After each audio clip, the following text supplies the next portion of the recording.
Traversing the world of journey to the west, I have become Prince Li Chengqian of the Tang Dynasty. As the calamity of the westward journey approaches, Buddhism spreads eastward, and the principles of kingship dissipate. Li Chengqian is resolute in raising an army for a western expedition, marching upon the sacred Mount Ling. Buddhist scriptures wish to be transmitted eastward. Very well, I shall decree what is transmitted. Desiring to make my Tang Dynasty a mere chessboard? Certainly, I am the true master of the game. Tang Sung exclaimed, Your Highness, embarking on a westward journey with such a multitude of soldiers may burden the people and deplete resources. Westward journey? Who said that? This is a western expedition. Guanyin Bodhisattva said, Your Highness, the road ahead is fraught with peril. I have prepared 3 disciples for you, why not? I possess a 1,000,000-strong army and countless renowned generals. Why would I require your appointed disciples? The Tathagata inquired, Tang Prince, what is your intention in mobilizing such a vast force towards my Ling Mountain? From this day forth, Ling Mountain shall lie within the territory of the Tang. Please adhere to Tang law and pay taxes. Chapter 1. The Divine General of the Tang, Li Chengqian. In the 13th year of the Jingguan era, on the 3rd day of the 9th month, the city of Chang'an was filled with countless citizens at its heart. A magnificent platform was constructed, upon which 1,200 monks knelt solemnly, gazing towards the heavens. At the forefront, clad in a dragon robe, Emperor Li appeared agitated, while the civil and military officials gazed reverently at the radiant Guanyin Bodhisattva. Respectfully addressing the Tang sovereign, there exists a wondrous scripture in the West. The journey spans over 10,000 miles, yet the Mahayana is eager for this text to return to the Middle Kingdom. Whoever is willing to undertake this journey shall attain the golden body of enlightenment. Only this individual can retrieve the true scriptures. The pure-hearted Guanyin Bodhisattva slowly spoke, extending her jade finger towards the prostrated Tang Sung. In an instant, a brilliant light enveloped Tang Sung, transforming his tattered robes into a resplendent garment, while his worn staff morphed into a gleaming golden nine-earring. Monks staffed in that moment. Countless eyes were drawn to Tang Sung. Xuanzang, do you willingly journey to the great Thunder Sound Temple in the west to obtain the true scriptures for the benefit of all beings? Guanyin Bodhisattva asked, her expression filled with compassion. At this moment, every gaze upon Tang Sung brimmed with envy. To be favored by the Bodhisattva and designated as the scripture seeker was an unparalleled honor. Should Tang Sung truly succeed in retrieving the Tripitaka, he would instantly become a great hero of the Tang, second only to the emperor. At this moment, Tang Xuanzang trembled slightly, and despite his years of cultivation, he could not conceal his excitement, stammering, I am willing. However, before he could finish, a fully armed soldier galloped in. Report. The voice rang out, cutting through the air and captivating everyone's attention, even causing Guanyin Bodhisattva to glance aside. The approaching soldier, clad in pristine white armor, rode a majestic white steed. Witnessing this scene, all of Tang's ministers and citizens erupted with excitement. The White Horse Cavalry, the prince's elite guards. The return of this cavalry could only signify. Report. His Highness the Prince vanquished the Tubo 10 days ago, slaying its king, capturing its officials, and seizing 100,000 cattle and sheep. They have triumphantly returned, 10 miles outside Chang'an. With the soldier's proclamation, a sudden hush fell over the crowd. Guanyin Bodhisattva, perplexed, scanned the faces around her, each one brimming with uncontainable exhilaration. The silence lasted but a moment before the entire gathering erupted in jubilation. His Highness' expedition lasted merely a month, and he has already returned victorious. This means, excluding the 20 days of travel, he annihilated the entire Tubo realm in just 10 days. 5 years prior, His Highness began leading troops, and within a year he cleared all bandits from the Tang territory, earning the title of general. Then His Highness led his personal army north against the Turks, annihilating their 100,000 cavalry, forcing them to submit. In the spring of the following year, he conquered Goguryeo and the nations of Fusang, all of which fell. The subsequent year, the Turks conspired with the western regions to besiege the Tang. In a fit of rage, His Highness led an army to flatten them, capturing their monarchs, and thus, the entire western regions came under the Tang's dominion, spreading its might. Across the world, This year, His Highness subdued Tubo in merely a month, once again expanding the Tang's territory. The title of the Divine General of the Tang is indeed well-deserved. Though my son has returned victorious? Quickly, let us go forth to welcome the army. Atop the platform, Li Er's eyes widened with jubilance as he addressed the ministers.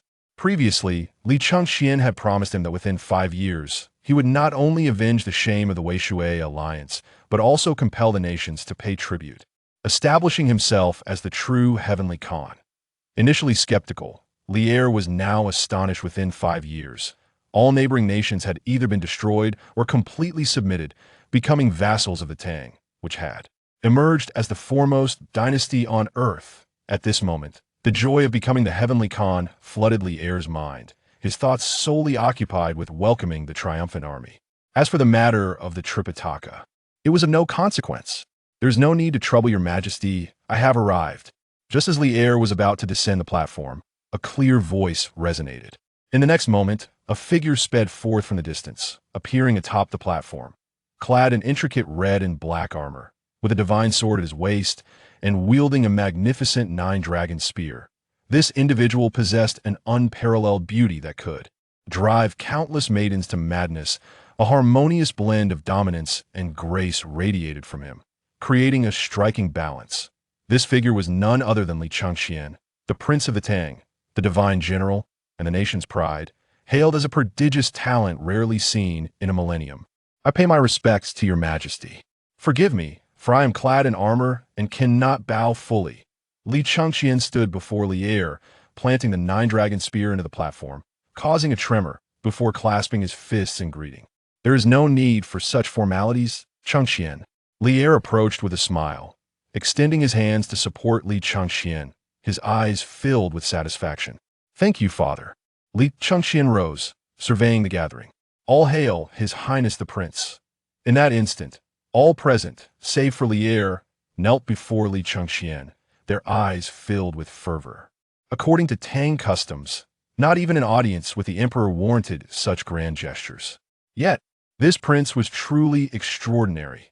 Thus, both officials and citizens alike felt compelled to pay their respects, willingly performing this act of reverence.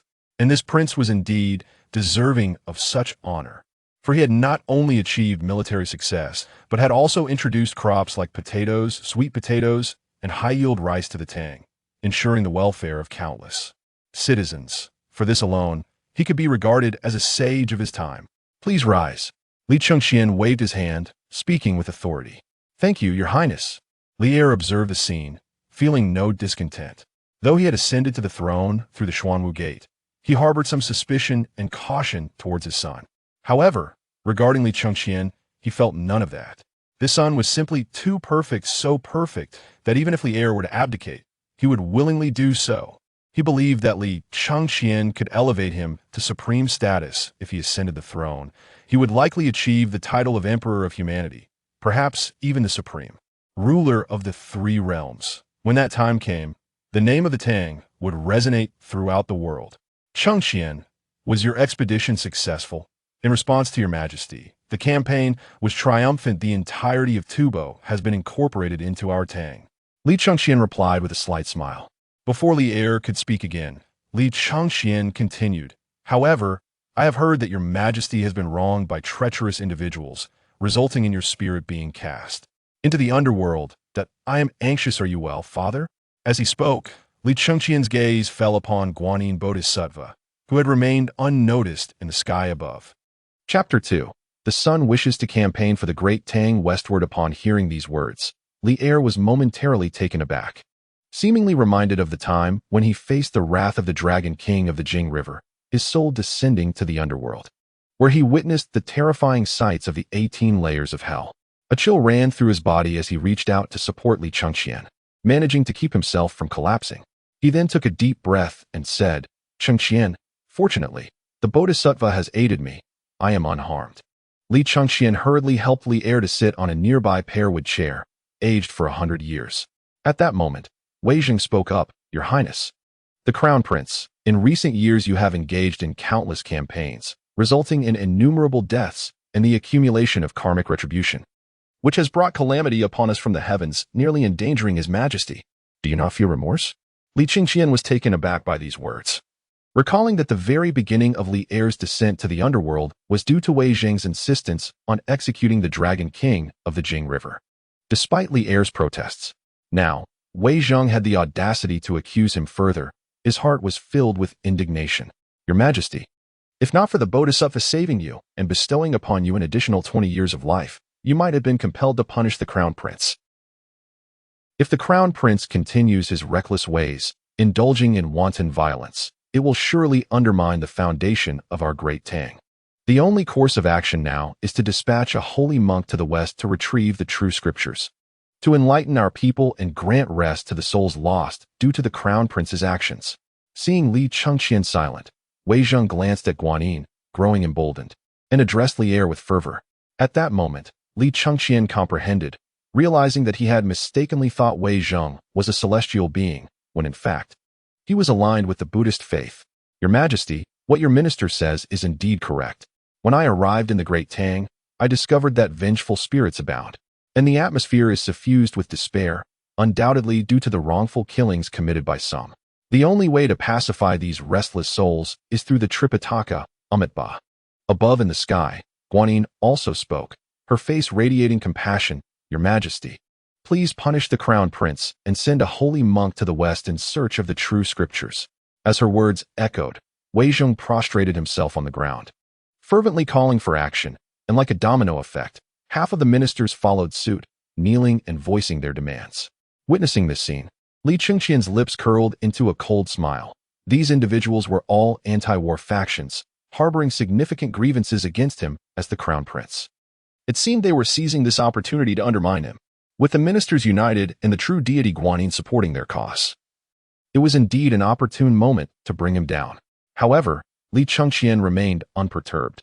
Even if Li Er sought to confront him, he felt no fear. Were it not for the constraints of the system, he would not be suited to ascend the dragon throne at this moment. He feared that Li Er might well join Li Yuan in a game of chess. Since his transmigration and the acquisition of the system, he had engaged in numerous campaigns, completing tasks and reaping rewards. At present, he had an army of 100,000 stationed outside Chang'an, with loyal troops numbering over 1 million, augmented by an array of unparalleled generals granted by the system. Thus, he could confidently affirm that, should he call upon his forces, within an hour he could firmly secure his position on the dragon throne. Moreover, he had reached the pinnacle of the void refinement stage, merely a step away from the celestial realm. Therefore, he was entirely untroubled.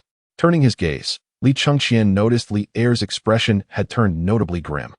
They were attempting a palace coup. How dare you? Li Shimin thundered, striking the armrest of his chair with palpable fury. Your Majesty, Wei Zheng attempted to interject, but was cut off. The Crown Prince has fought for our great Tang, expanding our territory and saving countless subjects. Yet in your words, he has become the source of all evil. Truly audacious.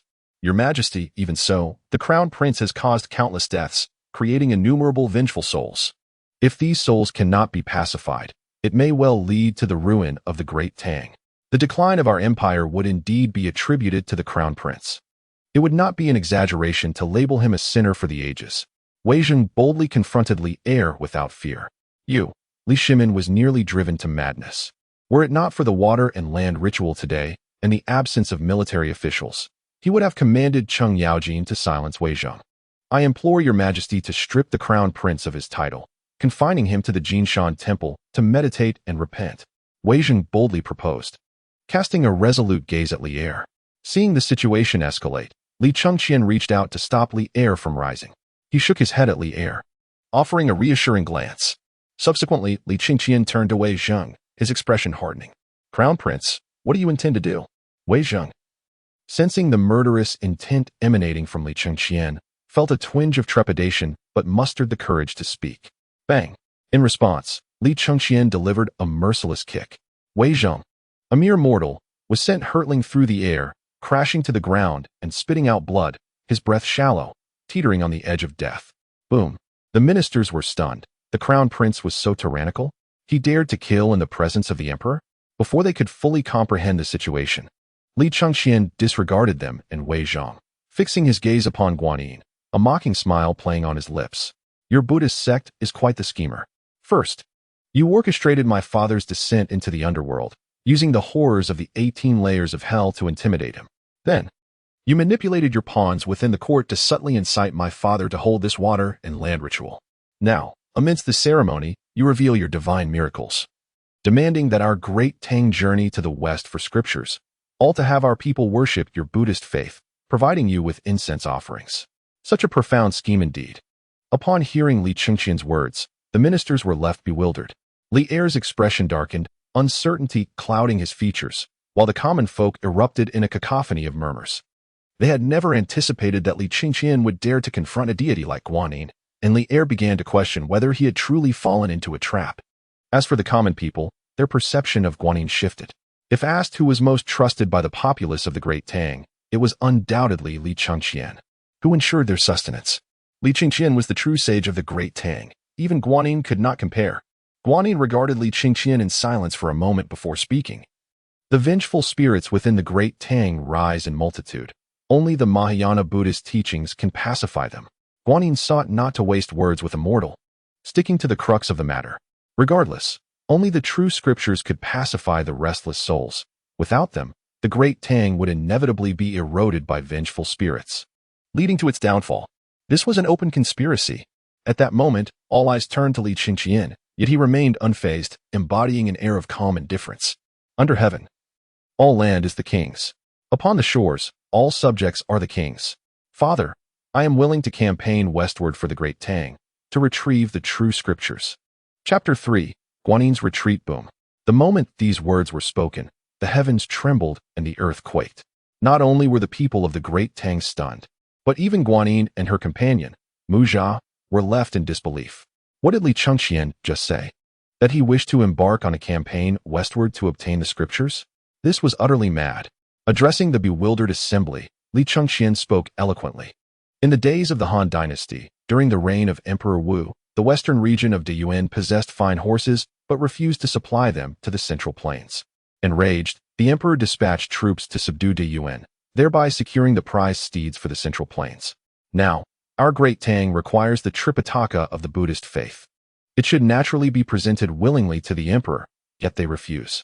Thus, I, as the crown prince, am determined to lead our forces westward to conquer the land of Tianzhu, once I have subdued it. The scriptures of the Buddhist faith shall undoubtedly belong to our Great Tang. Westward to conquer Tianzhu? To subdue the Buddhist faith? Li Er stared blankly at his son, momentarily at a loss for words. Although he held the esteemed title of Emperor of the Great Tang, he was acutely aware of his own limitations and treated celestial beings with utmost reverence. He never expected Li Chengqian to be so audacious. If the Buddhist sect would not yield, then he would march westward to claim it. After conquering Tianzhu, he would see if they would comply. Li Er felt a surge of excitement. If Li Chengqian truly succeeded, would that not mean that even the deities would become subjects of the Great Tang? The empire might once again bask in the glory of the Tang Dynasty kings. In the midst of excitement, Li Shimin cast a worried glance at Guanyin, for after all, she is a bodhisattva, a being of great powers. At that moment, the compassionate expression on Guanyin's face had vanished, for even the Buddha can harbor wrath. How could she remain calm when Li Chengqian audaciously proclaimed his intent to overturn the Buddhist order? Were it not for the Tang Dynasty being the mightiest of human empires, and Li Chengqian being the crown prince under the protection of imperial virtue, Guanyin would have long since struck down this audacious prince with a single blow. Long live His Highness the Crown Prince! Long live His Highness the Crown Prince! Long live His Highness the Crown Prince! At that instant, scattered voices among the populace erupted in fervent cheers, and countless blindly devoted citizens knelt, their gazes towards Li Chengqian brimming with fanaticism. Guanyin's expression darkened further. Beside her, Muzha seethed with anger. How dare they speak so insolently and provoke the bodhisattva? Such audacity disregarded the presence of his revered master. Bold fool, how dare you insult my lord? Your heinous deeds have surely led you to be possessed by the fiends from beyond. Muzha bellowed, brandishing his weapon as he charged at Li Chengqian with deadly intent. Although the revered master was not exceedingly powerful, he was nonetheless a celestial being, and with this strike, how could Li Chengqian survive? The air was thick with murderous intent. Seeing this, Guanyin did not intervene. If Muzha were to slay Li Chengqian, it would surely invoke the wrath of the imperial dynasty. Yet, if it meant crushing the obstacles to the Buddhist plan, it would be worth the risk. Be careful, Chengqian, Li cried out, filled with deep concern and righteous fury. It was utterly outrageous for a follower of the Buddhist order to attack the crown prince of the Tang in broad daylight. His Highness, be cautious. The citizens echoed their worries, their gazes towards Guanyin and Muzha filled with animosity. Yet, faced with imminent danger, Li Chengqian stood resolute, unyielding in his fearlessness. Just as the spear tip closed in within 3 feet of him, a thunderous voice rang out, "Who dares to harm my lord?" In an instant, a dark mist surged forth from the distance, accompanied by a streak of light that swiftly reached Li Chengqian's side. With a sharp clang, the dark projectile collided with Muzha's spear, sending him staggering back. The light revealed itself to be a small black halberd. Who dares? Muzha's face morphed into confusion. If the weapon had the power to repel him, then surely its wielder must possess strength beyond his own. Boom. The dark mist coalesced between Li Chengqian and Muzha, taking the form of a hideous man with a fierce visage. My apologies for the late arrival, my lord. Li Chengqian rushed forward to assist him, a smile gracing his lips. There is no need for such concern, Eli. This warrior, Eli, was a valiant general from the time of King Xīyóu of Shang. Summoned by the system after Li Chengqian completed his task, utterly loyal and immensely powerful. My lord, please wait. Allow me to capture this madman and present him to you, Eli declared, turning to retrieve the halberd, his eyes glinting with murderous intent towards Muzha. Dare to offend my lord? Prepare to meet your end, Eli roared, charging at Muzha. In that moment, it was as though a legion of spirits descended, an overwhelming aura bearing down upon Muzha, who paled in reaction. Bang! Eli swung the halberd, and Muzha could only defend himself as he was sent flying. Seizing the opportunity, Eli pursued him relentlessly, leaving Muzha in a state of shock. How could it be that a mere mortal at the pinnacle of the refinement realm could overpower a celestial being? Even though the next realm was that of a celestial, the chasm between mortals and immortals was insurmountable. Yet here he was, utterly suppressed, and in that moment, Muzha felt his worldview shatter. What he did not know was that the warriors summoned by the system were all of exceptional caliber, endowed with power. Each was unrivaled within their realm, capable of battling beyond their tier with ease. Muzha was not adept in combat, and even at the early stages of celestial power, he was no match for Eli. Boom, boom, boom. Eli's relentless assault continued, the twin halberds raining down blows upon Muzha, overwhelming him completely. Guanyin's brows furrowed in deep discontent. It was an utter disgrace for a celestial to be subdued by a mortal. As she watched Muzha grow increasingly desperate, devoid of any chance for a comeback, Guanyin let out a cold snort and waved her hand, unleashing a streak of light. Boom! Just as Eli prepared to strike, a beam of light appeared before him, and before he could react, he felt as if he had been shattered, pain coursing through him. Coughing up blood, Eli was sent reeling. Witnessing this, Li Chengqian hurriedly rushed to catch him, channeling his energy to heal his wounds. Eli, are you all right? He inquired with concern. Cough. My lord, there is no need for worry. I am merely injured, Eli replied, and upon hearing this, Li Chengqian felt a measure of relief. After ensuring Eli was settled, his fury ignited, and he fixed a steely gaze upon Guanyin in the sky. In his hand, an extraordinary card materialized, revealing the inscription, Quasi-Saint Experience Card. Guanyin, have you declared war against my Tang by injuring my general? Li Chengqian seethed, his eyes ablaze with righteous anger. At this moment, Guanyin had pulled Muzha behind her, regarding the furious Li Chengqian with a derisive smile, seemingly unperturbed. As she opened her mouth to mock him, she noticed that the entire populace of Chang'an was glaring at her with expressions of fury, as if she were an enemy. Guanyin's brow furrowed slightly. This was not a favorable development. If it continued, it could hinder the grand undertaking of the westward journey. Contemplating briefly, Guanyin turned to leave, leaving behind a single line. The only path for the Tang is to seek the true scriptures and redeem the lost. Whether you thrive or perish is entirely in your hands. Chapter 4. The thunder of annihilation. Watching Guanyin depart, Li Chengqian sighed in relief. Although he was unafraid of her wrath, the quasi-saint experience card bestowed by the system was his ultimate trump card, and it was best to reserve its use if possible. Chengqian, look at this. Li found himself momentarily speechless, having previously feared that his son's words might provoke Guanyin and bring calamity upon them. After all, they were but mortals, while Guanyin was a divine being of great stature. Should she choose to act against them, even the mightiest earthly authority would offer no resistance. Yet, Li had not expected that Guanyin would choose to swallow her pride in the face of such provocation. Father, do not worry. The power of humanity protects us. And as the Emperor of the Tang, you are esteemed. Guanyin would not dare to act recklessly, Li Chengqian reassured him. Just as Li pondered this, his gaze fell upon Wei Zheng. This man had frequently contradicted him in court, demonstrating a steadfast spirit. Li had assumed him to be a loyal minister devoted to the Tang, enduring his irritations time and again. However, he had not anticipated that Wei Zheng had long since allied himself with the Buddhist order, becoming one of the instigators of his demise. At that moment, Li's heart was filled with fury. Wei Zheng, do you have anything to say? Upon hearing this, Li Chengqian turned to Wei Zheng, a grin on his face. Wei Zheng was left utterly bewildered. What was happening? His protector had abruptly turned against him? With Guanyin gone, what was he to do? This felt like a trap. Wei Zheng continually muttered in frustration, yet his face wore a bitter smile as he gazed upon the furious Emperor Li. He hastily knelt before the Emperor, exclaiming, Your Majesty, I act solely for your benefit. I implore you to discern between loyalty and treachery, and not to misjudge your loyal subjects. Li, infuriated yet amused, was about to inquire what further words Wei Zheng might utter when Li Chengqian interjected, Wei Zheng, as a minister of the Tang, you disregard me, the crown prince. This is one matter, but you must never betray the emperor, betray the Tang, or betray humanity. At this moment, silence is your best course. With that, Li Chengqian turned to Li, saying, Father, we need not listen to the words of such a traitor. Our immediate concern is the journey to acquire the scriptures. Upon hearing this, Li nodded slightly, his expression indifferent as he cast a cold glance at Wei Zheng and commanded, Seize this traitor and imprison him in the celestial dungeon, to be executed on a date yet to be determined. Wei Zheng was taken aback. He had believed that his eloquence could turn the tide, but never anticipated that Li Chengqian would deny him the opportunity to speak. This was a dire predicament indeed. Watching Wei Zheng being dragged away, Li Chengqian shook his head. Although this man had been at odds with him in the past, he could no longer consider him an enemy. The true challenge lay ahead, amidst the divine forces that loomed over them.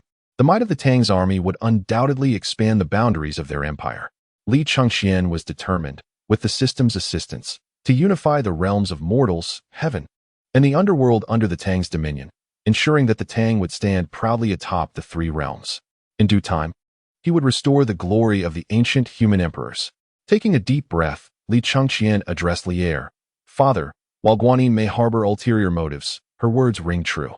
The central plains of the human realm, ravaged by centuries of conflict, are steeped in resentment. If we can dissolve this animosity, the Tang shall surely advance further. Though other solutions exist, the most expedient and effective is undoubtedly the true scriptures of the Buddha. Thus, our immediate priority must be to obtain these sacred texts and redeem the souls tormented upon this earthly plane. At these words, Tang Xuanzang, who had been an unnoticed presence, suddenly brightened, stepping forward to bow before Li. Your Majesty, this humble monk is willing to journey westward to seek the scriptures and liberate the souls of the Tang people. Li moved, felt a wave of emotion wash over him. The journey westward stretched for miles, fraught with unknown dangers, and the potential for peril was immense. Yet, in such circumstances, Tang Xuanzang's willingness to accept this daunting task was truly admirable. Just as Li prepared to agree, he heard Li Chengqian shake his head, saying, The monk's words are misguided. What do you mean, Chengqian? Li inquired, puzzled. Li Chengqian scanned the room, noticing the officials and citizens watching him intently, and proclaimed, Father, our Tang is the celestial empire, the supreme authority on earth. The Buddhists are merely a minor sect. It is they who should feel honored to present their scriptures to us, rather than us sending emissaries to request them. The declaration reverberated throughout the hall, leaving not only Li wide-eyed but also the assembled officials and citizens in utter shock. While the Tang's status as the celestial empire was unquestioned and embraced with pride, to dismiss Buddhism as a mere sect was undeniably audacious. Although the populace had limited understanding of immortals, they were aware that Buddhism was a formidable counterpart to Taoism and held equal footing with the celestial realm. To belittle it as merely a minor sect was indeed a bold assertion. Before anyone could voice their doubts, Li Chengqian continued, However, judging by Guanyin's demeanor, it is clear that the Buddhists will not willingly offer their scriptures. If they refuse, we shall take them by force. At this, the crowd was left bewildered, returning to their original dilemma. Chengqian, If that is the case, why do you oppose Master Xuanzang's quest for the scriptures? Li Er questioned, his voice low and firm. Li Chengqian smiled slightly. Father, my intention to take does not imply a plea. Oh? Then what do you mean? At this, Li Chengqian's expression turned serious as he bowed respectfully to Li Er. I report to you, Father, that the Buddhists are arrogant and impudent. Possessing the scriptures yet refusing to share them with the Tang is a grave offense. I am willing to lead 100,000 elite soldiers of the Tang to march westward, to conquer the sacred mountain of the West and claim all Buddhist scriptures for the Tang, compelling all Buddhists to serve our empire. The crowd gasped in astonishment. Initially, they had thought Li Chengqian's words mere jest, but it was now evident that he was entirely serious. With a thunderous clap, the skies darkened as if in response to Li Chengqian's audacious declaration. The atmosphere turned ominous, and all present gazed in fear at the swirling storm clouds above, filled with crackling lightning. This was the wrath of the heavens. In the eye of the storm, however, Li Chengqian stood resolute, embodying the spirit of a formidable sword. Unyielding in the face of divine fury, evil beings rushed to shield him, prepared to protect him at all costs, for as long as he lived. Li Chengqian would be safe.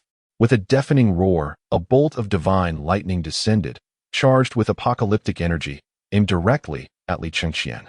Such a strike possessed the power to obliterate, a force that even the most powerful celestial beings would struggle to withstand. This was the wrath of heaven, punishing mortals who dared to challenge the divine. Chapter 5. The divine retribution descends, transcending to celestial being.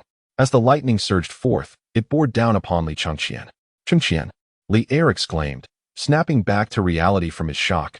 Horror etched across his features as he looked upon his son. Though Li Er had previously harbored concerns over Li Chengqian's rising prominence, as the latter consistently proved himself capable, the Tang flourished under his influence. And Li Er gradually set aside his reservations, seeing Li Chengqian as his rightful successor. Yet, witnessing his son facing divine punishment filled Li Er with dread. In the eyes of the masses, even an emperor was but an insect when faced with the wrath of heaven.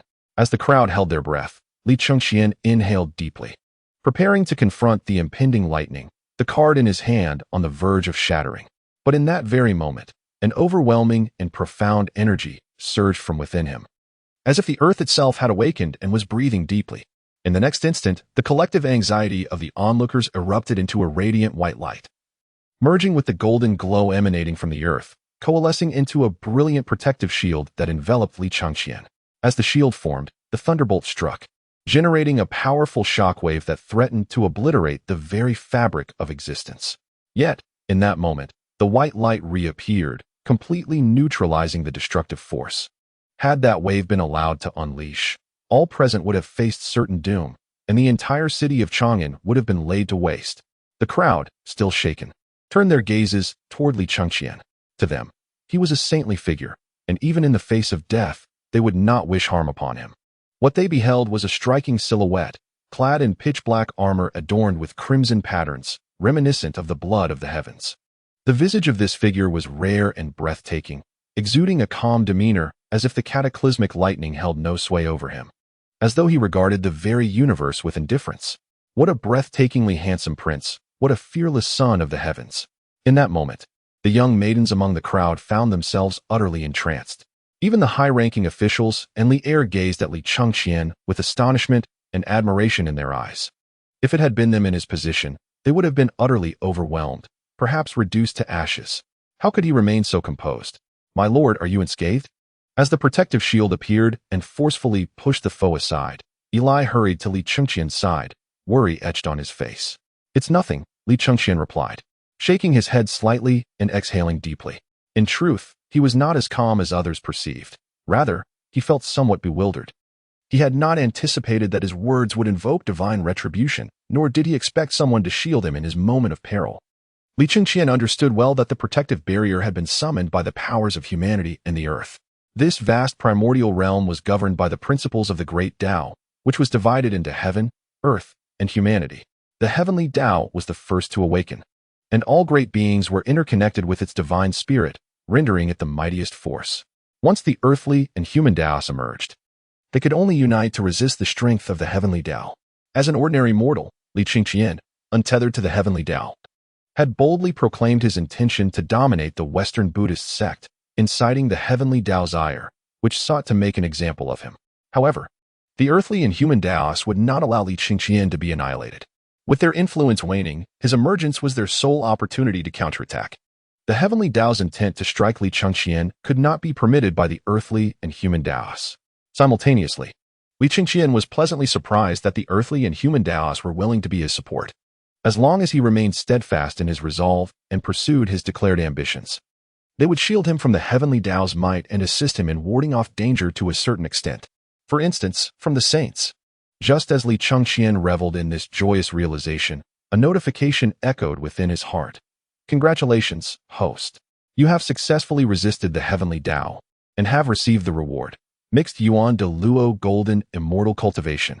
Note: due to the host's reliance on the assistance of the earthly and human Taoists, and with a participation value of only 0.000001 in this battle, the reward has been diminished. Congratulations, host. You have attained celestial immortal cultivation. Li Chengqian's eyes sparkled with delight. Since reaching the peak of the refining void and merging with the Tao, he had not experienced any elevation in his cultivation for a considerable time. The meager rewards from attacking these mortal nations had prompted him to contemplate a Western expedition. To his surprise, before he even commenced, he had already reaped benefits. This decision seemed wise indeed. A tremendous warmth erupted from his sea of consciousness, surging through his limbs and bones. At that moment, Li Chengqian felt enveloped in a comforting warmth, akin to basking in the sun during winter. Subsequently, his aura began to swell. An overwhelmingly powerful presence emanated from within him, radiating outward and instilling awe in all around. Li, along with the officials and citizens, looked on in shock at Li Chengqian. Previously, Li had known that Li Chengqian was training, yet he had thought it to be trivial. He never imagined Li Chengqian could be so formidable. At this moment, a fervent desire ignited within Li's gaze. If one could transcend to immortality, what significance did the throne hold? Since his son Li Chengqian had the ability to cultivate and was so powerful, surely he too could aspire to such heights. Under the watchful eyes of the multitude, Li Chengqian took a quarter of an hour to successfully transcend mortality and become an immortal, achieving the esteemed rank of celestial immortal. Although he was merely at the early stage of celestial immortal, the aura he exuded was several times stronger than that of Mujia, who was at the mid-stage of celestial immortal. This was the remarkable prowess of the system's cultivation, invincible within the same rank, effortlessly overcoming challenges across tiers. Most importantly, while others might spend 6 months or even a year to break through, for Li Chengqian, it was as simple as eating or drinking. However, he was pleasantly surprised to learn that when cultivators break through to the immortal realm, they are met with heavenly tribulations. Surviving these tribulations would etch their essence into the fabric of the heavenly Tao, marking them as officially recognized cultivators. Yet, as a being of the earthly and human Taoists, how could Li Chengqian allow the heavenly Tao to intervene? Thus, before the thunderous tribulation could fully form, it was obliterated by the combined efforts of the human and earthly Taoists. Father, may I lead the troops westward? Li Chengqian turned slowly to face Li, a smile gracing his lips. Li appeared momentarily dazed, then gradually regained his composure, his expression a complex mixture of emotions as he regarded Li Chengqian. He had always believed that one day Li Chengqian would surpass him, governing the Tang Dynasty with greater prosperity. Yet now, in this fleeting moment, his son had already eclipsed him, leaving him far behind. This feeling was filled with both pride and a subtle sense of loss, a complex sentiment difficult to articulate. Taking a deep breath, Li's expression grew solemn as he gazed at Li Chengqian and declared, Li Chengqian, heed my command. I am here, son. I hereby appoint you as the Grand General of the Tang Dynasty, responsible for all military affairs. And you shall lead the troops in a Western expedition to India on an auspicious day. I obey. Chapter 6. Rewarding the Army Long Live. Outside the Mingda Gate, 10 miles south of the city, 100,000 armored soldiers knelt in homage, their long spears like a forest, their shouts reverberating through the heavens. A palpable aura of slaughter filled the air for miles. The spirits of ghosts and vengeful souls in the mountains were shattered by the overwhelming surge of bloodlust. At the forefront of the army, legendary generals summoned by the system, such as Elbu, knelt on one knee, their eyes filled with respect and fervor as they gazed upon their deity, Li Chengqian. The citizens of Chang'an were overwhelmed with uncontrollable joy and pride. The grandeur of the Tang Dynasty was on full display, a testament to its celestial might. At the water and land ritual, those ministers who had previously clamored for the punishment of the crown prince were now paralyzed with fear, their legs trembling and their faces pale. What folly had they committed to dare to call for the punishment of the crown prince? Good. Changsun Wuji. Relay the order to reward the military and bestow honors upon the troops. Li Er's heart surged with excitement, as a man of the ranks. He recognized at a glance that these 100,000 elite soldiers were undoubtedly the pinnacle of Tang's military strength, far surpassing even the seasoned veterans of Longyu and Shuafang. Understood. Changsun Wuji stood in stunned silence, his hands clasped in acknowledgement, his face a mask of shock. Having followed Li Er in countless campaigns, he had never witnessed an army with such a dense atmosphere of slaughter. Such a force, even in units of hundreds or thousands, could wield tremendous power on the battlefield. Yet here stood 100,000. Even renowned generals like Li Jing, Qin Xiong, Qing Jijia, and Yu Qijingdo were left in awe, their expressions reflecting astonishment and admiration, feeling their own forces were but clumsy beasts compared to the prince's army. The more Li Er observed this formidable force, the more his satisfaction swelled, his heart racing with excitement. He could not help but ask, Chengqian, I notice your army's armor is not uniform but varies in style. What is the reason for this? In response to father, the 100,000 troops served different functions, hence the differing armaments. Li Chengqian replied with a slight smile. The 6 divisions of the Eastern Palace have been incorporated into various armies. Elbu commands 30,000 Bingzhou Wolf Riders. Yu Fei and Yang Zixing lead 50,000 Beiwai troops. Shui Ringui commands 3,000 White Horse Yisong, and Eli leads 10,000 Tiger Bear troops. Li Chengqian elaborated on the composition of his 100,000-strong army. Generals like Elbu and Yu Fei were rewards for completing system tasks, and along with them came the ability to train specialized troops. They recognized neither immortals nor Buddhas, only loyalty to Li Chengqian. Moreover, their strength would evolve alongside Li Chengqian. Now that Li Chengqian had stepped into the realm of celestial immortals, all his generals had also entered the same realm, rendering them invincible within their rank. Li Er and the ministers of the Tang Dynasty listened with astonished hearts. After the initial shock, a wave of joy surged within them. Each unit under Li Chengqian was far superior to the elite cavalry personally selected by Li Er from the Northern Court's imperial guards. What concern could there be for the Western expedition? This person, Li Er pointed toward the front of the army, where a scholar general in white stood, astonishment etched on his face, has only 18 white riders behind him. Could he be the one you mentioned in your letter, Li Xunxiao, the one who took Luoxia with 18 riders? 18 riders taking Luoxia? The entire assembly of civil and military officials was taken aback. This was indeed the capital of Tubo, a place of equal stature to Chang'an. To think that a mere 18 riders could seize it, it was an unfathomable notion, especially for the mighty Tang Dynasty, which had never experienced the shame of a national defeat in battle. Li Chengqian smiled faintly, disregarding the astonished gazes of the ministers. He stepped forward, turning to clasp his hands and bowed. Father, please set the date for our expedition. I am willing to expand the lands of the Tang and vanquish demons and Buddhists. At this moment, Li Er also rose, his expression grave, announcing, in 10 days, the army shall depart. Understood. Li Chengqian, wielding the god-slaying nine-dragon spear, his gaze icy and filled with murderous intent, addressed the 100,000 soldiers. Western Buddhism, the people beyond our borders, hoarding scriptures in secret, are guilty of heinous crimes. Those who defy the authority of our Tang shall be punished, no matter how far they may be. Kill, kill, kill. The 100,000 armored soldiers raised their spears and bows in unison, roaring with fury. The battle cries reverberated through the heavens, shattering the clouds above. With the power of humanity behind him, Li Chengqian appeared as a deity. The multitude of gods and Buddhas trembled at his words. At Mount Putao in the South China Sea, Guanyin, who had just settled upon her golden lotus, nearly spat blood upon hearing this proclamation. Hoarding scriptures? Committing heinous acts? What a bold declaration of punishment for those far away. The morale of the army surged. With the prince leading the charge, submission from the four corners was assured. The war god Li Jing clenched his fists tightly. If not for years of relentless warfare and lingering illness, he would have eagerly served under the prince. Outside Mingda Gate, the citizens of the Tang felt their eyes well up with tears and their blood boiling with fervor. In the Taiji Palace, within the Zhengzheng Hall, Li Chengqian had shed his armor and donned casual attire.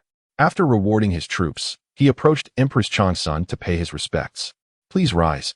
Let me see if you are injured," she said anxiously, helping him up and visibly relieved upon seeing he was unharmed. "Guanyin, Chengqian is no longer that young boy. He has become a pillar of our nation, the war god of the Tang. Who could possibly harm him?" Li said with a smile, his eyes filled with satisfaction. Empress Changsun glanced at Li and remarked, "Since Chengqian set out, I have worried day and night. After waiting so long for his return, I hear you wish to send him to the west in 10 days to retrieve scriptures. Can he not rest with his soldiers?" "There is no need for concern, mother," Li Chengqian said warmly. "I have ordered the troops to take a break and return home to bid farewell to their families." He considered withholding the information about the journey to the sacred mountain, fearing it would cause her further distress. Li stroked his chin, nodding, "If Chengqian succeeds, our Tang will truly become a sacred land, free from the constraints of gods and Buddhas. Guanyin, do not underestimate our son." Empress Changsun understood the gravity of the situation but remained anxious. "Father, mother," Li Chengqian said, his expression turning serious as he produced a jade slip. Cradling it in his hands, Li body trembled. Though Li Chengqian spoke not a word, he could sense the significance of the item in his son's grasp. Li Chengqian solemnly declared, "This jade slip contains Taoist cultivation methods, the earthly transformation of 72 changes. Mastering it to a profound level would enable you and mother to traverse the 3 realms and attain eternal life." This was a reward from the system following Li Chengqian's conquest of a city in Tubo. It may not compare to the 36 transformations of the Heavenly Gang, but it was still substantial. "Will I be able to resist heavenly tribulations as he did today?" Li exclaimed with elation, nearly leaping from his seat. "Indeed," Li Chengqian replied with a smile, then directed his finger at the jade slip. A stream of celestial energy shot forth, entering the slip and then splitting into 2 beams of white light that penetrated the foreheads of Li and Empress Changsun, dispersing vast and intricate information within their consciousness. Li Chengqian stood by, protecting them with his celestial energy, seeking nothing more than their lifelong safety. A quarter of an hour later, both Li and Empress Changsun stepped into the realm of refining essence into qi. "My good son." Li opened his eyes, sparkling with brilliance. Overwhelmed by the changes within him, Li Chengqian beamed, saying, "Father, just as Li Jing and Qin Xiong followed you into battle, enduring ailments in their later years, you can impart this skill to them, ensuring the stars of our Tang do not fade." "I understand your intentions," Li said, touched and gratified. After a lengthy discussion on celestial matters and national strategies in the Zhengzheng Hall, as dusk approached, Li Chengqian bid farewell to Empress Changsun and hosted a banquet in the Eastern Palace, gathering his brothers, Li Tai and Li Ji, for a reunion. Knowing not when they would meet again on this Western expedition, Li Tai and the others drank heavily, their hearts filled with reluctance. Chapter 7. The Deceptive Words of Buddhism in the Dead of Night. The prison was dimly lit. Flickering candlelight cast shadows on Wei Zheng's face, revealing a tumult of emotions. Despite being imprisoned, Wei Zheng felt no remorse. Rather, he was consumed by rage. Though the Tang was known as a sacred land, compared to the myriad gods and Buddhas, it felt like an insignificant insect. Yet today, he had endured such profound humiliation at the hands of mere mortals, Li Chengqian and Li At this thought, rage boiled within him. Outside the cell, Muzha approached slowly. "Who dares to intrude upon the heavenly prison?" 3 jailers exclaimed in alarm, hastily drawing their blades. "Amitba." Muzha's expression was cold as he pressed his palms together. Bang! The jailers did not have time to scream as their bodies were instantaneously crushed, splattering like raw meat upon the ground. "Huiyan, is it the Bodhisattva who sent you?" Wei Zheng exclaimed with delight, his fury dissipating in an instant. "Quick, save me. I must protest and stop Li Chengqian's western expedition." Muzha shook his head, swinging his sleeve to open the prison door. His eyes gleamed with murderous intent as he declared, "Today, Li Chengqian has rallied the troops outside Mingda Gate, declaring the expedition in 10 days. This matter is beyond your counsel. Hurry and follow me to report to Guanyin Bodhisattva." "This wretch has the audacity," Wei Zheng seethed. "A mere mortal dares to challenge the gods and Buddhas. The Tang's destiny is at an end. If I lose this position, I shall rise again and create a new era." Muzha nodded, agreeing with Wei Zheng's sentiments. Even if Li Chengqian could defeat him, he was unqualified to contend with the multitude of Buddhas. Such actions, in his eyes, could only be described in 2 words: seeking death. Mu Jia lifted Wei Zheng and burst forth from the heavenly prison, soaring towards the South Sea's Putuan Mountain. In the Daming Palace, within the Hanyuan Hall, Li Er's eyes blazed with fury. These malevolent monks dare to spread deceptive words, causing great turmoil. He slammed his hand on the dragon throne, shouting, "Today, they incited the populace to riot. Tomorrow, they could incite rebellion. Li Jing, heed my command." Present. Li Jing stepped forward, kneeling. Li Er coldly commanded, "You must swiftly lead elite troops to suppress them, arresting all those responsible. Execute where necessary, showing no mercy." At this moment, Li Er finally grasped a terrifying truth. The power of Buddhism was far too formidable. Li Chengqian, unrestrained, commanded 100,000 troops across Tang lands, waging war in all directions. The first battle was at Jinshan Temple in Xīyóu, the very temple that had raised the Tang monk, and thus the most powerful temple within the Tang. Kill. Elbu led the charge, brandishing his Fangtian painting halberd, its blood-red light soaring into the sky. He cleaved through the massive gates of Jinshan Temple with a single strike. 3,000 soldiers from Bingzhou charged in, capturing anyone they encountered and slaying any monks in their path. What demonic presence dares to rampage through the pure lands of Buddhism? Inside Jinshan Temple, a brilliant golden light erupted as the abbot, leading countless Buddhist practitioners, soared into the air to confront the Bingzhou cavalry. Elbu roared, "Soldiers, kill. Serve the prince faithfully, and I will not regret 1,000 deaths. 9 deaths without regret." The Bingzhou cavalry's battle cries echoed through the skies, their murderous intent rising to the heavens.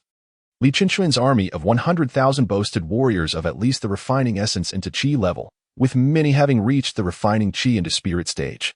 Elbu, an unrivaled celestial being among his peers, charged fearlessly into the fray against the Buddhist practitioners. Under the leadership of Elbu, the cavalry of Bingzhou surged forward as if entering a realm devoid of resistance.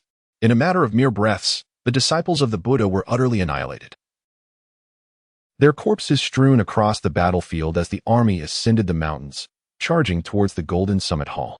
The ground was littered with lifeless bodies, a stench of blood and decay suffusing the air for miles around. "Stop!" Elder Faming emerged, leading a throng of monks, his heart filled with shock and fury as he beheld the carnage below. Is the army of the great Tang not composed of mere mortals? How is it that even the monks of Jinshan Temple cannot withstand their assault?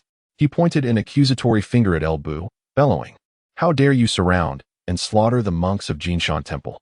Are you not afraid of divine retribution?" "Silence, you old bald donkey," Elbu replied coldly. "It is you, the wicked monks, who incite the populace and stir up rebellion." Gripping his halberd tightly, Elbu realized that Elder Faming was at the realm of refining the spirit, which explained his audacity to incite chaos. Yet, in the presence of the prince's elite forces, such a rank was merely that of a minor general. Elder Faming trembled with rage. "So, this is how it is with the great Tang. How bold of you, Li Er. The emperor of this lower realm dares to oppose the Buddhist order. The myriad Buddhas in the heavens are vast and majestic. Surely, you are courting death. This barbaric man had the audacity to defile the sacred grounds of Buddhism. You have committed a grave sin. Fellow villagers, even if we must die, we shall protect Jinshan Temple. The great Tang cannot be without the protection of the divine. Otherwise, it will surely descend into chaos." The gathered citizens of Jinshan Temple glared defiantly at Elbu and his forces, unafraid of death as they positioned themselves between Elbu and Elder Faming. "Do you see this? This is the will of the people. You ignore their hearts, and you shall surely perish." A surge of joy filled Elder Faming's heart. Although Elbu was formidable, he would hesitate to slaughter the common folk. Elbu frowned, surveying the crowd. "You have all been bewitched by the wicked monks. The Western expedition is a strategy ordained by the prince, rightful and just. What great sin have we committed? What? The Western expedition is by the prince's decree?" The multitude of citizens in the square trembled in shock, a wave of murmurs rippling through them. "The prince?" Elder Faming scoffed. "Li Chengqian is but a child. His reckless actions will surely draw divine punishment upon him, leading to his untimely demise." These citizens were devoted followers of Buddhism, having resided in Jiangzhou for many years. Their loyalty to Jinshan Temple was unwavering. Elder Faming believed that even if he sought rebellion, these citizens would rise alongside him. "Silence, you old thief. How dare you insult the prince? Your entire family shall meet a violent end." The citizens shouted in unison. their faces contorted with rage as they hurled invectives at Elder Faming, their expressions fierce as if bearing a grudge of unspeakable magnitude. In that instant, Elder Faming felt as if he were drenched in cold water, the multitude's vitriol echoing in his ears. Were these not followers of Buddhism? Would they not stand with me in rebellion? Why do they turn against me at the mere mention of the prince? Elder Faming was bewildered. An elder with a white beard shouted, "The prince expands our territory and fights for our prosperity. The potatoes, sweet potatoes, and abundant rice we eat are gifts from the prince. Instead of gratitude, you oppose him, making you the true demons and wicked monks. We need not believe in Buddhism any longer." Indeed, the citizens roared in agreement.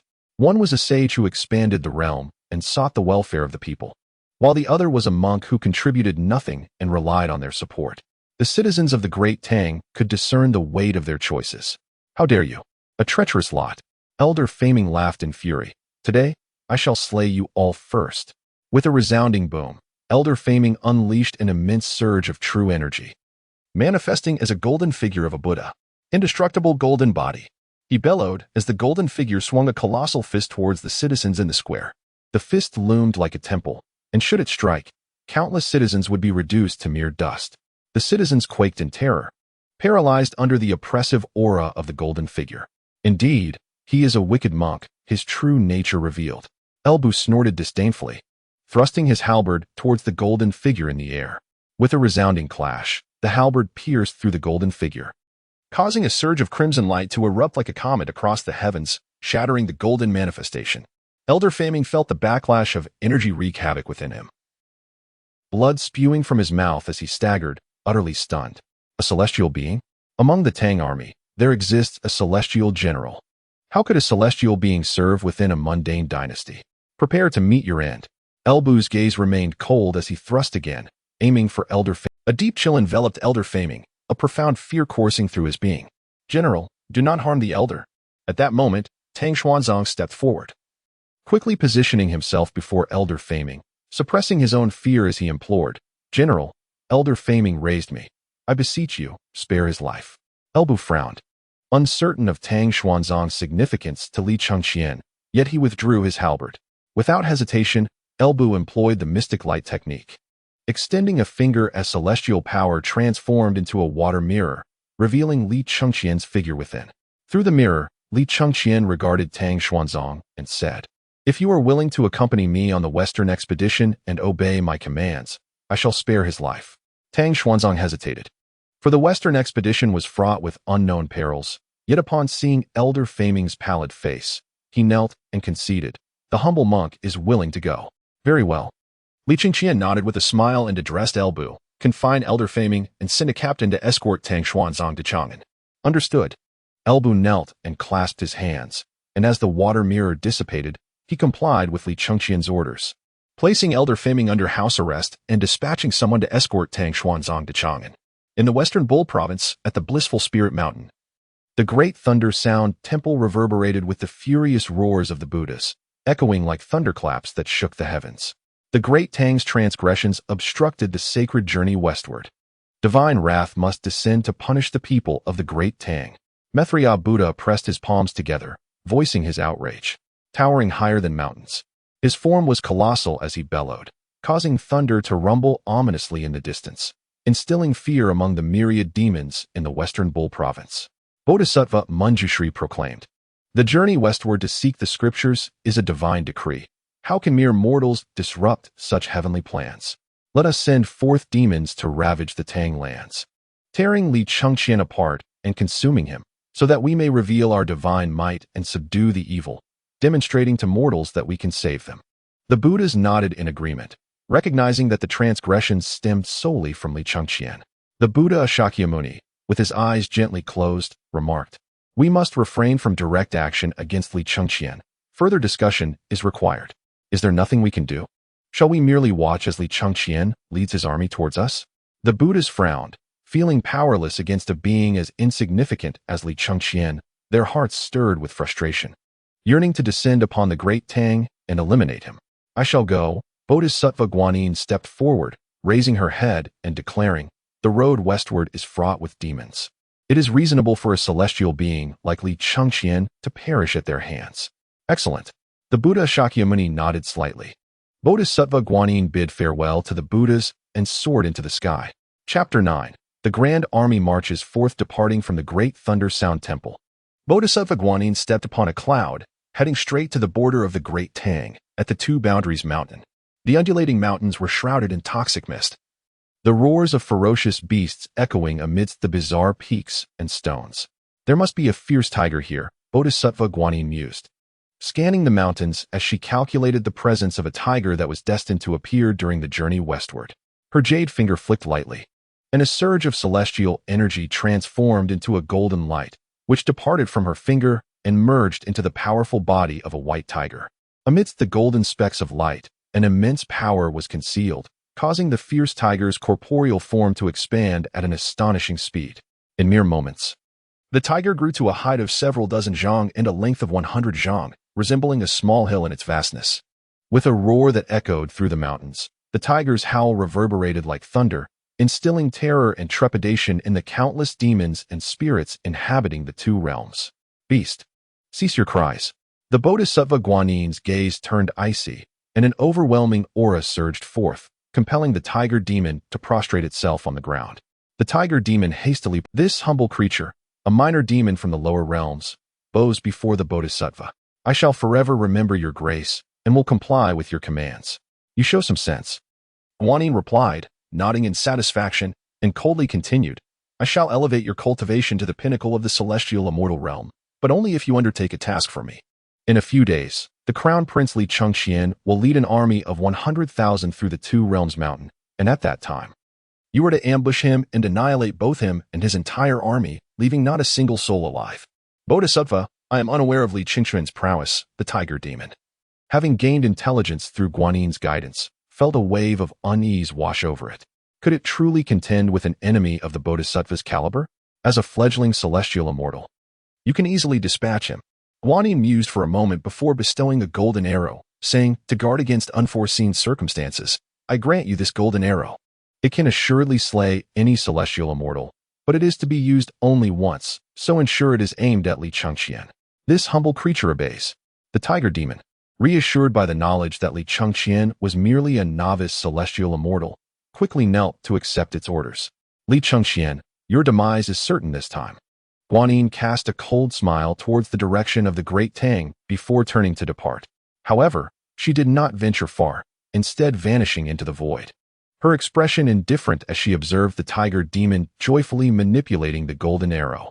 Her gaze resembled that of one observing an inanimate tool rather than a living being. Guanyin had merely elevated the tiger demon to the pinnacle of the celestial immortal realm temporarily, but the side effects were substantial. Once the tiger demon fulfilled its mission and killed Li Chengqian, it would suffer excruciating pain and perish. Yet, such matters were not for Guanyin to disclose to the tiger. In the territory of the Great Tang, Li Chengqian spent a day dismantling the power of Buddhism, shaking the world. To prevent the resurgence of this faith, he ordered his generals and 1 million troops to garrison various states and counties, ready to eradicate any signs of Buddhist revival immediately. Concurrently, he tasked Li with selecting elite soldiers and talented individuals from the recent imperial examinations to prepare for the acquisition of new territories. West of the Great Tang lay vast expanses of land. Once Li Chengqian had conquered these territories, he could not leave his finest soldiers stationed there, for if he left troops behind in one area, his forces would soon be depleted in other regions. On the eve of the expedition, in the Tai Chi Palace's 2 Instruments Hall, lights burned brightly throughout the night. Li and the esteemed officials of the Great Tang, guided by Li Chengqian's meticulously drawn maps, coordinated troop movements, as elite soldiers gathered under the banners of various generals, making their way to the borders. The following day, outside the Mingda Gate, flags fluttered in the wind, and the sound of horns echoed through the camp. The atmosphere itself seemed to be imbued with a murderous intent. Heavy clouds loomed, and fierce winds howled like blades. 100,000 men, armed with steel spears and bearing great bows, stood in formation behind Li Chengqian. Each warrior was tall and formidable, their expressions resolute and unmoving as mountains, exuding an aura of lethal intent. On either side of the official road, throngs of people gathered on the walls of the city, a sea of faces. Officials bid farewell, and many citizens from various states and counties traveled great distances to Chang'an. solely to send the divine army of the great Tang off to the west. Countless gazes were fixed upon Li Chengqian at that moment. Clad in black armor and a blood-red cloak, he grasped the god-slaying nine-dragon spear and faced Li, bowing respectfully. "The army of 100,000 is assembled and ready for your inspection, father." The soldiers, standing beside their steeds, took synchronized steps, thrusting their long spears into the ground.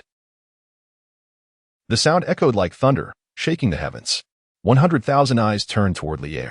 "The crown prince is the divine warrior of our great Tang, and you are the invincible army of our nation. In this battle, victory is assured, and all shall be taken." Li struggled to steady his excitement.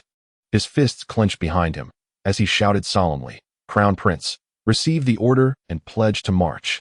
"Yes." Li Chengqian bowed deeply, mounted his steed, and with a fierce shout raised his spear, proclaiming, "The army is to set forth. This battle will surely pacify the Western nations and strike directly at the Western paradise, compelling the celestial Buddhas to present their scriptures willingly. Victory! Victory! Victory!" The officials, soldiers, and citizens of the Great Tang all raised their fists in a furious roar. In the spotlight of thousands, the army of 100,000 mounted their steeds in unison, resembling a torrent of steel, surging westward with unstoppable momentum. The horses neighed, and the winds howled. The ground trembled beneath the pounding of hooves, and a brilliant golden light pierced through the dark clouds.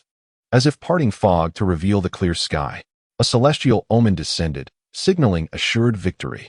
Long Sun Wenji cried out, his heart ablaze with fervor as he gazed upon the divine army heading west. Since the dawn of creation, such a grand spectacle had never. At the forefront of the military formation, Li Chengqian galloped with fervor, his eyes flashing with determination.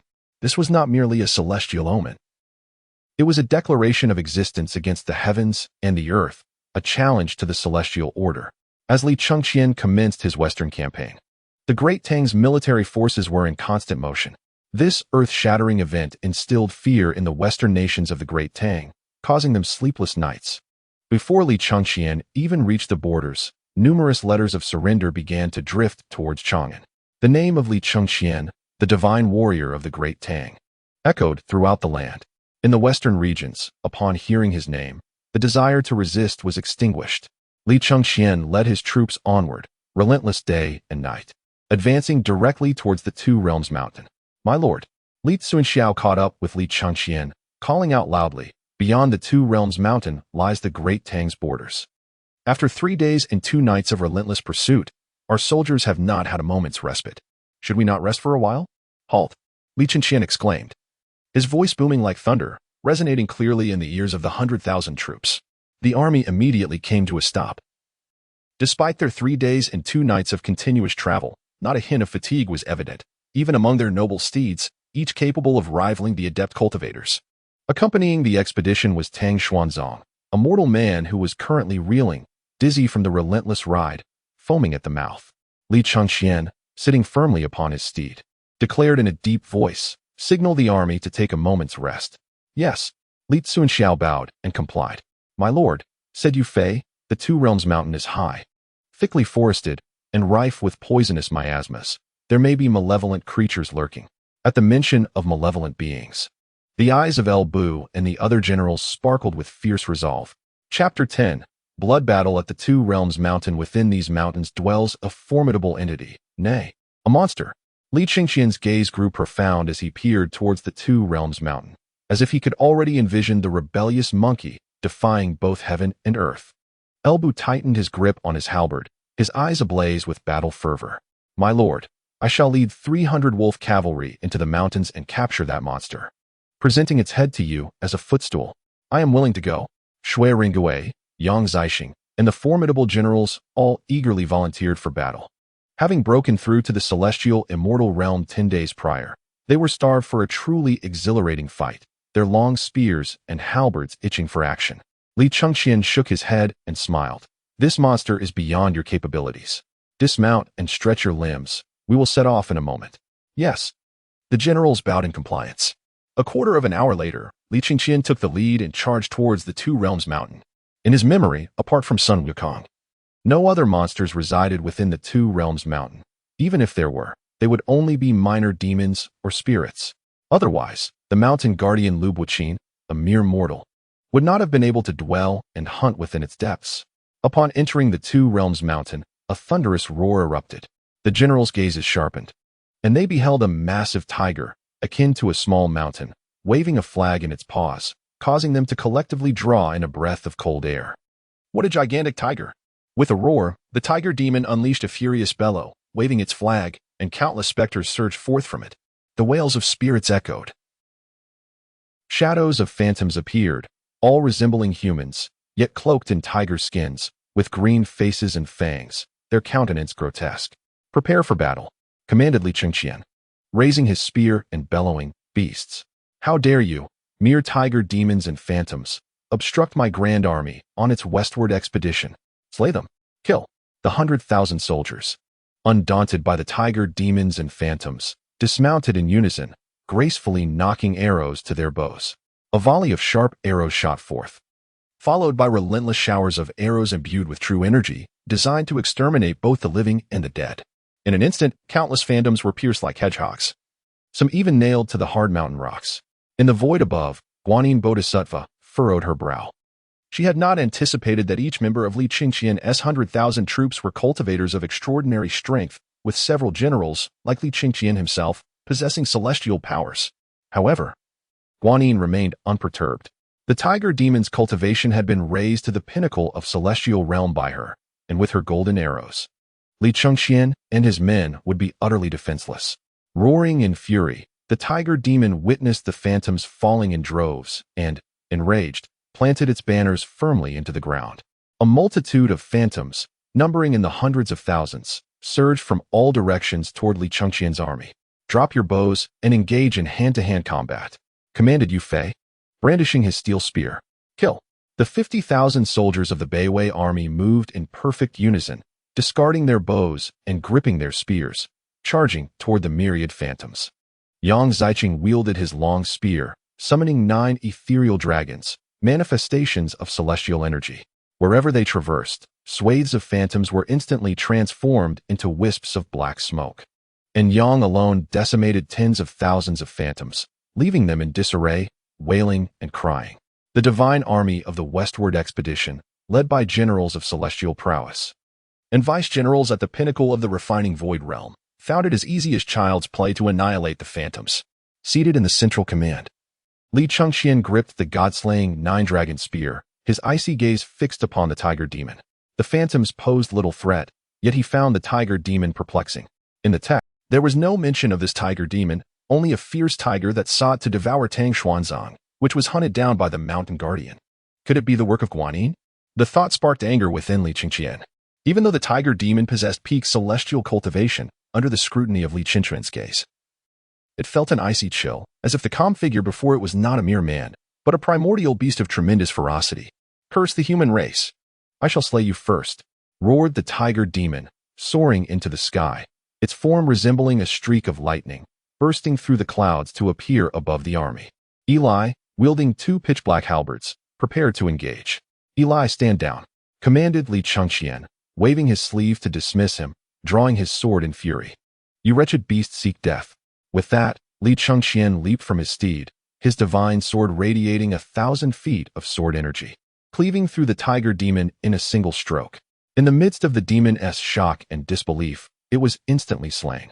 The sword energy pierced the heavens, nearly tearing the sky asunder. In the void, Guanyin Bodhisattva gasped in astonishment at the sword energy that sliced past her. Her heart raced with trepidation. She was astonished, her gaze fixed upon Li Chengqian. Why could the emperor and crown prince of the mortal realm cultivate to such formidable heights, while Tang Xuanzang had not? The tiger demon, a creation of her own, though forcefully elevated, was still a genuine peak celestial being. Yet it could not even utilize the golden arrows she bestowed before being vanquished by Li Chengqian's singular strike. Was this something achievable only by those newly initiated into the celestial realm? Guanyin's eyes turned cold as she shot Li Chengqian another glance, then furiously retreated deeper into the depths of the Two Realms mountain. The king is dead. This human is truly terrifying, having slain the king with a single sword. Countless phantoms, already decimated by the divine army, were now nearly paralyzed with fear at this sight, hastily fleeing in every direction. Li Chengqian's eyes hardened as he commanded, "Slay these phantoms. Do not let them escape to wreak havoc upon the common people. Fire your arrows. Li Chengqian pointed his long spear, and 3,000 cavalrymen. The White Horse loyalists drew their bows, unleashing over 100,000 arrows, systematically eliminating every fleeing phantom. In the heavenly realm, within the Taiwei Yuqing Palace, a report was made. The pair of Qianlian and Shuanfinger knelt amidst the clouds, clasping their hands in reverence, announcing, "We report to the Jade Emperor. The crown prince of the Tang, Li Chengqian, has slain the peak celestial tiger demon and dispatched tens of thousands of phantoms." Since Li Chengqian had declared his westward expedition at the Water and Land Assembly, the Jade Emperor had instructed Qianlian and Shuanfinger to closely monitor him and The Jade Emperor raised an eyebrow. "You may leave." "Yes." The two departed with utmost respect. The Jade Emperor then turned to the left, addressing Taibai Jinxing. "What is your opinion on Li Chengqian's westward expedition?" "A joyful event," Taibai Jinxing replied with a smile. "Your Majesty, the Buddhist sect is flourishing, as decreed by the sages. Now, with the Tang Crown Prince Li Chengqian challenging the Buddhist sect, it is indeed a matter of delight for us. I had never considered that a mortal dynasty could produce such a remarkable figure." The Jade Emperor nodded slightly. "This child grows rapidly, and he is destined to be a person of destiny. The Buddhist sect would not dare to act rashly against him. It will surely be a significant trouble for them. If they act out of anger, you must descend to mediate and ensure his life is preserved. If necessary, lend some assistance to Li Chengqian." "I obey your command," Taibai Jinxing said, beaming as he hastened away, eagerly anticipating Guanyin's expression at this moment. On the borders of the Tang Dynasty, at the Two Realms Mountain, a notification echoed. "Congratulations, host, for slaying the peak celestial tiger demon. Reward, cultivation enhancement. 1 year of fasting." The successive system alerts brought a smile to Li Chengqian's face.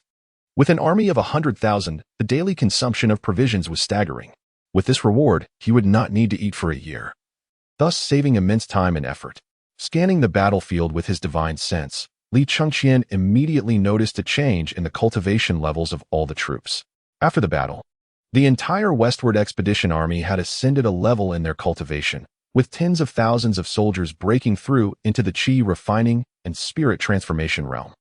This astonishing leap from merely slaying a trivial tiger demon on the journey to the west? What if they conquered Lion Turtle Ridge? Would they not ascend to immortality right then and there? Li Chengqian felt his heart surge with excitement and promptly led his army onward.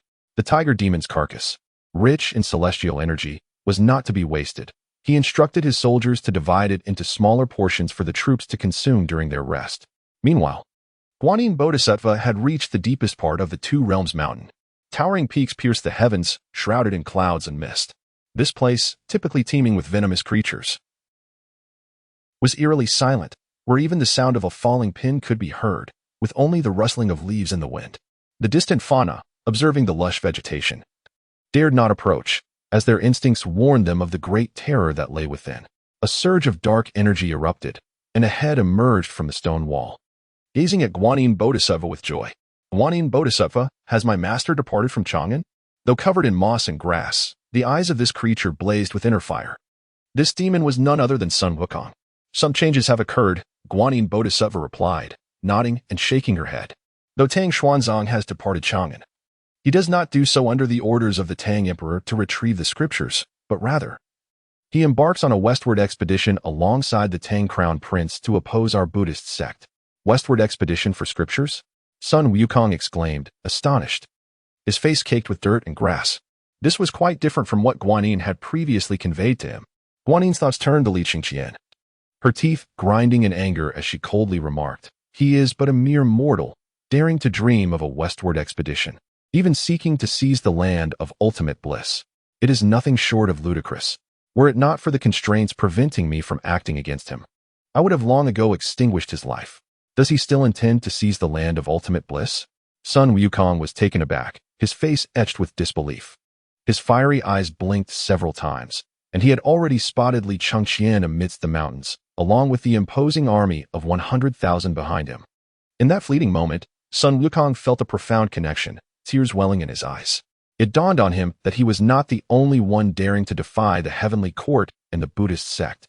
He never anticipated that the son of the Tang Emperor would possess such audacity and valor to stand against the Buddhist faith and lead a military expedition westward. This audacious spirit was reminiscent of his own defiance against the heavens that had once shaken the three realms. Guanyin, the Bodhisattva, was unaware of Sun Wukong's thoughts and spoke. I have come to meet you to facilitate your release, but you must undertake a task for me. You must slay Li Chengqian at the Mountain of Two Realms, and thereafter, continue with our original plan to escort Xuanzang to the west for scriptures. What say you? Upon hearing this, Sun Wukong furrowed his brows deeply, a surge of murderous intent rising within him. However, this intent was not directed at Li Chengqian, but rather at the Buddhist sect. 500 years prior, he had caused chaos in the heavenly court and was suppressed by the Tathagata Buddha beneath the Five Elements Mountain, enduring endless torment. Now, 5 centuries later, with the Tang prince embarking on a quest for scriptures, the Buddhist sect intended to employ the same vile tactics to coerce him into killing Li Chengqian for their own ends. Seeing Sun Wukong hesitate, Guanyin smirked coldly and said, "Do not forget who imprisoned you here. If you refuse, I shall not press further. There are other means to eliminate Li Chengqian, and you shall remain bound beneath this Five Elements mountain for eternity." Very well, Sun Wukong slowly lifted his head, his voice hoarse. "I cannot bear the torment of 500 years any longer." Cunning indeed. Guanyin smiled, producing a willow branch from her jade bottle, dispelling the sealing incantation. In an instant, a tempest arose, dust enveloping the entire Mountain of Two Realms. Ancient trees were uprooted and hurled into the sky, as if the heavens and earth were collapsing. Sun Wukong soared out of the stone cave, roaring. A wave of pent-up frustration surged in Sun Wukong's throat as he let out a furious roar, wishing to shatter the very fabric of heaven and earth. Though he had escaped the tangible confines of the Five Elements Mountain, his heart remained shackled by an invisible mountain known as Buddhism. The overwhelming magical power reverberated throughout the realms, causing the heavens and earth to change color. Guanyin furrowed her brow slightly, casting the golden hoop directly onto Sun Wukong's head. What force was disturbing the balance of heaven and earth? The generals of the expedition were utterly stunned by the cataclysmic scene before them. What kind of formidable being possessed such immense power? Li Chengqian's gaze sharpened. How has Sun Wukong been released early? Sun Wukong? The generals exchanged puzzled looks, having never heard of this name before. Li Chengqian urged his horse forward, shouting. This Mountain of Two Realms was originally the Five Elements Mountain, renamed by my Tang Dynasty. Within it lies the unparalleled demon, Sun Wukong. Follow me, and I shall explain later. Understood. The generals shouted in unison, following Li Chengqian with the great army of 100,000. Despite the terrifying demon ahead, their faces bore no fear. They were resolute in their loyalty to the prince, prepared to face death without regret. Boom. Before the army could advance, even a figure descended from the sky, crashing heavily before them, raising a cloud of dust. Li Chengqian waved his sleeve, using his celestial power as the dust settled. Everyone was taken aback to find a yellow-furred monkey, adorned with a golden hoop, holding an iron staff before them. Are you Li Chengqian? Sun Wukong rested his golden staff upon his shoulder, looking up to inquire. Li Chengqian's expression shifted slightly, his gaze sweeping over Sun Wukong's head. He replied solemnly, Sun Wukong, when did you don the golden hoop? You know I am Sun Wukong, and you are aware of the golden hoop? Sun Wukong gently shook his head. Alas, Li Chengqian, the vast power of the Buddhist sect is far beyond what you can imagine. It is not something your celestial strength can contend with. I shall ensure you meet a dignified end. Impudent, bold demon monkey, how dare you insult the prince? The generals erupted in fury, brandishing their weapons and charging towards Sun Wukong. Though they recognized the monkey's unfathomable strength, they felt no fear. Do you not realize that even I am but dust before the Buddhist sect? Sun Wukong gripped his golden staff tightly, cold fury radiating from his eyes. With both hands wielding the staff, he struck fiercely at the generals. Bang! The strike, infused with immense magical power, seemed to warp the very air, sending Li Chengqian's generals sprawling backward. Had it not been for their protective powers, their bodies would have been shattered by the blow. Kill! Slay the demon monkey. Protect the prince! The army roared in unison, the sound of battle echoing through the heavens. Stand down! Li Chengqian bellowed, gripping his god-slaying nine-dragon spear. Pointing it at Sun Wukong in anger, I once admired you as a valiant hero who dared to challenge heaven and earth, but today, I see not the great sage equal to heaven I had in mind, but a groveling monkey. Prepare yourself. With that, Li Chengqian produced a card and crushed it in his hand. Great Luo Golden Immortal Experience card. Boom. The heavens and earth changed color. The clear sky instantly shrouded in ominous clouds. Boundless, surging magical power roiled within Li Chengqian, as the void behind him was torn apart and healed in rapid succession. A terrifying pressure enveloped the surrounding miles, causing all living beings within to tremble in fear. Even those far away in Chang'an felt the shift in the western realms. Yuan Tiangang, who calculated the heavens, was suddenly struck and spat blood, murmuring before losing consciousness that the prince was indeed a divine being.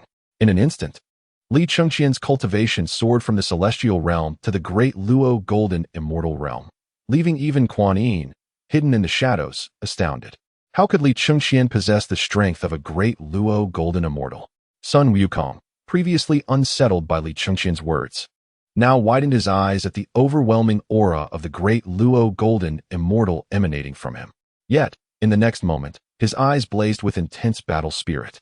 After 500 years confined beneath the Five Elements Mountain, encountering Li Chengqian now ignited a deep desire within him to engage in a fierce battle against this audacious figure. Sun Wukong, meet your end. Li Chengqian was consumed with fury, as his god-slaying nine-dragon spear unleashed beams of golden light, each containing tremendous power, tearing through the endless void towards Sun Wukong. I fear not the great Luo golden immortal. Sun Wukong, his feet pounding the ground as his aura surged to the pinnacle of the Tai golden immortal realm. He channeled all his magical power into the golden staff, wielding it as if it were a pillar propping up the heavens, agilely dancing as it shattered the beams of golden light. His eyes glowed crimson as he swung the staff towards Li Chengqian.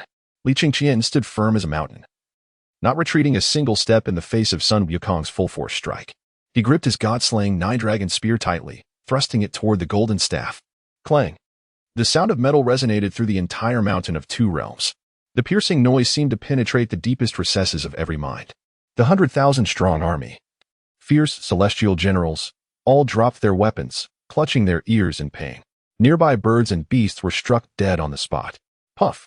Sun Wukong felt an overwhelming force crash upon him, spitting blood as he was sent flying 100 miles. He barely stabilized himself in midair. Wiping the blood from his mouth, not in anger but in exhilaration, he shouted, Li Chengqian, I shall remember you. Once I attain the great Luo golden immortal realm, I will seek you out for a grand battle. With that, Sun Wukong grasped his golden staff, summoned his cloud, and soared away. He had no intention of confronting Li Chengqian at this moment, having been sent flying 100 miles by him. He was confident that he could easily escape Guanyin's grasp with the help of his somersault cloud. In the days to come, he would soar through the heavens and roam the earth freely, occasionally even assisting Li Chengqian in troubling the Buddhist sect. Li Chengqian was momentarily taken aback, his face a canvas of astonishment. Sun Wukong had fled? The audacity! Guanyin was nearly consumed with rage, and with a fierce shout, she clasped her hands together and began reciting the tightening spell. A roar filled with anguish echoed across the distant sky, deafening all who heard it. Before the eyes of the gathering crowd, Sun Wukong plummeted from the clouds, crashing into the forest below. Like a maddened beast, he thrashed and rolled about, his anguished howls resonating throughout the entirety of the Two Realms Mountain. Guanyin, you have plotted against me. His eyes glowed crimson, the golden circlet embedded deeply into his flesh, blood streaming down his body, mingling with dirt and grass, rendering him a fearsome sight. Guanyin remained impassive, her incantations unwavering. With a heart-wrenching roar, Sun Wukong, filled with pain and vengeful fury, brandished his Rui Jinggu Bang, which expanded dramatically in the wind to a length of 1,000 miles, and from that distance, he struck at Guanyin with all his might. In that instant, Li Chengqian and the others witnessed Guanyin materializing in the void, her divine power stirred by the golden staff. Beast, you have imprisoned me for 500 years, yet you remain a beast. Today, I shall liberate you. Guanyin's fury was palpable as she revealed her true power, extending her jade hand to deliver a blow. Her compassionate magic transformed instantly into a colossal hand that thundered downwards. With a resounding crash, the golden staff was knocked from Sun Wukong's grip, the force of the blow aimed directly at him. In a flash, Li Chengqian vanished from his original position and appeared before Sun Wukong, wielding the demolishing God Nine-Dragon Spear, which he swung with great force, shattering Guanyin's gigantic hand. His gaze was cold as he declared, Indeed, it is you, this wretched one, who has been scheming behind the scenes. You dare to call me wretched? Guanyin exclaimed in wrath. I am Guanyin Bodhisattva, transforming into countless forms to hear the world's suffering and liberate all from anguish. In the face of such divine virtue, what right have you, a mere insect, to speak? Well said, Sun Wukong retorted, retrieving his golden staff and rising slowly, baring his teeth in anger. I have heard that this wretched one was once a Taoist, a despicable traitor who abandoned the teachings to join the Buddhist sect, espousing loyalty and righteousness while trampling them underfoot. Were I to attain celestial powers, I would reduce this wretch to ashes. Excellent. Many formidable beings watching from the void could not help but applaud, for what Li Chengqian and Sun Wukong said resonated with their thoughts. Guanyin's expression darkened, her anger flaring. Sun Wukong, you seek your own demise. Without hesitation, she began chanting the tightening spell again. With a primal roar, Sun Wukong's fangs bared, his eyes blood red. The golden circlet constricted further into his skull, now nearly invisible, embedded deep within his flesh, threatening. Those of the Buddhist sect only resort to despicable means. Li Chengqian scoffed, using his left hand to summon the power of the great Luo golden immortal to halt the circlet's shrinking, while his right hand produced a card inscribed with the words Unbinding Card. This was a reward from the system after he had obliterated a nation, capable of lifting any restriction. Though precious, Li Chengqian deemed it worth using on Sun Wukong. In a flash of golden light, the circlet vanished without a trace. Freed from its constraint, Sun Wukong's wounds healed instantaneously. How is this possible? Guanyin gasped in disbelief. The circlet was bestowed upon her by the Buddha, representing his supreme power. How could it be made to disappear by Li Chengqian? What kind of treasure was this card? The next moment, Guanyin's expression turned cold. Her voice icy. Very well, Li Chengqian. Since it has come to this, I shall not conceal my intentions any longer. I, Guanyin, shall sacrifice my body to bear the weight of infinite karmic retribution, even if it means slaying you here today, so that I may restore the Buddhist teachings and see them flourish. As she spoke, her form expanded a millionfold, transforming into a radiant embodiment of Guanyin, seated upon a golden lotus, her 1,000 arms rising and falling behind her. Great compassionate palm. Her voice resonated like thunder in the heavens, echoing throughout the universe. Countless palm imprints erupted from her 1,000 arms, hurtling towards Li Chengqian. His countenance shifted slightly as he hurriedly brandished the demolishing God Nine-Dragon Spear to meet them. But as he did so, he sensed the boundless power of Guanyin's magic. Even with his great Luo golden immortal cultivation, he was no match for her. My lord. The generals and the 100,000 troops of the Western expedition cried out in alarm, rushing towards Li Chengqian to shield him from the onslaught. Yet, Guanyin's palm strikes were too swift, leaving even Sun Wukong unable to react. Boom. The countless palm imprints exploded hundreds of meters away from Li Chengqian, the shockwave shattering mountains and splitting the earth. A surge of golden light rose from the ground, enveloping Li Chengqian in protection. Guanyin gasped, what kind of power is this? From within that golden light, she sensed a terrifying force far beyond that of the Buddha.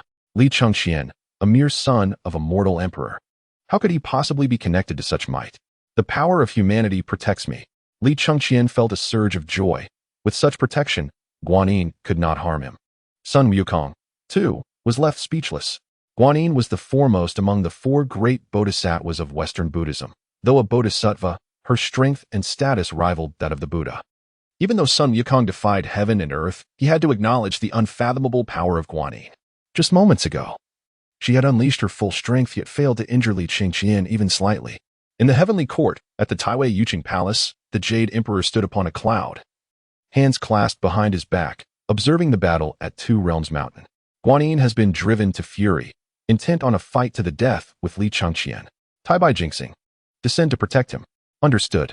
Taibai Jingxing waved his Buddhist dust, cupping his hands in salute as he descended to the skies above Two Realms Mountain, positioning himself between Li Chengqian and Guanyin. Guanyin furrowed her brow, perplexed.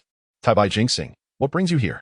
Guanyin, do you not know that Li Chengqian is the crown prince of the Tang Dynasty? Taibai Jingxing replied with righteous indignation. The Buddhist sect and the celestial realm must not act against a mortal prince. If you were to slay Li Chengqian today, tomorrow another celestial might follow suit and kill the heir. From then on, chaos would reign. Countless mortals would perish. Can you bear the weight of such sin? Well said. Sun Wukong laughed heartily, applauding. Taibai Jingxing turned away from Guanyin and winked at Li Chengqian and Sun Wukong. Li Chengqian chuckled in disbelief. He had not anticipated Tai Jingxing's appearance and protection, indicating that his expedition had indeed drawn the attention of the heavenly court. A wave of frustration surged within Guanyin. She understood Tai Jingxing's purpose all too well. The Taoists did not wish to see Buddhism spread eastward, nor did they desire the flourishing of the Buddhist sect. At this moment, Guanyin even suspected that Li Chengqian was receiving support from the Taoists. How else could a mere celestial have such audacity?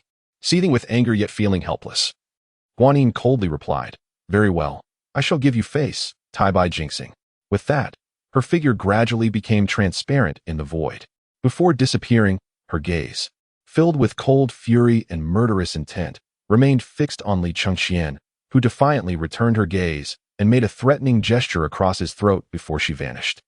"I have seen the crown prince."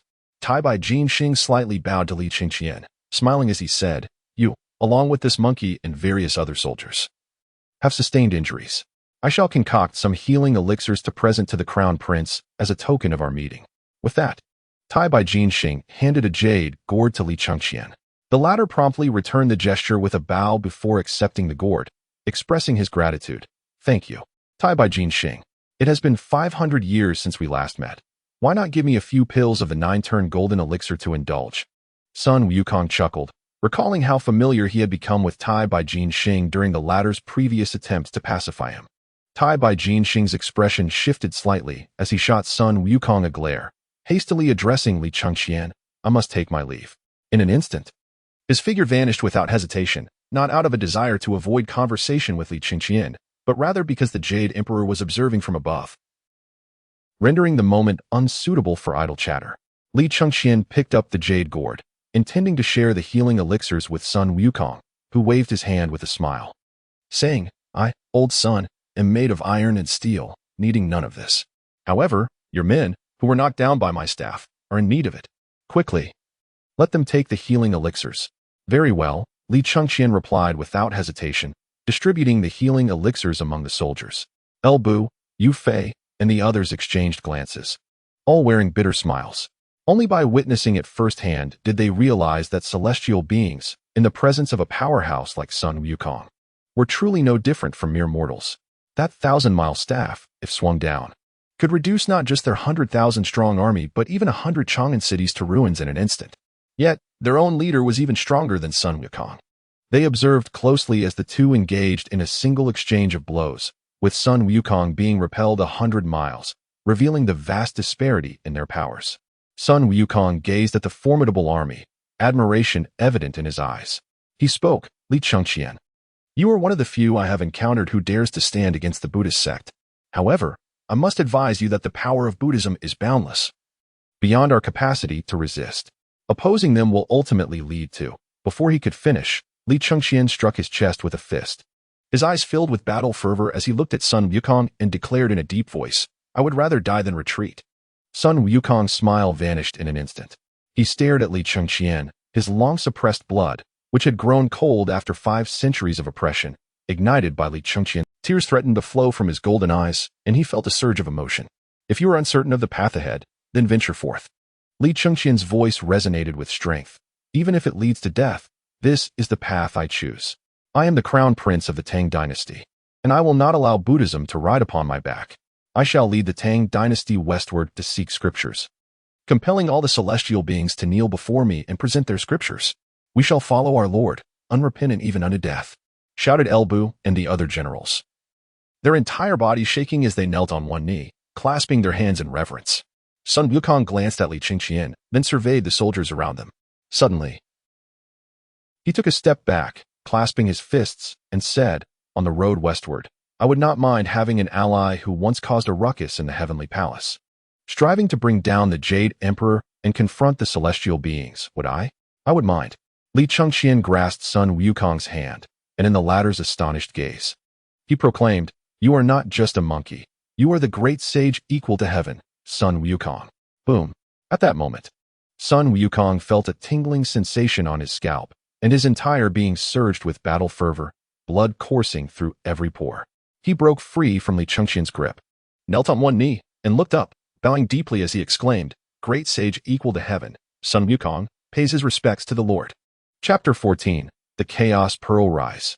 Li Chengqian pulled Sun Wukong up, his face alight with joy. He had not anticipated that merely expressing his ambitions would resonate so deeply with Sun Wukong, leading to such immediate allegiance.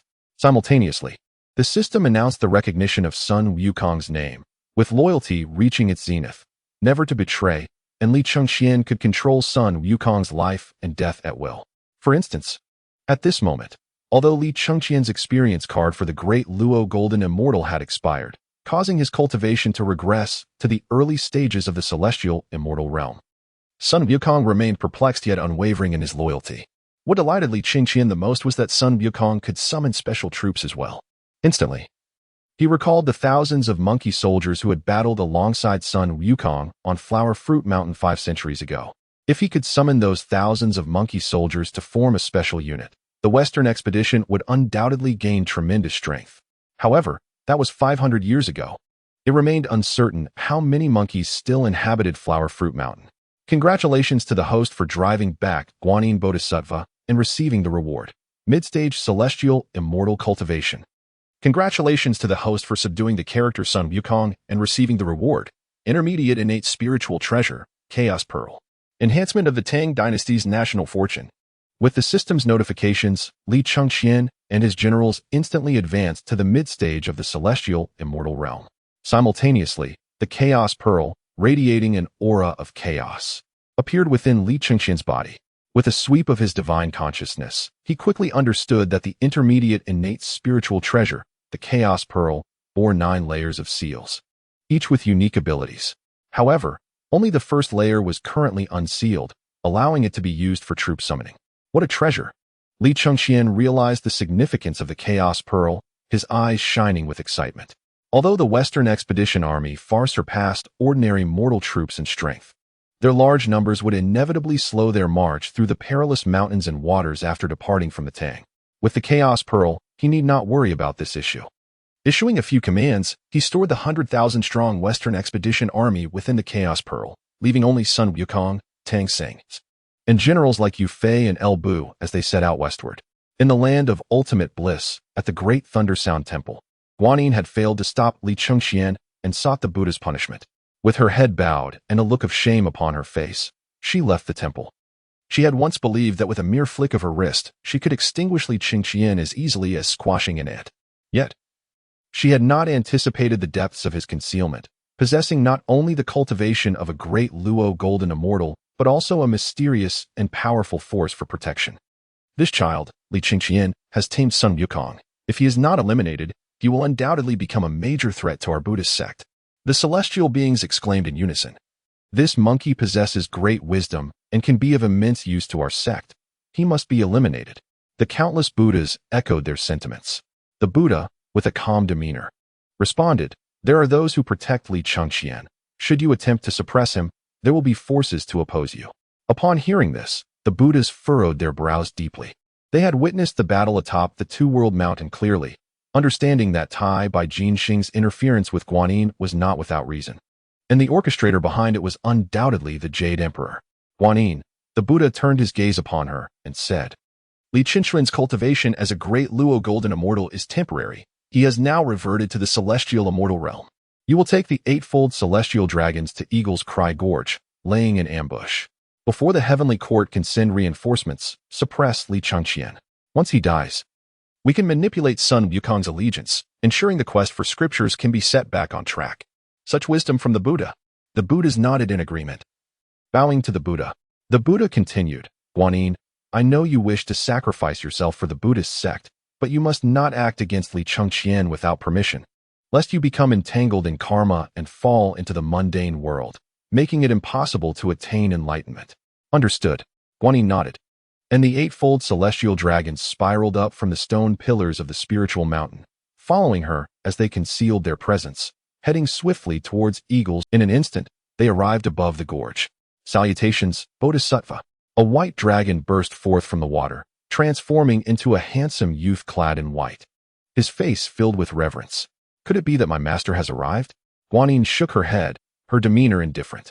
"Little white dragon, seek your own path. I have need of this place." "What?" the little white dragon exclaimed in astonishment. "Did you not rescue me and bring me to Eagle's Cry Gorge for the purpose of waiting for the one who seeks scriptures? Why now do you wish to drive me away?" Guanyin, already vexed in heart, could not be bothered to explain further. She furrowed her brow and commanded, "Begone." Boom. A formidable force swept through, propelling the little white dragon away from the Eagle's Grief Gorge. With the little white dragon dispatched, the Bodhisattva Guanyin commanded the eightfold heavenly dragons to infiltrate the gorge, waiting for Li Chengqian and his companions to arrive, at which point they would strike together. Meanwhile, Li Chengqian and his entourage had reached a location not far from the eastern edge of the gorge. Sun Wukong, donned in golden armor and wielding his golden staff, turned to Tang Xuanzang and inquired, "Little monk, do you understand why the Buddhist order has chosen you as the scripture seeker, and why I must be?" He had observed Tang Xuanzang throughout their journey but found nothing exceptional about him. From any angle, he appeared to be an unremarkable monk. "I do not know," Tang Xuanzang replied, shaking his head as he rode his white horse and gazed at the heavens, choosing to ignore this monkey, who had insulted the Buddhist faith alongside Li Chengqian. Witnessing the battle between Li Chengqian and Guanyin had already shattered his worldview. Even the compassionate Guanyin could not subdue Li Chengqian and was ultimately forced back by the star of Venus. Could it be that none of the celestial Buddhas could contend with the crown prince of the Tang Dynasty? Noticing Tang Xuanzang's reluctance to speak, Sun Wukong approached Li Chengqian, but paused as a glimmer of gold illuminated his eyes. "My lord, there is a demon dragon approaching us from the west." "A demon dragon?" Li Chengqian's interest was piqued. Having exited the Two Realms Mountain and entered the territory of the Eagle's Grief Gorge, could it be the little white dragon? As he spoke, a storm began to brew. Dark clouds rolled in, where the little white dragon sat despondently on a cloud, allowing the tempest to carry him aimlessly. Looking around, he felt that his path to enlightenment had been severed and had no desire to return to the West Sea. The vastness of the sky and earth only deepened his sense of desolation. Li Chengqian spotted the little white dragon in the clouds and called out, "Wukong, bring him here." "At your command." Sun Wukong responded swiftly, vanishing from his spot and soaring into the sky. Before the little white dragon could recover from his sorrow, he was seized by Sun Wukong by the nape of his neck and brought before Li Chengqian. Furious, the little white dragon struggled and shouted, "I am the third prince of the West Sea, you demon monkey. How dare you grasp my throat? The son of Xīyóu run from the West Sea?" Sun Wukong laughed heartily. 500 years ago, your father gifted me a suit of golden chainmail. By lineage, you should address me as uncle." At this, the little white dragon was momentarily taken aback. He suddenly looked at Sun Wukong and exclaimed, "Could you be the great sage equal to heaven, Sun Wukong, who caused chaos in the heavenly palace?" "Indeed," Sun Wukong replied, feeling a surge of pride as he forced the little white dragon to kneel before Li Chengqian. "This is my lord, young nephew. You must bow down and pay your respects." "How dare you, demon monkey?" The little white dragon fumed, rising defiantly. 500 years ago, you compelled my father and uncles to provide you with weapons and armor, and now you seek to humiliate me? Though I, Ao Qing, may not be your match, I will never submit to such disgrace. Bang! Without hesitation, Sun Wukong struck the little white dragon on the head, causing him to see stars and feel dizzy. "Wukong, there is no need to harm him. He bears no enmity towards us," Li Chengqian said, helping the little white dragon to his feet. "You are the third prince of the West Sea, while I am Li Chengqian, the crown prince of the Tang Dynasty. There is no need for you to kneel before me." "The crown prince of the Tang Dynasty, a human?" The little white dragon brushed off the dust from his knees, gazing at Li Chengqian in astonishment. He seemed incredulous that the fearless Sun Wukong would refer to this human as his lord. The Tang Dynasty was a mortal realm, where the crown prince was merely an ordinary man, unfit for cultivation. How could he command the allegiance of a powerful being like Sun Wukong? Li Chengqian nodded and inquired, "Ao Qing, why are you not in the Eagle's Grief Gorge?" Sighing, Ao Qing replied, "I believed you to be more reasonable than this monkey, so I came to share my woes. I accidentally set fire to the pearl bestowed upon me by the Jade Emperor, and my father reported my disobedience to the heavenly court. The Jade Emperor ordered my punishment, and I was lashed 300 times in midair. I was meant to be executed soon, but thanks to the Bodhisattva Guanyin, I was saved and instructed to wait here in the Eagle's Grief Gorge to assist the scripture seeker. The Jade Emperor is not entirely unkind to me," he added. Sun Wukong chuckled and shook his head. Tang Xuanzang lowered his gaze, glancing at Ao Qing with a sense of kinship. Li Chengqian remained silent, as he was already aware of these events, and encouraged Ao Qing to continue. I have waited long in the Eagle's Grief Gorge, but just now, the Bodhisattva Guanyin arrived with the eightfold heavenly dragons and insulted me, using her powers to cast me away. As I sat upon the cloud, feeling lost and despair, this monkey seized me by the throat and brought me here. At this point, Ao Qing shot an accusatory glare at Sun Wukong. Is it possible that Guanyin intends to ambush me? Li Chengqian's eyes darkened with anger as he clasped Ao Qing's shoulder and declared, Ao Qing, if you feel lost, then join me and become a general under my command. We shall march south and north, our names echoing throughout the seas. What did you say? Ao Qing trembled, nearly collapsing under Li Chengqian's grip. Guanyin, the wretch? The mere mention of those words filled Ao Qing with dread, causing him to turn and flee, unwilling to remain with Li Chengqian. Come back.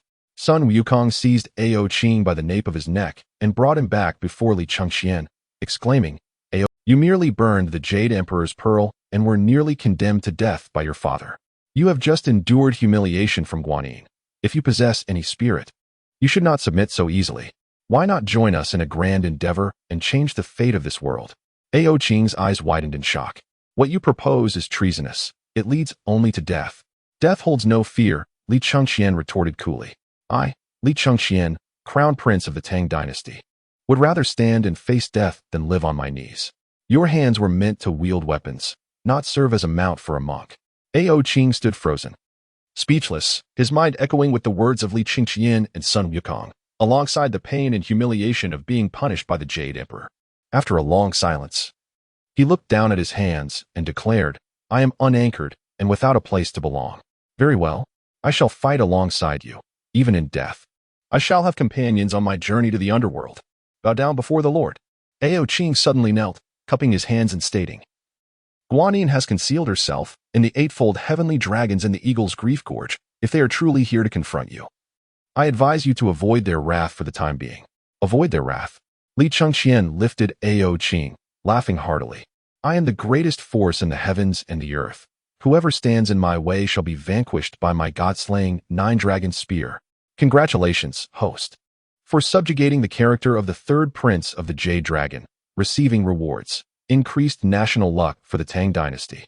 Congratulations, host, for altering the fate of the character of the third prince of the Jade Dragon, receiving rewards. Ancestral Dragon's Suppression Technique.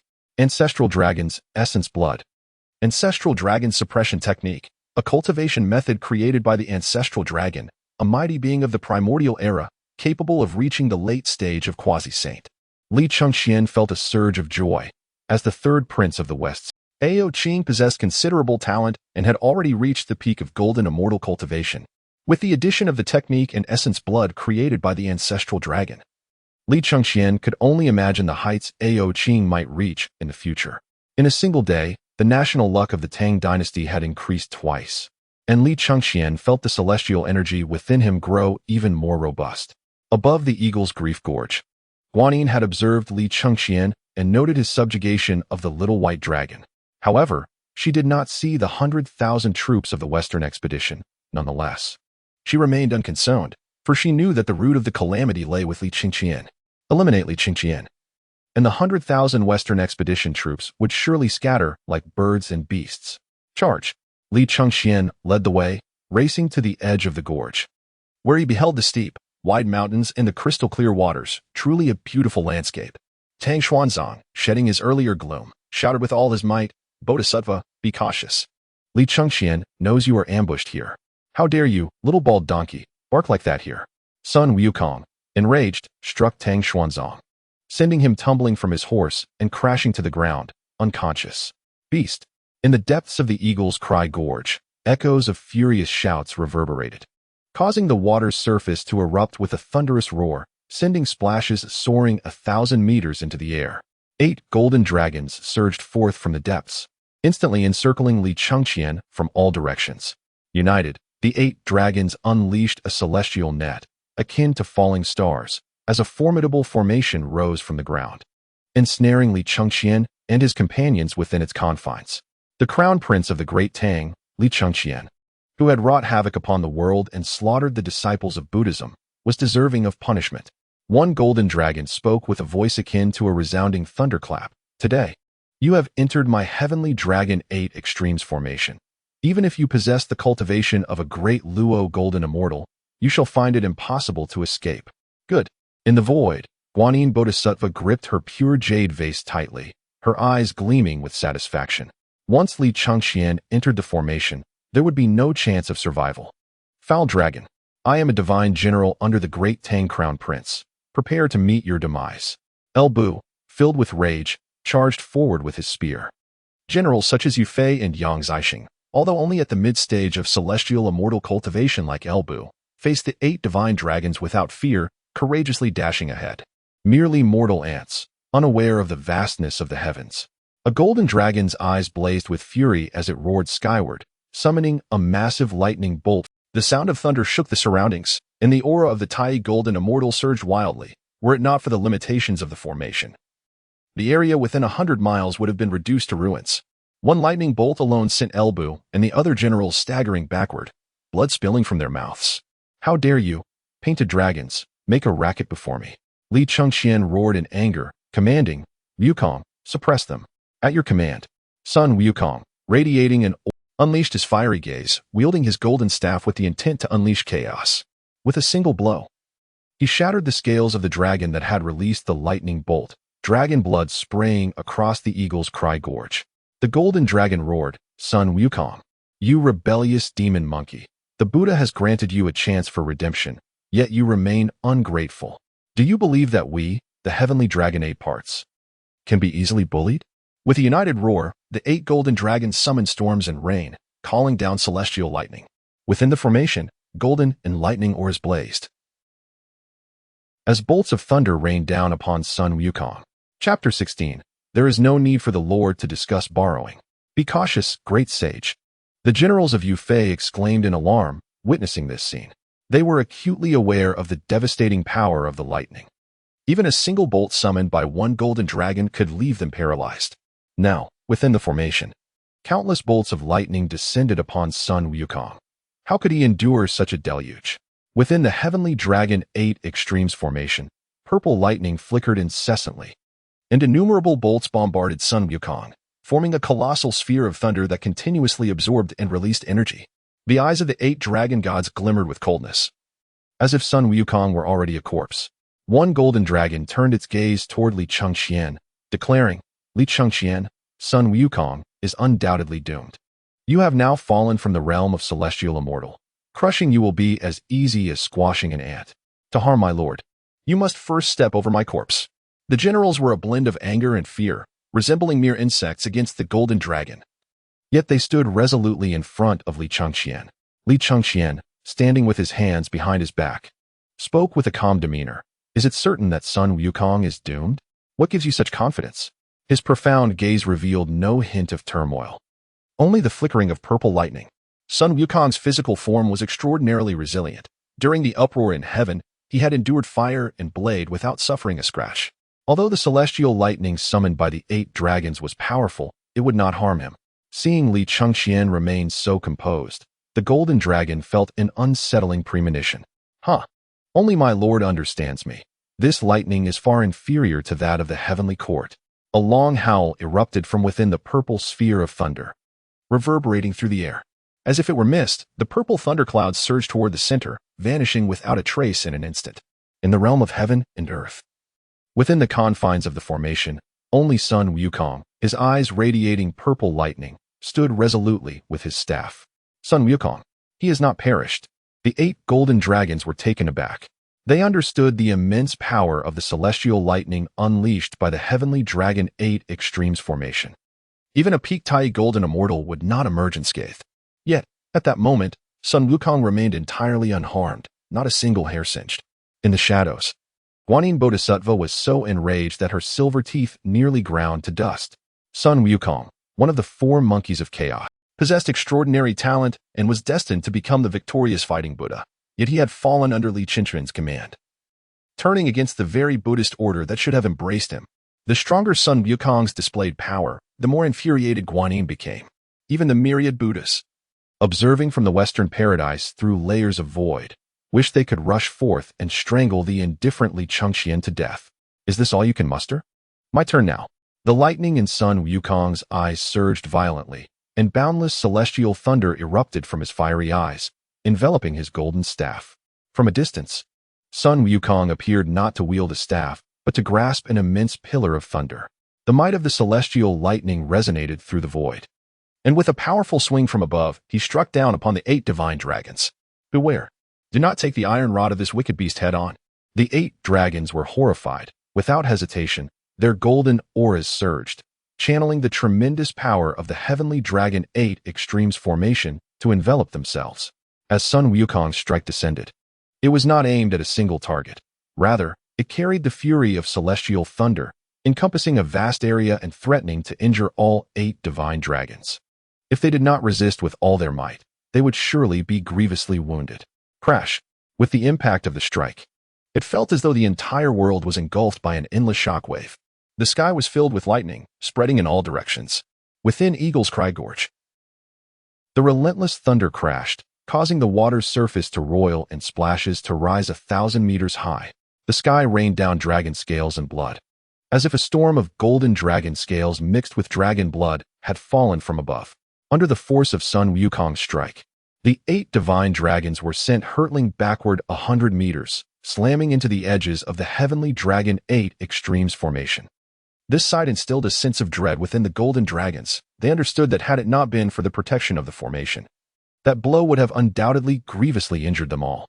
Sun Wukong, one golden dragon roared, even if you can defeat us, you will never breach the heavenly dragon 8 extremes formation.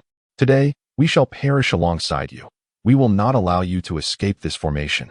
Sun Wukong frowned at these words. He believed himself to be exceptionally strong. Among his peers, only a handful could rival him. Yet, he did not understand formations. If the 8 dragons activated the formation to unleash a catastrophic explosion, what would his lord do? As the golden dragon channeled its power, its enormous eyes fixed upon Li Chengqian, coldly declaring, "Li Chengqian, you petty usurper, if we can ensure your death within this formation, we shall find our fulfillment." Petty usurper? Li Chengqian raised an eyebrow, smiling rather than fuming. Is it being a petty usurper to refuse to submit to your Buddhist order, leading an army westward, and opposing you? Sun Wukong and the generals of Elbu were incensed at these words. Li Chengqian was the person they respected most. Even divine beings should not insult him. The golden dragon's eyes glimmered with disdain, saying, "You, a mere celestial immortal, vainly aspire to march westward. It is merely because Sun Wukong stands behind you. Without him, I could dispatch you with a mere sneeze." Indeed, this despicable villain hides behind Sun Wukong. The remaining 7 golden dragons roared in unison, simultaneously channeling their power. Instantly, the heavenly dragon 8 extremes formation began to tremble, waves of potent golden light radiating outward. "I am but a general under my lord," Sun Wukong coldly retorted. "If you cannot even defeat a general under my lord, how do you presume to contend with him? You are but a few slippery eels. I could easily slay you." In a moment of confrontation, Sun Wukong raised his Rui Jingu Bang and struck fiercely at the 8-part heavenly dragons. "Too late, haha." The 8-part heavenly dragons roared. "The formation's annihilation has commenced. Even a Deluo Jin Xian could not halt it. Today, all shall perish within this array. Is that so? Wukong, spare them a breath. Let them witness how I will dismantle this formation." Li Chengqian smirked coldly. Sun Wukong's gaze swept across, employing the system to effortlessly identify the flaws in the Tianlong Bajizhen formation. The system provided an insight with the true dragon blood of the little white dragon Ao Ching. The formation could be shattered. Upon hearing this, the 8-part heavenly dragons trembled, yet they quickly dismissed the possibility. The Tianlong Bajizhen was immensely powerful. Even a peak Taijin Xian like Sun Wukong could not breach it, and at this moment, Li Chengqian's cultivation was merely mid-Tianxian. How could he possibly dismantle the Tianlong Bajizhen? Without hesitation, Li Chengqian turned and drew his sword, solemnly declaring, "Ao Qing, lend me your true dragon blood." "My lord, there is no need to ask for a loan. Take my life if needed." Ao Qing proclaimed boldly, unwavering even if Li Chengqian intended to use his life. He offered his hands without hesitation. Li Chengqian focused intently, pointing, as a drop of true dragon blood seeped from Ao Qing's fingertip, darting towards the indicated spot like an arrow released from a bow. Chapter 17. Dragon Night. A resonant hum reverberated, causing hearts to tremble. The world, enveloped in golden light, seemed to shatter as cracks of brilliance appeared in the sky. The Tianlong Bajizan, like a mirror, shattered instantly, with shards of golden light cascading down, dissipating into the ether before they could touch the ground or water. How could he possibly break the Tianlong Bajizan? The 8-part heavenly dragons were left speechless. For this formation was one of their most formidable, mastered only by the gods and Buddhas of the dragon and celestial realms, capable of ensnaring even de Luo Jinxian. Yet now, it had been so easily dismantled by Li Chengqian. Long live my lord! Sun Wukong exclaimed, his admiration reaching its zenith as he struck down, sending the 8-part heavenly dragons reeling, bloodied, and falling into the Eagle's Cry Gorge. My lord is indeed a divine being. Ao Qing and the generals, including El Bu, all bowed and cheered, especially Ao Qing, who, being of the dragon lineage, understood the might of the 8-part heavenly dragons and the terror of the Tianlong Bajizan. At this moment, he felt no hesitation in following Li Chengqian, eager to fight alongside him and prove the strength of their dragon kin. Come forth, you beasts! Li Chengqian commanded, pointing his golden sword, which unleashed an immense pull. The 8-part heavenly dragons, already gravely wounded by Sun Wukong, had no power to resist and were drawn into the Chaos Pearl, mixed with the sacred water stained by dragon blood. In the distance, in the void, Guanyin Bodhisattva's gaze turned icy, fixated on the spot where the 8-part heavenly dragons vanished. After a moment of silence, she took flight towards the west. In mere breaths, she arrived at the Guanyin Zen temple. Gazing down at the temple, her expression grew colder. According to the normal course of events, Tang Xuanzong would face a calamity here, with the greedy elder Jin Shi seeking to burn him alive and the Black Wind Demon King attempting to steal his cassock. The Black Wind Demon King was formidable, and even Sun Wukong could not subdue him. Guanyin had prepared to assist in capturing the demon, both to repay a favor to Sun Wukong and to bolster Mao Puda. However, she had not anticipated the emergence of the Tang Prince, Li Chengqian. Contemplating this, Guanyin's murderous intent intensified, her eyes reflecting the fury of a Buddha's red lotus as she merged into the statue of Guanyin in the temple, awaiting Li Chengqian's arrival. Before the Eagle's Cry Gorge, having captured the 8-part heavenly dragons in the Chaos Pearl, a notification rang in Li Chengqian's mind. Congratulations, host, for thwarting the Buddhist scheme. You have received the reward, late-stage Tianxian cultivation. Congratulations, host, for defeating the 8-part heavenly dragons. You have received the reward, 100 early-stage true dragons. Special unit, Dragon Knights. Before the system's voice faded, Li Chengqian and his general's cultivation levels surged from mid-Tianxian to late-stage Tianxian, an aura of celestial power radiating from them, revitalizing the land around. Another breakthrough? Sun Wukong's eyes narrowed. He remembered clearly that when he first met Li Chengqian, he and El Bu were at early-stage Tianxian. In just a day, no? Merely a few hours, Li Chengqian and his men had ascended to late-stage Tianxian. Such swift advancement was even during his own training under his master at Mount Lingtai, he had never witnessed any disciple attain such rapid progress. Before Sun Wukong could recover from his astonishment, 100 true dragons of Tianxian realm appeared above the Eagle's Cry Gorge. Their celestial energy surged, sending chills through the nearby monsters. My lord, the 100 true dragons spoke human words and bowed to Li Chengqian. He nodded, instructing, you shall enter the Chaos Pearl to cultivate while I select my elite. The 100 true dragons responded in unison, tightening their grip on the Chaos Pearl. Turning back, Li Chengqian noticed the astonishment on everyone's faces, particularly that of the newly awakened Tang Xuanzong, who was utterly dumbfounded. With a gentle smile, he called out, Yu Fei, Yang Zixing present. The two generals trembled. Quickly kneeling, Li Chengqian commanded, you two shall each lead 3,000 Beihai troops, centered at Eagle's Cry Gorge, to capture the territories of the Tartars and connect with the Tang lands. Yes, the two generals bowed, leading the 6,000 Beihai troops summoned by Li Chengqian into action. As the horses thundered across the earth, Sun Wukong felt a surge of excitement and said, my lord, allow me to accompany them. No, Li Chengqian shook his head. Looking at Sun Wukong, you were trapped beneath the 5 Elements Mountain for 500 years. Have you missed your kin at Huaihua Mountain? Do you wish to return and see them? At these words, Sun Wukong's eyes glistened with emotion. He nodded earnestly, indeed, I have thought of them day and night, longing to break free from this mountain. My lord, I understand now. I shall return to Huaihua Mountain to visit my kin and, upon my return, I will bring with me the soldiers who fought alongside me against the heavenly troops to pledge my loyalty to you. Excellent. Li Chengqian rejoiced. Clapping Sun Wukong on the shoulder, hurry back and return swiftly. I shall await your return here. Understood, Sun Wukong proclaimed, transforming into a wisp of azure smoke and vanishing without a trace.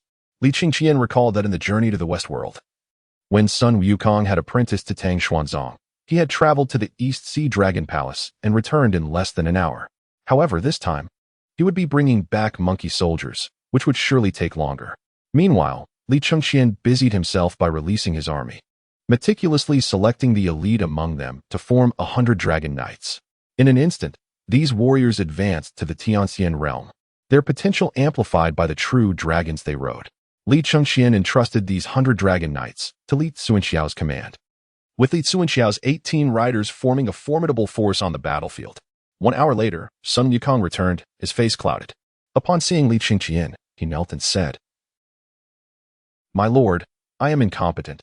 I failed to recruit even a single soldier." "Rise." Li Chengqian quickly helped him up. "What transpired to cast such gloom upon your face?"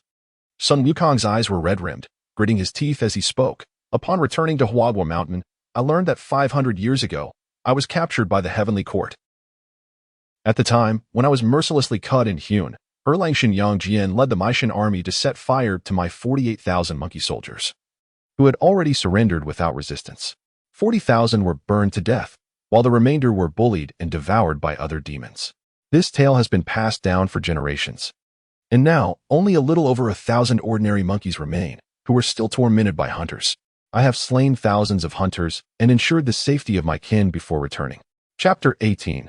Guanyin Scheme Yangjian. Li Chengqian took a deep breath and solemnly declared, "This grudge must be avenged. Blood debts demand blood repayment." Despite having a certain admiration for Yangjian, who had once opposed the heavenly court to rescue his mother, he was oblivious to the true nature of Yangjian in this journey to the west, an individual who would slaughter defenseless monkeys. Perhaps he acted under orders. Yet the seeds of bloodshed had already been sown.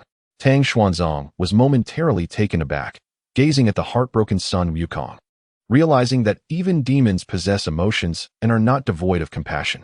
3 days swiftly passed. During this time, Generals Yu Fei and Yang Zixing captured 3 cities and 18 strongholds, establishing a corridor between Xīyóu Gorge and Tang territory. Li Chengqian dispatched troops sent by Li Er to take control of the cities and educate the populace. After completing these tasks, Li Chengqian continued his westward march, traversing mountains and rivers with ease. The journey that originally took Tang Xuanzong 2 months on his white dragon horse was accomplished by Li Chengqian in half a day. Guanyin Zen Temple nestled in a valley, its towers and halls casting long shadows, exuded an imposing aura. Elder Jinshi awaited outside with 2 welcoming monks. Upon seeing this, Li Chengqian felt a wave of confusion. In the original tale, Elder Jinshi was a despicable character who sought wealth and plotted harm. At present, he was unaccompanied by troops, with only Tang Sung, Sun Wukong, and Ao Qing by his side. How could he have known of his arrival? Recalling Guanyin Bodhisattva, who had not shown herself at Xīyóu Gorge, a cold smile crept onto Li Chengqian's lips. Little did he expect that this ancient Guanyin, who had lived for countless years, would employ such crude tactics, neglecting the bigger picture. Elder Jinshi bowed gracefully, smiling. "From where does the guest arrive? Enough with the pleasantries.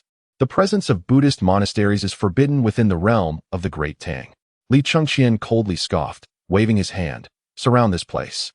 Capture all the monks and bring them to the plaza for my judgment. Secure all entrances and halls of the temple." Yes. In an instant, 3,000 White Horse loyalists appeared out of nowhere, responding loudly, and without further ado, they stormed past Elder Jinshi into the Guanyin Zen Temple, shrieks and curses echoing from within. The Guanyin Zen Temple had been seized by the White Horse loyalists.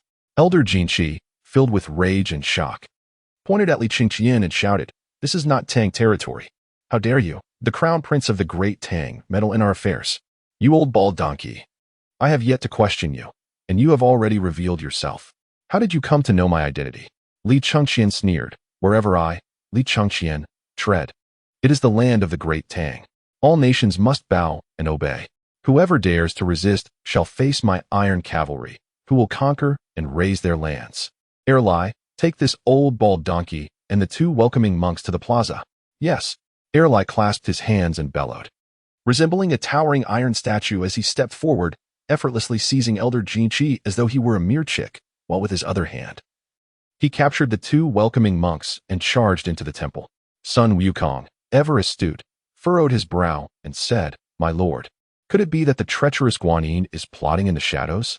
Indeed, that wretched being is undoubtedly behind this." Li Chengqian's eyes glimmered with murderous intent as he shook his crimson cloak and galloped into the Guanyin Zen temple. "Amitba, our Buddha is compassionate."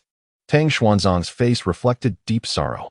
Despite being the holy monk of the great Tang, he had never harbored malicious thoughts throughout his life.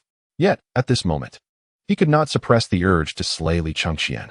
With the example of Jinshan Temple and countless monasteries within the Great Tang as a cautionary tale, the fate of Guanyin Zen Temple was already clear to him. Observing the monks being dragged to the plaza, kneeling and weeping, the Guanyin Bodhisattva in the main hall was left dumbfounded. Her original plan was to harness the Buddhist essence and Zen spirit of the temple to covertly control and incite Li Chengqian's soldiers to assassinate him, thus avoiding any direct consequences. Even if she could not succeed, she aimed to isolate Li Chengqian, preventing further westward expeditions. However, she never anticipated Li Chengqian's audacity and ruthlessness. Upon their first encounter, he ordered his troops to seize the temple before Elder Jinchi could utter a word. "My lord, we have discovered a wealth of gold, silver, and robes in the storeroom. Burn it all." As the flames soared, Elder Jinchi fainted from grief at this sight. Beast, unable to endure any longer, Guanyin Bodhisattva unleashed her formidable power, enveloping the entire Guanyin Zen temple with her immense spiritual force, dividing her essence into over 3,000 parts that penetrated the foreheads of each White Horse loyalist, including Erlai. Forced transformation. Such trivial skills, Li Chengqian disregarded her attempts. Knowing that with the system in place, Guanyin Bodhisattva could never sway his soldiers, he firmly commanded, "Gather wood and fill this temple." Hearing this, Guanyin scoffed. A celestial being could not be resisted by mere mortals, and within the temple, no one would heed Li Chengqian's words. Yet, in the next moment, to Guanyin Bodhisattva's astonishment, the 3,000 White Horse loyalists shouted in unison, gathering firewood and piling it beneath all the halls of the temple, awaiting Li Chengqian's orders. Guanyin Bodhisattva stared in disbelief. Why can these soldiers not be transformed? What charm does Li Chengqian possess? She sensed that within the hearts of all, Li Chengqian had become their singular belief. Even if he commanded them to die, they would not hesitate. What was even more terrifying was the inexplicable, potent force that obstructed her Buddhist essence. Feigning ignorance of Guanyin's presence, Li Chengqian coldly addressed the monks. "You have aided the wicked, adhering to this heretical cult, and are guilty of unforgivable sins. From this day forth, you shall be slaves of the great Tang, toiling in the fields. Whoever dares to recite the Buddha's name shall meet death. Our Buddha is compassionate." An elder monk shouted, "We would rather die than allow you, this monster, to succeed." With a sweep of his sleeve, a soldier quickly drew his blade, severing the elder monk's head. Seeing this, Guanyin Bodhisattva was instantly consumed by fury. Realizing that her transformation attempts had failed, she declared, "I will risk everything today. I shall make you pay the price." With that, 3,000 rays of light burst forth from the Guanyin statue, directly entering the bodies of the 3,000 White Horse loyalists. This was the accumulated merit power of Guanyin Bodhisattva, each fragment immensely precious. At this moment, she was devoid of restraint, disregarding all laws, simply wishing to entice and transform Li Chengqian's army to turn against him. Li Chengqian was taken aback, suddenly turning around. He beheld the 3,000 White Horse loyalists, their auras surging, their cultivation levels skyrocketing from the realm of spiritual refinement to the stage of unity with the Tao, merely a step away from becoming celestial beings. Merit power? Guanyin Bodhisattva. Li Chengqian gaped in astonishment. "You truly are willing to invest heavily." Guanyin smirked with satisfaction, relishing the sight of Li Chengqian's incredulous expression. At last, it seemed she could make him suffer a setback. Chapter 19. Infinite Resurrection. Li Chengqian, you are ultimately just a celestial being. How could you comprehend the grandeur of the gods and Buddhas? The corners of Guanyin Bodhisattva's lips lifted slightly, her voice resonating with the power of merit in the minds of the 3,000 White Horse guardians. "I am the great compassionate and great merciful Avalokiteshvara. You have witnessed my strength. If you unite and stealthily strike down Li Chengqian at this moment, I shall elevate your cultivation to the heavenly immortal realm. From henceforth, you shall be exalted beings in the mortal world, revered even by the great Emperor Li of Tang, who will bow and address you as celestial masters. Guanyin understood the treachery and greed that lurked in human hearts. Though these soldiers appeared loyal to Li Chengqian, she knew that the allure of heavenly power would surely lead them to betray him. Upon hearing her words, the 3,000 White Horse Guardians, including generals like El Bu, turned their gazes towards Li Chengqian. Guanyin felt a surge of joy and remained poised, waiting for the soldiers to launch their assault on Li Chengqian. Your Excellency. El Bu's face contorted with anger as he clasped his hands and declared, "How dare Guanyin Bodhisattva sow discord in our minds and speak disrespectfully of our Lord? I implore you to allow me to lead 3,000 men to seize that wretched being and execute her on the spot. Please, issue the command." The White Horse Guardians roared in unison, their voices echoing like thunder, causing the clouds outside the Guanyin monastery to churn violently. Guanyin was taken aback, suddenly realizing that she could not fathom the thoughts of these ignorant mortals. To kill Li Chengqian and instantly become immortals, what could be better? In the next moment, an unnameable fury ignited within her. As one of the 4 great bodhisattvas of Buddhism, with her powers reaching their zenith, she found herself floundering here. Repeatedly thwarted before Li Chengqian, and now powerless against his minor soldiers. This rage stirred her compassionate heart, and murderous intent boiled within her. Foolish mortals! A furious voice resounded from the main hall of the monastery. Guanyin struck out with her palm, and El Bu, who was seeking orders from Li Chengqian, was instantly obliterated by overwhelming celestial force, his body exploding like a balloon, blood and flesh splattering across the ground. Stepping out from the main hall, Guanyin declared, "Li Chengqian, if I cannot kill you, then I shall annihilate all your soldiers. Let us see how you dare to speak of the Western expedition alone. Protect our lord." The remaining generals, caught off guard by grief, bellowed, rushing to shield Li Chengqian from Guanyin. In a corner, Tang Xuanzang, who had been kneeling and reciting the sutra for rebirth, suddenly looked up, disbelief filling his gaze as he registered Guanyin's words. El Bu, in the 8th year of the Jingguan era, began following me in campaigns across the land. Li Chengqian did not even glance at Guanyin, his eyes fixed on the remnants of El Bu's shattered body, his voice somber. Seeing this, Guanyin coldly replied, "I should have acted sooner. By killing 10,000 of you, I could spare countless lives on the path westward. Li Chengqian, your abilities are but trivial. Is that so?" Li Chengqian suddenly revealed a mocking smile. In the next moment, he waved his wide sleeves and declared, "El Bu, rise." Buzz. As his words fell, a beam of white light erupted from the shattered flesh, dispersing to reveal El Bu, clad in golden armor, kneeling on one knee and proclaiming, "I, El Bu, pay my respects to my lord." How is this possible? Guanyin was left speechless, unable to contain her astonishment. A dead man had been resurrected, and not just any man, but one whose body had been torn apart, even his soul shattered by her own hand. Yet Li Chengqian had revived him with a mere wave of his sleeve. Instinctively, she looked at Li Chengqian, initially believing his power had reached an unfathomable level.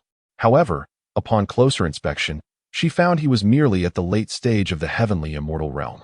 Leaving her even more bewildered, Li Chengqian stood with his hands clasped behind his back, his cold gaze fixed on Guanyin. The revival of El Bu cost him a portion of the Tang nation's fortune. As long as the nation thrived, he could resurrect his soldiers indefinitely. Though the amount consumed was but a fraction, far less than the fortune gained from subduing Sun Wukong or the White Dragon, it pained him nonetheless. Yet, the ability to revive these loyal soldiers, who had followed him steadfastly, was worth any price Li Chengqian was willing to pay. Long live our lord! The generals rejoiced, their fearless spirits soaring as they beheld Li Chengqian's remarkable ability, their admiration reaching new heights. Li Chengqian smirked, pointing at Guanyin, commanding, "Wukong, crush this vile being's head." "At your command." "Kill." Sun Wukong, brimming with battle fervor, wasted no time, raising his Rui Jinggu Bang and smashing it towards Guanyin's forehead. Though he understood he was no match for her, he would execute Li Chengqian's orders without hesitation, even at the cost of his life. "Beast, I shall suppress you first." Guanyin bellowed, launching a strike with the great compassionate palm towards Sun Wukong. The force of this strike was greater than that which she had unleashed on the Five Elements Mountain. Back then, she had harbored murderous intent but sought to redirect Sun Wukong towards protecting Tang Xuanzang, hoping he would later enter the Buddhist path and become the victorious fighting Buddha. But now, she had concluded that Li Chengqian's brainwashing was formidable and Sun Wukong was beyond her reach. If he could not be used, then he must be killed. Roar. Facing the great compassionate palm, Sun Wukong bared his fangs, unleashing a roar reminiscent of an ancient beast, channeling all his power into the Rui Jingu Bang. He struck fiercely against the radiant golden palm imprint. Trivial skills, mere jest, Guanyin scoffed. Sun Wukong's combat prowess was rarely matched at his level, yet before her, he would not withstand a single move. This palm was enough to shatter his indestructible form. Bang! With a resounding explosion, to Guanyin's astonishment. Sun Wukong's Rui Jingu Bang shattered her great compassionate palm's golden imprint, and he charged towards her without losing momentum. Impossible. Sun Wukong is merely a Tai golden immortal. He cannot withstand my palm. Guanyin's gaze sharpened as she noticed Li Chengqian standing behind Sun Wukong, wielding the exterminating divine nine-dragon spear, directing its power into Sun Wukong's being. That power was none other than the strength of humanity. Haha, with my lord's assistance, Sun Wukong is invincible. Guanyin, prepare to die. Sun Wukong sensed the change within him. Elation flooding his heart as he moved like lightning, striking Guanyin atop her head with the Rui Jingu Bang. Guanyin was instantly dazed, stumbling back several dozen steps. Enraged, she shouted, "Beast." With that, Guanyin produced a Buddhist whisk and violently struck at Sun Wukong. The swipe seemed to tear through the very fabric of space, leaving countless cracks in its wake. But Sun Wukong, with his formidable physique, was unperturbed, offering no defense, and instead pursued relentlessly. For a time, Guanyin and Sun Wukong were evenly matched, and as Sun Wukong radiated golden light, his eyes glowed with fierce intensity, growing ever more powerful, akin to an invincible deity of war. This scene left countless powerful beings in the void utterly dumbfounded.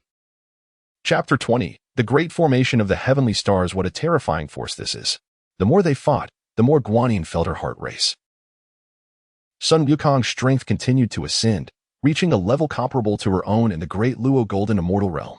Though it was only a temporary elevation due to the infusion of human power, the combat prowess gained from this transient state was enough to forcing her from offense to defense. As Sun Wukong grew increasingly valiant in battle, his murderous intent surged to the heavens. Wherever the Rui Jingu Bang struck, the very fabric of heaven and earth was tossed into chaos. Even Guanyin Bodhisattva dared not confront the iron staff directly, opting instead to evade its onslaught. She understood that if the battle continued, she might truly meet her end here. Calling upon her utmost magical prowess, she unleashed a burst of golden light that forced Sun Wukong back several paces. Seizing this fleeting moment, Guanyin Bodhisattva exclaimed, "You, Li Chengqian, and you, audacious monkey. I shall spare your lives today, but this matter shall not be settled so easily." With these words, she transformed into a wisp of blue smoke and soared into the sky. Trying to escape, Sun Wukong, riding the wave of victory, was determined to fulfill Li Chengqian's command to slay Guanyin and immediately pursued her with his staff in hand. "Do not chase an exhausted foe," Li Chengqian warned in a deep voice.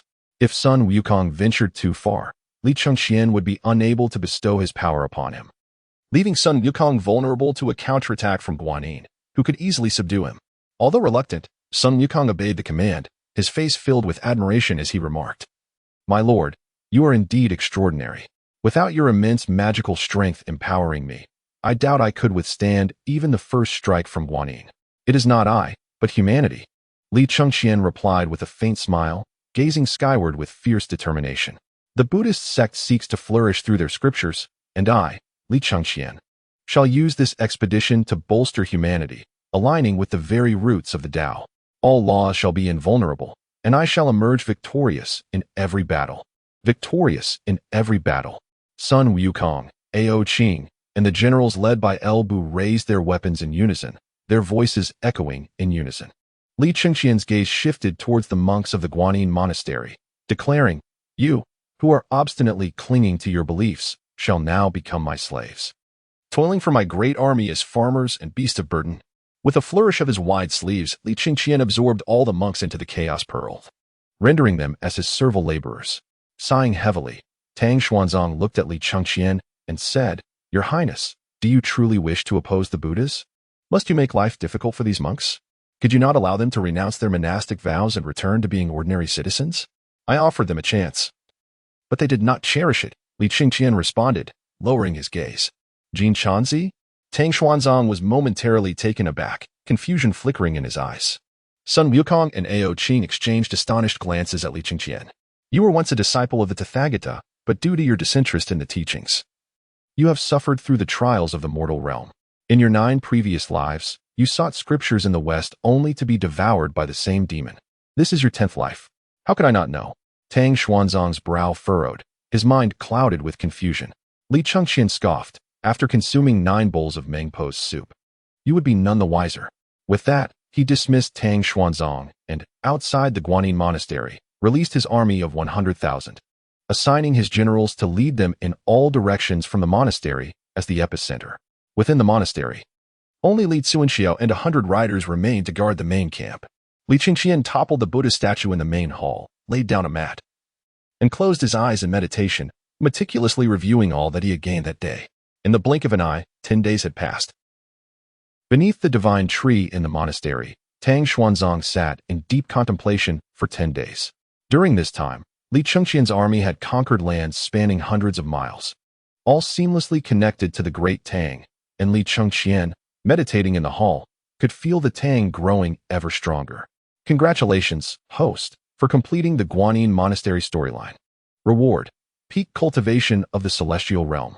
Congratulations, host, for cumulatively conquering a territory equivalent to the Great Tang. Reward: the Great Xīyóu Star Array. The national fortune of the Great Tang has tripled. The Great Xīyóu Star Array. Li Chengqian's eyes snapped open, a torrent of starlight bursting forth from his deep gaze. This ancient heavenly formation was well known, requiring 365 Great Xīyóu Star banners and 14,800 small Xīyóu Star banners, corresponding to the myriad stars above, combined with the strength of countless deities and demons to unleash its boundless power. At this moment, all the star banners were already contained within the Chaos Pearl, requiring only Li Chengqian to command his generals to wield the Great Xīyóu Star banners and his junior officers to hold the small Xīyóu Star banners to fully unleash the array's might. A force comparable to that of a sage. However, this required 365 generals. Although Li Chengqian had many formidable warriors, those who could be called generals were limited to fewer than 10, including Sun Wukong, Ao Qing, and Elbu. Li Chengqian rose and summoned his generals, distributing a Great Xīyóu Star banner to each of them. He called upon 100 elite officers from his army, bestowing upon each a small Xīyóu Star banner and conveying the strategy of the Great Xīyóu Star Array.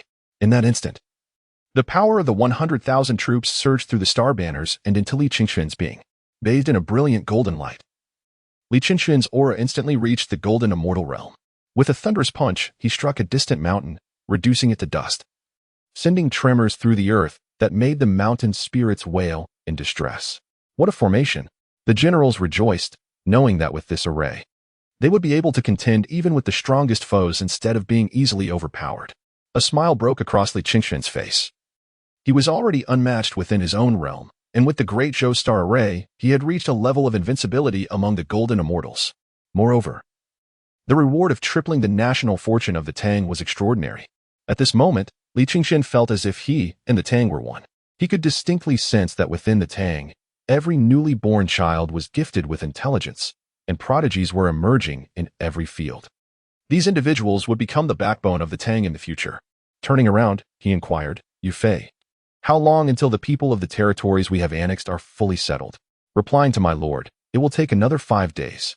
Yu Fei knelt on one knee, bowing respectfully. Li Chengqian nodded and unsheathed his sword, declaring, "Wait another 5 days. After that, we shall continue our western expedition. During these 5 days, you all must practice the Great Xīyóu Star Array, so that on our journey westward, all the divine beings and malevolent spirits can witness the prowess of our Tang warriors." Understood. The mountains and plains echoed with the unified roar of the 100,000 troops. Chapter 21. The Black Wind Demon King. As the armies gathered to practice the Great Xīyóu Star Array, the sounds of battle resonated through the mountains, drums thundering in the air. "My lord," Sun Wukong exclaimed, his heart swelling with excitement.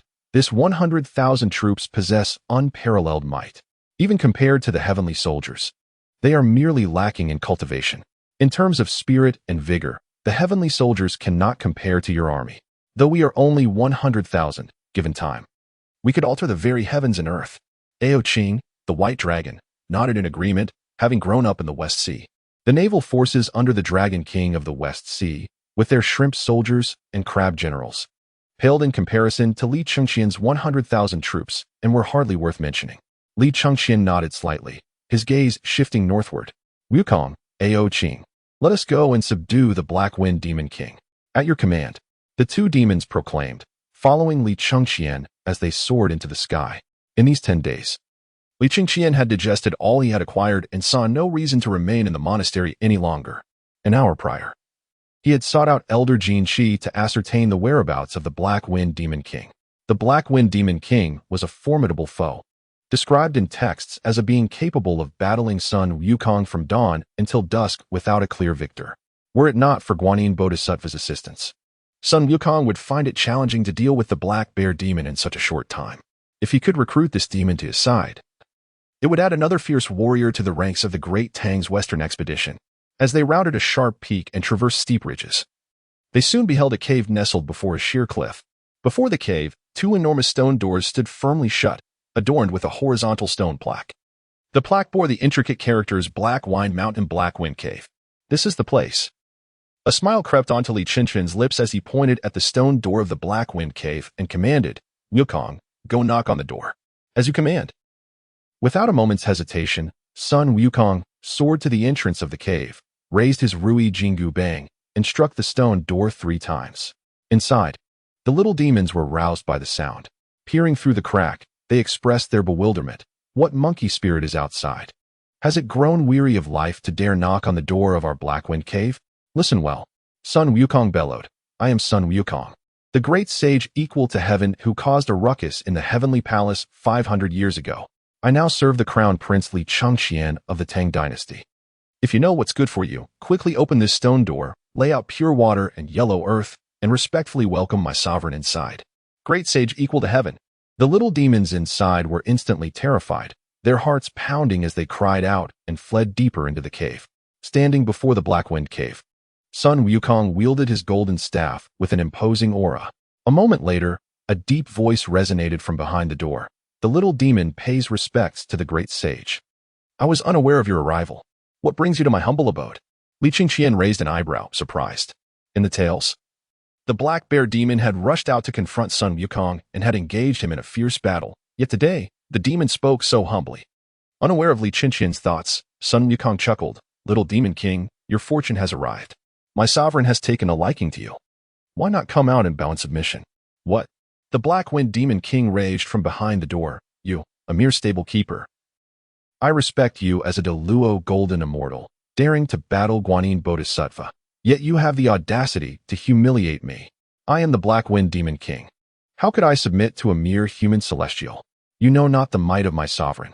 Since you are so ungrateful, do not blame me for being impolite. Sun Wukong shouted angrily, raising his Rui Jingu Bang high and bringing it down forcefully upon the stone door. Boom. In an instant, the earth trembled and a resounding crash echoed through the mountains.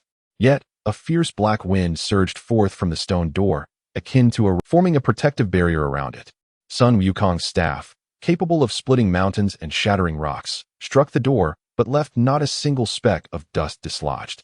Taken aback, Sun Wukong seethed. Another formation. Cursed formations. It's all my fault for being lazy back then.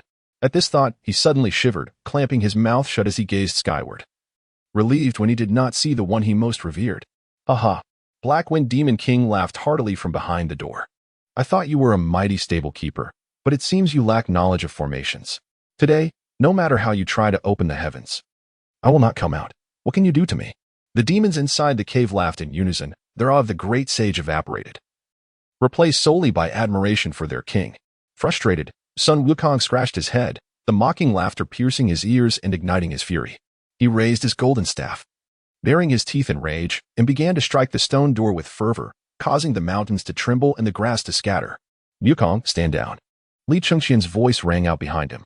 Sun Wukong halted, turning back to Li Chengqian with a wry smile. My lord, I am inept. This formation truly leaves me helpless. I understand your efforts, Li Chengqian replied with a smile, ruffling Sun Wukong's fluffy head before drawing out the demon-slaying nine-dragon spear and advancing toward the stone door. Having heard the Black Wind Demon King's words, he finally comprehended why the demon spoke so submissively. It turned out that 10 days prior, Sun Wukong had been infused with human power by him and had battled Guanyin Bodhisattva in the skies above the Guanyin Zen Temple. A scene witnessed by the Black Wind Demon King, who mistakenly believed Sun Wukong possessed the Luo Golden Immortal powers, thus shutting the mountain door in fear. "Oh, so you are the master of that dead monkey?" The Black Wind Demon King sneered from behind the door. "A delicate celestial like you would make an excellent appetizer. You need not waste your efforts. This Black Wind Cave is the abode of an ancient deity. I fortuitously acquired the deity's legacy and claimed this cave. Only by reciting the incantation can the door be opened. Otherwise, even a Luo Golden Immortal cannot breach it. So that's how it is. No wonder you are so confident." A cold smirk appeared on Li Chengqian's lips as he raised the demon-slaying nine-dragon spear and declared, "Should a Luo Golden Immortal be unable to breach it, I, Li Chengqian, the crown prince of the Tang Dynasty, shall." Boom. Before his words had faded, Li Chengqian activated the system to identify the flaw in the formation and struck with his spear. The peak celestial energy surged forth, a crescent-shaped stream of energy directly cleaving into the stone door of the Black Wind Cave. With a thunderous sound, the Black Wind formation on the stone door was instantly shattered by the energy. Li Chengqian's power surged unabated, and in one mighty stroke, he severed the stone door, which the Black Wind Demon King had relied upon, cleanly in two. The door collapsed into 4 pieces, crashing to the ground. Amidst the dust, the Black Wind Demon King stared in shock at the imposing figure of Li Chengqian, his dark eyes wide with astonishment, tinged with a hint of embarrassment. Chapter 22. The Black Wind Army. I heard you intended to make me a delicacy? Li Chengqian's lips curled into a slight smile, his cold, piercing gaze fixed on the Black Wind Demon King. The Black Wind Demon King, whose true form was that of a black bear, wore an iron helmet and donned dark golden armor, with faint flame patterns visible on the steel. He wielded a spear as thick as a century-old tree, towering at 5 zhong, broad-shouldered and stout, a formidable presence within the Black Wind Cave. Yet at this moment, the Black Wind Demon King suddenly shivered. For even though this diminutive human, not even reaching his knees, was merely at the peak of celestial realm, and he himself was at the apex of Tai Golden Immortal, he felt a chill run down his spine under Li Chengqian's gaze. Behind the Black Wind Demon King, the throngs of demon soldiers were equally tense, gripping their weapons nervously. Sun Wukong and Ao Qing flanked Li Chengqian, and though they were but 3, the aura they exuded pressed heavily upon the Black Wind Cave, causing the Demon King and thousands of demon soldiers to break into a cold sweat. "How did you achieve this?" The Black Wind Demon King regarded Li Chengqian with disbelief etched on his face. "Even a Luo Golden Immortal cannot breach the formation of this Black Wind Cave. You are but a celestial being. I do not explain myself to my enemies." Li Chengqian's eyes were devoid of warmth, resembling a harbinger of ruthless slaughter. He pointed his spear at the Black Wind Demon King and coldly stated, "Submit or perish." The Black Wind Demon King's eyes glinted with malice. "Though your appearance is fierce, you are well-versed in literature and often discuss matters of state with Elder Jin Qi." Li Chengqian spoke in a deep voice. "You possess great strategy and have studied military texts, excelling in both civil and martial pursuits. To dwell in these deep mountains as a demon king, leading but a few thousand demon soldiers, is a disgrace to your talents." The Black Wind Demon King trembled, the fierceness in his eyes fading. "Follow me, pledge your loyalty, and become my general. I shall provide you the opportunity to command countless demon soldiers and battle against the myriad gods and Buddhas. I know not your thoughts, but I, Li Chengqian, believe that a true man should make a resounding impact in this world, even if it leads to death, without regret." The Black Wind Demon King instinctively tightened his grip on his black spear. Li Chengqian's words ignited a fervor within him, his blood boiling as if boiling water, surging and ablaze. He was able to rely on himself, rising from a mere minor demon to the pinnacle of the Tai Golden Immortal, demonstrating immense ambition and unwavering determination. The Black Wind Demon King hesitated for a moment before abruptly inquiring, "You are merely a celestial being of the human race.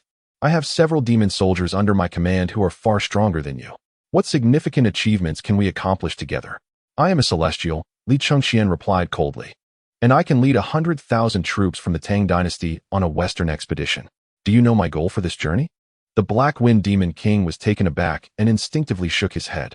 Li Chengqian's voice held an icy edge as he declared, I shall not return to the Tang Dynasty until I conquer the spiritual mountain.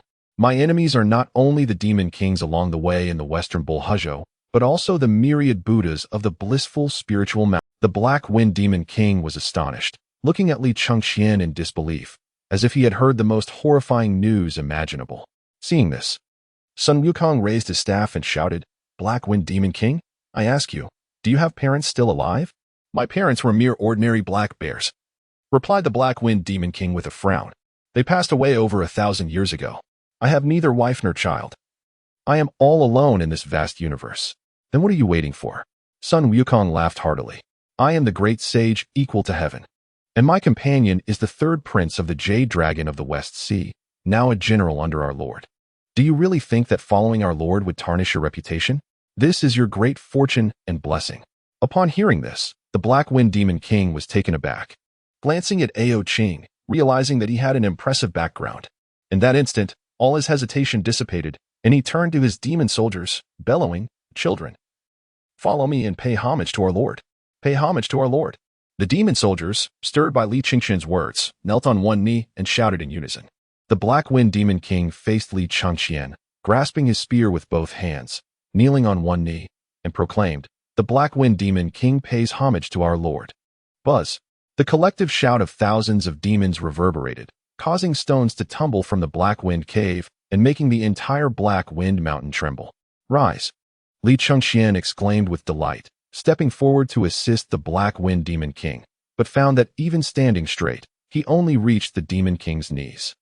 The Black Wind Demon King smiled wryly, feeling as if a bucket of cold water had been poured over him.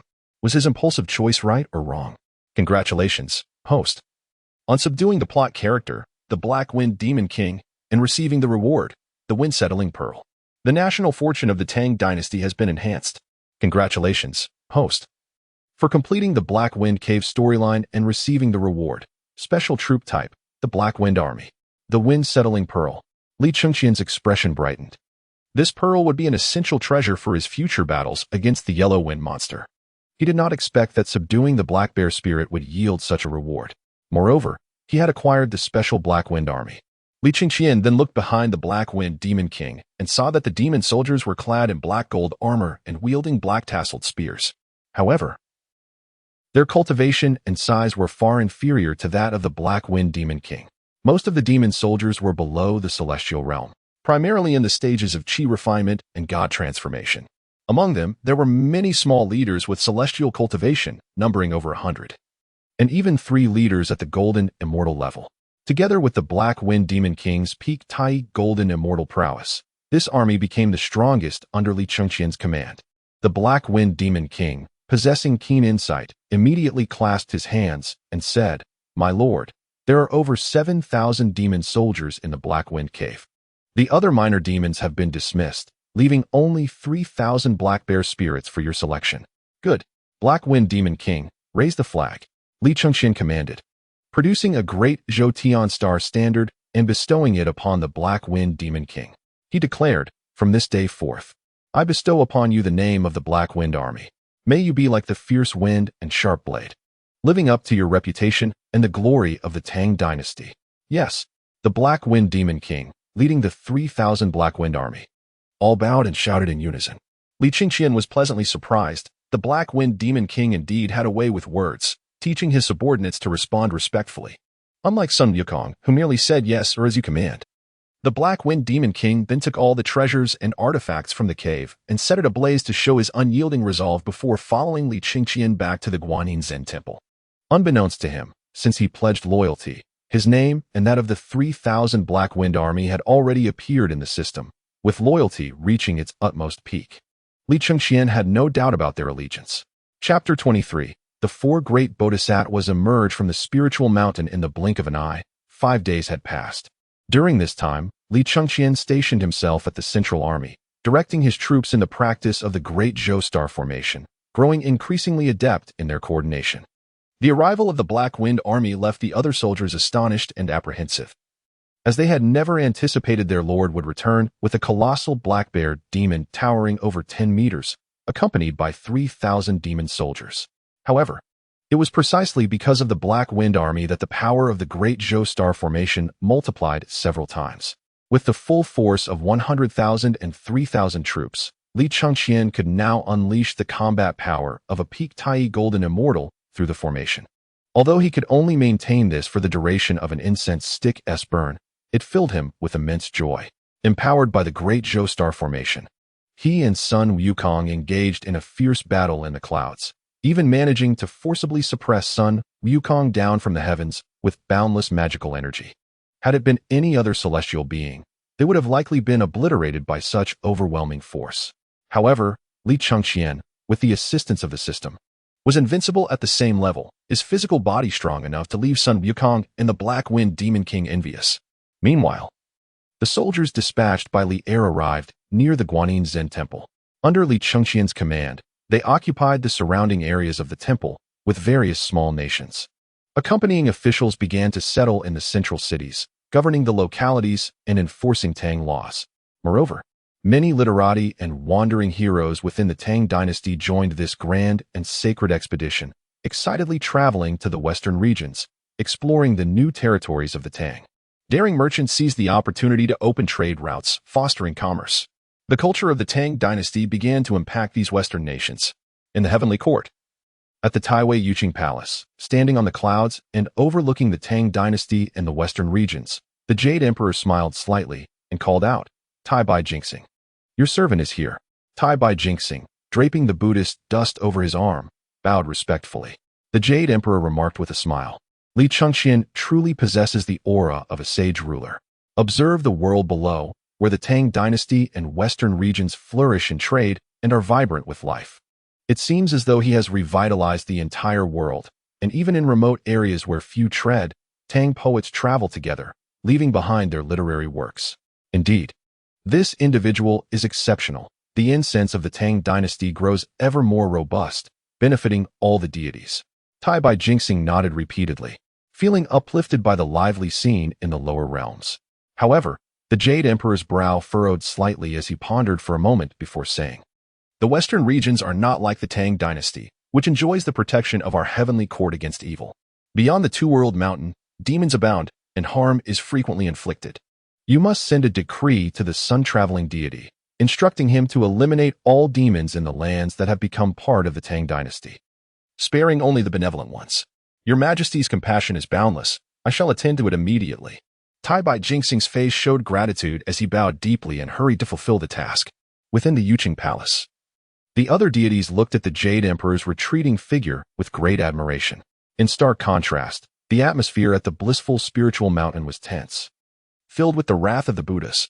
The air was thick with killing intent, and the once serene clouds were stained crimson, creating an atmosphere of utmost tension. Amitabha lowered his head and gazed at Avalokiteshvara, saying, "Avalokiteshvara, time and again you have faltered. Is it truly beyond your capability to handle a mere mortal prince?" Avalokiteshvara, feeling inadequate, beseeched the Buddha for punishment. With a face etched in sorrow, she joined her palms in reverence towards Amitabha and the Tathagata. The Tathagata shook his head, replying, "It is not Avalokiteshvara's fault.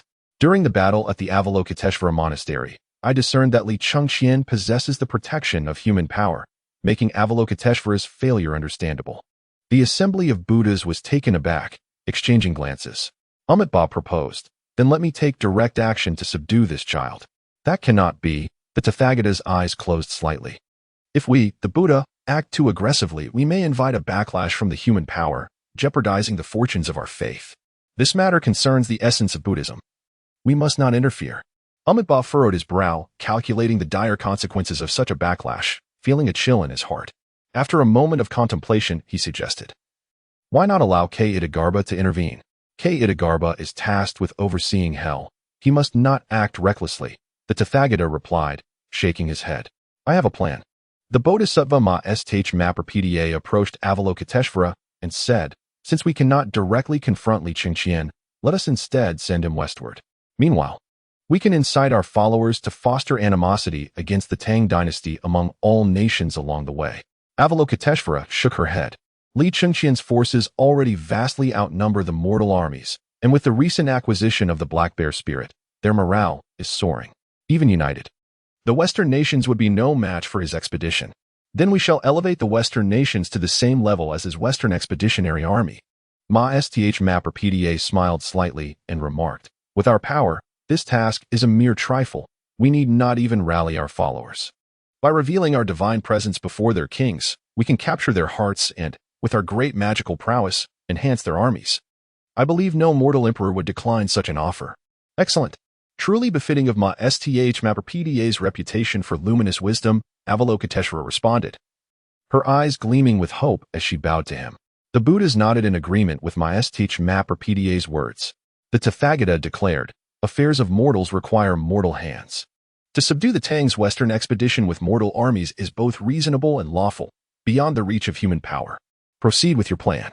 Manjushri and Samantabhadra. You shall accompany them. As you wish, Buddha, replied the four great bodhisattvas in unison, bowing before departing from the great Thunder Sound Temple. As they journeyed west of Black Wind Mountain, above the Gao Laozhuang, Avalokiteshvara sighed gently, originally. I intended for the reincarnated Zhu Beiji to wait here for the seeker of scriptures. It seems, however, that this is no longer necessary. The quest for scriptures will surely return to its rightful path, for we are here. Manjushri surveyed the surroundings and stated, we have now entered the territory of the Yusang kingdom. Let us find its ruler, enlighten him, and urge him to gather his forces at the border, ready to spring into action upon the arrival of Li Chengqian's army. Agreed. The three bodhisattvas nodded in unison and followed Manjushri to the capital, where they revealed their divine presence to enlighten the king and commenced the gathering of troops. The Yusang kingdom, once a minor state in the west, had become more formidable. But in the face of the Grand Tang Dynasty, it was still a mere speck. With the entire nation mobilizing, they could muster only around 60,000 soldiers. And of those, over 10,000 were needed to garrison various locations, leaving only 50,000 capable of battle. The four bodhisattvas felt a sense of resignation. Yet it was better than having no forces at all. They wielded great magical power, forcibly elevating the 5,000 troops to the realm of refining void and merging with Tao. The various generals and lieutenants ascended to the realms of celestial immortals and golden immortals.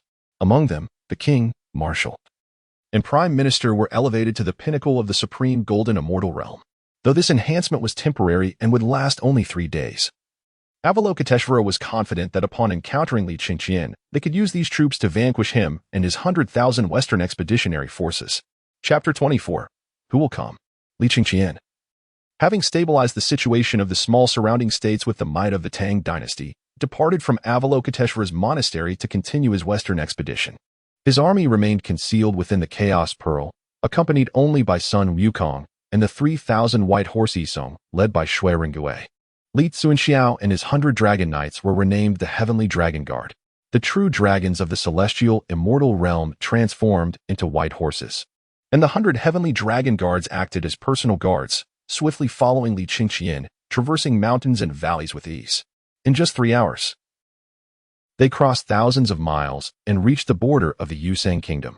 My lord, 100 miles ahead, a murderous aura fills the air and birds scatter. There must be an ambush, Li Xīyóu warned, catching up to Li Chengqian. Sun Wukong, with his keen eyes, remarked, 100 miles away. 5,000 troops are rushing out of their encampments, assembling in front of the military camp. They seem to know we are coming. This is the territory of the Yusang kingdom.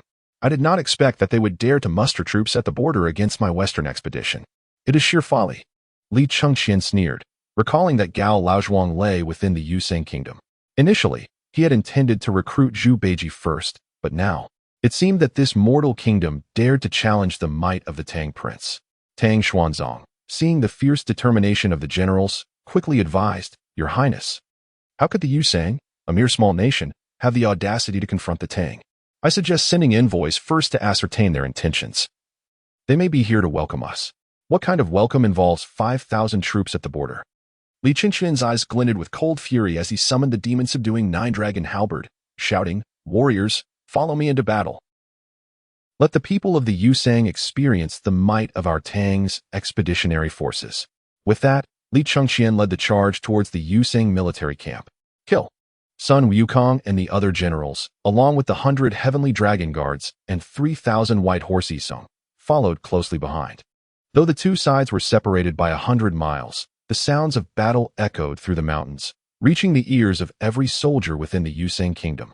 Beyond the mountains lay a vast plain where the 5,000 troops had emerged from their camp, gathering in formation on the open ground. The aura of celestial and golden immortals soared into the sky, and each soldier possessed the strength of refining void and merging with Tao, capable of establishing their own sects in the secular world. The Tang army has arrived. The ruler of the Yusang kingdom's eyes lit up with excitement as he commanded. Marshal Gao, organize the troops and prepare for battle. At once, Marshal Gao, like the Yusang ruler, stood at the pinnacle of the supreme golden immortal realm, soaring into the sky with a flag in hand, arranging the troops. The 5,000 soldiers began to move swiftly into their designated positions according to pre-established formation. Though each possessed formidable strength, their long absence from battle rendered their formations loose and riddled with flaws. The Prime Minister scoffed, "Your Majesty, I once thought Li Chengqian formidable. But it appears he is merely a child of the celestial immortal realm. Should he dare approach, I would not hesitate to slay him and send his head back to that Li heir of the Tang. Li heir shall eventually meet his demise at my hands." The Yusang ruler stood atop his chariot, imposing and dignified. He perceived clearly that Li Chengqian had brought only 3,000 troops. Though each of these 3,000 soldiers was of the refining void and merging with Tao realm in the past, the mere sight of them would have terrified the Yusang ruler into submission, seeking to surrender. After all, the might of the Tang's divine army was renowned far and wide. However, now, the Yusang ruler regarded Li Chengqian with disdain, viewing him and the entire Tang dynasty as mere trifles. As long as Li Chengqian is slain and the tasks entrusted by several bodhisattvas are fulfilled, with his contingent of 50,000 troops, he would be more than capable of traversing the vast expanse, conquering the cities of the Great Tang and even the 4 continents, thereby bringing glory to his ancestors and establishing himself as an eternal emperor. Kill. Amidst the boundless mountains, the battle cries echoed thunderously. The flora trembled in fear. The winds howled like wailing spirits. Before the gaze of the king of Wuzizang and his 50,000 soldiers, a fearsome black-armored general leaped forth from the thickets. Boom. 1,000 troops followed, the thunderous sound of hooves resonating through the air, a palpable aura of slaughter soaring to the heavens and descending to the underworld.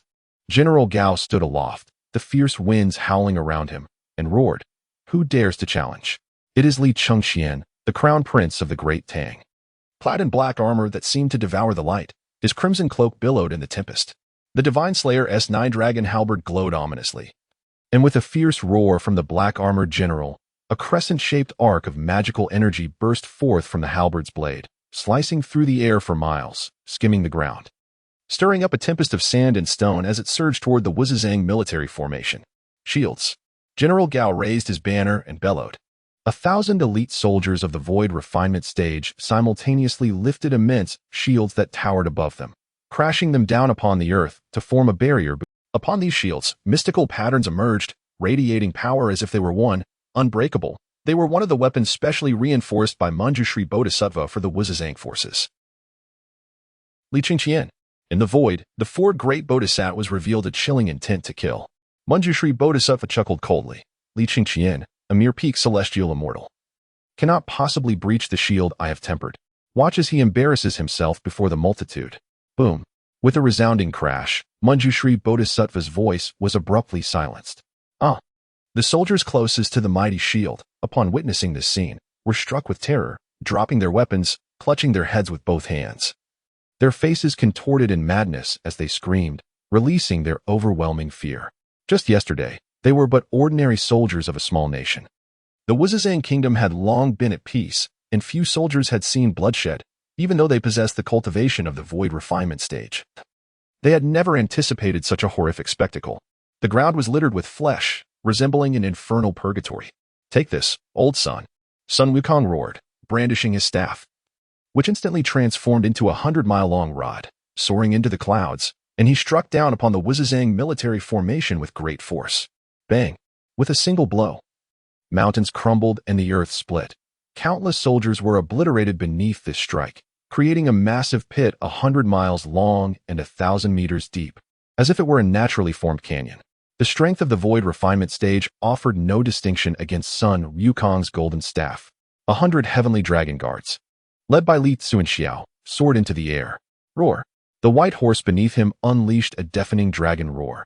Instantly transforming into 100 true dragons of the celestial immortal realm, their heads as large as small temples, their tails hidden amidst the clouds.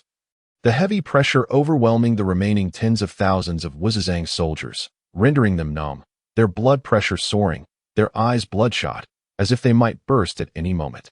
Observing this scene, the four great bodhisattvas in the void were left dumbfounded. Chapter 25. The Great Defeat of Wuzhizang. At this moment, the border of Wuzhizang was steeped in terrifying sights, as if doomsday had arrived. In the sky, 100 true dragons roamed freely. Each breath they unleashed could sweep away entire battalions of elite soldiers from the void refinement stage. The Black Wind Demon King, accompanied by Lu Bu and other peak celestial immortal generals, hunted down the celestial and golden immortal forces of Wuzhizang with relentless fervor. The king of Wuzhizang stood atop his war chariot, utterly dazed. His mind was blank, his blood almost reversing its course, even with his peak Tai golden immortal cultivation. Witnessing Sun Wukong wielding 100-mile iron staff, creating canyons with each strike, and the black bear spirit, capable of piercing through rows of golden immortal generals with a single thrust, extinguished any will the fight he might have held. The Chancellor, seeing this, gritted his teeth and drew his sword, shouting, "Kill! The demon monkey and the black bear spirit are the strongest. General Gao, you take on the demon monkey, and I will deal with the black bear spirit. As long as we slay these two fiends, the mere peak celestial immortal Li Chengqian is doomed." Agreed. The General Gao in the sky snapped back to reality, gripping his long spear, and roared, "Demon monkey, come and meet your end." Bang! As Sun Wukong's staff descended. General Gao barely had time to raise his spear in defense, but upon contact, the spear was shattered, and the immense golden staff crashed down upon the unsuspecting General Gao's head. Sun Wukong grinned. "A mere Tai golden immortal who tries to provoke me? Back when I wreaked havoc in heaven, your ancestors had yet to be born."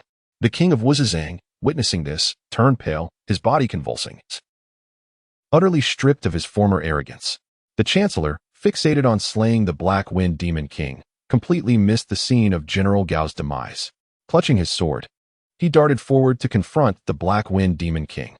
He brandished his sword and shouted, "Beast with hair and horns, if you have the guts, come and battle me for 300 rounds. Just you?"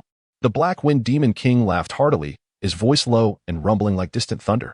He drew his black spear from the chest of a golden immortal vice-general, flicked off the blood, and with eyes gleaming like cold stars, thrust it directly towards the Chancellor's heart. The strike was as sharp as ice and as swift as lightning. The Chancellor barely comprehended how the Black Wind Demon King had made his move when his chest was pierced by the spearhead as thick as a tree trunk, almost splitting his body in two. He gazed into the Black Wind Demon King's vast, blood-red pupils, incredulously asking, "Why? I, too, am a peak Tai golden immortal. The Bodhisattva said you might not be my match. You consider yourself a peak Tai golden immortal?" The Black Wind Demon King chuckled in disbelief, shaking the spear violently, splintering the Chancellor's body into pieces. Though both were peak Tai golden immortals, Sun Wukong and the Black Wind Demon King were renowned for their formidable combat prowess. Few could surpass them within the same realm. In contrast, the Chancellor and General Gao were merely elevated in cultivation by the four bodhisattvas. Against seasoned warriors like Sun Wukong and the Black Wind Demon King, they scarcely lasted a single exchange. Sun Wukong and the Black Bear Spirit, these two fiends, possessed such immense strength. Avalokitesvara Bodhisattva gritted her teeth in frustration, lamenting, "I had intended to recruit the Black Wind Demon King to guard my sanctuary, but it appears he is fiercely loyal to Li Chengqian. Their strength is insufficient, woefully inadequate." Dashur Bodhisattva spoke solemnly, "Let us four combine our powers, without holding back, to further bolster the forces of the Wuzhizang army." Boom. The four great bodhisattvas, each a formidable Deluo golden immortal, unleashed their might once more. A myriad of radiant lights enveloped the heavens and earth. Tens of thousands of beams of light surged from the sky, crashing into all the soldiers of Wuzhizang. In an instant, the cultivation of Wuzhizang soldiers soared once more, all reaching the celestial immortal, while the remaining dozen or so golden immortal generals were elevated to the peak of the Tai golden immortal stage in one breath.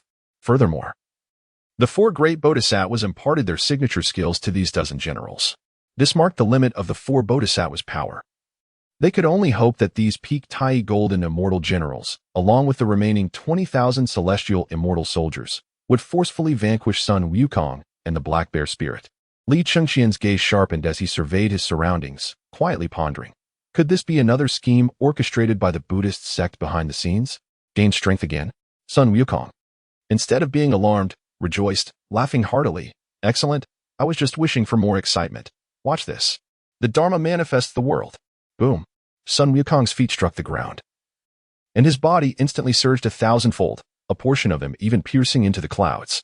A formidable aura of demonic energy emanated from Sun Wukong, sweeping across the 8 realms. The Black Bear spirit, along with the generals under Li Chengqian, displayed their unique abilities. Yet the dozen or so peak Tai golden immortal warriors appeared as fragile as paper before the might of Sun Wukong and the Black Bear spirit. They were swiftly vanquished, akin to slicing through vegetables. Damn it! The Bodhisattva of great strength's gaze hardened, a surge of murderous intent emanating from her. Guanyin placed a hand on her shoulder and shook her head, saying, "The tide has turned. We are powerless to reverse our fate. Li Chengqian has the protection of humanity. Even if the 4 of us willingly descend into worldly affairs to bear immeasurable karmic retribution, we cannot contend with him. Moreover, this endeavor was too hasty. Our preparations were insufficient. Let us retreat and reconsider this matter. Allow this child to revel in his arrogance for a few more days." The other bodhisattvas cast a cold glance at Li Chengqian, but found themselves helpless, ultimately departing alongside Guanyin. At that moment, they grasped the rationale behind Guanyin's multiple failures. It was not her ineptitude, but rather the formidable nature of Li Chengqian that was truly alarming. Meanwhile, the battle below had subsided. The forces of the Kingdom of USI had been decimated from 50,000 to merely 10,000, a mercy extended by Li Chengqian. Otherwise, their fate would have been total annihilation. The King of USI, sensing the dire situation, attempted to flee but was swiftly overthrown by Sun Wukong, who seized him by the neck and brought him before Li Chengqian. With a sharp kick to the back of the knee, the King of USI knelt before Li Chengqian. Perched atop his warhorse, Li Chengqian coldly inquired, "How does a mere small nation like USI possess a peak Tai golden immortal? Your Highness, spare my life." The King of USI trembled, stuttering, "Yesterday, Guanyin Bodhisattva, accompanied by the 3 great bodhisattvas of Buddhism, graced my humble abode and elevated me and my army to a celestial level of power, compelling us to ambush your Highness. Yet, we did not anticipate your Highness's formidable prowess, which left us disarmed and defeated. Long live the Tang Dynasty. Long live your Highness. I implore your Highness to spare me." The remaining soldiers, equally terrified, shouted for mercy. Chapter 26. The 2 demons battle Xīyóu Beiji. Indeed, it was Guanyin Bodhisattva once more. Li Chengqian's eyes turned icy as he scanned the King of USI, proclaiming, "You shall lead the remaining defeated soldiers westward and inform the Western nations that Li Chengqian, the Crown Prince of the Tang Dynasty, is personally leading an expedition. Wherever he goes, the rulers must kneel and welcome. Those who dare resist will face annihilation."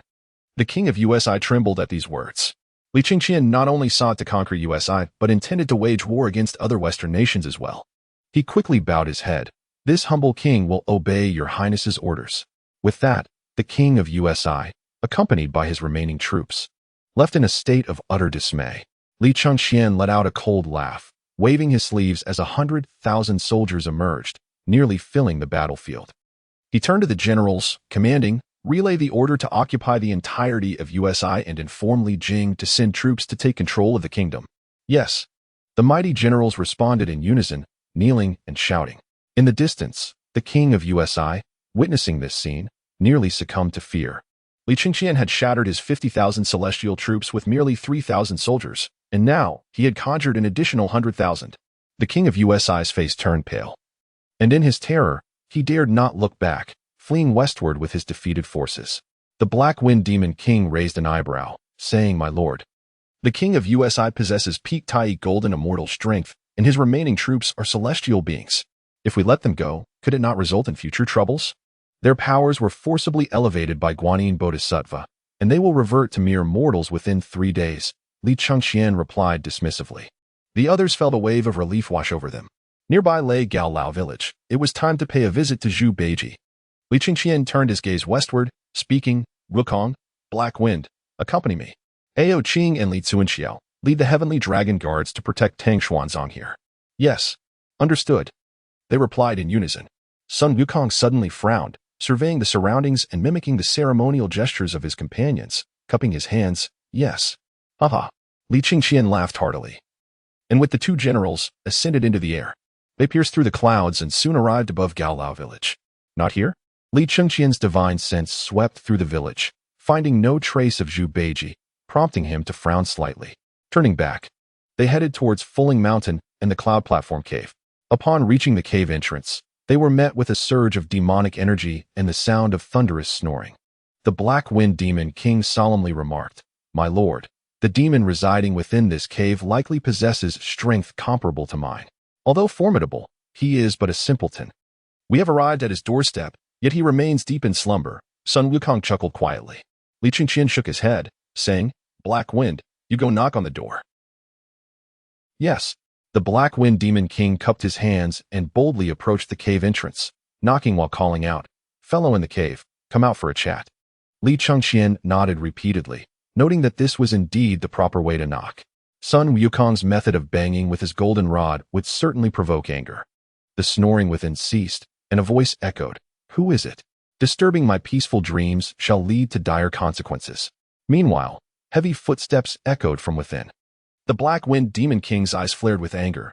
"Having just emerged from battle, he bellowed, 'Pig demon, come forth and pay your respects to my lord.'" With a tremendous crash, the cave door burst open, revealing a towering pig demon wielding a rake.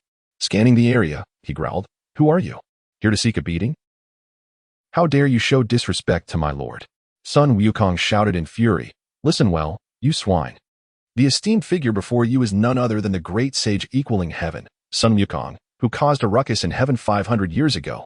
And this is the crown prince of the Tang Dynasty. Ah, so it is you, the detestable horsekeeper. Your past misdeeds have caused us untold suffering. And now you dare come here to bully me." Zhu Beiji, without waiting for Sun Wukong to finish, erupted in rage, charging at him with his rake. The air crackled with demonic energy, and thunder rumbled ominously. Sun Wukong, undeterred, grasped his golden rod and met him head-on, the clash shaking the heavens and earth, casting the day into darkness and silencing the sun and moon as the battle echoed for miles. In the blink of an eye, the two demons exchanged over 100 blows with neither gaining the upper hand. Li Chengqian shouted, "Black Wind, join in and restrain Zhu Beiji." "Yes," the Black Wind Demon King responded, wielding his black spear and entering the fray. With a sweeping strike, he startled Zhu Beiji, who hastily deflected the rake, the clash reverberating painfully in his hands. Alarm coursed through him. This black bear spirit was surprisingly formidable, his strength rivaling that of Sun Wukong. Caught off guard, Zhu Beiji felt a gust of wind from behind and quickly forced Black Wind back before turning to fend off Sun Wukong. On Fulling Mountain, before the Cloud Platform Cave, the three powerful demons clashed fiercely, their demonic energy swirling chaotically, causing the local mountain deities, land gods, and nearby city gods to tremble in fear, retreating to their homes, while countless lesser demons and spirits were left terrified. Despite Zhu Beiji's strength, he found himself outnumbered, and with both Sun Wukong and the Black Wind Demon King, who were his equals in power, he was at a disadvantage. Within mere breaths, Zhu Beiji was overwhelmed, struck by Sun Wukong's rod directly on his large pig head, leaving him dazed. Seeing this, the Black Wind Demon King swept his spear, knocking Zhu Beiji down. Sun Wukong conjured the celestial binding rope and swiftly bound Zhu Beiji, securing him atop the rake, as he and the Black Wind Demon King carried him before Li Chengqian. "Damn those monkeys and that accursed bear! You two rascals! If it were one-on-one, I would fear neither of you, but two against one, what kind of valor is that?" Zhu Beiji raged, struggling wildly atop the rake, unleashing a torrent of curses. You swine demon, indeed possess considerable skill." With his golden staff in hand, Sun Wukong prodded Zhu Beiji a few times and chuckled. "You claim that my havoc in heaven has implicated you. Could it be that you are also from the heavenly court?" Zhu Beiji, infuriated, retorted, "In my past life, I was Marshal Tianping, overseeing the celestial river's aquatic soldiers. I was demoted to the mortal realm after drunkenly teasing Chang'e, receiving 2,000 strikes from the Jade Emperor. I inadvertently entered the wrong pig's womb, which led to my current appearance. Otherwise, the outcome of our confrontation would be quite debatable." "Then why do you say that Sun Wukong has brought you trouble?" Li Chengqian inquired, furrowing his brow in confusion. Zhu Beiji, upon hearing this, cast a glance at Li Chengqian and fumed. "Who is this insignificant mortal? You dare speak with me, a celestial?" Bang! Bang! Before Li Chengqian could respond, Sun Wukong and the Black Wind Demon King each struck Zhu Beiji with their staffs, causing him to wail in pain. Li Chengqian waved his hand dismissively. As you can see, Wukong and Black Wind are both my subordinate generals. What? They are your subordinates? Zhu Beiji exclaimed in astonishment, his disbelief rendering him momentarily oblivious to his pain. Chapter 27. The fire-treading Qilin beast. Though Zhu Beiji spat insults, he could not deny that both Sun Wukong and the Black Wind Demon King were formidable opponents, their strength now acknowledged by him. Yet, the revelation that they served under Li Chengqian was unfathomable. Zhu Beiji instinctively shook his head, but was suddenly reminded of their initial encounter when Sun Wukong referred to Li Chengqian as master. Two peak Tai golden immortals, one of whom dared to wreak havoc in heaven, would serve a human as their lord? In that moment, Zhu Beiji felt a terrifying realization dawning upon him. His gaze fixed on Li Chengqian as countless thoughts raced through his mind, each more unsettling than the last. Still in disbelief? Li Chengqian remarked with a hint of amusement. Wukong, enlighten him. Certainly. Sun Wukong bowed slightly, then tugged on Zhu Beiji's large ears, smiling. Listen well, the person before you is Prince Li Chengqian of the Tang Dynasty, and he is the master of both Black Wind and myself. Our Lord is rallying the forces of humanity to march westward against Ling Mountain and wishes to recruit you as a general. Will you accept? March against Ling Mountain. Madmen. A bunch of lunatics. Zhu Beiji's body trembled at the words, his gaze fixed on Li Chengqian as he asked solemnly, Prince of the Tang Dynasty, who exactly stands behind you? If he were to believe that Li Chengqian had no one of incredible strength backing him, he would rather die than accept it. How could a mere prince of a human dynasty, possessing peak celestial cultivation, dare to confront Ling Mountain? Li Chengqian stood with his hands clasped behind his back and calmly replied, Behind me is an empire, the vast Tang with millions of citizens. Do not jest with me. Mortals, though the foundation, are essentially but ants. Zhu Beiji's expression shifted subtly as he pointed toward the sky, whispering, Is it that esteemed figure? If so, I shall do whatever you ask. If not, do not toy with me. I await the arrival of the one destined to retrieve the scriptures. In his view, among the 3 realms and 6 paths, only the Taoists dared to oppose the Buddhist sect. Could it be that the leader of the Taoists was orchestrating Li Chengqian's actions? The more he contemplated, the more plausible this possibility appeared. For why else would Sun Wukong and the Black Wind Demon King heed Li Chengqian's command? The one destined to retrieve the scriptures is among my forces. Half a month ago, we even defeated Guanyin Bodhisattva at Guanyin Zen Temple. Li Chengqian's lips curled into a mysterious smile. As for my background, feel free to think as grandly as you wish. The forces of humanity and the earth transcend even the gods, and in truth, Li Chengqian was not lying. Upon hearing this, Zhu Beiji's heart sank, and he quickly exclaimed, Marshal Tianping has failed to recognize the great mountain. My lord, please have this dead monkey and Black Wind release me so I may pay my respects. Haha. Li Chengqian and the Black Wind Demon King burst into laughter at the sight. Sun Wukong, irritated, retorted, Why do you refer to me as a dead monkey? Had it not been for your foolish antics in heaven, the Tathagata Buddha would not have descended to subdue the demons, and there would have been no subsequent heavenly conclave. Zhu Beiji, angrier than Sun Wukong, shouted back, Without the heavenly conclave, I would not have become intoxicated and teased Chang'e, leading to my demotion to the mortal realm. Is it not all your fault? Had it not been for you, I would still be the formidable Marshal Tianping, not in this wretched state. How can you blame me for your own misdeeds? Fine, my brother, I apologize to you. Sun Wukong chuckled as he untied Zhu Beiji's celestial bindings, saying, From now on, we shall all heed our Lord's commands, and do not hold grudges. Zhu Beiji shot Sun Wukong a glare, knowing the latter was not sincere in his apology. Ignoring him, he knelt before Li Chengqian and bowed, This humble servant, Tianping, pays his respects to my lord. Rise. Li Chengqian stepped forward, attempting to assist Zhu Beiji, only to find it awkward as Zhu Beiji stood several feet tall, a size comparable to the Black Wind Demon King, making it impossible for him to lift him. After paying his respects to Li Chengqian, Zhu Beiji turned and returned to the cloud platform cave to gather his belongings. He then set the cave ablaze and followed Li Chengqian into the skies. High above the clouds, a system notification echoed in Li Chengqian's mind. Congratulations, host, for conquering the entire territory of Wuzizang. Reward, increased fortune of the Tang Dynasty. Congratulations, host, for achieving a resounding victory against the 4 great bodhisattvas. Reward, initial stage of golden immortal cultivation. Congratulations, host, for capturing the character Xīyóu Beiji. Reward, fire-treading Qilin beast. 9-turn golden elixir x10. Increased fortune of the Tang Dynasty. Boom. Just as the system notifications concluded, an overwhelming aura erupted from Li Chengqian. Golden light flashing as his cultivation ascended from the peak of the celestial realm to the initial stage of the golden immortal realm. Once at the initial stage, he became invincible. There was no need for him to consolidate his power. At that moment, he was the strongest among the initial stage golden immortals of the 3 realms and 6 paths. Simultaneously, a pillar of flame descended from the heavens like a bolt of lightning, striking beside Li Chengqian. Who goes there? Sun Wukong and the others were taken aback, quickly grasping their weapons, wary of the fiery pillar. A roar emanated from within the flame, echoing across 1,000 miles. In the next moment, the pillar dissipated, revealing a fire-treading Qilin beast, towering 10 feet tall and measuring 30 feet long before their astonished eyes. A fire Qilin. The Black Wind Demon King's eyes widened in shock. Isn't this creature supposed to have gone extinct in the 3 realms? How could it appear here? Xīyóu Beiji's expression grew serious. You, as a demon king of the lower realms, may not know, but although the Qilin has indeed vanished since the primordial era, some powerful beings still keep them as mounts. I have seen one before, yet that one's lineage pales in comparison to the purity of this one. Legend has it that the 4-legged fire Qilin is of royal lineage among Qilins.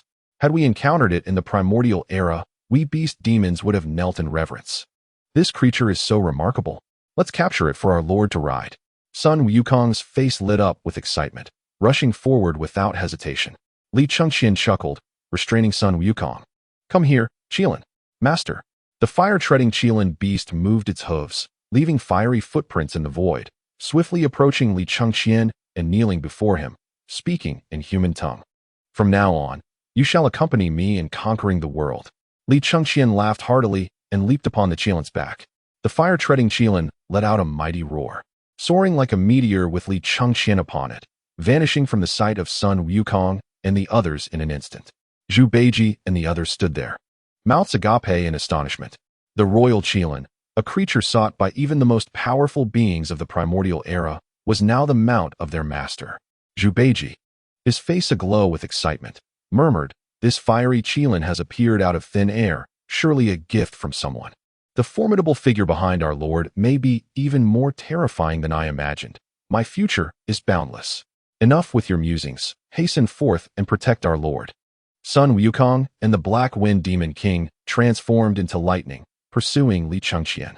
Chapter 28. The Crown Prince considers me. Li Chengqian rode the fiery Qilin back to the battlefield against the Ustazang Kingdom, displaying unparalleled valor akin to a celestial deity, invigorating the morale of his troops.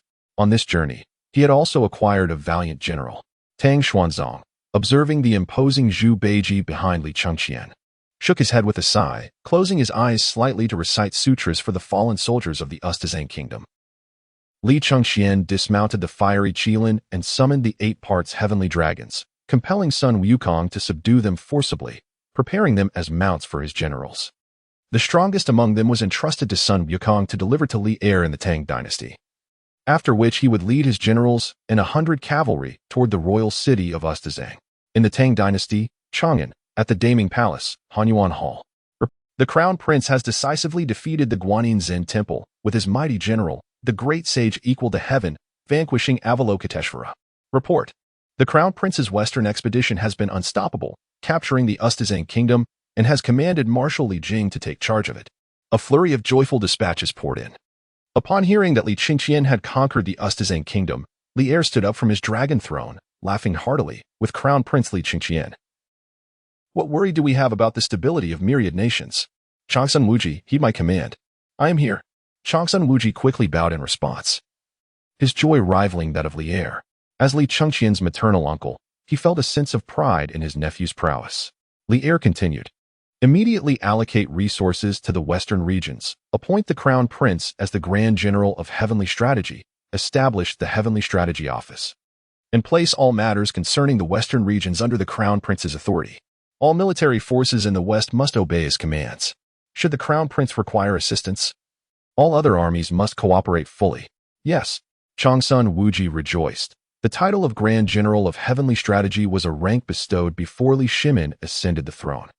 This honor was unmistakably significant, yet Li Chengqian, as the crown prince, was already the heir to the Tang Dynasty. Li heir was simply out of titles to bestow. Indeed, had Li Chengqian not been engaged in the Western campaign, Li heir would have considered directly crowning him, allowing himself and Empress Chang's son to focus on their cultivation. Furthermore, Li heir pondered for a moment. Ministers, let the tale of the crown prince's valor spread throughout the Tang Dynasty. I wish for every citizen to know the magnificence of my crown prince and the contributions he has made for our empire. Yes, the entire court echoed in unison. Your Majesty, Your Majesty, something is amiss. At this moment, a voice filled with terror echoed from outside the hall. Fang Xuanling's expression turned grave as he rebuked. This is the court. Where is your decorum? Go and see who it is. Let him enter. Li heir frowned, having cultivated his senses. He discerned that the individual outside was the deputy commander guarding the Xuanwu Gate, an old soldier from his Xuanzhao army. Once his command was given, the guards allowed entry. A silver-armored warrior rushed into the hall, kneeling and clasping his hands, trembling as he spoke. Your Majesty, a monster has come.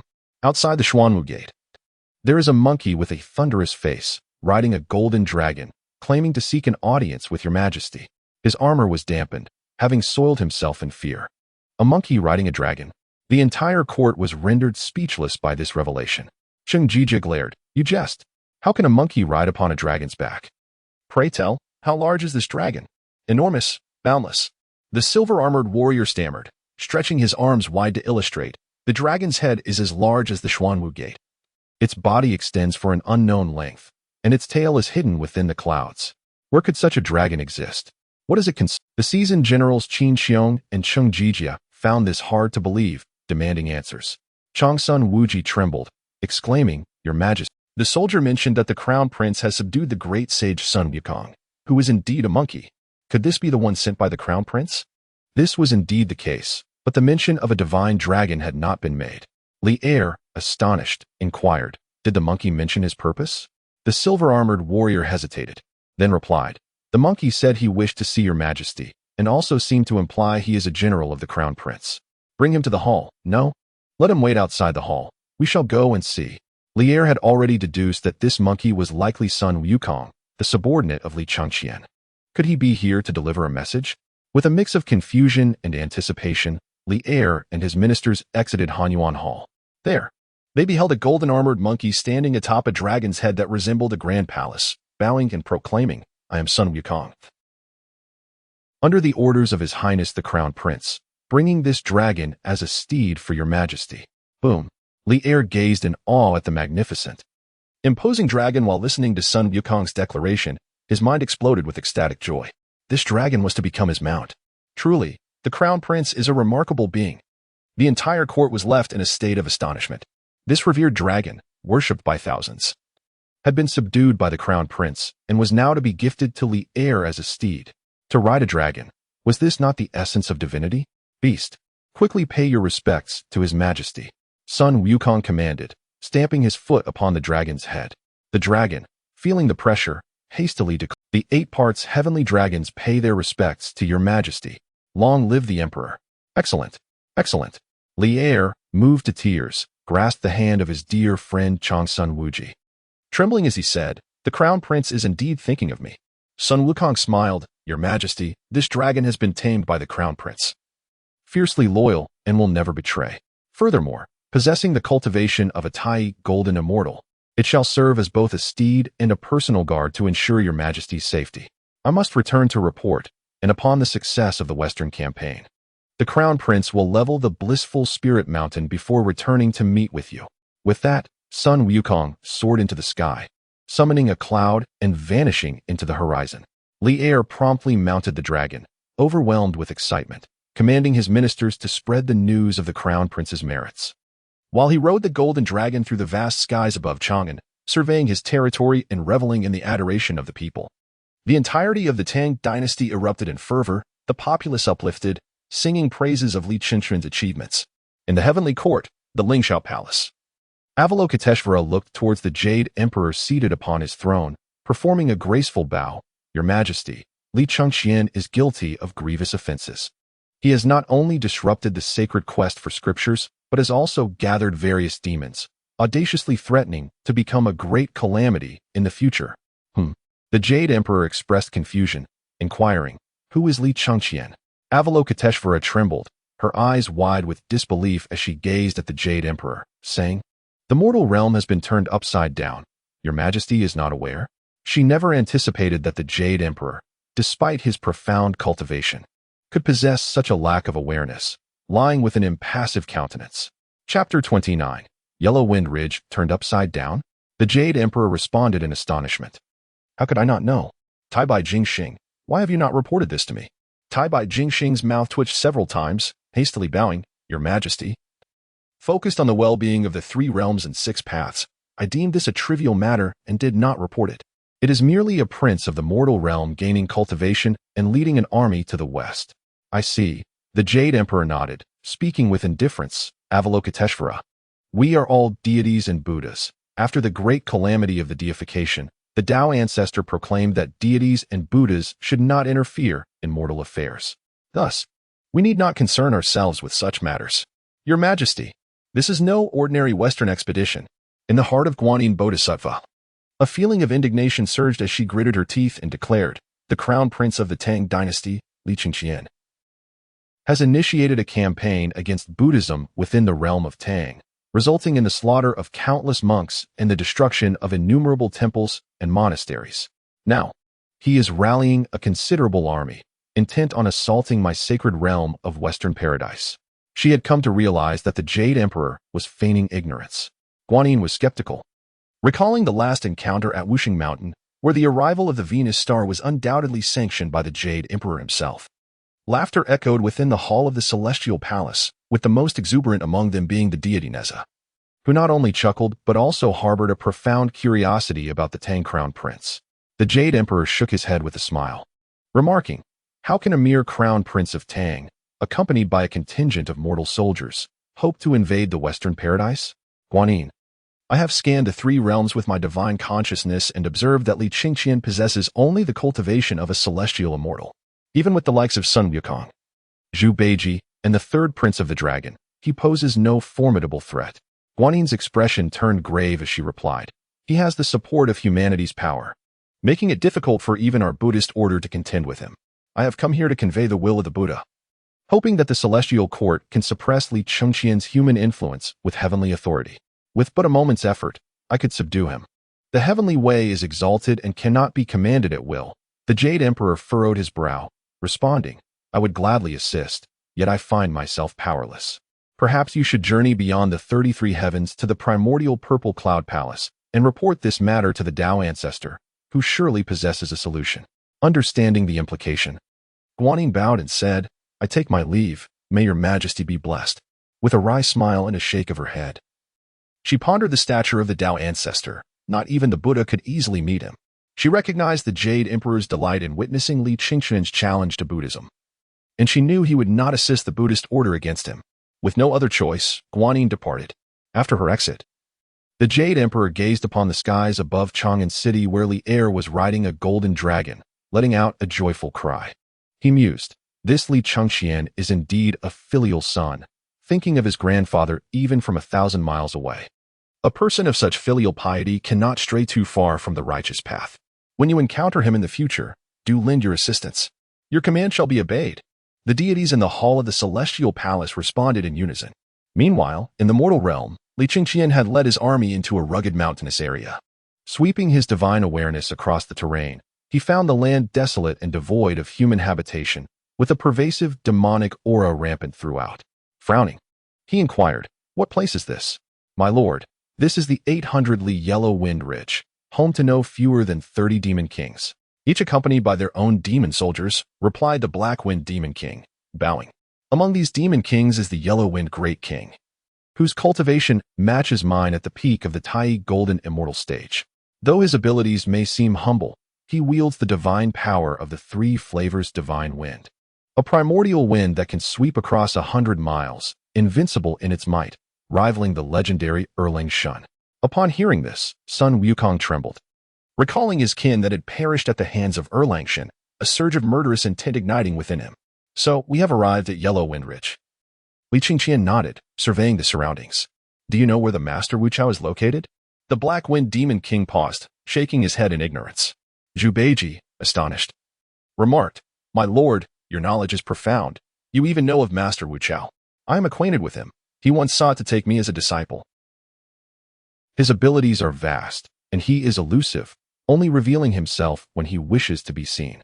Let fate decide," Li Chengqian sighed, reflecting on how Master Wuchao was a formidable figure in the journey to the west, regretting the missed opportunity to meet him. Yet, he quickly refocused and commanded his troops, "You shall split into 4 divisions, launching a coordinated assault from this point, seizing all the demon kings and their lairs within Yellow Wind Ridge. Those who resist shall be slain, while those who submit shall remain. Once I have dealt with the Yellow Wind Demon, I shall determine their fates." Yes, the commanders of his 100,000-strong army responded in unison, their resolve firm. In an instant, the troops mobilized, having advanced to the early stages of the Golden Immortal Realm alongside Li Chengqian. Mounted on the 8 heavenly dragons of the Tai Golden Immortal level, they surged forth, instilling fear within the demon kings of Yellow Wind Ridge. "Yufer will accompany me to confront the Yellow Wind Demon King. Also, bring Tang Xuanzong along. Do not let the ravenous beasts carry him away," Li Chengqian commanded. With that, he mounted his Fire Kirin and charged towards the Yellow Wind Cave. Upon its arrival, the Fire Kirin, initially at the early Golden Immortal stage, had been fortified by 10 9-turn golden pills, enabling it to break through to the late Tai Golden Immortal stage, rivaling even Sun Wukong. As they journeyed, they encountered an elderly man with a staff crossing their path. Li Chengqian furrowed his brow and approached the elder, questioning, "This is the 800 Li Yellow Wind Ridge, filled with demons. Why are you, an old man, here?" "Ah, what a magnificent Kirin! How terrifying!" The elder gasped in astonishment at the sight of Li Chengqian's steed, dropping his staff in surprise. With a twinkle in his fiery eyes, Sun Wukong chuckled, "Old fellow, your act is rather exaggerated. But my lord is right. What brings you here? One cannot hide from you." The elder sighed, transforming into a white-robed old man, revealing himself as the Venus Star. He bowed, saying, "Venus Star pays his respects to His Highness the Crown Prince. No need for such formalities." Li Chengqian dismounted the Kirin and replied with a smile, "I have yet to thank you for the elixir you bestowed upon me. Are you here to warn us about the Yellow Wind Monster's 3 flavors Divine Wind?" Having momentarily forgotten, he recalled upon seeing the Venus Star, who had previously saved Sun Wukong and Zhu Beiji from the Elder's guise. The Venus Star, taken aback, exclaimed, "Indeed, you already know of the 3 flavors Divine Wind. But do you know how to counter it? Behold this." Li Chengqian grinned, revealing the wind-controlling pearl. Wind-controlling pearl. The Venus Star's eyes widened in astonishment, examining Li Chengqian with renewed respect. "Truly, you are extraordinary." As the Venus Star observed the formidable presence of Sun Wukong and the other generals behind Li Chengqian, he nodded in approval. He could not help but feel admiration for Li Chengqian's ability to command such fierce and untamed warriors. It was apparent that this Tang Crown Prince could indeed bring about a seismic shift within the Buddhist realm. With these thoughts, the Venus Star smiled. "Since you possess the wind-controlling pearl, I shall not hinder your western expedition. I wish you triumph, and this wind-clearing elixir, crafted by me, can dispel the yellow wind. Please accept it. I must take my leave." Having said this, the Venus Star cast a lingering glance at the Fire Kirin, presenting a jade vial to Li Chengqian before vanishing into a wisp of azure smoke. Zhu Beiji, eyes wide with astonishment, remarked, "My lord, your influence is truly great. To have the Venus Star come all this way." Given his demeanor, had you not possessed the wind-controlling pearl, he would have likely procured another means to assist you.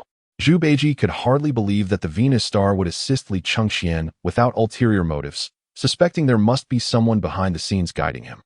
"Let us not dwell on such matters. We have our own tasks to attend to."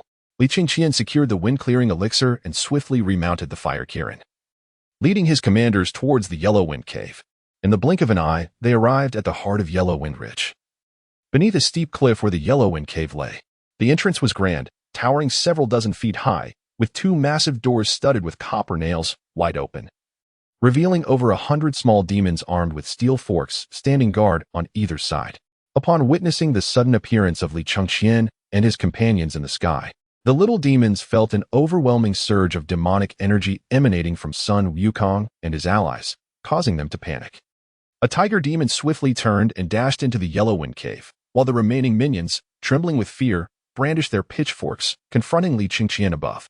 Li Chengqian, mounted on the back of a qilin, waved his sleeve, instructing Sun Wukong and Zhu Beiji to descend and issue a challenge. He was curious to see just how formidable the Yellow Wind monster's winds truly were. "Hey," Sun Wukong declared as he landed heavily on the ground, raising his staff and shouting, "Yellow Wind monster, hear me. The crown prince of the great Tang, Li Chengqian, has arrived. Come forth with your minions and kneel in submission." The gatekeeping demon seethed with anger, yet dared not act recklessly in the face of the imposing Sun Wukong and Zhu Beiji, fearing they might be crushed by a single blow. "Who dares to howl here?" A furious roar echoed from the depths of the cave. A demon clad in golden armor, draped in a vibrant red cloak and wielding a trident, emerged, resembling a rat in appearance. Upon spotting Sun Wukong, the Yellow Wind King halted in astonishment, exclaiming, "A mere monkey and a wild boar. Who gave you the audacity to challenge me at my Black Wind Cave?" While the Yellow Wind King took a swig from his gourd to quell his anger, he couldn't fathom that anyone would dare provoke him in Yellow Wind Ridge. Had he become so reclusive that newcomers forgot his infamous reputation? Sun Wukong grinned. "My son, I once thought the Yellow Wind King was a formidable figure. But it turns out he is merely a yellow-haired weasel. I could use you as a snack, though I might find you a bit hard to swallow. Since you are his father, I suppose that makes me his grandfather." Zhu Beiji chimed in, bursting into laughter alongside Sun Wukong. "Presumptuous," the Tiger Vanguard roared, "you puny creatures. With such small stature and vile tongues, I shall feast on you first." With a thunderous roar, he unleashed his golden celestial energy and charged at Sun Wukong, wielding twin blades. "Sun Wukong, this is my first battle under our lord. Do not steal my glory," Zhu Beiji shouted, brandishing his rake. "You dare not kneel before my lord? Such disrespect shall be met with my rake." With a resounding crash, Zhu Beiji struck the Tiger Vanguard on the head with his rake. The Vanguard trembled in fear, hastily lifting his blades to defend himself. But he was unable to withstand Zhu Beiji's immense strength. The rake barely missed his skull, yet it embedded itself into the flesh of his left shoulder, causing him to recoil in agony. Wide-eyed, the Tiger Vanguard realized he had narrowly escaped death from the blow. His initial target had been the monkey, not the towering Zhu Beiji. Seeing another rake swing towards him, he lost control and fled back to the Yellow Wind King's side. "Fat pig." The Yellow Wind King bellowed in fury, discarding the gourd of oil. "The Tiger Vanguard is one of my generals. You dare to harm him? I will not spare you." "Fat pig." With that, he brandished his trident, lunging at Zhu Beiji. Zhu Beiji sneered, his large frame agile as he wielded his rake with the finesse of a steel rod, evading the Yellow Wind King's rapid strikes. The two demons, both at the pinnacle of the Tai Golden Immortal Realm, clashed fiercely, creating a tempest that shook the very ground of Yellow Wind Ridge. In the blink of an eye, Zhu Beiji and the Yellow Wind King exchanged over 30 blows, neither gaining the upper hand. Clash. Their weapons met with a tremendous force, forcing them both to stagger back. Zhu Beiji, astonished, remarked, "I didn't expect you, yellow-haired weasel, to possess such skill. Today, I shall teach you a lesson. Come, let us battle for 300 rounds. This pig is incredibly strong." The Yellow Wind King thought, glancing at his trembling hands, realizing he might not withstand another round against Zhu Beiji, especially with Sun Wukong lurking nearby. With a fierce determination, he retreated several steps, akin to lightning. "Why are you running?" Zhu Beiji laughed, pursuing him. Yet, the Yellow Wind King smirked and suddenly unleashed a violent gust of yellow wind from his mouth. "Look out, fool, retreat," Sun Wukong exclaimed, recognizing the deadly Samadhi true wind. He recalled Tai Bai Jingxing's warning and understood the gravity of the situation. "I am the one unleashing the Samadhi true wind," Zhu Beiji declared nonchalantly, swinging his rake. Boom. Just as the rake was raised, the Yellow Wind King's gust surged exponentially, filling the surroundings with blinding yellow sand. Each grain struck like a blow from a Tai Golden Immortal, overwhelming Zhu Beiji and leaving him disoriented and in pain, unable to discern direction. Sun Wukong gritted his teeth, closed his eyes, and dashed to Zhu Beiji's side, grasping him firmly. However, both were ensnared in the swirling sands, their senses obscured, like two blind men flailing wildly. "Humph. Let us see how you two scream." The Yellow Wind King's murderous intent surged as he lunged at Sun Wukong's back with his trident. In that instant, it felt as though Sun Wukong's senses were sealed, rendering him completely unaware. "Stop!" Li Chengqian, witnessing the scene, erupted with fury, channeling his magic into the Annihilation Dragon Spear. He struck down at the Yellow Wind King, who was stealthily attacking Sun Wukong from below. with a powerful thrust. Even though Li Chengqian's initial golden celestial strength was insufficient to harm the Yellow Wind King, it was enough to halt him momentarily. In that instant, Li Chengqian commanded the Black Wind King to extract Sun Wukong and Zhu Beiji from the swirling sands. "Take this," Li Chengqian said, producing a wind transformation pill and placing it in their mouths.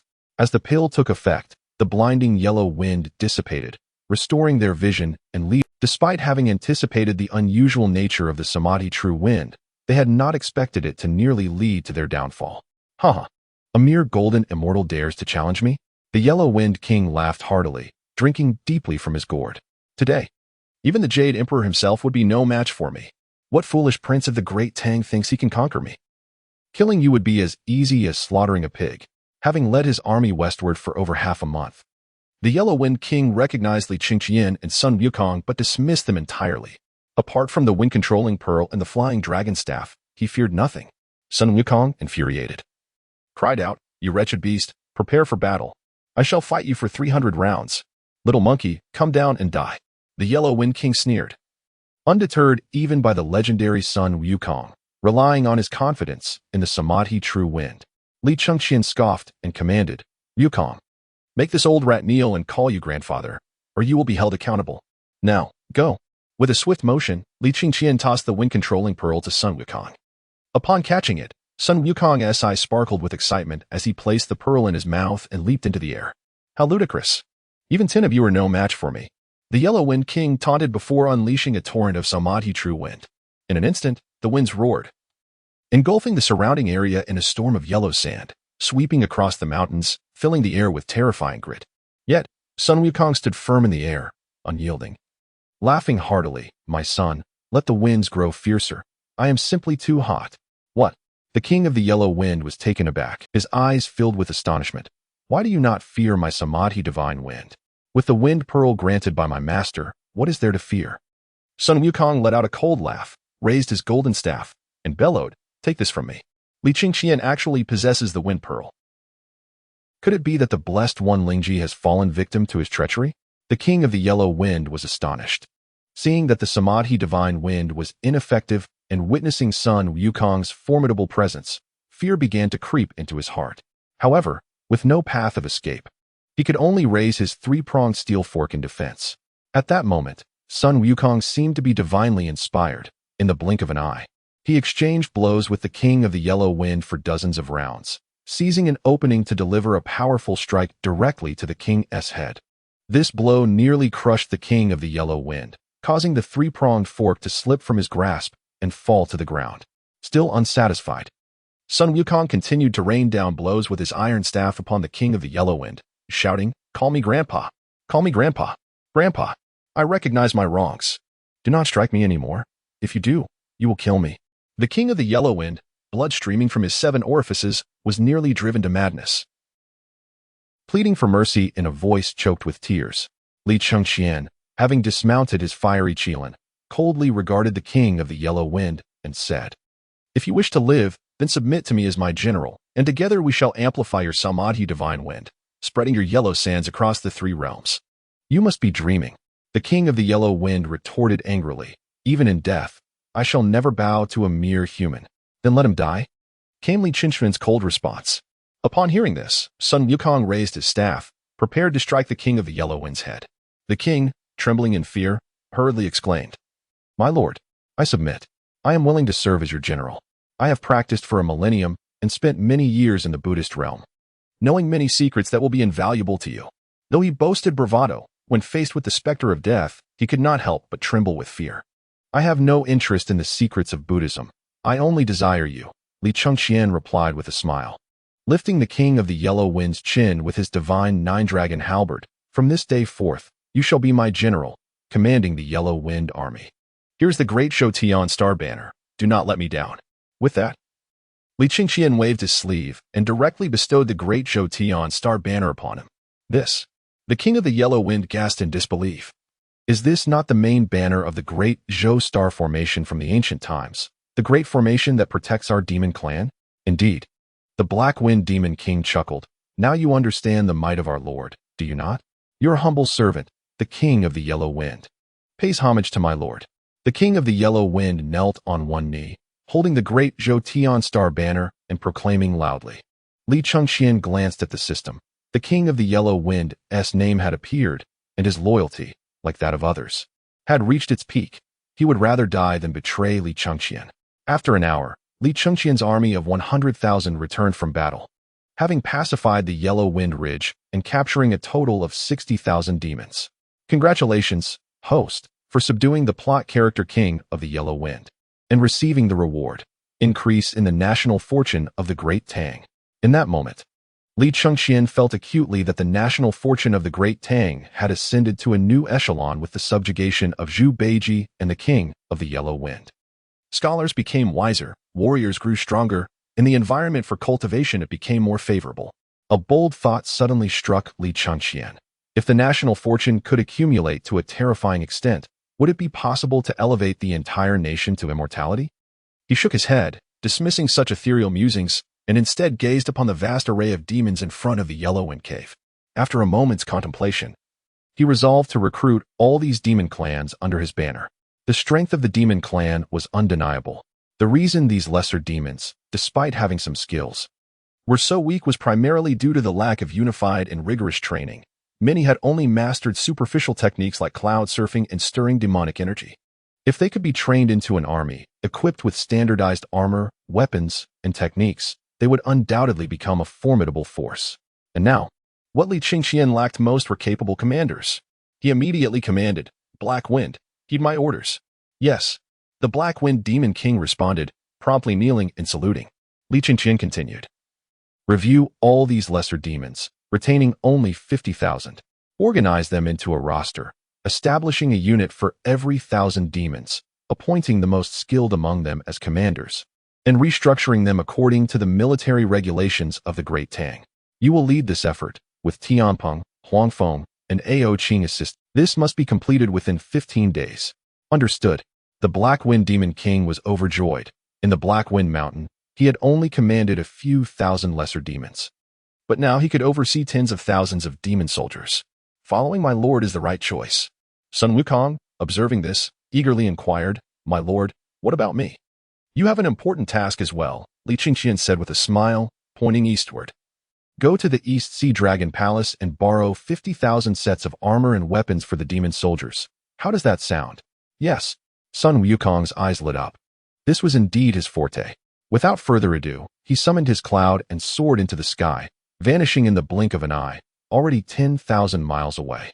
Chapter 32. The strategist offers a plan. Half a day later, Sun Wukong returned with 50,000 sets of weapons and armor. The Black Wind Demon King selected 5,000 elite warriors from among the multitude of lesser demons, shedding their old garments and donning fresh armor and weapons, and began their drills. In no time, the Yellow Wind Ridge echoed with the sounds of battle cries and drumbeats. The lesser demons, thrilled with their new armaments, donned their standardized armor and wielded their weapons, looking at their countless companions, feeling their blood surge with excitement. During training, they exerted themselves even more fervently. Demonic energy surged into the heavens, shaking the skies, prompting all demon kings on the surrounding mountains to stir uneasily and dispatch scouts to ascertain the situation. Upon discovering that it was the crown prince of the Great Tang, Li Chengqian, training the demon soldiers, they were instantly terrified, hastily packing their belongings and relocating to avoid being conscripted for training. In the void, the Bodhisattva Guanyin observed the multitude of demon soldiers on the Yellow Wind Ridge, as well as the Great Tang's expeditionary forces conducting drills, her heart heavy with thoughts of the Jade Emperor's indifference. Frustrated, she chose not to linger and returned to the Holy Mountain. Sighing softly, Guanyin felt somewhat lost in thought. Instead of flying directly as she usually did, she took a leisurely walk along the mountain path towards the Great Thunder Sound Temple, contemplating how to deal with Li Chengqian. A young novice monk, upon seeing Guanyin, hurriedly approached and bowed, saying, "I pay my respects to the Bodhisattva." "What is it?" Guanyin inquired, her curiosity piqued as she looked at the novice. In the Holy Mountain, aside from deities and Buddhas, there were many Buddhist practitioners, such as this novice monk. Typically, upon seeing her, they would only dare to lower their heads and pay their respects, never speaking. Thus, if this one approached her, it must be of some significance. The novice monk quickly replied, "Bodhisattva, before I became a monk, I I served as a strategist in the government of the kingdom of Xīyóu. I have heard that the crown prince of the great Tang, Li Chengqian, is acting against the heavens, leading an army westward, and I have come to offer my counsel. What counsel do you have? Guanyin asked, her heart lifting with hope. The novice monk continued, Li Chengqian's support and foundation lie in the eastern Tang.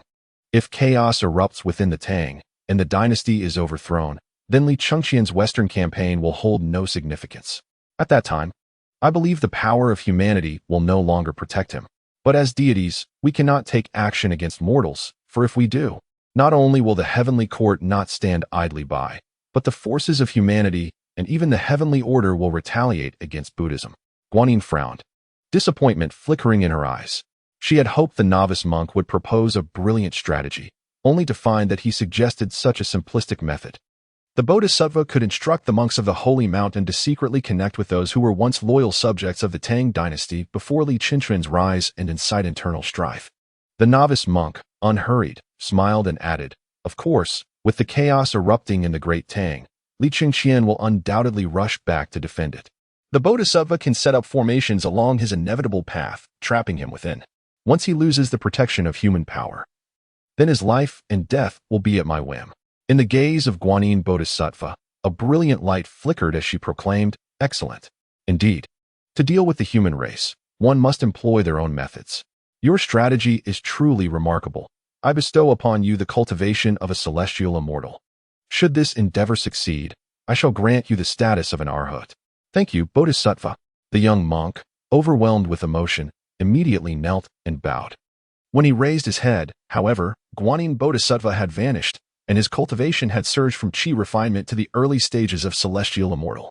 This bestowed cultivation was not ephemeral, like that of the tiger demon from the Two Realms Mountain, but rather permanent and exceedingly stable. Guanyin Bodhisattva soared into the Grand Thunder Sound Temple, where she conferred with the other Buddhas.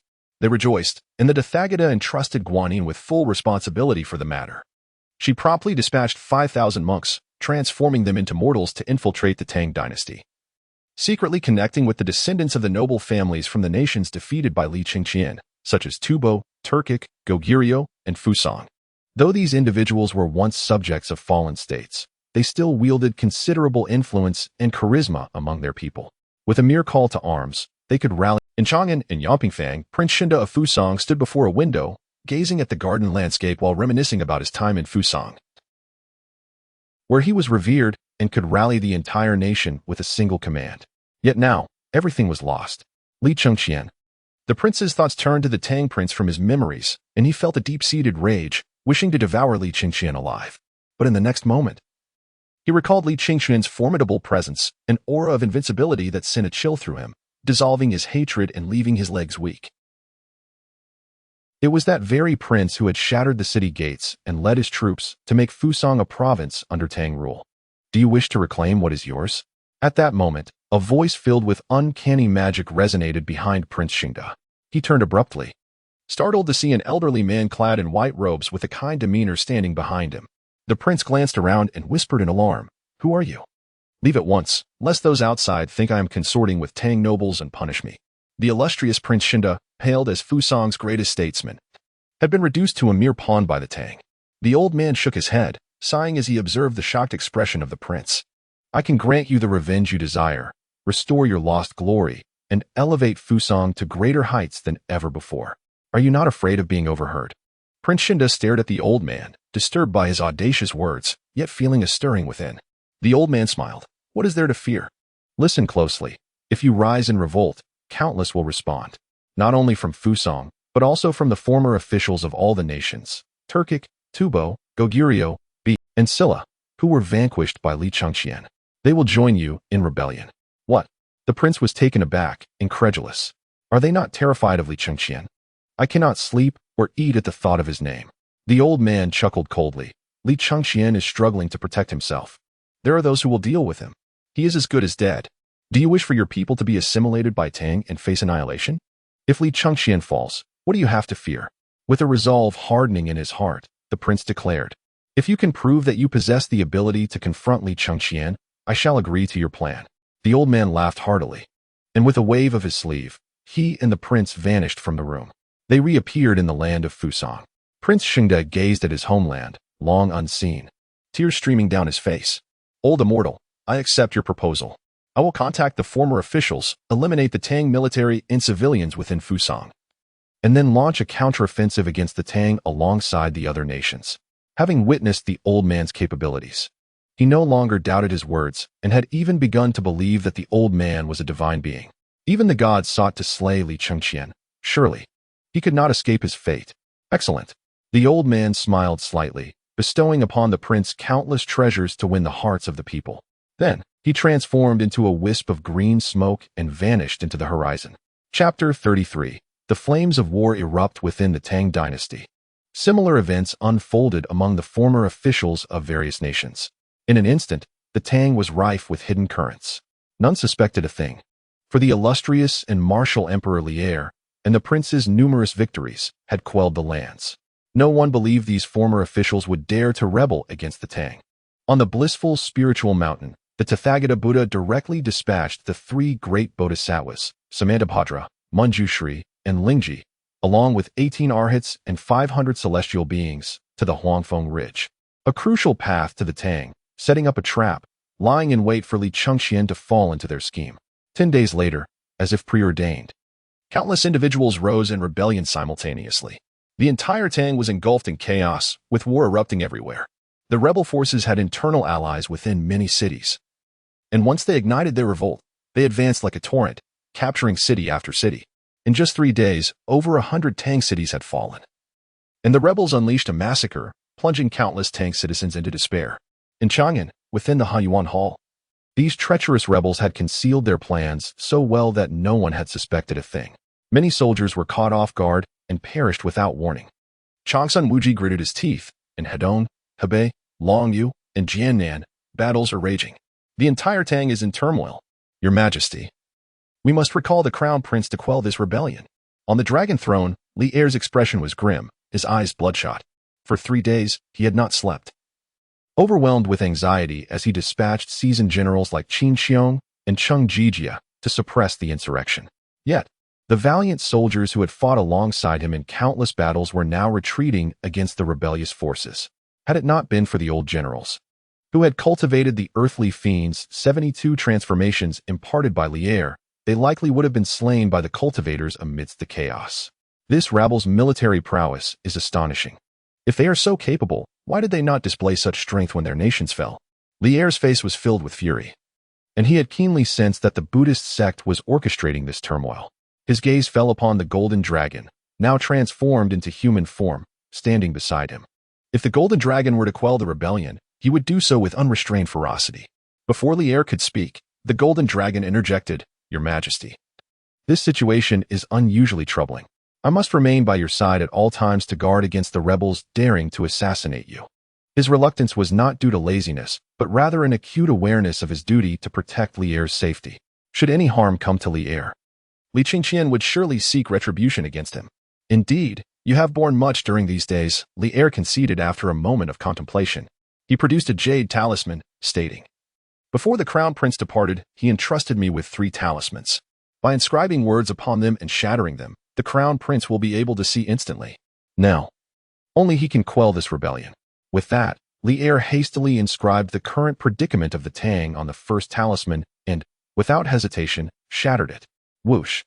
The fragments of the talisman transformed into a beam of golden light, vanishing in an instant. In the void, Guanyin Bodhisattva observed the remnants of the talisman, a slight smile gracing her lips, and made no move to intervene. On Huangfeng Ridge, the celestial constellation array activated. Li Chengqian, wielding the celestial destroying 9-dragon spear and mounted upon a fire-treading Qilin beast, hovered in the skies. Below, the Huangfeng Ridge stretched 800 miles, where 100,000 troops and 50,000 demon soldiers, led by various generals, collectively infused their magical energy into the celestial banner. Boom! In an instant, the magical energies of the 150,000 soldiers converged upon Li Chengqian, including the formidable powers of the 4-peaked Tai Golden Immortals, bringing him to the brink of the great Luo Golden Immortal realm, achieving a terrifying level of strength. At this moment, should the master unleash his full might, none of us 4 could withstand even a single blow. Sun Wukong and the other generals of the demon clan were taken aback. The Grand Constellation Formation held an unparalleled status in the hearts of the demon race. Li Chengqian's mastery over this formation signified his recognition by the ancient demon emperor and the celestial emperor. A satisfied smile graced Li Chengqian's face. After 13 days of rigorous training, significant results had already emerged. With just 2 more days of preparation, the army would set forth to continue their western campaign.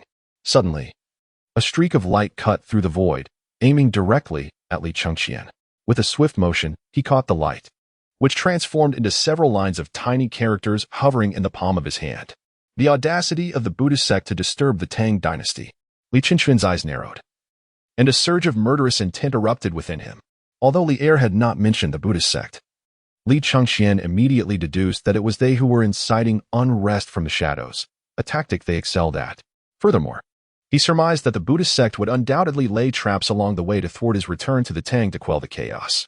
Yet, Li Chengqian felt no fear. He turned, scanning the ranks of his army, and raised the demonic slaying nine-dragon halberd, roaring, in the face of internal strife in the Tang. Let all troops follow me to restore order. Kill, kill, kill. Behind him, 150,000 soldiers raised their weapons in unison, their faces filled with murderous intent. Their eyes ablaze with fury. Li Chengqian summoned the power of the Grand Constellation Formation, his magical energy coalescing into a 10-mile dark cloud, propelling the vast army toward the Tang Dynasty at a rapid pace. He aimed to make those who stirred unrest understand that their connection to the Buddhist sect would not shield them from his wrath. He was far more formidable than they. The howling winds and the 10-mile dark cloud carried the neatly arranged army of 150,000, swiftly reaching the skies above Snake Coil Mountain in just the span of an incense stick. Li Chengqian, a furious roar reverberated through the heavens. Manjushri Bodhisattva bellowed. You wish to return to aid the Tang? First, you must pass my test. 18 Arhats formed the Prajna Arhat formation. Boom. The 18 Arhats and 500 Vajra warriors unleashed their powers, instantly casting a celestial net that enveloped an area spanning 100 miles. Li Chengqian and all his troops found themselves ensnared within the Prajna Arhat formation. Get lost. Li Chengqian thundered. Those who block my path shall die. He thrust the demonic slaying nine-dragon halberd forward, and a tremendous surge of magical energy coalesced into a spear of light, extending thousands of meters, crashing toward the edge of the formation. With a single strike, even the Prajna Arhat formation trembled. The 18 Arhats and 500 Vajra warriors were taken aback. Disbelief etched across their faces, struggling to comprehend how Li Chengqian could challenge the Prajna Arhat formation. The 18 Arhats were all at the late stage of the Tai Golden Immortal Realm. Puxian Bodhisattva observed solemnly. And the 500 Vajra are at the pinnacle of the Golden Immortal Realm. Even united in this formation, they are shaken by Li Chengqian. Though he wields the power of the Grand Constellation Formation, it is evident that this child possesses extraordinary talent. He must die here, otherwise, he will become a significant threat to our Buddhist sect in the future. He has the protection of human power. We cannot kill him. We can only hope Guanyin acts swiftly. Once the Tang is overthrown, without the protection of human power, killing him would be as easy as slaying a wild dog. The eyes of Manjushri Bodhisattva were devoid of compassion, filled only with a chilling, murderous intent. Puxian scoffed. Merely trapping him would be too lenient. I cannot quell my hatred without tormenting him. 18 Arhats, attack Li Chengqian. If we cannot kill him, annihilate all his troops behind him, making him feel heartbroken and regret opposing our Buddhist sect. In the center of the formation, upon hearing these words, Li Chengqian's eyes nearly erupted with flames of fury. Chapter 34, Semi-Sane Experience Card, Obeying the Bodhisattva's Decree. The 18 Arhats roared, their bodies radiating billions of golden rays, wielding the invincible golden body magical power, controlling the Prajna Arhat formation. Countless magical energies, comparable to the late-stage Tai Golden Immortal, transformed into golden feathered arrows, raining down upon Li Chengqian's army. Li Chengqian's gaze sharpened as he wielded the demonic slaying nine-dragon halberd, intercepting all attacks. Yet, the relentless barrage of assaults fell upon him like a torrential downpour. Although Li Chengqian's power surpassed that of the 18 Arhats, the Prajna Arhat formation held firm against him. His magical energy gradually waned amidst the onslaught. His eyes blazed with fury, yet he could only dissipate the Grand Constellation Formation to protect himself and the valiant soldiers who vowed to follow him to the death. Sun Wukong, frantic, scratched his ears and shouted with his golden cudgel, "You bunch of vermin! If you have the guts, fight me, Sun Wukong, one-on-one." The 18 Arhats remained silent, merely manipulating the formation to bombard Li Chengqian and his men. Such a fierce and concentrated assault could leave even a great Luo golden immortal in a state of distress. Lord, allow me to unleash the yellow sands and suppress them. Huang Fengwei roared, summoning the three calamities divine wind. In the void, a cold laugh echoed. I knew you would resort to the three calamities divine wind. Behold my calming wind pearl. Buzz. A precious pearl hovered in the air, suppressing all the three calamities divine wind unleashed by Huang Fengwei. Simultaneously, a figure materialized, Lingji Bodhisattva. His eyes filled with murderous intent, declared, Li Chengqian, I hear you possess a calming wind pearl as well? How can a mere prince of the human realm be worthy of such a treasure? Uft. Huang Fengwei spat blood, staggering back a few steps, and furiously exclaimed, It's Lingji Bodhisattva. My lord, all three great bodhisattvas of Buddhism have arrived, each possessing the cultivation of a great Luo golden immortal. My lord should stand back.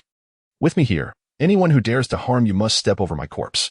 I will stand in front as well, the general shouted, each eager to shield Li Chengqian from the impending onslaught. Li Chengqian waved his sleeve, pushing the generals aside, and coldly gazed at the three bodhisattvas in the sky, roaring. The emperor guards the nation's gates, the king dies for the country. As long as I, Li Chengqian, live, none shall harm my people. My lord. The generals felt a surge of emotion wash over them, their hearts ignited with fervor. Just then, another streak of golden light surged forth, piercing through the Prajna Arhat formation, and directly landing in Li Chengqian's hand through the human power. Li Chengqian's expression shifted slightly as he opened his palm to reveal a single line of large characters. The enemy approaches Tongguan. The Tang is in peril. Return swiftly. From these 8 words, Li Chengqian sensed urgency and disarray. Tongguan lay but 100 miles from Chang'an. If Tongguan fell, Chang'an would surely follow, leading to the Tang Dynasty's collapse. Tongguan. Fury and murderous intent filled Li Chengqian's eyes, causing every drop of blood within him to boil at that moment. If the Tang fell, not only would his friends and family be slaughtered by the chaotic army, but even his system would be destroyed, bringing everything to an end. Chang'an is in crisis. The Tang is in danger. New task: protect the Tang and prevent it from being overthrown by treacherous ministers and thieves. The system's notification resonated in Li Chengqian's mind. The system rarely issued tasks, typically only appearing during moments of reward. Otherwise, it remained an inconspicuous presence. Yet, each time a task was assigned, it was during critical and perilous times. In Li Chengqian's hand appeared a card, Semi-Saint Experience card. With no hesitation, Li Chengqian crushed his greatest trump card, the Semi-Saint Experience card. Boom. In an instant, a force that could shake the heavens and make ghost sweep surge forth, sweeping across the 9 heavens and 10 earths. It was as if the universe had returned to chaos, once more unleashing the elements of earth, fire, wind, and thunder. With boundless waves carrying an ancient, chaotic aura erupting from Li Chengqian's body, manifesting as a transparent shockwave that ascended to the 33 heavens and descended to the depths of the Yellow Springs. In the heavenly court, within the Lingxiao Palace, the gods were all taken aback. This overwhelming aura did not belong to any formidable being they were familiar with. The Jade Emperor cast his gaze downward, piercing through layers of clouds and mist, and beheld Li Chengqian, who stood above Snake Coil Mountain, his eyes radiating a chilling brilliance. The Jade Emperor's brow furrowed in concern. The 1,000-mile, I exclaimed in shock. It is Li Chengqian, the crown prince of the Tang Dynasty. He possesses the cultivation of a quasi-saint. The entire Lingxiao Palace erupted in astonished cries, save for the Jade Emperor, who merely frowned slightly. At the blissful spiritual mountain, within the great Thunder Sound Temple, the Buddha, expounding on the Dharma, abruptly fell silent. His astonished gaze shot toward the east. Whose aura is this? The multitude of Buddhas felt a wave of alarm. The Buddha spoke gravely. What a remarkable Li Chengqian. I have truly underestimated him. He is a hidden quasi-saint of immense power. Randalamp Buddha, take Avalokiteshvara Bodhisattva, Mahasthamaprapta Bodhisattva, the 18 guardian kings, the 500 Arhats, and the 3,000 Vajra, and hurry to assist Samandabhadra Bodhisattva. Yes. Randalamp Buddha's eyes sparkled with determination as he led the assembly directly from the spiritual mountain toward the Tang Dynasty. Li Chengqian, you are indeed a quasi-saint. The 3 great bodhisattvas stood aghast, while the 18 Arhats were rendered motionless by fear. A quasi-saint is a true master, traversing the cosmos with unparalleled prowess. Not to mention them, even 100 great Luo golden immortals would be no match for a single quasi-saint. Anyone who disrupts our Tang Dynasty shall be slain. Li Chengqian's eyes blazed with fury as he grasped the extinguishing god Nine-Dragon spear and soared into the air from the back of the fiery Qilin, thrusting the spear toward the three bodhisattvas. What a formidable opponent! What shall we do? The Manjushri Bodhisattva and his companions were struck with dread. Their usually unshakable resolve now tinged with fear of death as they hastily joined forces to counter Li Chengqian's assault. Yet, at this moment, Li Chengqian's quasi-saint powers were far beyond their capacity to withstand. In an instant of contact, the three bodhisattvas coughed blood and were sent flying, their faces pale as if drained of life. Had it not been for their years of cultivation and numerous protective treasures, they would have been slain by Li Chengqian's thrust. Humph! Li Chengqian sneered, casually waving the extinguishing god Nine-Dragon spear. With a resounding crash, the formidable Prajna diamond formation, spanning hundreds of miles, was instantly shattered by Li Chengqian's might. The 18 arhats and 500 vajra were violently shaken, their bones fracturing under the terrifying force. Indeed, those closest to Li Chengqian were killed on the spot. Long live the master! Long live the master! Behind Li Chengqian, Sun Wukong and the assembled generals, along with 150,000 troops, raised their weapons and shouted in unison. A torrent of complex emotions surged within each heart. At that moment, Li Chengqian was a god, the singular warrior of heaven and earth. Chapter 35. Who is behind you? Who, indeed, has clandestinely nurtured a quasi-saint to oppose our Buddhist order? Manjushri Bodhisattva lay on the ground, racked with pain, his powers seemingly bound by an invisible force, rendering him unable to unleash his abilities, only able to gaze skyward in fury. As the embodiment of wisdom among the four great bodhisattvas, Manjushri understood well that countless strong beings, from the primordial era to the present, had not reached the quasi-saint level, and Li Chengqian, merely the crown prince of a mortal dynasty at the tender age of 20, could not have achieved this through mere talent alone. He realized that Li Chengqian's campaign against Buddhism in the Tang Dynasty and his westward expeditions must be driven by some mysterious force behind him. Li Chengqian coldly regarded Manjushri Bodhisattva, saying, "Even at death's door, you dare to make noise." With that, he waved his sleeves, channeling immense power to confine the three bodhisattvas, 18 arhats, and 500 heavenly gods within the Chaos Pearl, intending to deal with them after resolving the crisis in the Tang Dynasty. Now possessing quasi-saint powers, Li Chengqian needed not lead his troops on foot.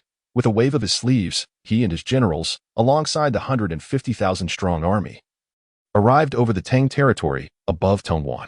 At that moment, beneath the walls of Tongwan, the sounds of battle roared as countless rebels surged forth, having breached the first gate.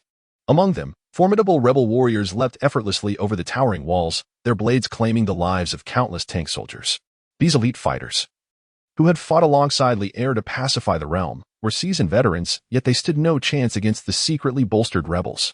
Seeing this scene, fury erupted in Li Chengqian's eyes. He bellowed, "I, Li Chengqian, the crown prince of the Tang, am here. Rebels, prepare to die." With an explosion, boundless power surged from the extinguishing god Nine-Dragon spear, transforming into a shockwave that cascaded down from the clouds, shattering countless rebels and their armor, while leaving the Tang soldiers unscathed. In an instant, all rebel cultivators atop the walls were annihilated. The shockwave continued to expand, and beneath the walls, the frenzied rebels, akin to straw caught in a tempest, fell in droves. "The crown prince has returned," Xīyóu cried out, tears of joy streaming down his face as he raised his halberd, shouting, "Long live the crown prince! Long live the crown prince!" The Tang soldiers atop the walls roared in unison, their faces alight with the joy of survival and reverence for Li Chengqian, as if beholding a deity. Li Chengqian waved his sleeves, and the 150,000 troops descended. He, along with his generals, directly landed on the city walls, facing Xīyóu, asking, "What is the situation of the battle in the Tang?" "Your Highness," Xīyóu replied, gritting his teeth, "the Tang is engulfed in flames of war. The rebels are numerous, and among them are many cultivators, some even capable of shattering walls with a single punch. Our Tang soldiers have suffered countless casualties and are no match for them. Most grievously, several city citizens have been slaughtered by the rebels. These treacherous beasts should never have been spared." Li Chengqian thundered, "Yu Fei, Shuaren Gui, Li Zuanxiao, Elbu, Yang Zixing, heed my command." Present, the generals, clad in armor, knelt and responded in unison. Li Chengqian's voice turned cold. You shall lead 100,000 troops to strike from all sides and eradicate every last rebel within the Tang territory. Leave not a single one alive. Remember, my command is total annihilation. Even if they kneel and beg for mercy, we shall not accept. Understood, the generals shouted, all Tang subjects. Their fury at seeing their comrades slain by the rebels had reached a boiling point. Without hesitation, they led their troops forth from Tongguan, attacking in all directions. In an instant, the Tang territory was filled with a murderous aura, and the celestial energy surged. Li Chengqian, accompanied by Sun Wukong and the other demon generals, along with 50,000 demon soldiers, returned directly to Chang'an, taking command at the center to prevent any audacious rebel cultivators from launching a surprise attack on the capital. While Tang Xuanzang had already gathered the populace into the Chaos Pearl before Li Chengqian's return. As Li Er and Li Chengqian exchanged a few words, a radiant purple light swept in from the west, illuminating the sky. Li Chengqian's expression darkened. Father, retreat to the palace. A powerful figure from the Buddhist sect approaches. Though he had yet to see the individual, Li Chengqian sensed the aura of a quasi-saint among the radiant purple light, indicating that the visitor's strength rivaled his own. Be cautious. Li Er firmly patted Li Chengqian's shoulder before returning to the Daming Palace's Hanyuan Hall with Long Sun Wujing and other high ministers. The battle of the gods was not something mortals could interfere with. Li Er could only pray that his son would not encounter any misfortune. With a deep rumble, accompanied by the radiant purple light and celestial music, Randalamp Buddha's figure materialized in the skies above Chang'an. Behind Randalamp Buddha, within the purple light, shadowy figures emerged, 3 great bodhisattvas, the 18 guardian kings, and 500 arhats, each a colossal presence. As the Buddhas descended, their might shaking the heavens. In Chang'an, countless people looked up in awe at the celestial beings, their faces filled with astonishment. Could it be that His Highness the Crown Prince has eradicated the temple and killed the monks, provoking the wrath of the divine? In an instant, many were so frightened that they knelt on the ground, bowing their heads in prayer to the myriad Buddhas in the heavens. Familiar faces indeed. Sun Wukong, wielding his golden staff, stood behind Li Chengqian, sneering. Guanyin, how is it that you are everywhere? Time and again, you plot against my lord. Now, seeing your clumsy tactics fail, you resort to revealing your true nature out of anger and shame? Guanyin Bodhisattva, devoid of emotion, gazed at Li Chengqian with an expressionless face. As for Sun Wukong and the others, she paid them no mind. For her, the life and death of Sun Wukong was but a thought away, contingent upon her desire to eliminate Li Chengqian. Li Chengqian looked up at the ancient Buddha amidst the purple aura, and upon seeing the figure behind it, he furrowed his brows and inquired, "Is it the Buddha of the burning lamp?" "It is I." The Buddha of the burning lamp nodded slightly and said, "Your Highness, there may be some misunderstanding between the Buddhist realm and yourself. I come not to contend with you today, but with a spirit of goodwill to resolve this misunderstanding." "You bring thousands of masters with you to resolve a misunderstanding?" Li Chengqian scoffed coldly, stating, "I, Li Chengqian, respect those who respect me. And if not for the rebellion within the Tang territory, had you treated me with goodwill, I would have offered you my sincere heart. However, in this upheaval, countless subjects of the Tang have perished. How many children have lost their parents? Do you think I remain unaware of your instigation behind the scenes?" Upon hearing this, Guanyin Bodhisattva furiously retorted, "Li Chengqian, you disrupt the quest for scriptures, act against the heavenly path, and deserve death. So this is the true visage of Buddhism. How foolish I was to mourn for the deceased monks. I shall return and shatter the statue of Guanyin in my home. His Highness the Crown Prince truly cares for his commoners, ensuring we are well fed and clothed. Those who seek to slay the Crown Prince are, in truth, seeking our demise." As Guanyin Bodhisattva's words fell, a chorus of furious shouts erupted from the mouths of countless Tang subjects in Chang'an, rising up to the heavens. Chapter 36. The demon-slaying celestial Guanyin Bodhisattva's expression shifted subtly. She could not believe her eyes as she looked down at the mortals below, as insignificant as ants. Li Chengqian cursed her, and Sun Wukong scolded her. She could comprehend that, yet now these commoners dared to reproach her as well? Li Chengqian sneered, "Do you see? This is the will of the people. This is humanity. Why does the power of humanity protect me? It is not merely because I am the crown prince of the Tang. More importantly, my actions embody humanity. The Buddha calls for reverence, yet turns a blind eye to the plight of the impoverished, allowing only a grand wish for a blessed afterlife. I, Li Chengqian, do not revere the divine nor worship the Buddha, nor do I concern myself with past lives. I only wish for the common folk who believe in me to live well in the present. Long live His Highness the Crown Prince. Long live. The echoes of fervent shouts resounded throughout the 108 districts of Chang'an, soaring into the skies. The force of humanity began to tremble, growing richer and more robust. Guanyin Bodhisattva's countenance darkened, her eyes glimmering with a myriad of emotions, shifting from one to another, increasingly filled with fury. Guanyin, do not lose your composure. The Buddha of the burning lamp cast a calm glance at Guanyin before turning to Li Chengqian, asking, "Reveal to me who stands behind you. We may still have room for negotiation. You are a remarkable individual. Surely you do not wish to become a weapon against the Buddhist realm? In the 3 realms and 6 paths, who could wield my blade?" Li Chengqian replied coldly.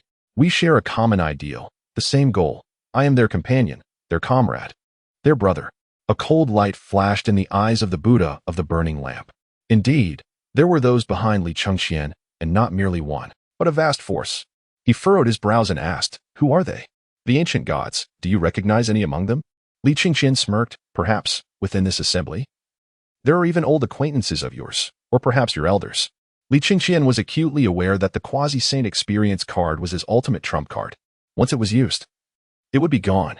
It was better to lead the Buddha of the burning lamp along this line of thought, sowing more doubt within the Buddhist realm. "Elders? Are you implying?" The expression of the Buddha of the burning lamp changed dramatically. At that moment, he could no longer maintain his composure. His terrified gaze shot skyward, as if peering through endless void and chaos, catching sight of that being imprisoned within the purple sky palace. Just the thought of that name made his hands tremble uncontrollably. Yet in the next moment, the Buddha of the burning lamp shook his head vehemently. "Impossible. It cannot be that being. They are utterly powerless to intervene in worldly matters at present." However, even as he thought this, the Buddha of the burning lamp felt that the force behind Li Chengqian had become increasingly mysterious and unfathomable. Who, besides a being of such caliber, could allow a mortal to attain quasi-saint status by the age of 20? A murderous intent flickered in the eyes of the Buddha of the burning lamp. "Very well. Regardless of who your backing is, killing you may indeed draw them out into the open. Come." Li Chengqian scoffed coldly, unafraid, tightly gripping the demon-slaying 9-dragon spear. Without waiting for the Buddha of the burning lamp to react, he thrust the spear directly at the Buddha's forehead. Clang! The Buddha of the burning lamp was struck and sent flying like a cannonball, crashing through several Vajra deities before retreating 100 miles, finally regaining his footing. His eyes widened in astonishment as he roared, "Li Chengqian, you unholy and irreverent demon! The wrath of the Buddha shall bring forth divine punishment." Pointing to the heavens, endless spiritual power surged into the sky. Boom! The heavens darkened, and countless bolts of heavenly thunder descended like pillars, each containing a terrifying force capable of annihilating the world, all striking Li Chengqian simultaneously. This was no doubt the Buddha of the burning lamp, whose thunderous might far surpassed that of the 8-part heavenly dragons. Li Chengqian, enveloped in the thunder, felt his hair almost evaporate in an instant. While it did not harm his essence, he dared not underestimate it. He summoned his powers and charged directly at the Buddha of the burning lamp. Countless bolts of heavenly thunder relentlessly pursued him, yet Li Chengqian braved the onslaught. Wielding the demon-slaying 9-dragon spear to unleash waves of annihilating radiance, engaging the Buddha of the burning lamp in fierce combat. Their techniques were sharp and vicious, each countering the other, resulting in a stalemate where neither could gain the upper hand. Meanwhile, Guanyin Bodhisattva and the Great Strength Bodhisattva, both of whom were great golden immortals, found themselves without equal. Sun Wukong and Zhu Beiji, for pinnacle Tai golden immortals of the demon tribe, exerted themselves to their utmost, but could only barely hold their ground against Guanyin Bodhisattva, unable to subdue her. The Great Strength Bodhisattva, leading 18 Kalen, 500 Arhats, and 3,000 Vajra deities, engaged in a fierce battle with the 50,000 demon soldiers under Li Chengqian's command. Although the demon soldiers were now elite, far surpassing their former selves, they faced the high-end combat power of Buddhism, resulting in heavy casualties. Blood began to rain down from the skies over Chang'an, as enormous corpses of demons and Vajra deities fell to the ground. Beasts, dog thieves. Seeing his subordinates suffer such heavy losses, Li Chengqian's eyes turned crimson as he roared, and the attacks of the demon-slaying 9-dragon spear grew even more ferocious. However, the Buddha of the burning lamp was a quasi-saint from the primordial era, possessing countless means. Although he could not subdue Li Chengqian, he skillfully deflected all of Li Chengqian's assaults. Whenever Li Chengqian attempted to support his subordinates, The Buddha of the burning lamp seized the opportunity to relentlessly pursue and strike, leaving Li Chengqian no time to spare. Cease! A furious roar echoed through the heavens, resembling endless thunder that erupted in the void, causing ripples across the entire world in everyone's sight. A towering figure clad in golden chainmail, wielding a colossal sword to subdue demons, emerged in the void, eyes sparkling like lightning. An aura of chilling vigor swept across the 8 directions. Zubeiji, locked in combat with Guanyin, revealed a face of wild joy and bellowed, "Heavenly demon-slaying celestial, I am Marshal Tianping. Come quickly to assist me in slaying this calamity of the Tang, this vile Guanyin." The demon-slaying celestial? True martial emperor. The black bear spirit and yellow wind monster trembled in fear. This individual is none other than the formidable demon-slaying heavenly sovereign, feared by countless demonic beings across the realms. The true martial emperor spoke coldly. "Li Chengqian, ancient Buddha of the burning lamp, cease your actions." With a thunderous roar, a vast surge of potent energy, akin to a tempest, surged forth between Li Chengqian and the burning lamp Buddha. Both men felt a sudden chill in their hearts and quickly retreated, halting their conflict. The burning lamp Buddha furrowed his brow and inquired, "True martial emperor, what brings you here?" "This is the mortal realm. This is the Tang Dynasty." The true martial emperor's eyes widened in fury as he exclaimed, "What exactly is your intention, Buddhist sect? 2 quasi-saints battling in the skies above Chang'an and the Tang Dynasty? Do you wish to bring about the world's destruction?" Bus. An endless multitude of towering deities manifested above Chang'an, each adorned in golden armor, wielding golden spears, and bearing demon-slaying swords, exuding an aura of majesty and lethal intent. Avalokiteshvara and Mahistemaprapta's expressions shifted dramatically as they gathered the arhats of the Kasayapa, quickly clustering around the burning lamp Buddha, their faces filled with apprehension as they regarded the true martial emperor. The burning lamp Buddha felt a weight in his heart and remarked, "The crown prince of the Tang, Li Chengqian, is acting in defiance, obstructing our quest for scriptures. Shall I not take action against him? What do scriptures have to do with mortals? In your pursuit of enlightenment, how many mortals have perished in these past few days?" The true martial emperor retorted angrily. "The Tao ancestor has proclaimed that deities and Buddhas must not interfere in mortal affairs. Have you disregarded the words of the Tao ancestor? If I were to report this matter to the Tao ancestor beyond the 33 heavens, what do you think would be your punishment?" Upon hearing this, the burning lamp Buddha's countenance changed drastically. Chapter 37. What use are scriptures to me? The burning lamp Buddha swept his gaze around, gritting his teeth. Should my Buddhist sect simply endure this? Must we stand by idly at the great Thunder Sound Temple while Li Chengqian rampages toward the Spirit Mountain?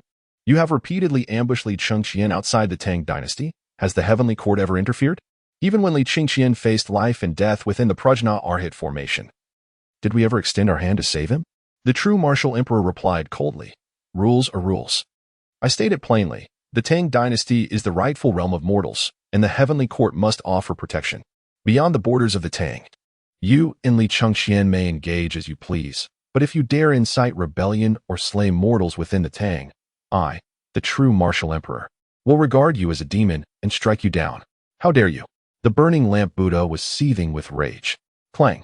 The true martial emperor unsheathed his sword, coldly stating, "If you lay a hand on any mortal now, do you think I would hesitate?" The burning lamp Buddha, filled with fury, glared at the true martial emperor's blade, yet suppressed his overwhelming wrath. Silently, he moved his lips a few times, cursing his lack of the primordial saint's power, for he longed to ascend to the heavenly court and subdue all who opposed him. With a deep exhale, the burning lamp Buddha declared, "Very well. I shall no longer harm mortals. However, you must compel Li Chengqian to cease his westward expedition and release Manjushri, Samantabhadra, Lingji, the 18 Arhats, and the 500 Vajra gods, and allow Xuanzang of Tang to retrieve the scriptures from the west. The Tao ancestor has decreed that deities and Buddhas must not meddle in mortal matters." The true martial emperor sheathed his sword, a slight smirk gracing his lips as he coldly retorted, "Have you forgotten what I just said? Do not press me too hard." The burning lamp Buddha nearly choked with anger, pointing at Li Chengqian and shouting, "Is this a mortal? Is this a matter of the human realm? Although Li Chengqian is the crown prince, he possesses quasi-saint cultivation comparable to you and me. Is he not a deity? I am a heavenly god. While Li Chengqian is but a scattered immortal from the lower realm, not listed in the heavenly court's records of divine beings. Thus, I am not obligated to intervene." The true martial emperor scoffed, standing in the air with his eyes closed, remaining silent. He had witnessed Li Chengqian's westward expedition to obtain scriptures from the clouds above. Observing how Li Chengqian made the Buddhist sect's numerous bodhisattvas suffer, he even wished to applaud. How could he possibly hinder Li Chengqian's quest? The burning lamp Buddha suddenly felt that all his years of cultivating virtue had been wasted. At this moment, all he desired was to kill. He glared at Li Chengqian and demanded, "You tell me, will you continue your westward expedition? I will not return until the spirit mountain is broken." Li Chengqian replied icily, "I am the crown prince of the Tang Dynasty. My word is law. What I say is binding. As for your request to release Manjushri and the others, that is utterly impossible. They are my captives, my slaves. I will do as I please with them. And it is none of your concern. Li Chengqian, you are courting death." The burning lamp Buddha gritted his teeth, his eyes radiating a murderous intent as if he wished to devour Li Chengqian whole. The true martial emperor, with his eyes slightly closed, calmly interjected, "I recall that there is a custom among mortals to redeem captives with treasures." Indeed, Li Chengqian was taken aback, nodding with a smile as he gazed at the burning lamp Buddha. "If you are willing to offer sufficient treasures for their redemption, I shall not refuse. After all, I can always capture them again later. Do you think that is possible?" The burning lamp Buddha scoffed repeatedly, having resolved that once Li Chengqian left the Tang Dynasty, he would call upon allies to collectively subdue Li Chengqian and torment him for a millennium to alleviate his grudge. However, just as the burning lamp Buddha finished speaking, a deep voice suddenly resonated in everyone's ears. The members of the Buddhist sect, including the burning lamp Buddha, changed their expressions and quickly bowed toward the west. Li Chengqian furrowed his brow. Could the voice belong to the Tathagata Buddha? The burning lamp Buddha exhaled a breath filled with rage, begrudgingly looking at Li Chengqian, and asked, "Speak, what do you desire?" Li Chengqian smiled and replied, "I want the gold alms bowl of Maitreya Buddha, along with 1 bodhisattva, 10 9-transformation golden elixirs, 1 arhat, 1 9-transformation golden elixir, and 500 Vajra gods, totaling 100 9-transformation golden elixirs." In the scriptures, the gold alms bowl had once imprisoned Sun Wukong, nearly turning him into liquid. This scene left a profound impression on Li Chengqian. As for the 9-transformation golden elixir, it needed no explanation, as it is a divine pill that enhances cultivation. If Li Chengqian could utilize these elixirs to elevate Sun Wukong to the great Luo golden immortal realm, it would be ideal, saving him the need to borrow the power of mortals each time. "What did you say?" The burning lamp Buddha seethed. 10 9-transformation golden elixirs for 1 bodhisattva? Why do 500 Vajra gods require 109 transformation golden elixirs? The true martial emperor opened his eyes in astonishment, gazing at Li Chengqian in disbelief. Wasn't Li Chengqian seeking scriptures from the West? Why did he not desire the texts? "You only consider cultivation and do not regard lives. 500 Vajra gods represent 500 lives. Are they not worth 100 golden elixirs?" Li Chengqian replied nonchalantly, "In total, I require 148 9-transformation golden elixirs. Let us round it to 150. If not, I shall execute that batch of captives right now." The burning lamp Buddha's expression darkened as he communicated with the Tathagata Buddha through sound. The 9-transformation golden elixirs were indeed valuable, but after billions of years of accumulation, the Buddhist sect possessed some. However, the gold alms bowl was a treasured artifact closely associated with Maitreya Buddha. Whether or not to give it to Li Chengqian depended on Maitreya Buddha's will. After several breaths, the burning lamp Buddha cast a deep glance at Li Chengqian and said, "The Buddha has agreed. Li Chengqian, consider yourself fortunate. However, this matter will not simply end here." Whoosh! A beam of golden light surged from the west, swiftly landing in the hands of the burning lamp Buddha. As the light dissipated, it transformed into a golden alms bowl and a purple jade vial. The burning lamp Buddha, filled with anguish, tossed the items to Li Chengqian. Li Chengqian received the gold alms bowl and jade vial without a glance, stowing them within his being as he waved his sleeve. "Come forth." Manjushri and the others instantly appeared in the sky, their faces pale and covered in blood. The sight ignited fury in Avalokiteshvara and Matisthammaprapta, who hurriedly supported the 3 bodhisattvas. "True martial emperor, I take my leave." The burning lamp Buddha cast a cold glance at the true martial emperor before turning away with his entourage. The true martial emperor waved his hand, and the multitude of towering deities vanished from sight. He looked at Li Chengqian, puzzled, and asked, "Why do you not desire the scriptures? Did you not embark on the westward journey to acquire them? Acquire scriptures? Huh?" Li Chengqian laughed heartily and clasped his hands. "First, I extend my gratitude for the Emperor's rescue. As for the scriptures, what use do the citizens of my Tang Dynasty have for the Buddhist texts? I cultivate the mystical arts of Taoism, and it is not as though Taoism lacks scriptures for transcending the mortal realm.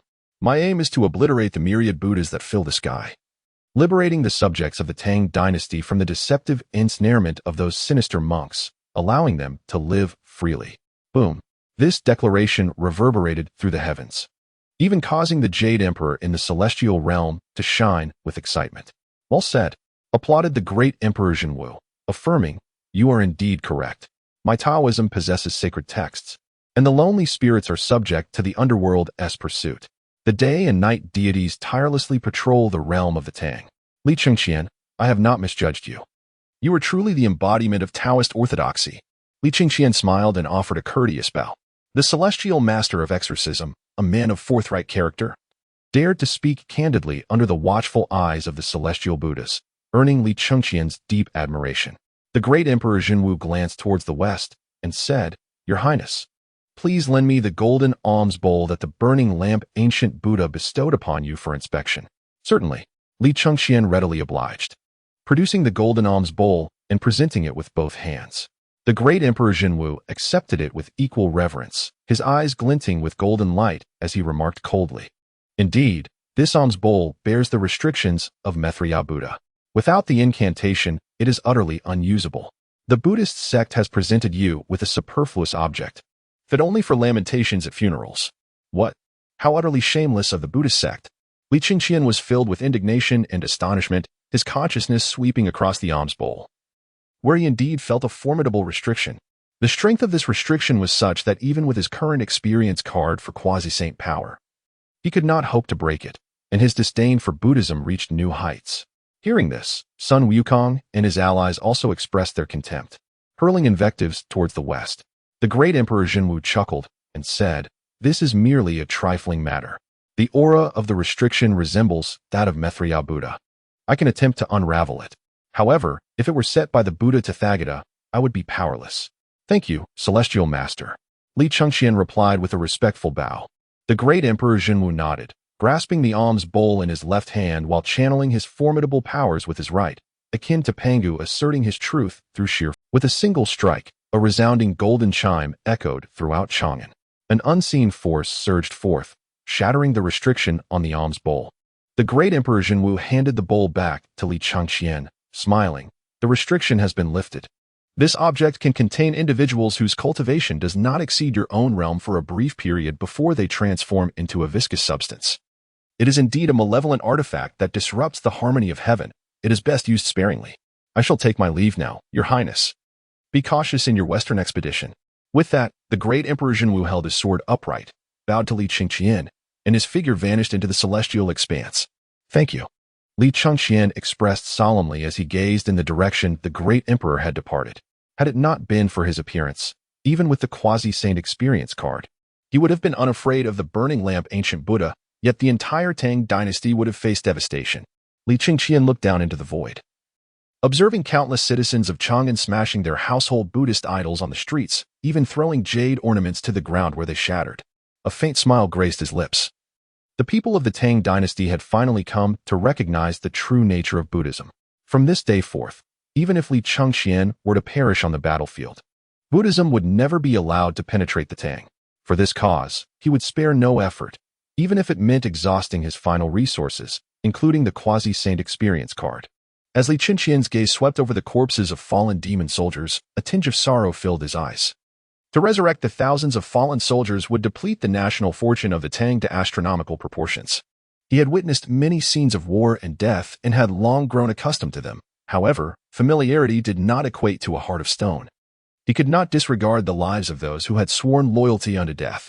Furthermore, without the quasi-saint experience card, the journey westward would leave him without a trump card against quasi-saint adversaries, and he could only wonder how many of those who survived would ultimately perish. Congratulations to the host for successfully repelling the burning lamp ancient Buddha. Reward, mid-stage golden immortal cultivation. Congratulations to the host for successfully completing the task of safeguarding the Tang Dynasty. Reward, resurrection of all fallen soldiers. Great Luo golden immortal advancement card. Quasi-saint puppet card. At this moment, The system's voice echoed within Li Chengqian's consciousness. He trembled with astonishment, his eyes gleaming with excitement. The mid-stage golden immortal cultivation was noteworthy. But the rewards for completing the task were precisely what he urgently needed. 2 cards materialized in Li Chengqian's hands. In Chang'an, all the demon soldiers' corpses suddenly opened their eyes, bewildered and scanning their surroundings. Upon seeing the citizens of Chang'an, they instinctively smiled, which terrified the people to the brink of fainting. Some demon soldiers, standing beside the bodies of their fallen comrades and grieving silently, were equally bewildered. "My lord," the Black Wind Demon King exclaimed joyfully, "the fallen brothers have all been resurrected. Long live the Lord! Long live the Lord! Long live the Lord!" At this moment, in Chang'an, 50,000 demon soldiers collectively roared, shaking the heavens. Li Chengqian laughed heartily. Stowing the 2 cards into his personal space, raising his halberd, and bellowing, "Soldiers, follow me to pay respects to the Emperor of the Tang." At this time, Emperor Li, along with his ministers, emerged from the Huanyuan Hall. "Long live the Emperor! Long live! Long live!" The 50,000 demon soldiers soared into the air, kneeling before Emperor Li, shouting joyfully. Li was taken aback, gazing at the multitude of demon soldiers, fierce and bloodied, instinctively clasping his hands in greeting. "Gentlemen, please rise." "Thank you, Your Majesty." Sun Wukong and his generals rose in unison.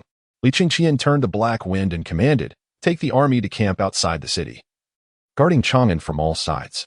"Yes," the Black Wind Demon King shouted, leading his forces away. Li Chengqian approached the Huanyuan Hall and bowed. "Father, the crisis in Chang'an has been resolved. It is my unfilial conduct that has caused you distress. Get up quickly, as long as you are unharmed." Li hastily assisted Li Chengqian, his eyes glistening with tears of joy. "My son, you must always remember that your father shall forever support all your actions and decisions, as will the people of the Tang." Changsun Wuji proclaimed, "Your Highness is unmatched in prowess, repelling deities and safeguarding the Tang. All the officials kneel to welcome you. Long live the Crown Prince." The entire court of civil and military officials knelt in unison, shouting fervently. Li Chengqian smiled, suddenly feeling a sense of foreboding, and turned to look back. He saw Yu Fei transforming into a beam of golden light, swiftly descending. Upon landing, he immediately knelt and clasped his hands. "My lord, all rebellions within the Tang's borders have been quelled. The 100,000 Western expedition forces have slain 750,000 rebel troops, without leaving a single one alive. And the rulers of various nations await your judgment outside the city. Father, what do you think?" Li Chengqian refrained from making a unilateral decision, instead directing his gaze towards Li. While the Crown Prince was powerful, he knew better than to overshadow his father. This was a principle in Li Chengqian's heart. After pondering for a moment, Li replied, "This matter is entrusted entirely to the Crown Prince's discretion. Execute them," Li Chengqian declared solemnly. "These vile creatures, whom we treated with benevolence, turned against the Tang, slaughtering countless soldiers and civilians. To spare them would not suffice to quell the people's fury. Execute them. Behead them in the public square for all to see." Li nodded gravely. "Understood." Yu Fei bellowed, filled with murderous intent, soaring into the sky to execute the rulers of the various nations. Chapter 39. The Backlash of Humanity in the Huanyuan Hall Side Chamber. Li Chengqian solemnly presented 10 9-turn golden pills to Li, saying, "Please accept this jade pendant. This pill is a divine elixir refined by the Supreme Old Lord, potent in medicinal properties yet gentle in nature. It can be consumed immediately. The essence will permeate the meridians and acupoints, allowing for gradual absorption through cultivation, potentially extending life by 1,000 years. Even common folk may attain the qualities of a Taoist prodigy. You and mother should each take one, and the remainder you may decide how to distribute. This pill is too precious for you to consume. I shall not partake. The remaining ones can be gifted to your demon generals to win their loyalty." Li promptly refused, shaking his head. The Crown Prince led his army on a Western expedition, braving life and death. How could he possibly be concerned about the Crown Prince's fortune? Li Chengqian chuckled. "I have acquired 109 revolutions golden pills through Buddhism, which shall suffice. Perhaps my father is unaware that not long ago I obtained 10 9 revolutions golden pills and fed them to my steed. Well, you dare to offer me what your mount consumes." Li laughed heartily, jesting, and no longer declined, accepting the golden pills. "Let us go to see your mother. Since your departure for battle, she has been anxious day and night, unable to find peace." Until I triumph, I shall return to pay my respects to Mother only after a great victory over Ling Mountain. Li Chengqian took a deep breath, knelt on one knee, and declared, I shall certainly carve out a vast territory for you, Father. Take care, I must depart. With that, Li Chengqian turned and walked away without further ado. My son. Lier gazed at Li Chengqian's retreating figure, his eyes glistening with unshed tears. He hastily grabbed a jar of tea from the table and hurried after him, saying, Take this jar of your favorite tea. Take care of yourself out there. Li Chengqian turned back, warmth flooding his heart as he accepted the porcelain jar, bowing in gratitude. Thank you. In the heavenly court, at the Taiwei Yuqing Palace, the Jade Emperor listened to the report from the Xīyóu Emperor, deeply satisfied. Can you discern that Li Chengqian's cultivation has fallen from quasi-saint to golden immortal? Indeed. It appears that this young man temporarily acquired quasi-saint strength through some means, Xīyóu Emperor replied. Nodding, the Jade Emperor said, Your Majesty, Li Chengqian is a remarkable individual. Were it not for his special status, I would have considered taking him as my direct disciple. The Jade Emperor sighed with a smile, alas. We cannot defy the heavenly edicts that dictate the transmission of Buddhism to the East. Otherwise, I would certainly send a quasi-saint to protect Li Chengqian. Understood. Xīyóu Emperor's expression turned serious. The Jade Emperor continued, Issue orders to the Day Traveler and Night Traveler. All territories conquered by Li Chengqian must be regarded as part of the Tang Empire, requiring constant surveillance, lest we become complacent. Furthermore, Xīyóu Emperor, safeguard the Tang Empire. We must not allow any further disturbances from the Buddhist sect. The 1,000-mile eye and the wind-listening ear shall henceforth be under your command to monitor. Should any Buddhist incite mortals, it must be stopped immediately. Understood. Xīyóu Emperor cupped his hands in salute and departed. The Jade Emperor's gaze turned westward, filled with curiosity about the expressions of Buddhism in the West. At the blissful Ling Mountain, the great Thunder Sound Temple appeared shrouded in an invisible gloom. The once lush vegetation atop Ling Mountain had withered, and various animal spirits hung their heads in despair. Within the temple, the Buddhas gazed at the Tathagata with somber expressions. At that moment, the Tathagata's golden form seemed to diminish by a tenth within a single day. The backlash from the power of humanity was not to be underestimated. The medicine Buddha spoke solemnly, We merely sent others to create chaos in the Tang, and yet, before achieving success, we have already faced such backlash. One of my disciples has even fallen a level in cultivation. If today, the Tang were to change dynasties and eliminate Li Chengqian, the repercussions would be unimaginable. I dare not even contemplate it. The multitude of Buddhas bowed their heads in silence. In truth, each of them felt their cultivation falter, experiencing a streak of bad luck. Scriptures that were once easily comprehensible now appeared obscure and difficult, their levels unstable as well. Merely a single backlash had rendered the millennia of arduous cultivation of the Ling Mountain Buddhas into naught. The notion of slaying Li Chengqian could never be entertained again. The Tathagata spoke softly, We can only deal with Li Chengqian indirectly, operating from the shadows. We must not act overtly. Burning Lamp Ancient Buddha, I know your frustration. But you must not retaliate against him, for Li Chengqian is under the protection of the power of humanity. I understand. Burning Lamp Ancient Buddha sighed in resignation, suddenly inspired. He exclaimed, Buddha, I have devised a brilliant plan. If Li Chengqian continues westward and crosses the flowing sand river, he will soon be near Wu. We could offer the heavenly master of Wuzhuang some benefits to compel him to act. He could surely subdue Li Chengqian. The heavenly master of Wuzhuang. The Buddha's eyes brightened at this suggestion. The heavenly master was a primordial deity, a peer of their forebears, capable of crushing Li Chengqian as easily as squashing an ant. The medicine Buddha shook his head. What kind of being is the heavenly master of Wuzhuang? What we offer may not pique his interest at all. At a loss for words, Burning Lamp Ancient Buddha fell silent. The Buddhas whispered among themselves, exchanging tales of their treasures and abilities, yet the discussion only grew more disheartening. To the heavenly master, their artifacts likely appeared as mere scraps, utterly insignificant. Silence. The Tathagata's deep voice resonated throughout the great Thunder Sound Temple. The Buddhas hurriedly turned their attention to him, witnessing the Tathagata with slightly closed eyes, his smaller golden form radiating brilliance. As if he were harnessing mystical energy to commune with an exalted presence. A chill ran through the Buddhas as they exchanged glances, quickly lowering their heads, rendered mute, afraid to make a sound. Though the Tathagata said nothing, they all sensed an impending revelation. After a brief moment, the Tathagata opened his eyes and nodded at Burning Lamp Ancient Buddha, instructing, Take this object and seek out the heavenly master of Wuzhuang. As long as he subdues Li Chengqian, he shall be granted 10 years of insight. With a hum, a beam of golden light descended from beyond the 33 heavens, cascading into the Tathagata's hands, transforming into a staff that shimmered with 7-colored brilliance. The 7 treasures marvelous tree, burning lamp ancient Buddha's heart quaked, and he reverently accepted the 7 treasures marvelous tree, bowing towards the heavens.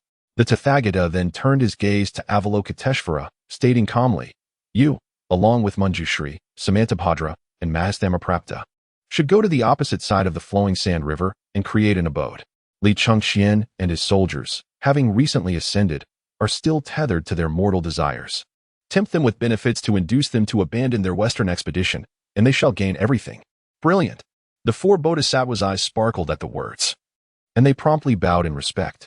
The 4 bodhisattvas set off immediately. After the Tathagata's instructions, he looked at burning lamp ancient Buddha, saying, "Keep the 7 treasures marvelous tree safe. If the 4 bodhisattvas fail in their scheme, you may then seek out the heavenly master of Wuzhuang." Understood. As per the Tathagata's decree, the others nodded eagerly.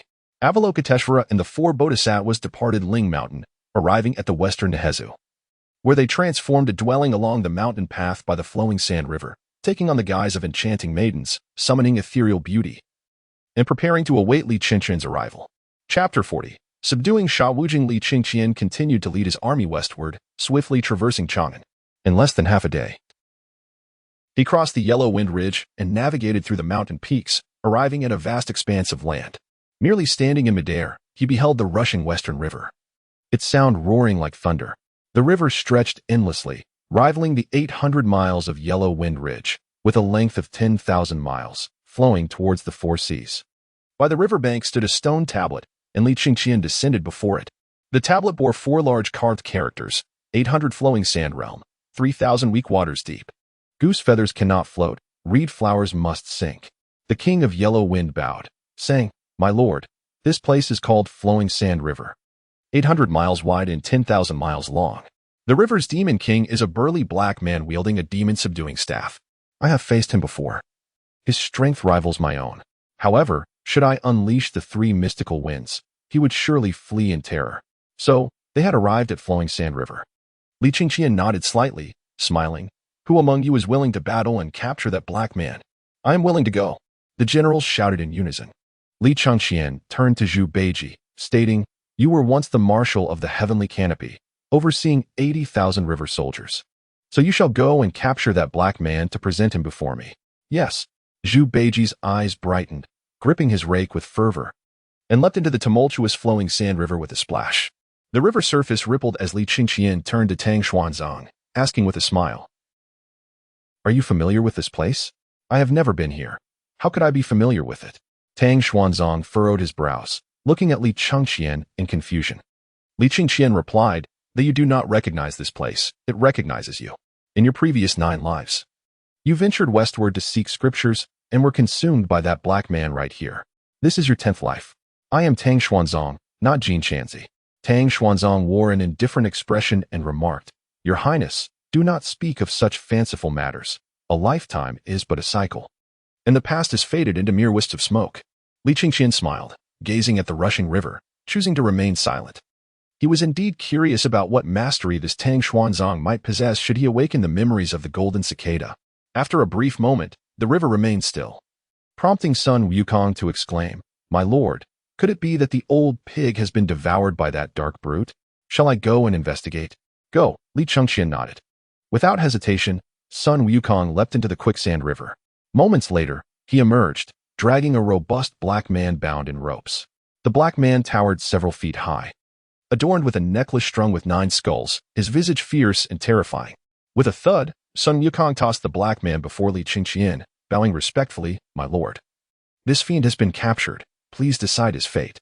Pig Beiji followed closely, bellowing, "You plague-ridden monkey. I have battled him for half the day, and was on the verge of subduing him, yet you come to steal my glory. You rogue." Li Chengqian, upon hearing this, could not help but smile. His gaze fell upon the prone form of Sha Wujing, bound by celestial ropes, and he asked, "Will you submit to me?" Sha Wujing scanned Li Chengqian with suspicion, exclaiming, "You are not the Tang Prince Li Chengqian, who leads the army westward to seek scriptures at Ling Mountain, are you?" "Indeed," Li Chengqian replied. standing with hands clasped behind his back and nodding slightly. Xiao Wujing shook his head. That cannot be. Guanyin Bodhisattva has sought me out, instructing me to await the scripture's bearer, Tang Xuanzang. You are an adversary of the Buddhist order. I could never surrender to you. To serve the Buddha as a mere dog? What an honor that would be. Pig Beiji retorted angrily, my lord values you, and that is your fortune. Yet you dare resist. My lord, let us slay this fiend here, and with his blood show the Western Demon King the fate that befalls those who defy my lord's recruitment. Then kill me if you dare. Xiao Wujing sneered, unperturbed. Li Chengqian's lips curled into a slight smile as he said, the scripture's bearer you await is right beside me. Who? Xiao Wujing paused, surveying the crowd, and suddenly spotted Tang Xuanzang, exclaiming in shock, could it be him? I have seen 9 monks identical to him, and I devoured them all. Tang Xuanzang's countenance turned pale upon hearing this. Anyone confronted with the one who had consumed their past 9 lives would not remain composed. Li Chengqian calmly stated, you are the curtain-lifting general beside the Jade Emperor, imprisoned here for breaking the glass lamp. You possess talent and ability, yet within Buddhism you will become but a golden body arhat. Follow me, and I assure you a boundless future.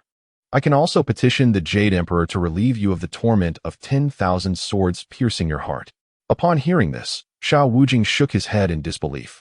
Though you are the earthly prince, the Jade Emperor is an immortal sovereign. How could your petition reach him? If you can truly spare me from the torment of 10,000 swords, then I would gladly serve as your general. Very well. Without a moment's hesitation, Li Chengqian penned a petition and ignited it with his magical power. In that instant, Xiao Wujing's expression changed drastically. He felt the power binding him, the force that summoned 10,000 swords vanish in that very moment. So soon, Xiao Wujing was astounded, staring incredulously at Li Chengqian. The Jade Emperor granted this earthly prince such favor? Shuddering, he quickly declared, I, Xiao Wujing, vow to follow you faithfully, offering my unwavering loyalty to my lord. Sun Wukong and Pig Beiji promptly untied the celestial ropes binding Xiao Wujing. Li Chengqian bowed in gratitude towards the heavens, thanking the Jade Emperor, before turning to Xiao Wujing. Rise, from now on, you shall be my general. Congratulations, host, for subduing the character Xiao Wujing, receiving the reward, doubling the national fortune of the Tang Dynasty. Congratulations. Host, the national fortune of the Tang Dynasty has reached a new level, receiving the reward, Xīyóu, the overlord of the Western Shu, 3,000 Jiangdong tiger leopard riders. Boom. At the banks of the Quicksand River, a general clad in black armor, wielding a pure black overlord spear, rode a dark steed, leading 3,000 black-armored cavalry towards Li Chengqian. Li Tsunchao's expression shifted slightly as he clasped his hands, saying, my lord, the approaching general possesses mid-level golden immortal cultivation, and his 3,000 cavalry are all elite soldiers of the refining void and harmonization stage. It seems they are not here with good intentions. Haha. Li Chengqian laughed heartily. That is my subordinate, Xīyóu, followed by the 3,000 Jiangdong tiger leopard riders. Xīyóu. The generals rejoiced, bowing in unison, congratulations, my lord, on acquiring another fierce general. I am the humble Xīyóu, paying my respects to my lord. Xīyóu and the 3,000 Jiangdong tiger leopard riders dismounted, bowing and exclaiming, rise. Li Chengqian smiled, helping Xīyóu to his feet and presenting 2 great Zhoutian star banners to Xiao Wujing and Xīyóu. Then, gazing at the surging river, Li Chengqian declared, this land is fertile and should become part of the Tang Dynasty's territory. We ought to construct a bridge and establish a military fortress here, and in due time, resettle the populace. We shall execute this immediately. The 150,000 troops behind Li Chengqian bellowed in unison, their voices thunderous, drowning out the river's roar. Sun Wukong chuckled, my lord, there is no need to burden the brothers. Let me handle this. With that, Sun Wukong struck the ground with his golden staff, roaring, gods of the mountains and lands, come forth and heed my command. Chapter 41. The Four Saints Test Zen Heart's Greetings, Great Sage. From a radius of 10,000 miles. All the gods of land and mountains gathered by the banks of the Quicksand River, bowing in respect to Sun Wukong. Following Li Chengqian's orders, within half a day, a sturdy and towering military fortress rose from the ground, and a wide bridge spanned the 800 miles of the Quicksand River. With pillars driven deep into the earth, the bridge surfaced smooth enough to allow 1,000 people to march side by side. Additionally, every 10 miles, a watchtower for stationed troops was erected, with fortified structures on both sides of the bridge. Even Yu Fei, upon witnessing it, remarked that such an 800-mile bridge had never been seen throughout history. If he were to defend this bridge, even if the enemy had tenfold or 100-fold the forces, they would not pass. Stationing troops here could control a radius of 1,000 miles.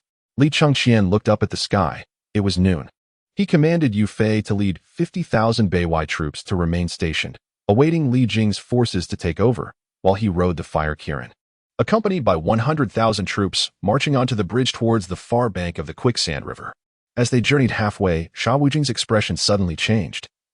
He hurried to catch up with Li Chengqian, bowing, "My lord, I just recalled that 2 days ago, I witnessed a purple aura rising from the west, and the Bodhisattva Guanyin along with 3 other bodhisattvas descending, constructing a residence in the Tsangshan Mountains ahead. I dared not investigate then. But now I fear it may be a scheme by Buddhism against you." Since pledging allegiance to Li Chengqian, Sha Wujing's loyalty had surged to its zenith in his heart. The Jade Emperor and his punishments paled in comparison to his lord. The vast heavens and earth, his lord was paramount. He would not hesitate to sacrifice himself 1,000 times for Li Chengqian. Could this Guanyin villain be scheming another ambush? Sun Wukong's countenance darkened, filled with rage.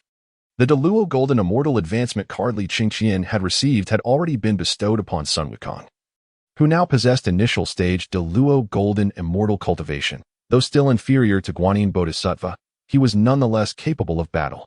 Li Chengqian furrowed his brow, pondering. The 4 bodhisattvas constructing a residence, could it be?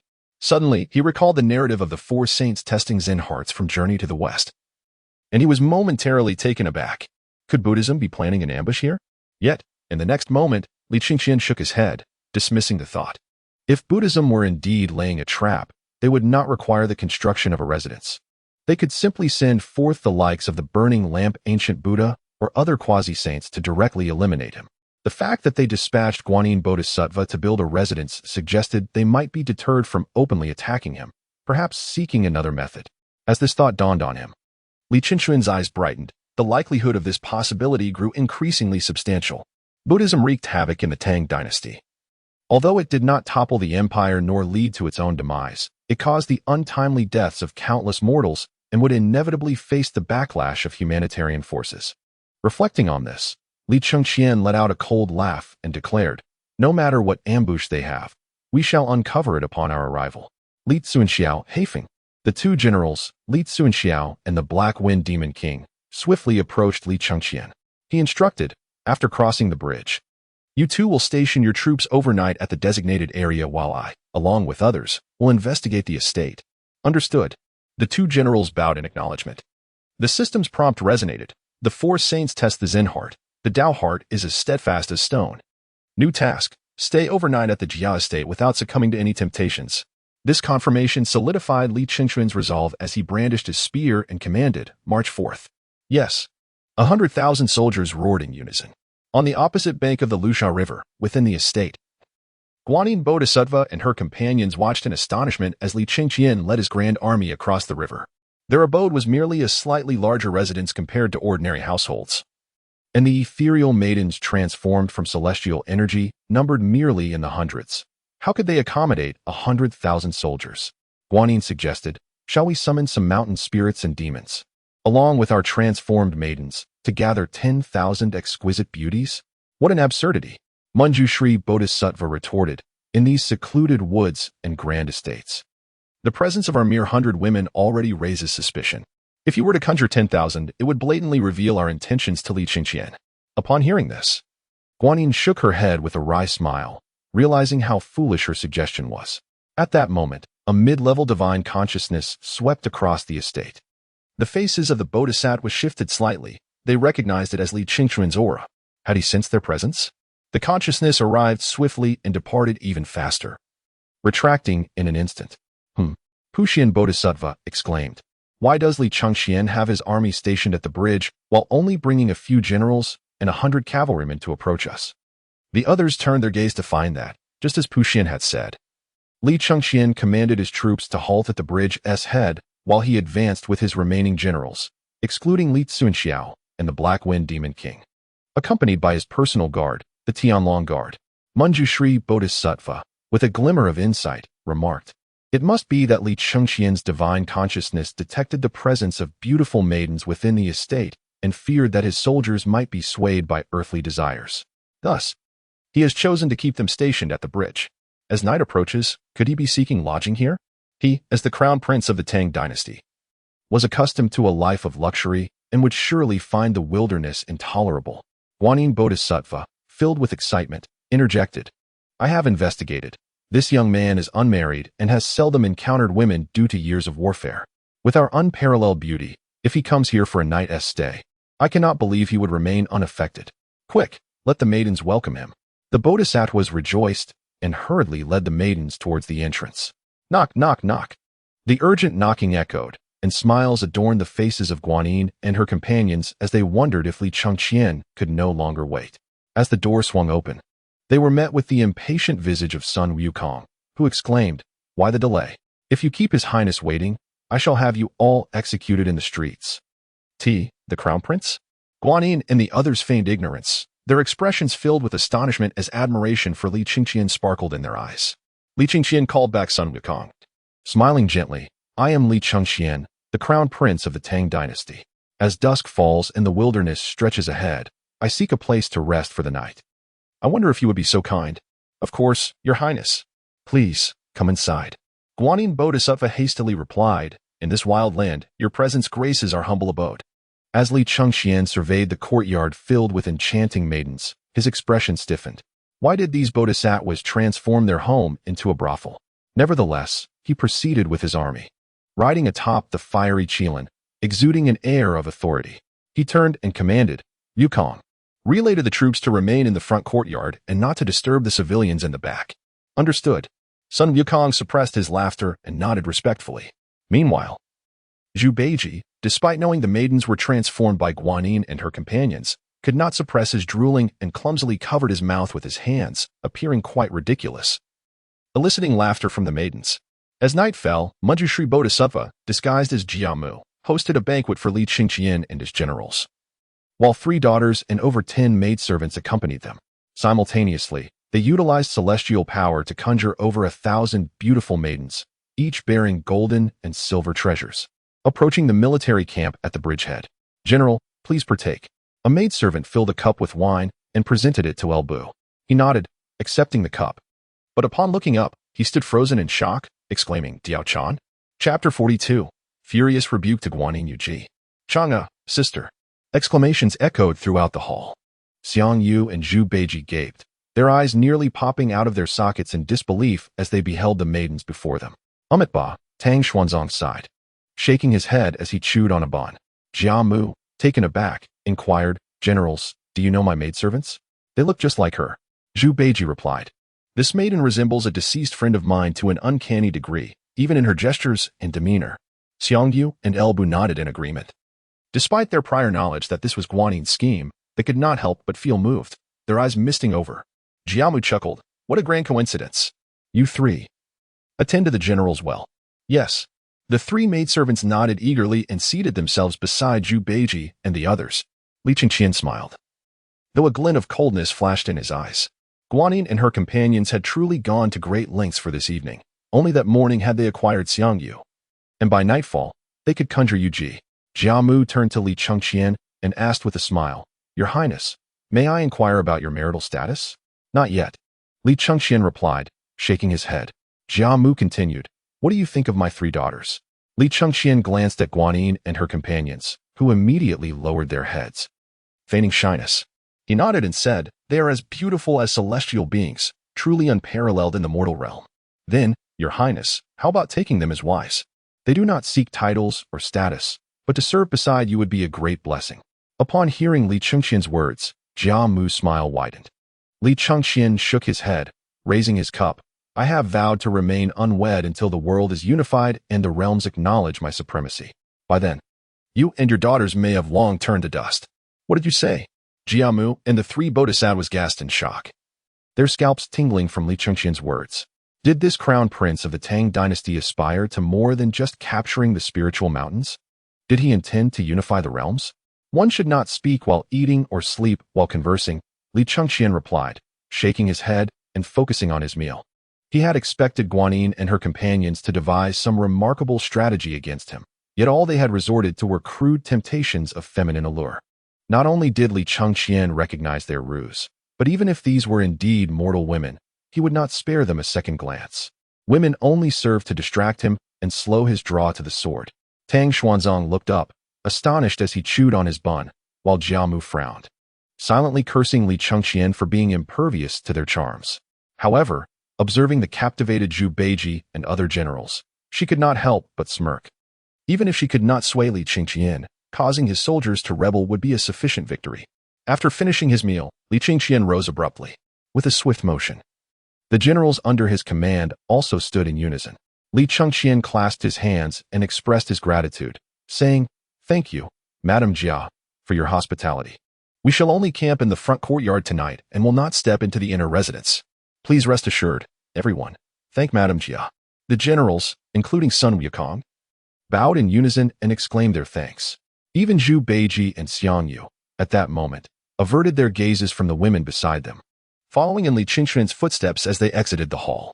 Madame Jia was taken aback, as were Guanyin Bodhisattva and the others. They were acutely aware of their own beauty, enhanced by their celestial powers. It was well understood that even these golden immortals, let alone the great Luo golden immortals or quasi-saints, would be moved upon seeing them. Yet, Li Chengqian and his subordinates exhibited not the slightest trace of earthly desires. Could even Xīyóu resist the allure of Yuji? Were these men truly as unyielding as stone? Their resolve was as steadfast as rock, making this prince of the Tang Dynasty a formidable opponent. Madame Jia took a deep breath, her eyes revealing deep concern. It is not just he who is terrifying. His army is equally formidable. I have sent 1,000 women, armed with treasures and even great Luo golden immortal techniques, to enchant the 100,000 troops stationed at the bridge, yet none were swayed. Some women even suffered beatings. The crowd exchanged glances. Madame Jia sighed softly, recalling how she had used her peak great Luo golden immortal powers to subtly enchant Li Chengqian while speaking with him. But he had shown no response. Such an individual, impervious to external distractions and solely focused on his Western expedition, could indeed be regarded as a formidable adversary to Buddhism. Guanyin Bodhisattva spoke solemnly. "Tonight, I shall personally take action, sparing no effort to subdue Li Chengqian and compel him to abandon his Western campaign. You must exercise utmost caution." Madame Jia and her allies were expressions of worry. Guanyin continued, "If I do not descend into hell, who will?" As night fell, Li Chengqian lay within his military tent, eyes slightly closed, breathing evenly in sleep. Guanyin concealed her form, evading the patrols of the heavenly dragon guards, and stealthily entered Li Chengqian's tent. Gazing upon his face, she longed to strike him down, yet she understood that his human power was ever vigilant. A strike would not only fail to kill him, but would also cause a backlash against Buddhism. She whispered, "Your Highness." Li Chengqian, sensing her presence, impatiently retorted, "Get lost." With that, he turned over and resumed his slumber. Guanyin, now infuriated, proclaimed, "Li Chengqian, let me make this clear. I am not Madame Jia's daughter, but Guanyin Bodhisattva. If you abandon your expedition, I shall renounce my vows and marry you. In return, I will bestow upon you countless treasures, the techniques and elixirs I have amassed since the primordial era, to assist you in creating a prosperous Tang dynasty and supporting you in becoming a wise ruler for generations to come. My Western expedition is not for myself, but for the benefit of all." Li Chengqian rose, his voice icy. "Tonight, we shall have a serious discussion. You Buddhists deceive and tempt the youth, encouraging them to forsake their families and responsibilities, living as mere straw for the harvest of faith for your countless Buddhas. As long as I, Li Chengqian, exist in this world, I vow to eradicate you vile monks and restore the Tang dynasty, granting the people a clear and bright world." Guanyin retorted, "All beings suffer. Buddhism alleviates their suffering. I relieve suffering for all Buddhas." Li Chengqian's voice was frigid as he stood tall, looking down upon her, declaring, "As long as the teachings of Buddhism remain unchanged, my Western campaign shall not cease. Depart. You are acting against the natural order, defying the heavenly way." Guanyin trembled with rage, pointing at Li Chengqian, momentarily at a loss for words. "I champion humanity. Why should I concern myself with the unkindness of the heavenly way? Depart." Li Chengqian's eyes blazed with fury, radiating a brilliant golden light. Guanyin, taken aback by the power of humanity, hastily donned her garments, shot him a furious glance, and turned to leave. Li Chengqian snorted coldly and returned to sleep. Chapter 43. The Great Immortal Xīyóu Awakening to the Bright Light of Dawn. Li Chengqian lamented. "My dear Chang'e, last night, I had yet to draw near to you, and now you are gone. Do not weep, my Yuji is gone too. Yet I have said nothing. Alas, you were once the marshal of the heavenly canopy, living far longer than I, Elbu, yet you lack the demeanor of a brother. Outside the tent, Zhu Beiji's cries roused Li Chengqian from his slumber. With no choice, he rose, and before he could fully stand, the system's voice echoed in his mind. Congratulations, host, for passing the trial and receiving the reward. Second layer of the Chaos Pearl, unlocked. Congratulations, host, for cursing Guanyin, your name spreading across the 3 realms. Receiving the reward, intermediate innate spiritual treasure, human Tao greatsword. The successive announcements illuminated Li Chengqian's eyes, dispelling his irritation at being roused by Zhu Beiji. The Chaos Pearl, his sole intermediate innate spiritual treasure, held immense potential. If the first layer allowed him to contain an entire army, what marvels awaited him in the second layer? He hurriedly took out the Chaos Pearl, immersing his consciousness within. At that moment, he discovered that the first layer still housed Elder Jin Shi and others, while the second layer revealed a brand new realm, approximately 10 miles in circumference. Though smaller than the first, it was not an empty expanse, but rather an immense hall with a polished stone floor, gleaming like a mirror. A surge of information flooded Li Chengqian's mind, and he instantly understood that the second layer of the Chaos Pearl could manipulate the flow of time. One day outside equated to 1 year inside. Moreover, the spiritual energy within was extraordinarily dense and pure, far superior to the outside world. If soldiers trained within, they could rapidly form an army of celestial beings. Li Chengqian trembled with excitement. An army of celestial beings could rival the heavenly soldiers of the Jade Emperor. He withdrew his consciousness from the Chaos Pearl, and with a mere thought, a golden great sword appeared in his hand. Countless inscriptions adorned its blade, and the power of humanity flowed through it like a river. Simply grasping the sword, he felt he could wield the power of humanity to combat and defend. Previously, Li Chengqian could only summon a limited amount of human power, which merely served as assistance. With this human Tao greatsword, everything had changed. Attaching the sword to his waist, Li Chengqian strode out of the military tent, only to find that the estate had indeed vanished. Guanyin and the others had departed without a trace. Li Chengqian issued commands to the banks of the Liaches River, instructing the entire force of 150,000 troops to enter the Chaos Pearl for training. With the human Tao greatsword at his side, the god-slaying 9 dragon spear in hand, and riding the fire-soaring Qilin, he stood alone at the center of the Liaches River bridge, listening to the sound of the waves and feeling the overwhelming power of the human Tao greatsword. The incident of Li Chengqian's furious cursing of Guanyin spread throughout the 3 realms and 6 paths overnight. Countless powerful beings resonated with his words. Even those once close to Buddhism began to awaken to the realization that although Buddha's teachings aligned with heavenly principles, they contradicted the principles of humanity. In the eyes of many far-sighted powerful beings, Li Chengqian's expedition to eradicate Buddhism was not merely a struggle between him and Buddhism. It had evolved into a contest between the principles of humanity and those of heaven, with Li Chengqian emerging as the sovereign and spokesperson of humanity. In the Fire Cloud Cave, the 3 saints' emperor laughed heartily, engaging in endless discussions. Meanwhile, within Buddhism, dark clouds loomed ominously. Just from Li Chengqian's remarks, the likes of Sakyamuni felt the fortunes of Buddhism diminish slightly, prompting them to act without hesitation by sending the ancient Buddha of Lamp to Wuzhuang Temple to persuade the great immortal Xīyóu. Once Li Chengqian was subdued, everything would revert to the way it was. 5 days later, Li Jing personally led 30,000 soldiers to take control of the Liaches River. Upon seeing the 800-mile-long bridge, both he and his troops were left dumbfounded. Your Highness, you mentioned capturing a bridge, but you did not say it was 800 miles long. Li Jing, caught between laughter and tears, said, I shall send someone back to gather more troops. We have no shortage of money or grain in the Tang Dynasty, and the treatment for our soldiers far exceeds that of any previous dynasty. Li Chengqian pondered for a moment and said, I shall compose a letter, and you can dispatch someone with swift horses to deliver it to Father Emperor. Let him recruit more soldiers. Our great Tang boasts a populous citizenry, and raising an army of several million will be effortless. This great Tang is far more formidable than the one in Li Chengqian's previous life, with a vast expanse of territory and a significantly larger population. After penning the letter and conferring with Li Jing, he summoned Sun Wukong and, accompanied by Tang Xuanzang, the 3 continued their journey westward. Traveling light and swiftly, they arrived at Mount Wanshou, outside Wuzhuang Temple, the next day. observing the towering mountains and dense forests. Tang Xuanzang inquired, "Your Highness, might there be monsters here?" "There are no monsters, but rather a celestial being," Li Chengqian replied, glancing at Tang Xuanzang with a smile. "Moreover, he is an acquaintance from your former life."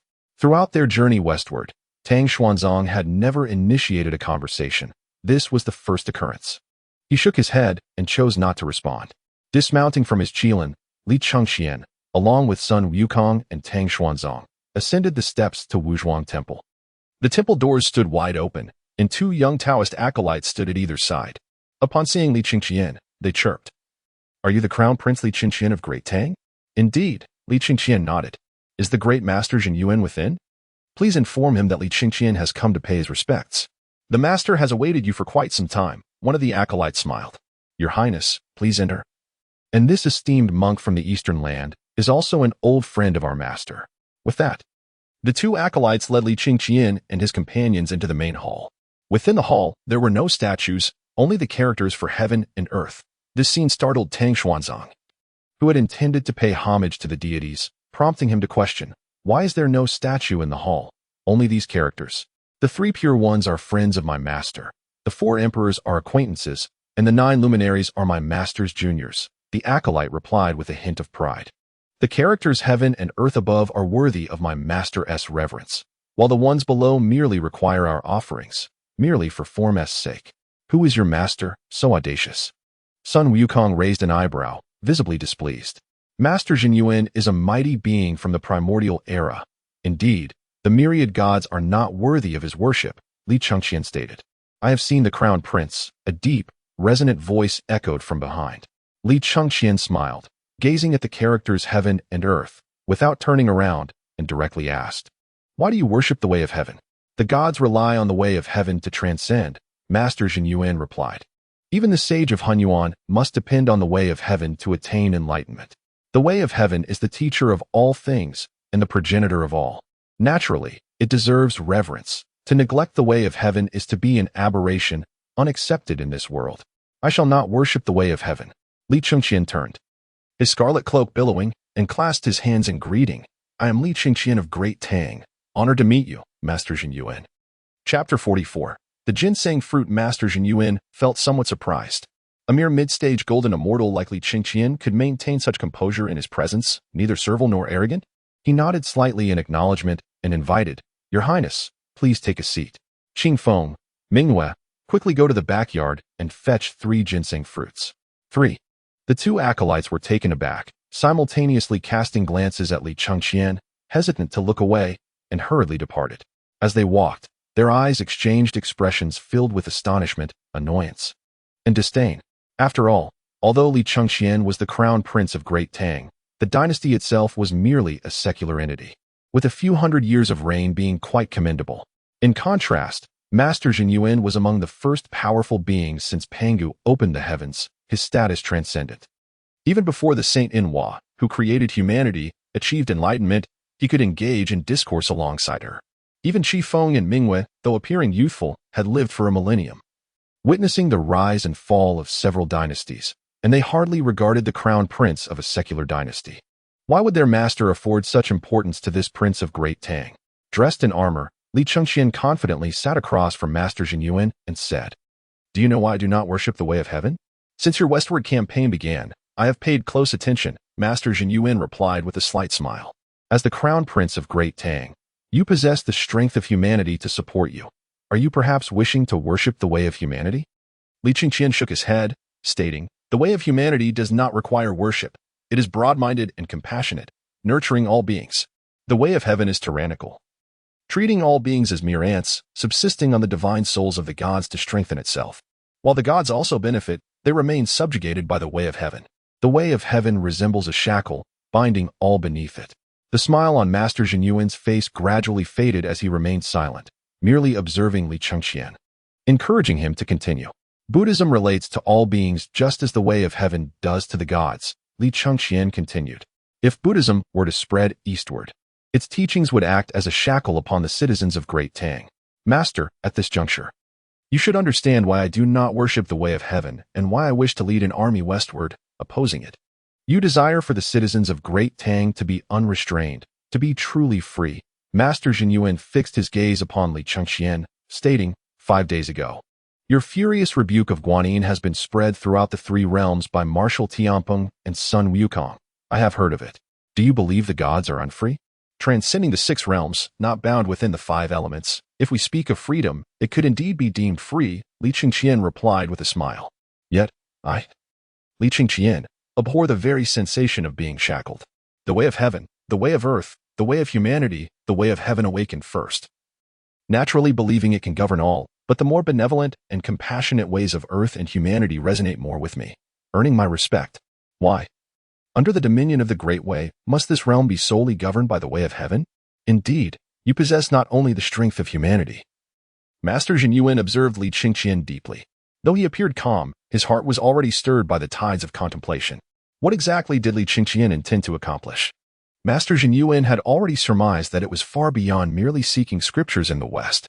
Before Li Chengqian broached the subject, Master Xīyóu and other powerful beings had pondered this very dilemma. To attain enlightenment in this world, one must entrust their divine soul to the way of heaven, either willingly or unwillingly. Even the exalted sages who had already transcended were no exception, while lower-tier cultivators remained oblivious. However, while Master Xīyóu had contemplated this issue, he had not arrived at any conclusions, for the laws of cultivation operated in this manner. He had simply regarded his thoughts as the musings of an overworried mind.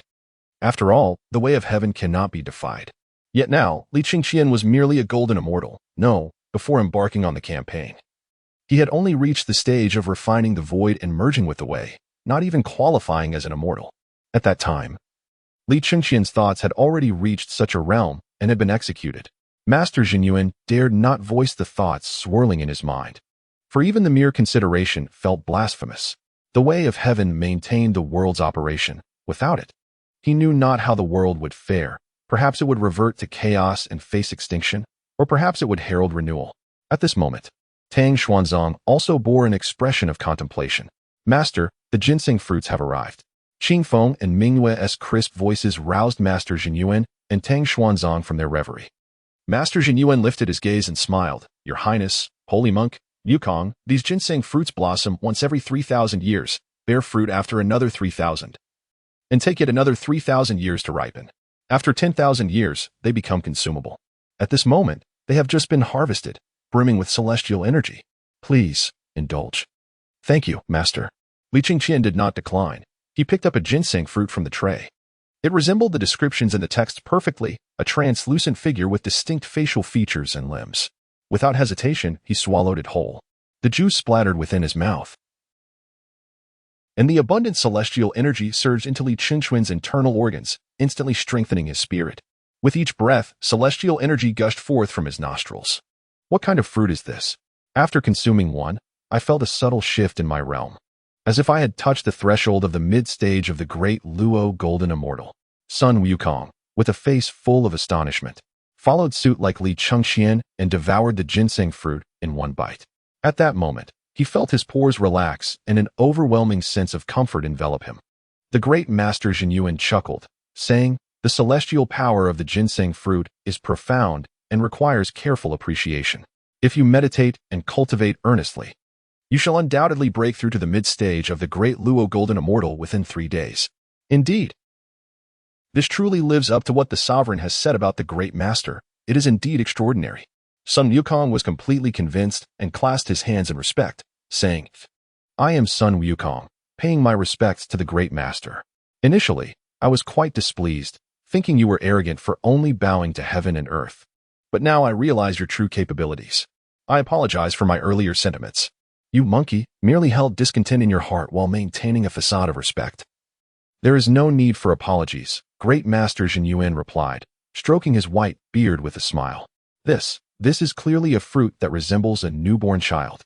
At that moment, Tang Xuanzang, belatedly realizing the situation, looked at the remaining ginseng fruit on the tray and trembled, saying, how can you consume a being like this?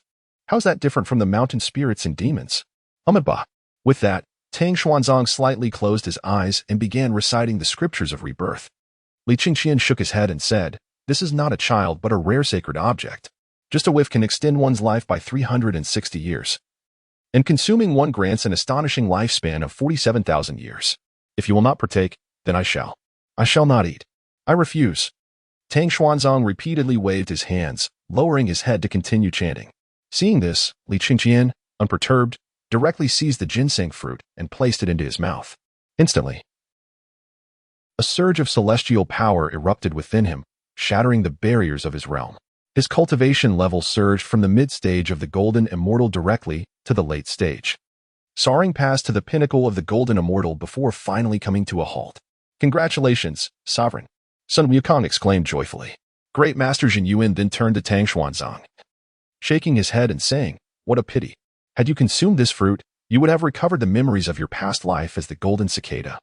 Chapter 45. A bond of brotherhood. I understand this fruit grows on trees, yet it is identical to an infant.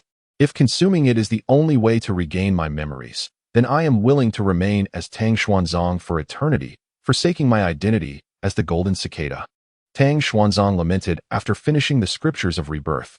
Your character remains unchanged, which is good. Following His Highness the Crown Prince, you shall have great achievements in the future. Great Master Jin Yuan remarked, no longer paying attention to Tang Xuanzang.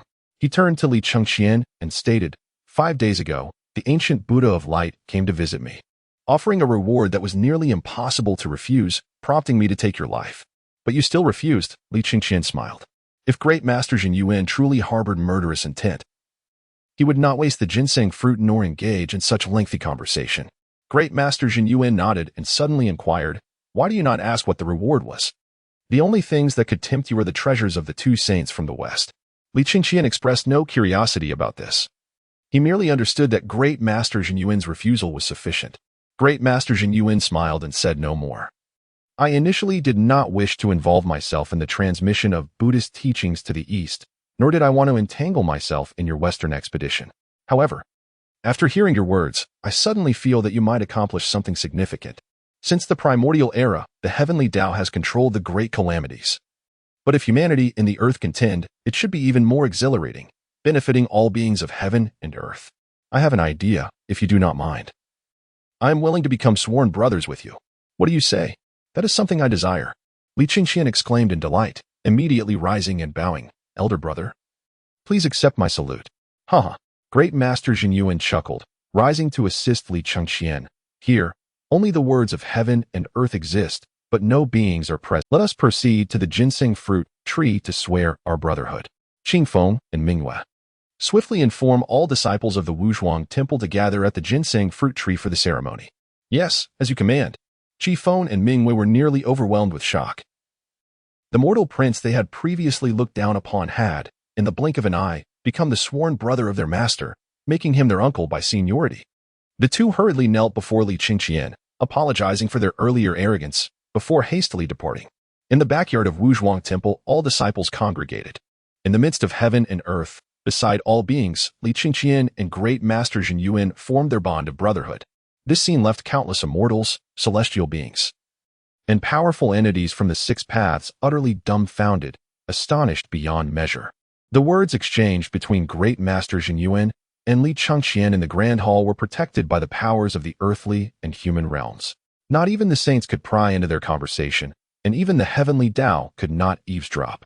The gods could only discern that Li Chengqian had entered the Grand Hall and conversed with Great Master Jin Yuan for no more than the time it takes to burn half a joss stick, and yet they had already sworn brotherhood. Beasts. These beasts. At the Great Thunder Sound Temple, the ancient Buddha of Light could no longer contain his fury, roaring. That insufferable Li Chengqian has already become a tremendous nuisance. Do you, Great Master Jin Yuan, wish to join in the fray as well? If I cannot kill Li Chengqian, can I not deal with you?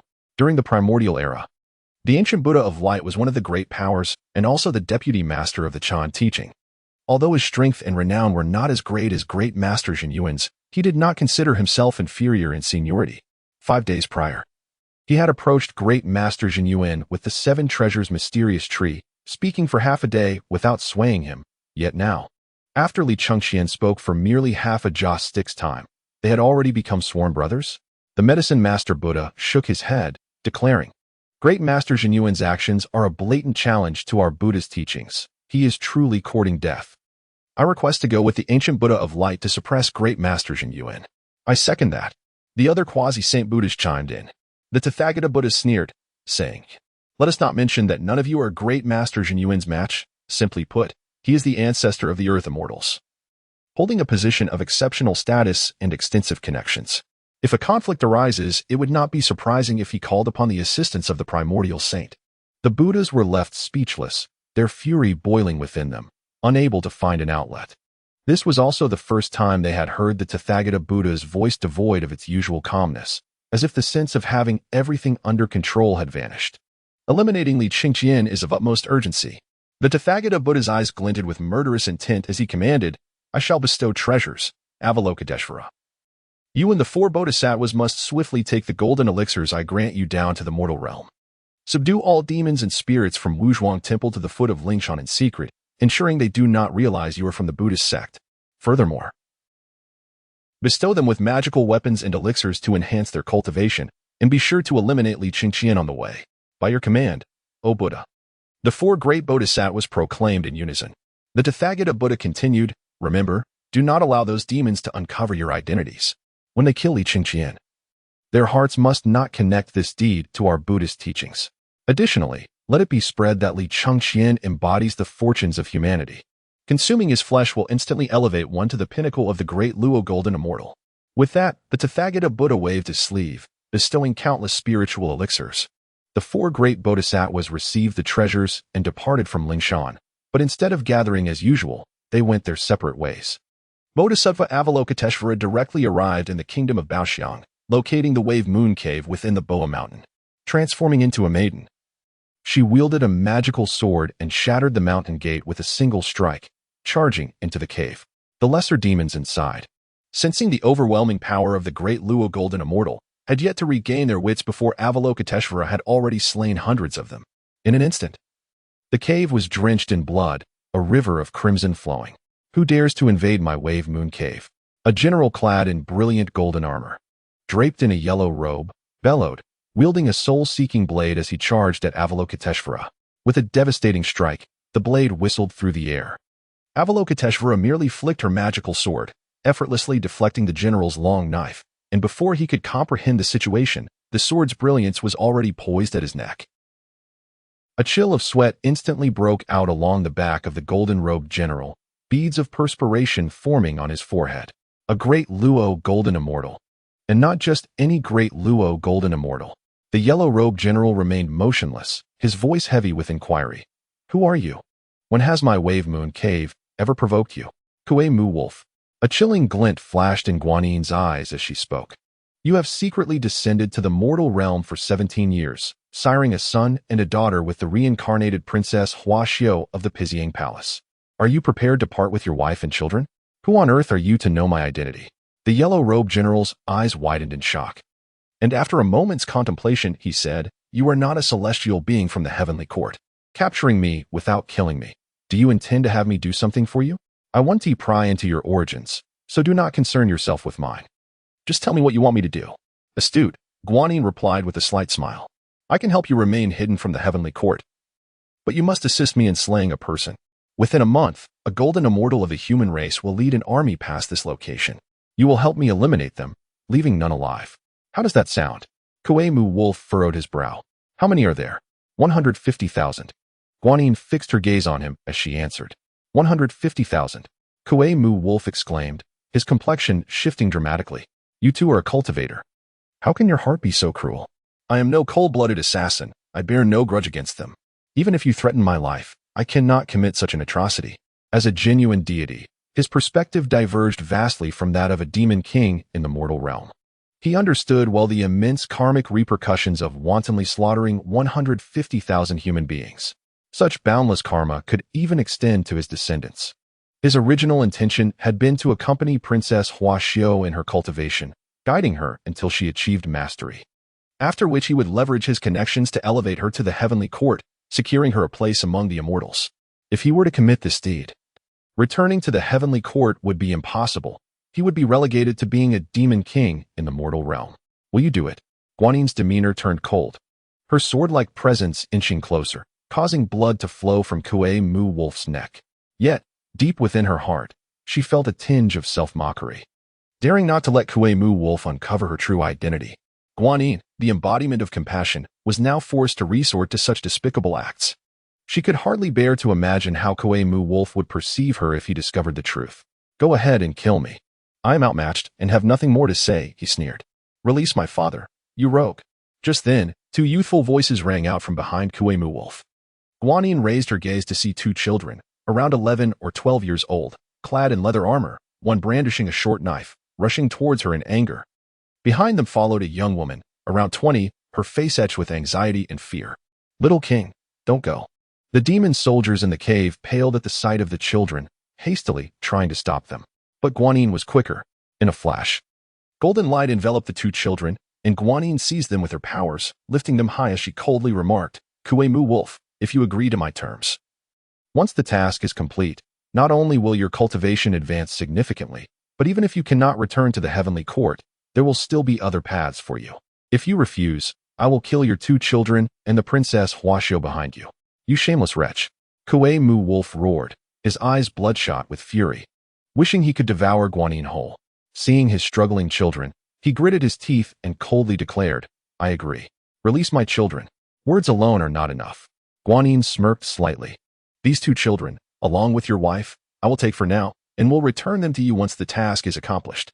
At her words, Kuei Mu Wolf nearly ground his teeth to dust, a palpable killing intent filling the wave moon cave, cold as winter. Confining Princess Xīyóu and the two children with her powers, Guanyin waved her sleeve and produced 2 jade vials, saying, "Inside are 9 turns golden elixirs and a powerful being's essence, which can assist you in immediately breaking through to the realm of the great Luo Golden Immortal.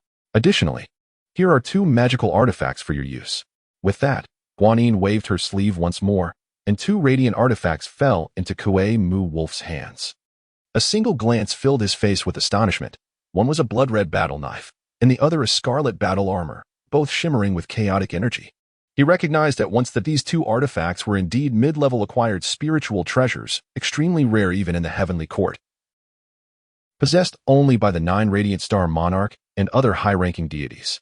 This knife is known as the Blood Transformation Divine Blade. You may have heard of its reputation.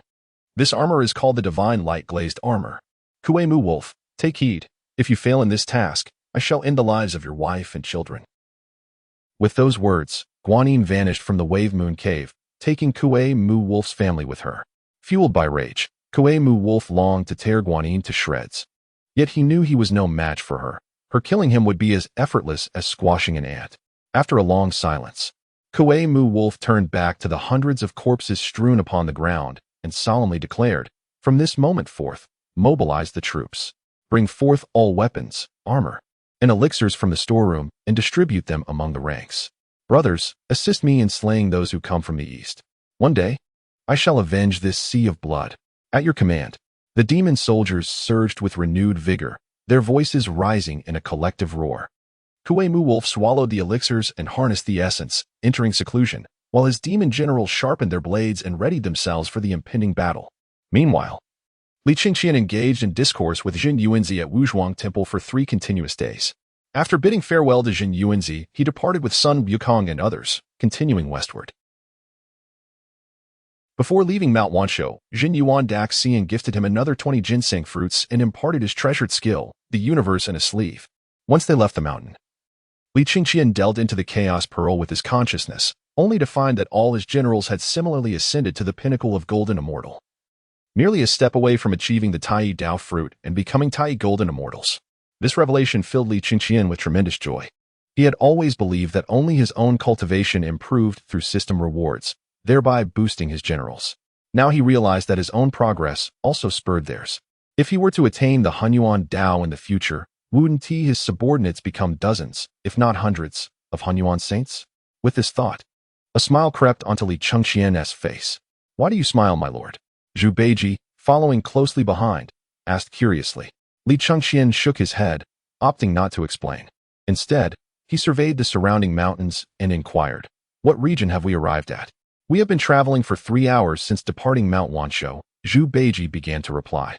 But Sun Wukong interjected, "My lord, I just observed that this place is called White Tiger Ridge, a desolate area with no signs of life." Yet there is a palpable aura of demons intertwining.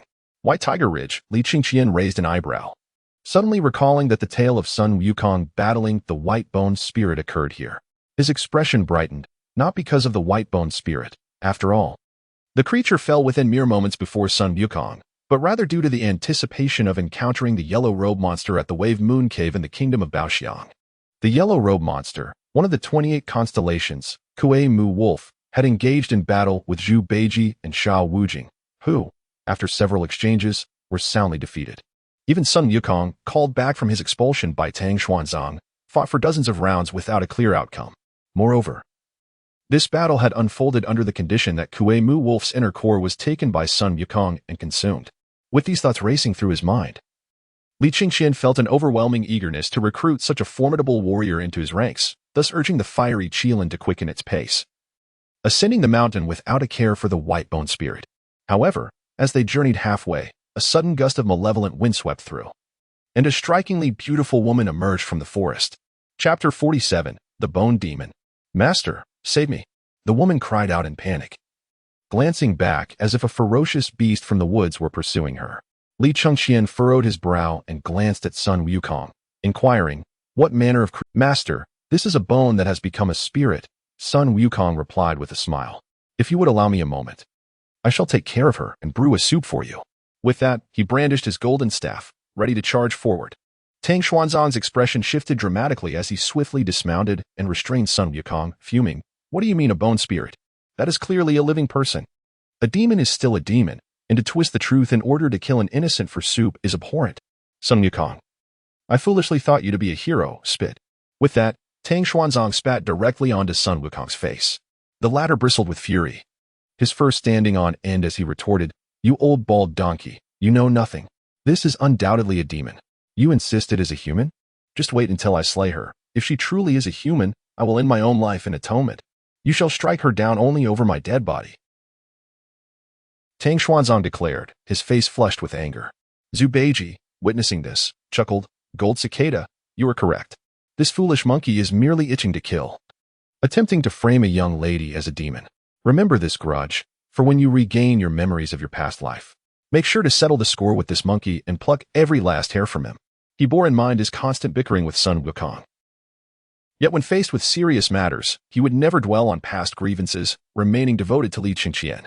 At this moment, Zhu Beiji regarded the bone demon's mere golden immortal prowess as insignificant and posed no threat, thus he began to take sides. Tang Xuanzang, seeing this, grew more resolute in his beliefs and declared, "Do you see? You say I am blind, yet this Marshal Tianpeng, who can spar with you for half a day, cannot discern the truth? Tianpeng is correct. You are merely eager to kill." Indeed, Zhu Beiji chimed in, supporting the argument. Sun Wukong nearly exploded with rage and quickly turned to Li Chengqian, insisting, "Master, I assure you I speak no lies. That is indeed a demon. This swine is merely harboring a grudge and seeking to frame me. Do not be angered. If you become angry, Beiji will have one." Li Chengqian cast a glance at Zhu Beiji's triumphant smirk and stated, "Let us bring that woman over to see. I am curious as to her intentions. If all goes as I suspect, she must be the bone demon." Li Chengqian was intrigued. The bone demon had dared to provoke the group of pilgrims in the scriptures, and now, as he led his army westward with great momentum, it was implausible that she was unaware of his presence. Why would she dare to confront him? Did she not fear death? Upon hearing this, Sun Wukong immediately understood Zhu Beiji's motives for siding with Tang Xuanzang were to provoke him further. He shot Zhu Beiji a glare before soaring ahead, striking down the two wolves that were pursuing the woman with a staff. "Thank you, noble saviors." The woman, regaining her composure, expressed her gratitude to Li Chengqian and the others. Li Chengqian inquired, "What brings a woman like you to these depths of the forest?" "I was foraging for fruit when I encountered the wolves.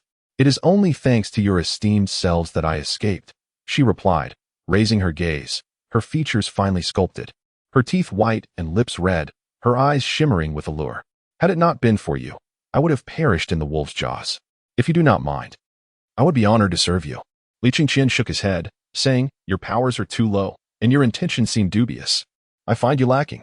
I am in a good mood and will converse with you, but you must know I am Li Chengqian. Why would you dare provoke me?" If the bone demon possessed exceptional talent and cultivation, Li Chengqian would welcome her as a general. However, He quickly discerned that her cultivation had reached its limit at the golden immortal level, and sensing the bones littering her cave, he felt a surge of murderous intent. Convinced that the bone demon harbored a desire to strike him, Tang Xuanzang was taken aback and asked, "Your Highness, why do you also deem this lady a demon?" Li Chengqian shot him an exasperated glance, disinterested in his opinion. The bone demon, startled, exclaimed, "I did not expect you to see through my facade. Li Chengqian, let me be forthright. I wish to follow you, to become your servant, if only you grant me a drop of your blood." Preposterous. Sun Wukong, raising his golden staff. Li Chengqian stopped him, perplexed. "Why do you seek my blood? I have heard rumors that you possess the power of humanity. Eating a piece of your flesh or drinking a drop of your blood would allow one to attain the pinnacle of the great Luo golden immortal." The bone demon knelt before him. "I seek nothing but to tread the path of the great Luo, and wish to serve you as a general." "What?" The others were taken aback. Li Chengqian, astonished, asked, "Who said such things?" He found himself intrigued. How could he be unaware that his blood held such power? Were it true, he would not hesitate to sacrifice a piece of flesh to forge an army of great Luo golden immortals. It is a teaching from the Western Buddhist tradition. The bone demon, realizing she was but a few meters from Li Chengqian, flashed a cold glint in her eyes but spoke softly, "Your Highness, would you consider my request?" Her gaze, clear as water, was laced with irresistible allure. Before Li Chengqian could respond, the bone demon suddenly lunged at him. Bang! The fire qilin raised its foot and crushed her beneath it. Li Chengqian chuckled in disbelief. "Do you not see the steed beneath me as a Tai golden immortal? You dare to ambush me? Do you truly believe such foolish words? That a mere bite would elevate you to the pinnacle of the great Luo golden immortal, allowing you to easily defeat us?" The bone demon was rendered speechless. Trapped under the fire qilin, flames engulfing her form until she revealed her true shape, a massive skull, yet she still clung to life. Li Chengqian shook his head with a cold smirk. "The Buddhist sect truly goes to great lengths to contend with me." With that, he pierced the bone demon with his divine Slayer Nine-Dragon Spear. "Congratulations, host, for slaying the narrative character bone demon. Reward, Spiritual Treasure Enhancement Talisman. The destiny of the great Tang increases." The system's prompt left Li Chengqian in shock. So, slaying narrative characters also yields rewards? He quickly retrieved the Spiritual Treasure Enhancement Talisman, which appeared as a white jade talisman. Contemplating, he realized he possessed two innate treasures, the Chaos Pearl and the Human Tao Greatsword. The Divine Slayer Nine-Dragon Spear was a high-grade postnatal treasure. Yet he deemed it sufficient for his needs, without the need to upgrade it to an innate treasure. Especially since he already had the mid-grade innate Human Tao Greatsword for defense. After a moment's thought, Li Chengqian declared, "Wukong, hand me your golden staff." Chapter 48, Spiritual Treasure Enhancement Talisman at your command. Sun Wukong promptly offered the golden staff with both hands. Zhu Beiji and the others gathered around, their faces alight with curiosity, eager to see Li Chengqian's intentions. As Li Chengqian grasped the golden staff, a mere glance revealed it to be just a basic postnatal treasure. Even inferior to Zhu Beiji's mid-grade postnatal nine-toothed rake, yet it was still far superior to the weapons typically wielded by celestial beings. Otherwise, it would have been severed during the earlier chaos in the Heavenly Palace. Without hesitation, Li Chengqian placed the Spiritual Treasure Enhancement Talisman upon the golden staff. In an instant, a surge of golden light erupted. The primordial force surged upon the golden staff, manifesting countless intricate patterns. In that moment, the golden staff seemed to establish a profound connection with the laws of the world, elevating itself to the ranks of the innate spiritual treasures. Innate spiritual treasure. Zhu Beiji's eyes nearly bulged from their sockets. Sha Wujing and the white dragon horse were so startled that they almost fell to the ground, their faces painted with disbelief. Zhu Beiji murmured, "Am I seeing things? An innate spiritual treasure? Was it not said that such treasures are born from chaos, arising from the Tao before Pengu opened the heavens? My lord, what on earth did you use to transform this broken iron staff of a dead monkey into an innate spiritual treasure? Such treasures are exceedingly rare even in the heavenly court." Zhu Beiji had only seen one once, never having touched one before. Li Chengqian smiled and tossed the golden staff to Sun Wukong, saying, "I used a Spiritual Treasure Enhancement Talisman, which can elevate acquired treasures to innate ones." Surrounded by his trusted subordinates who loved to talk, Li Chengqian naturally had no reason to conceal this, nor to fabricate excuses. This thing exists and everyone was astonished, yet only Sun Wukong was filled with exuberance as he embraced the golden staff, unable to resist kissing it. Observing Zhu Beiji's envious expression, Li Chengqian remarked, "This is merely the first. In the future, when I acquire more enhancement talismans, it will be your turn. Currently, in my Western Expedition Army, only Wukong is a great Luo Golden Immortal. With this innate treasure, Wukong's prowess will rank among the finest of great Luo Golden Immortals. Thank you, my lord." "A thousand thanks, my lord." Sun Wukong was overwhelmed with excitement and knelt down. At that moment, holding the golden staff, he felt as if he could contend with Guanyin Bodhisattva, unlike before when he could only be easily defeated by her. Zhu Beiji and the others understood that since Sun Wukong was now the strongest, placing the good fortune upon him would yield the greatest results. After Sun Wukong rose, he held the golden staff and laughed. "Old pig, dare you clash your rake against my golden staff? Do not be so arrogant. Once my weapon is enhanced by the Lord in the future, I shall show you how to deal with you." Zhu Beiji huffed angrily. Yet he could not bear to produce his nine-toothed rake. After all, it was an innate spiritual treasure. Should he break it in a clash, what would he wield? Enough of this. Li Chengqian's expression grew serious, and he said in a deep voice, "Continue westward. I am curious to see what the Buddhist sect has prepared for me ahead." "Yes," the generals shouted in unison. Sun Wukong picked up a bone from the ground and gratefully declared, "To express my gratitude to my lord, I shall showcase my culinary skills with this bone." Silence. Li Chengqian glared at Sun Wukong, interrupting him before he could finish. The bone of the white bone spirit was genuine human bone. How could Li Chengqian possibly consume it? With that, he mounted the fire unicorn and charged ahead towards the west. In his ears, he could still hear Zhu Beiji's voice. "Monkey brother, share some of that bone with me. It is a great supplement." Without turning back, they journeyed westward and, in less than half a day, arrived at the borders of the kingdom of Baoxiang. Li Chengqian patted the fire unicorn's head, signaling it to slow down. Looking up, he saw an expansive plain ahead. But in the distance loomed a towering mountain, rising into the clouds. Even from 1,000 miles away, Li Chengqian could distinctly sense the overwhelming demonic aura and chilling winds emanating from the undulating mountains. He furrowed his brow and asked, "Wukong, what mountain lies ahead?" Although Li Chengqian could see far, the dense demonic energy from that mountain had transformed into a fog that obscured his vision, leaving only Sun Wukong's fiery eyes capable of piercing through it. "My lord, at the foot of the mountain stands a stone tablet inscribed with the words Bull Mountain." Sun Wukong's keen eyes flicked upward and he added, "In the middle of Bull Mountain, there is a protruding stone platform, which is the lair of a monster. Inscribed with the words Wave Moon Cave. The little demon guarding the entrance possesses formidable strength. The demon king within is likely not ordinary." Bull Mountain, Wave Moon Cave. Li Chengqian's eyes brightened. He never expected that upon entering the kingdom of Baoxiang, he would arrive at Bull Mountain. Upon reflection, in the tales, Tang Sung and his companions were initially captured by the yellow robe monster and later rescued by Princess Baiwa, eventually arriving at the royal city of Baoxiang. Indeed, Bull Mountain lay to the east of the kingdom of Baoxiang. "My lord, from Wave Moon Cave emerges a demon king clad in crimson armor, wielding a blood-colored blade. With a stream of demon soldiers pouring forth, brimming with murderous intent, seemingly seeking to conquer something." Just as Li Chengqian pondered, Sun Wukong's voice rang out. Li Chengqian's gaze sharpened, and he sneered, "That's obvious. They are certainly coming for us. Prepare for battle." With a loud shout from Li Chengqian, he swept his divine slayer nine-dragon spear through the air. Behind him, the Black Wind Demon King and his generals led an army of 150,000, instantly appearing. The army thundered in unison, "We greet our lord." Their roar resonated like thunder, echoing across the vast plain, growing ever louder. At ease, Li Chengqian turned back, his gaze sweeping across the 150,000 troops.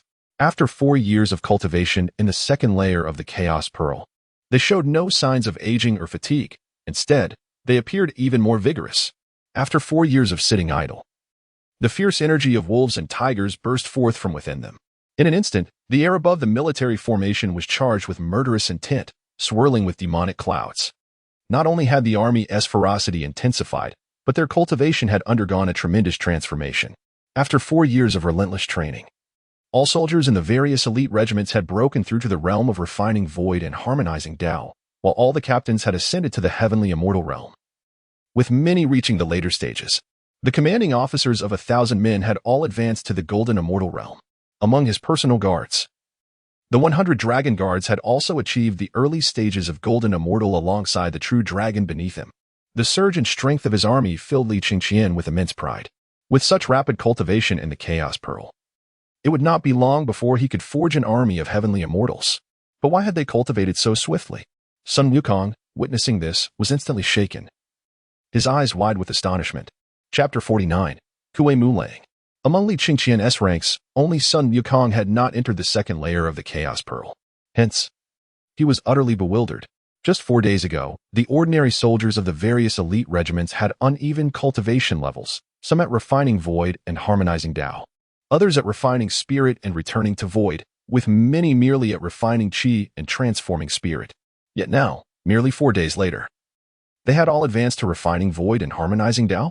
Sun Wukong discerned at a glance that these refining void and harmonizing Tao cultivators were exceptionally stable, achieved through arduous training, not through the aid of any pills or treasures. Furthermore, every single soldier at this level was at the peak, with none at the initial stage. With only a step left to reach the heavenly immortal realm, Zhu Beiji, observing the astonishment on Sun Wukong's face, smugly remarked, "Have you been living under a rock? The second layer of the Chaos Pearl is the most wondrous place in the world. 1 day outside equates to a year within. Moreover, the spiritual energy of heaven and earth is exceedingly rich, far surpassing the outside world. They have been inside for 4 days, equivalent to 4 years of training." Sun Wukong retorted, "In just 4 years, achieving a minor breakthrough is already remarkable. How could there be such a transformative change?" Zhu Beiji could not provide a response, as he too was filled with confusion. Unlike Sun Wukong, who had trained in a cheat-like manner under the Bodhi Patriarch, Zhu Beiji had always been a step-by-step cultivator, fully aware of the arduous nature of cultivation. If these soldiers were placed within the secular sects, they would surely be regarded as unparalleled prodigies worthy of utmost cultivation. Li Chengqian, upon overhearing the dialogue between the two, comprehended that the second layer of the Chaos Pearl likely possessed other unique qualities beyond the differing passage of time and the abundant spiritual energy compared to the outside world. However, he chose to postpone his inquiries until he had successfully subdued the kingdom of Baoxiang, at which point he would delve deeper into its mysteries. Before the Boyu Cave, Kuei Mu Wolf donned a crimson battle armor and rode atop a high-tier black-furred bloodthirsty wolf, his gaze icy as he fixed it upon Li Chengqian, who sat 1,000 miles away atop a fire-stepping Qilin. It was no wonder that the immortal had elevated his cultivation to the great Luo Golden Immortal. Gripping the blood transformation divine blade tightly, Kuei Mu Wolf surveyed the army before him, which, in the lower realms, would be deemed invincible. He sensed several presences at the peak of the Tai Golden Immortal level. Kuei Mu Wolf was certain that in his previous state, even with the demon soldiers from Boyu Cave, he would have been no match for this formidable army. Yet now, everything had changed. He had refined the 9 turns golden pill and, bolstered by the Buddha's divine power, had broken through to the early stage of the great Luo Golden Immortal just yesterday. With an additional day's time, his realm had stabilized remarkably. He could now slay at the peak of the Tai Golden Immortal with a mere gesture. As the demon soldiers assembled, Kuei Mu Wolf swung the blood transformation divine blade and bellowed, "Warriors, follow me into battle. Kill." The 8,000 demon soldiers raised their weapons and roared in unison. Kuei Mu Wolf summoned a tempest of demonic wind, transforming the 8,000 soldiers into a swirling black cloud that charged towards Li Chengqian's army. "They're moving." A glint of cold light flashed in Li Chengqian's eyes as he commanded, "All troops, heed my orders, maintain formation, and advance steadily." "Yes." The 15,000 soldiers behind him roared in response. Li Chengqian, mounted on the fire-stepping Qilin and protected by 100 celestial dragon guards, commanded the central army. With the Western Expeditionary Forces led by various generals, special battalions maintained their formations as they advanced steadily forward. The pace of the march was not swift. Yet the formation was solid and orderly, exuding immense pressure, as if the sunlight itself had been obscured by ominous clouds. In the void above, Guanyin Bodhisattva observed the unfolding battle. Watching the steadily advancing army, a cold smile graced her lips as she remarked, "Using numbers to overwhelm the few." Li Chengqian remains remarkably composed. "However, such composure is futile. Your strongest warriors are merely at the peak of the Tai Golden Immortal level. How can they contend with Kuei Mu Wolf, a great Luo Golden Immortal wielding the blood transformation divine blade?" Yet, in the next moment, a slight frown creased Guanyin's brow. She recalled vividly that 4 days prior, Li Chengqian's celestial dragon guards were merely celestials, and the ordinary soldiers varied widely in strength. Yet now, in the span of just 4 days, not only had all soldiers under Li Chengqian's command broken through to the realm of refining void and harmonizing Tao, But even the 100 celestial dragon guards had ascended to the early stage of the golden immortal realm. Moreover, Li Chengqian and his generals had remarkably reached the peak of the golden immortal realm, while Guanyin paid little heed to Li Chengqian's cultivation changes. After all, he had sworn brotherhood with Jin Yuanzi, and a single ginseng fruit would cause monumental shifts in his power. She was perplexed by the sudden enhancement of his army's strength. A single individual breaking through was not astonishing, but for 15,000 to achieve such a feat was a matter that could not be overlooked. However, after a brief moment of contemplation, Guanyin dismissed her thoughts. After all, in the presence of a great Luo golden immortal, the difference between golden immortals and celestials was negligible. One strike could spell doom. Boom. Just as Guanyin pondered, the black cloud had reached the front lines of Li Chengqian's army. The plain before them was engulfed in a raging wind, as the dark clouds coalesced into a swirling vortex that whipped across the ground. In the blink of an eye, the black cloud dissipated, revealing Kuei Mu Wolf leading the 8,000 demon soldiers before all. Stop. Li Chengqian raised the destruction god 9 dragon halberd and spoke in a low voice. Bang. The entire army of 15,000 came to an abrupt halt, their right feet stamping down in unison, creating a thunderous roar that shook the earth. Li Chengqian's gaze swept over Kuei Mu Wolf. Upon noticing the blood transformation divine blade in his hand, astonishment flickered across his features. A mid-grade postnatal spiritual treasure? This demon is no ordinary foe. Zhu Beiji frowned and said, "My lord, that blade appears quite extraordinary. In the heavenly court, those who possess mid-grade postnatal spiritual treasures are renowned figures, akin to myself. Such treasures would never fall into the hands of a mere mountain bandit." Li Chengqian nodded, addressing Kuei Mu Wolf, "O Demon King, what business do you have in obstructing our path?" The clash of weapons resounded on the battlefield, yet Li Chengqian did not raise his voice excessively, and his words penetrated the tumult of thousands, clearly reaching Kuei Mu Wolf's ears. Kuei Mu Wolf's expression remained indifferent as he replied, "I seek to borrow something from you." "What might that be?" Li Chengqian asked with a slight smile. "Could it be that you have received someone's directive to claim my head? You are not my match. Leave at once, lest you lead your brethren to their doom.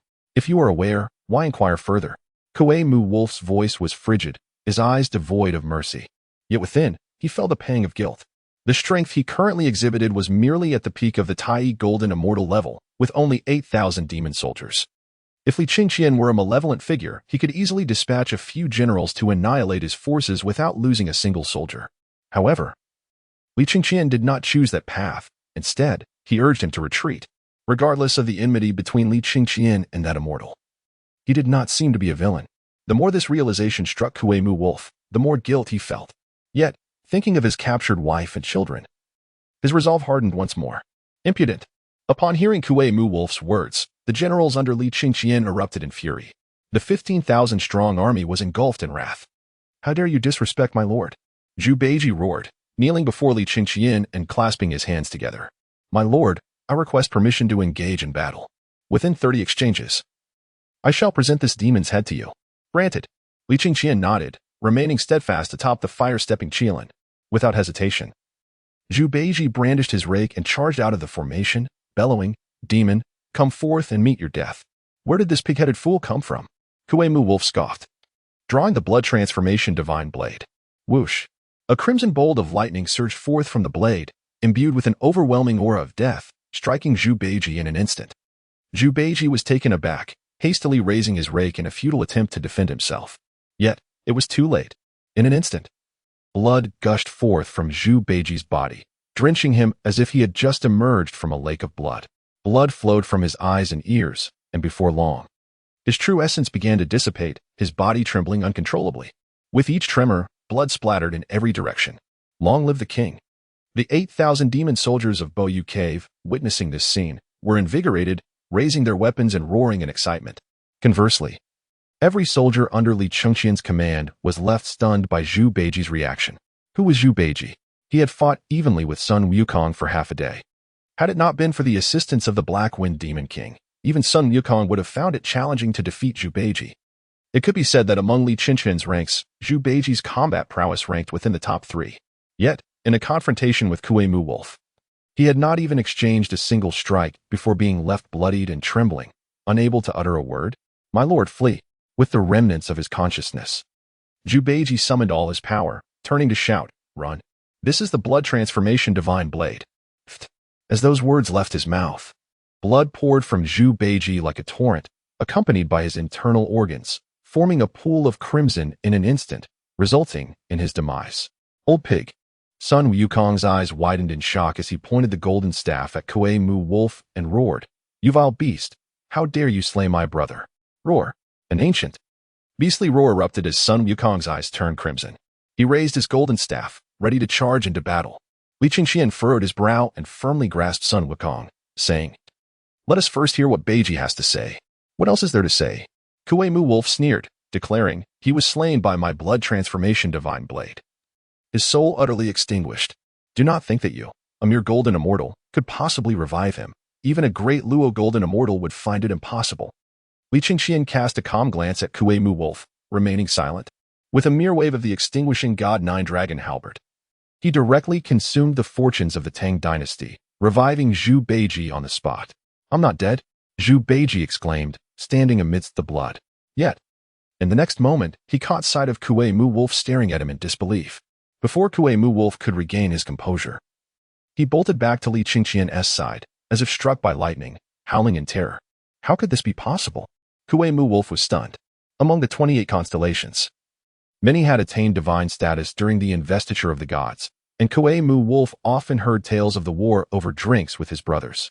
Whenever the blood transformation divine blade was mentioned, expressions of sheer terror would take over, for during the time of the investiture, it had claimed countless lives and was infamous. Even the illustrious Erlangchen and the mighty Neza had nearly met their end at its edge. Those slain by the blood transformation divine blade were said to have their souls obliterated, rendering revival impossible. Yet, how could this human golden immortal revive Zhu Beiji with merely a flick of his wrist? Even Guanyin Bodhisattva, watching from the void, was taken aback. Her eyes fixated on Li Chengqian, as if she longed to pry open his mind to uncover the vast secrets within.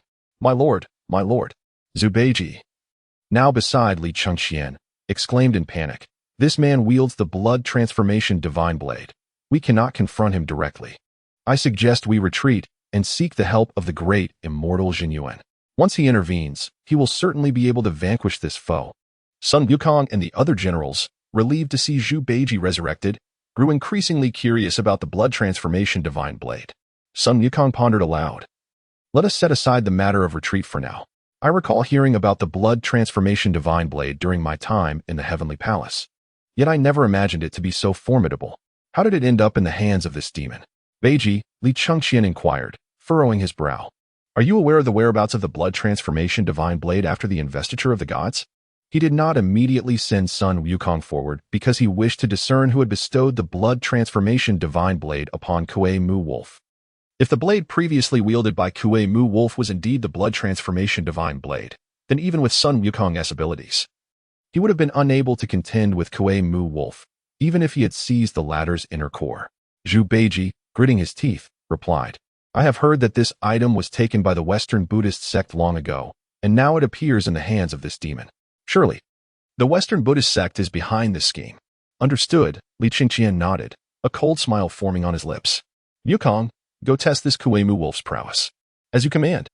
Sun Wukong exclaimed with delight, bursting forth from the military formation with fierce battle intent.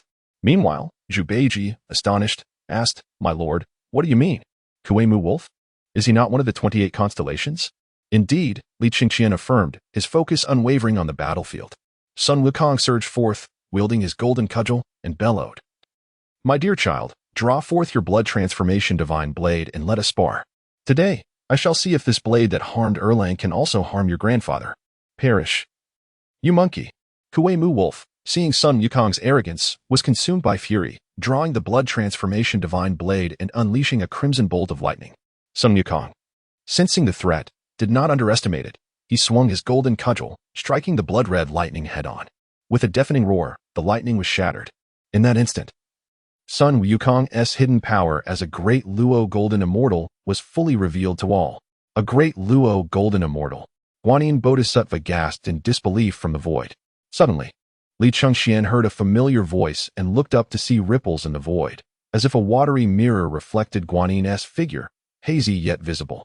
A surge of murderous intent boiled within him.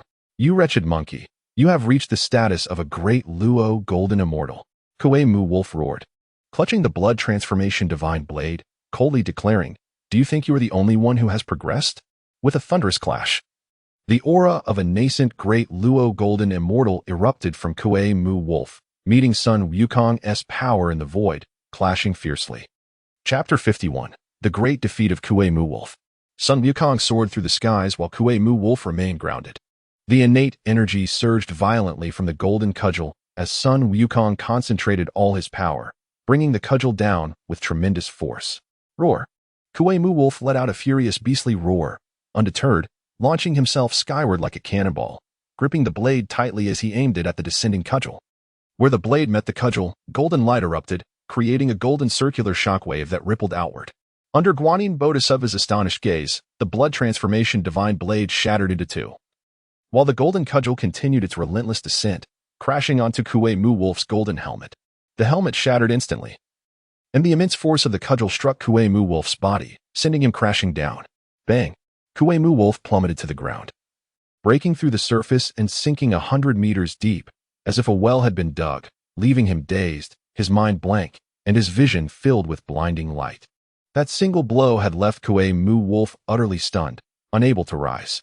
Guanyin Bodhisattva, hiding in the clouds, was equally dumbfounded, her eyes wide as she muttered to herself. An innate spiritual treasure? She instinctively rubbed her eyes, convinced she must have misseen. Yet, the abundant and unrestrained innate energy radiating from the golden cudgel confirmed to her that everything was indeed real. How did the golden cudgel transform into an innate spiritual treasure? At that moment, the spectacle shocked Guanyin Bodhisattva immensely, far surpassing her astonishment at Sun Wukong's breakthrough to the great Luo golden immortal.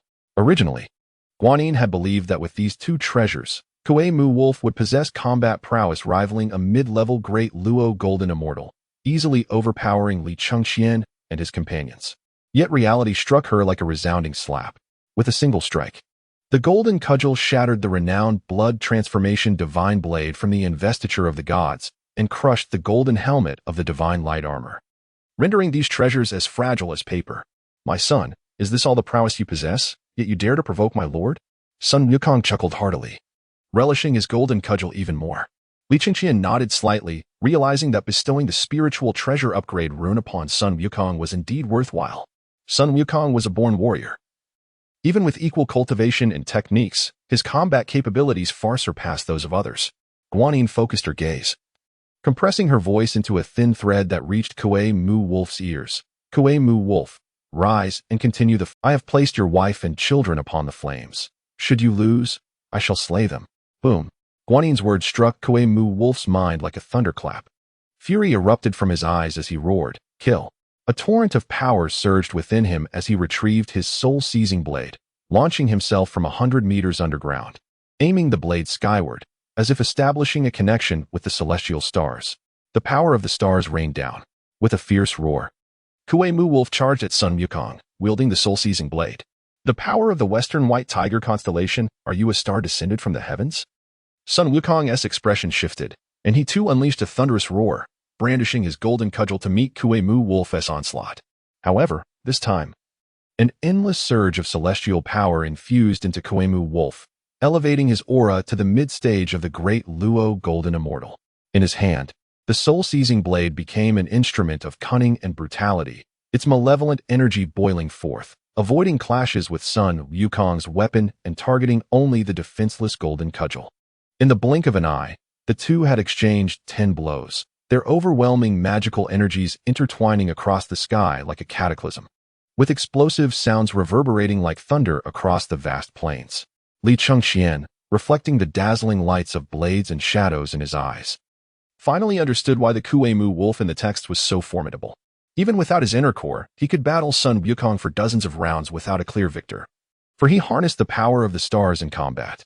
Guanyin's gaze turned frosty, murmuring coldly, "Li Chengqian, this time, I refuse to believe you will escape unscathed." Celestial Star Array. At that moment, Li Chengqian's voice thundered. Behind him, an army of 150,000 arranged their formations, with the general raising the great celestial star banner, while the lieutenant hoisted the lesser celestial star banner. The flags fluttered, resonating with the celestial stars above, as the army's magical energy flowed into Sun Wukong through the great celestial star array. Boom! Sun Wukong's aura surged violently, his magical power reaching the mid-stage of the great Luo Golden Immortal, sweeping across the 8 directions. With a single thrust, he pierced through Kuemu Wolf, creating distance, and raised his golden cudgel, roaring, "Receive my blow." Bang! The strike descended as if shattering the very fabric of the universe. The soul-seizing blade in Kuemu Wolf's hand shattered along with his crystalline armor. Blood spewed from his mouth as he collapsed, utterly devoid of combat ability. Simultaneously, in the farthest reaches of the world, before a crystalline barrier enveloping the heavens and earth, 6 armored generals simultaneously coughed blood, their faces paling in utter shock as they exchanged glances, each reflecting the fear and astonishment in the other's eyes. The 4 saints of heaven, alongside the 7 stars of the White Tiger, could not withstand a single blow from Sun Wukong.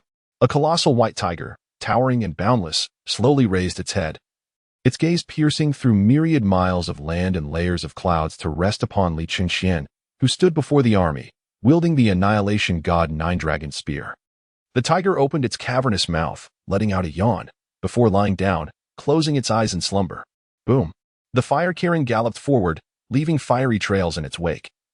Arriving before Kuemu Wolf, pointing the annihilation god Nine-Dragon Spear at Kuemu Wolf, Li Chengqian spoke calmly, "Submit or perish." Uft! Kuemu Wolf spat blood once more, struggling to rise. However, despite his repeated attempts, he found himself utterly drained of strength, ceasing his struggles, his gaze fixed fiercely on Li Chengqian, inching towards him with his broken blade. Li Chengqian furrowed his brow and inquired, "I am Li Chengqian, the crown prince of the Tang Dynasty. We bear no grudges. Why do you harbor such murderous intent towards me? I must kill you." Kuemu Wolf, even in his grievous state, bore a resolute gaze, crawling inch by inch forward. Thud! A demon general knelt before Li Chengqian, exclaiming, "I beseech your highness to spare our king. He bears no ill will."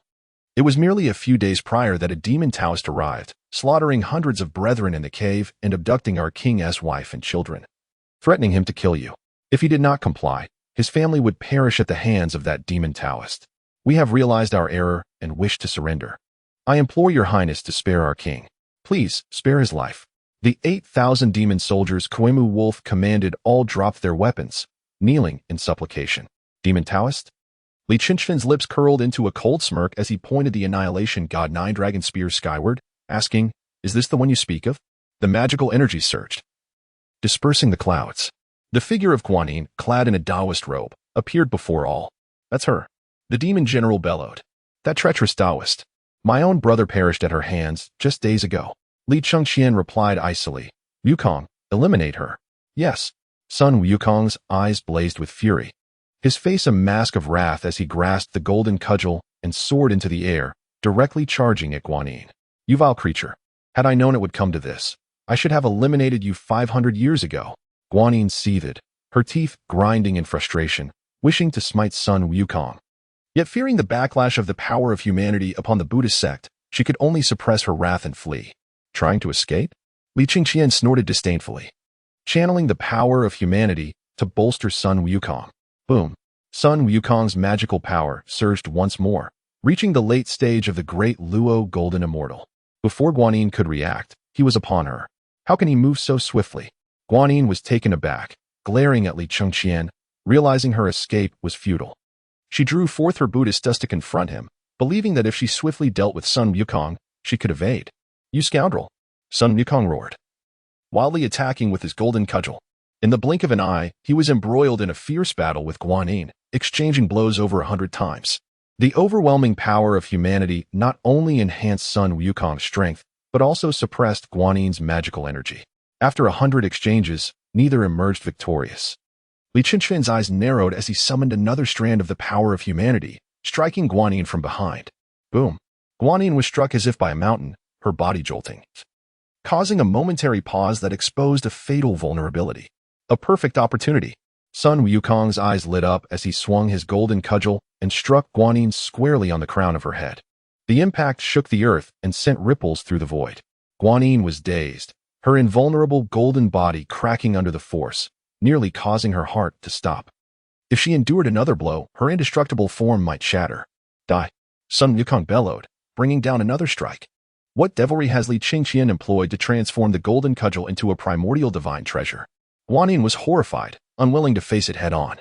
Gritting her teeth, she unleashed a secret technique, instantly retreating 1,000 miles, frantically channeling her magical power to flee westward. Kill. Pursue. Today, we shall ensure that the wretched Guanyin meets her end. Li Chengqian raised the Annihilation God 9 Dragon Spear, his roar echoing like thunder as he rode the fire Kirin. A streak of light racing after Guanyin alongside Sun Wukong and Zhu Beiji. The army of 150,000 surged forth, some soaring through the clouds, others racing across the ground, the sky and earth ablaze with the glint of armor, stirring up clouds of dust as they pursued Li Chengqian and his companions with fervor. Bloodied and bewildered, Kuei-mu Wolf remained with his 8,000 demon soldiers, utterly perplexed. Were they to be forsaken? Yet, in mere moments, before the army could cross the vast plains, Li Chengqian, along with Sun Wukong and his companions, returned from the west. My lord, I am useless. And that scoundrel has escaped again. Sun Wukong, following the fire Kirin, wore a face of regret. Li Chengqian shook his head slightly, responding, do not blame yourself. That wretched woman fled too swiftly. We shall seek another chance to eliminate her. He led Sun Wukong and the others halfway when he suddenly realized the power of the celestial star array had dissipated, leaving the army of 150,000 trailing far behind, forced to return. Though the outcome was akin to their encounter at Guanyin's temple, merely driving her back without slaying her, Li Chengqian felt a sense of satisfaction. Previously, Guanyin had come and gone at her whim. Yet this time, she was grievously wounded by Sun Wukong, fleeing for her life. Had she delayed even slightly, she might have perished at his hands. Though the result was similar, the impact of their confrontation was vastly different. Did you just refer to that Taoist as Guanyin? Kuei-mu Wolf's voice drifted from the ground to Li Chengqian's ears. Li Chengqian looked down, noting that Kuei-mu Wolf had seated himself on the ground, tending to his wounds, his complexion improving somewhat. He alighted and nodded. That Taoist is Guanyin Bodhisattva of the Western Buddhist sect. You should be aware of my vow to eradicate the Buddhist sect during my westward pilgrimage, yes? Is she truly Guanyin Bodhisattva? Kuei-mu Wolf was taken aback, incredulous as he exclaimed, who in the three realms does not know that Guanyin Bodhisattva alleviates suffering and is filled with great compassion? How could she possibly engage in such acts? He was fully aware of Li Chengqian's expedition to the west, yet he had never linked that individual with Guanyin. At that moment, Guanyin's voice resounded throughout the heavens and the earth. Li Chengqian, the grudge of humiliation and pursuit shall be repaid. Await your reckoning, for I, Guanyin, shall be your sworn enemy until death. The faces of Kuei-mu Wolf and his companions paled. Standing proudly, Li Chengqian declared, I await you. The next time we meet, I shall behead your dog. Dog. 1,000 miles away, Guanyin nearly plummeted from the sky in rage, her silver teeth clenched tightly as she soared toward Mount Ling. Submit to me. Li Chengqian dismounted from his qilin, grasping Kuei-mu Wolf's hand as he said, I can lead you to flatten the blissful mountain and set fire to the great Thunder Sound Temple. Displaying the corpse of that dog thief Guanyin upon the city walls as a warning, avenging your wife and children. Flatten the blissful mountain. A glint of murderous intent flickered in Kuei-mu Wolf's eyes before he suddenly knelt, shouting, My lord, allow me to pay my respects. He understood well that in the heavens and on earth, only this individual before him, Li Chengqian, who dared to challenge the multitude of Buddhas with mere mortal flesh, could assist him in avenging his wrongs. Haha, rise. Li Chengqian laughed heartily, directly helping Kuei-mu Wolf to his feet. His consciousness swept through the system, revealing Kuei-mu Wolf's information, with his loyalty reaching its zenith. Congratulations to the host for capturing the plot character Kuei-mu Wolf. Reward. Initial cultivation of Tai Golden Immortal. Increase in the national fortune of the Tang Dynasty. Congratulations to the host for completing the Moonwave Cave plot. Reward. Primal Blood Transformation Divine Blade. Boom. Accompanied by the system's announcement. Golden beams of light shot up into the sky. In the astonished gaze of Kuei-mu Wolf, Li Chengqian and his generals bathed in the radiance, their cultivation levels soaring from the pinnacle of Golden Immortal to the initial stage of Tai Golden Immortal, achieving the Tai Dao fruit. A simultaneous breakthrough? Kuei-mu Wolf was utterly astonished, while Sun Wukong and the Black Wind Demon King, standing nearby, appeared unfazed, having attained the Tai Dao fruit. The world transformed dramatically in Li Chengqian's eyes. He could perceive a hair's breadth from 1,000 miles away. If he closed his eyes, a radius of 10,000 miles lay enveloped within his consciousness. Stepping into the realm of Tai Golden Immortal was a departure from the ordinary. His internal mana surged with boundless power. A single punch could rend the heavens and earth, causing rivers to flow backward. Most importantly, he grasped the principles of heaven and earth, gaining a profound understanding of the Tao and power, entering an entirely new realm. After meditating for a moment, Li Chengqian opened his eyes and presented the primal blood transformation divine blade to Kuei-mu Wolf, stating, "Your blood transformation blade was shattered by Wukong. Here is the primal blood transformation divine blade. May you wield it to expand the Tang Dynasty's territories and slay our enemies. I shall not fail my lord's expectations. In this life and the next, I pledge my blood to the Tang Dynasty. For my lord." Kuei-mu Wolf, filled with reverence, knelt to receive the blade. Chapter 53. Occupying the kingdom of Baoxiang. Li Chengqian nodded slightly and remarked, "Also, try to sense the locations of your two children through your bloodline." "Right. Thank you for the reminder, my lord." At this, Kuei-mu Wolf's heart soared with joy. Just moments ago, his mind was consumed with hatred towards Guanyin, and he had forgotten to sense his children's whereabouts. Now, he closed his eyes to feel their presence. In an instant, Kuei-mu Wolf opened his eyes and exclaimed, "They are alive. In the west. Let us go." Li Chengqian mounted his fiery qilin and commanded, "You lead the way." "Understood." Kuei-mu Wolf clasped his hands and shouted, leading 8,000 demon soldiers alongside Li Chengqian toward the west. In less than an hour, Li Chengqian had led his army to the royal city of the kingdom of Baoxiang. Along the way, every city within Baoxiang's borders had fallen to Li Chengqian's forces, who established military garrisons to take control. Before the royal city, Kuei-mu Wolf exhaled in relief, saying, "My lord, I can sense my children are within the royal city. Let us enter." With a wave of his great halberd, Li Chengqian commanded his 150,000 troops to charge forward, unstoppable in their advance. The kingdom of Baoxiang, merely a realm of mortals, saw its defenders surrender at the sight of Li Chengqian's awe-inspiring army, resembling celestial warriors who did not dare to resist. Li Chengqian advanced unhindered into the imperial palace. "You traitors!" The king of Baoxiang, seated upon his throne, glared at the kneeling guards and ministers, fury etched across his face. Upon witnessing the imposing figure of Li Chengqian, mounted on his towering qilin and flanked by both human and demon generals, they quaked in fear, akin to quails, unable to lift their heads. From his lofty perch upon the qilin, Li Chengqian coldly addressed the king of Baoxiang, "I am Li Chengqian, the crown prince of the Tang Dynasty. From this day forth, the kingdom of Baoxiang shall become part of the Tang Dynasty. You will either submit or face death." The crown prince of the Tang Dynasty. The king of Baoxiang trembled, his complexion paling. The renowned Tang Dynasty had a fearsome reputation, and the recent defeat of the celestial army from the Ustazang kingdom had been recounted by its fleeing king, instilling terror in the heart of the Baoxiang king. In that moment of silence, the king of Baoxiang, with a bitter smile, removed his crown and knelt in reverence. "This sinner pays homage to the crown prince.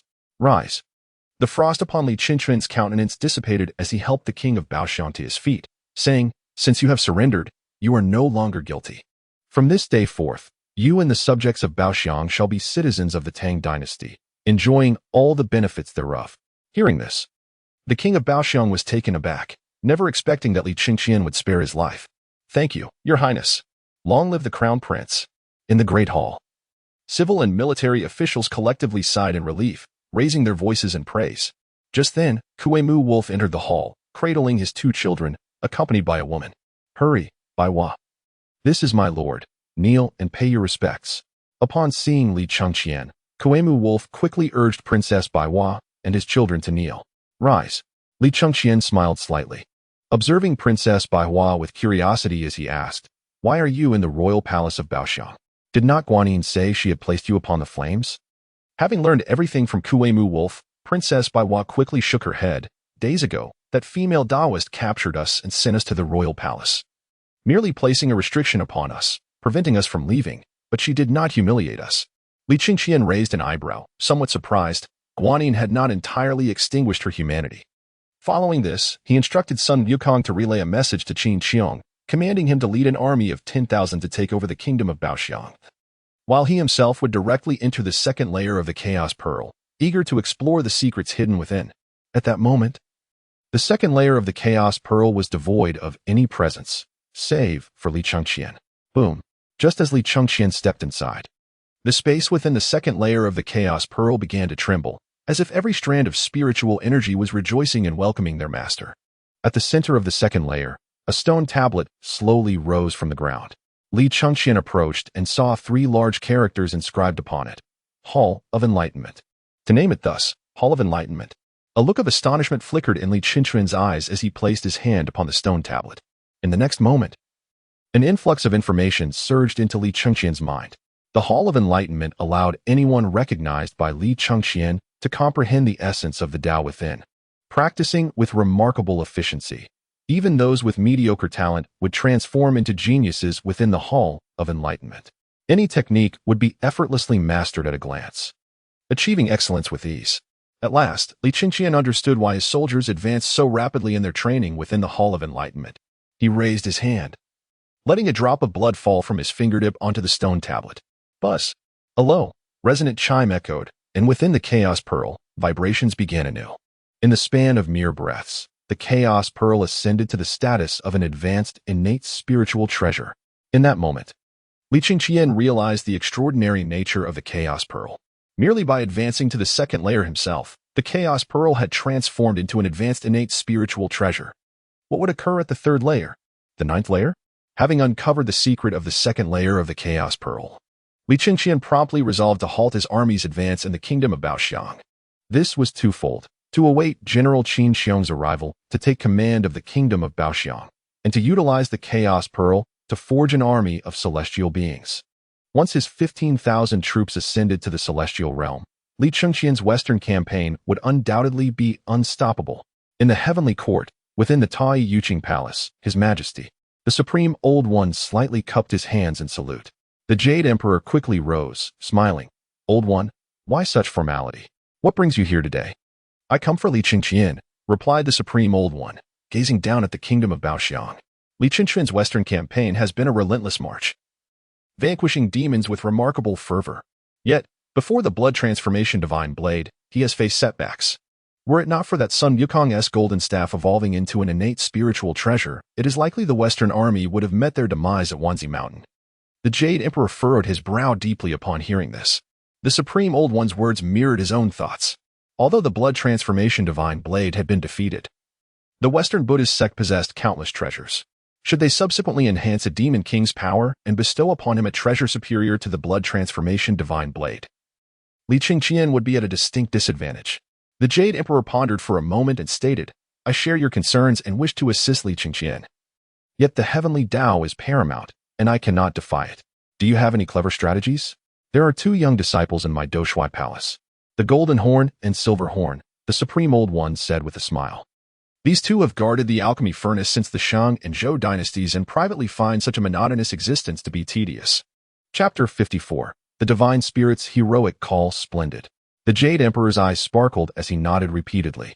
Having survived since the primordial era, he was astute enough to grasp the Supreme Old One's intentions without needing every detail spelled out. He realized the plan was to utilize the 2 bored disciples to deliver treasures to Li Chengqian. With the Supreme Old One's treasures, Li Chengqian would undoubtedly gain formidable strength. This maneuver would not contravene the heavenly Tao nor overtly oppose the Buddhist sect, should the Buddhists inquire. It could easily be claimed that the disciples acted on their own volition, with no connection to the heavenly court. The Supreme Old One continued, moreover, we can utilize these 2 disciples to assess the depth of the forces backing Li Chengqian and their intentions. If they are indeed malevolent, we can curtail them early. Your words hold great merit. I have been pondering these past few days about who in the 3 realms remains unknown to us. Yet I cannot fathom who they might be, the Jade Emperor mused, his curiosity piqued. Having controlled the heavenly court for many years, he was well acquainted with the dynamics of the 3 realms. It seemed implausible that any formidable figure could manipulate events beyond his awareness. Perhaps this was merely a narrative conjured by Li Chengqian to intimidate the Buddhists. The Supreme Old One smiled faintly. Though he felt a growing curiosity regarding Sun Wukong's golden staff, which he had forged himself. Even the name Rui Jingu Bang was his own creation. However, it was later borrowed by Du Yu for flood control and renamed the Stabilizing Sea Needle. The Supreme Old One was eager to learn how Li Chengqian had managed to transform a postnatal treasure into an innate one. The Jade Emperor and the Supreme Old One engaged in a confidential discussion within the Xīyóu palace for half a day. Meanwhile, in the Doshui palace, the Golden Horn and Silver Horn conversed among themselves, expressing their weariness with their mundane existence. They yearned to emulate Kuei Mu Lang and descend to the mortal realm to become demon kings, wielding power and influence. They quickly agreed, seizing the opportunity while the Supreme Old One was away, to pilfer several treasures from the alchemy chamber and descend to the mortal realm to claim dominion over Pingning Mountain. At the blissful Spirit Mountain, within the Great Thunder Sound Temple, a stark contrast emerged. While the heavenly court enjoyed tranquility, the Spirit Mountain now lay shrouded in dark clouds and despair. How dare they twice lay hands upon our Buddhist bodhisattvas? Maitreya Buddha seethed, his eyes ablaze with fury. Last time, it was Samantabhadra, Manjushri, and Lingji who fell at Li Chengqian's hands.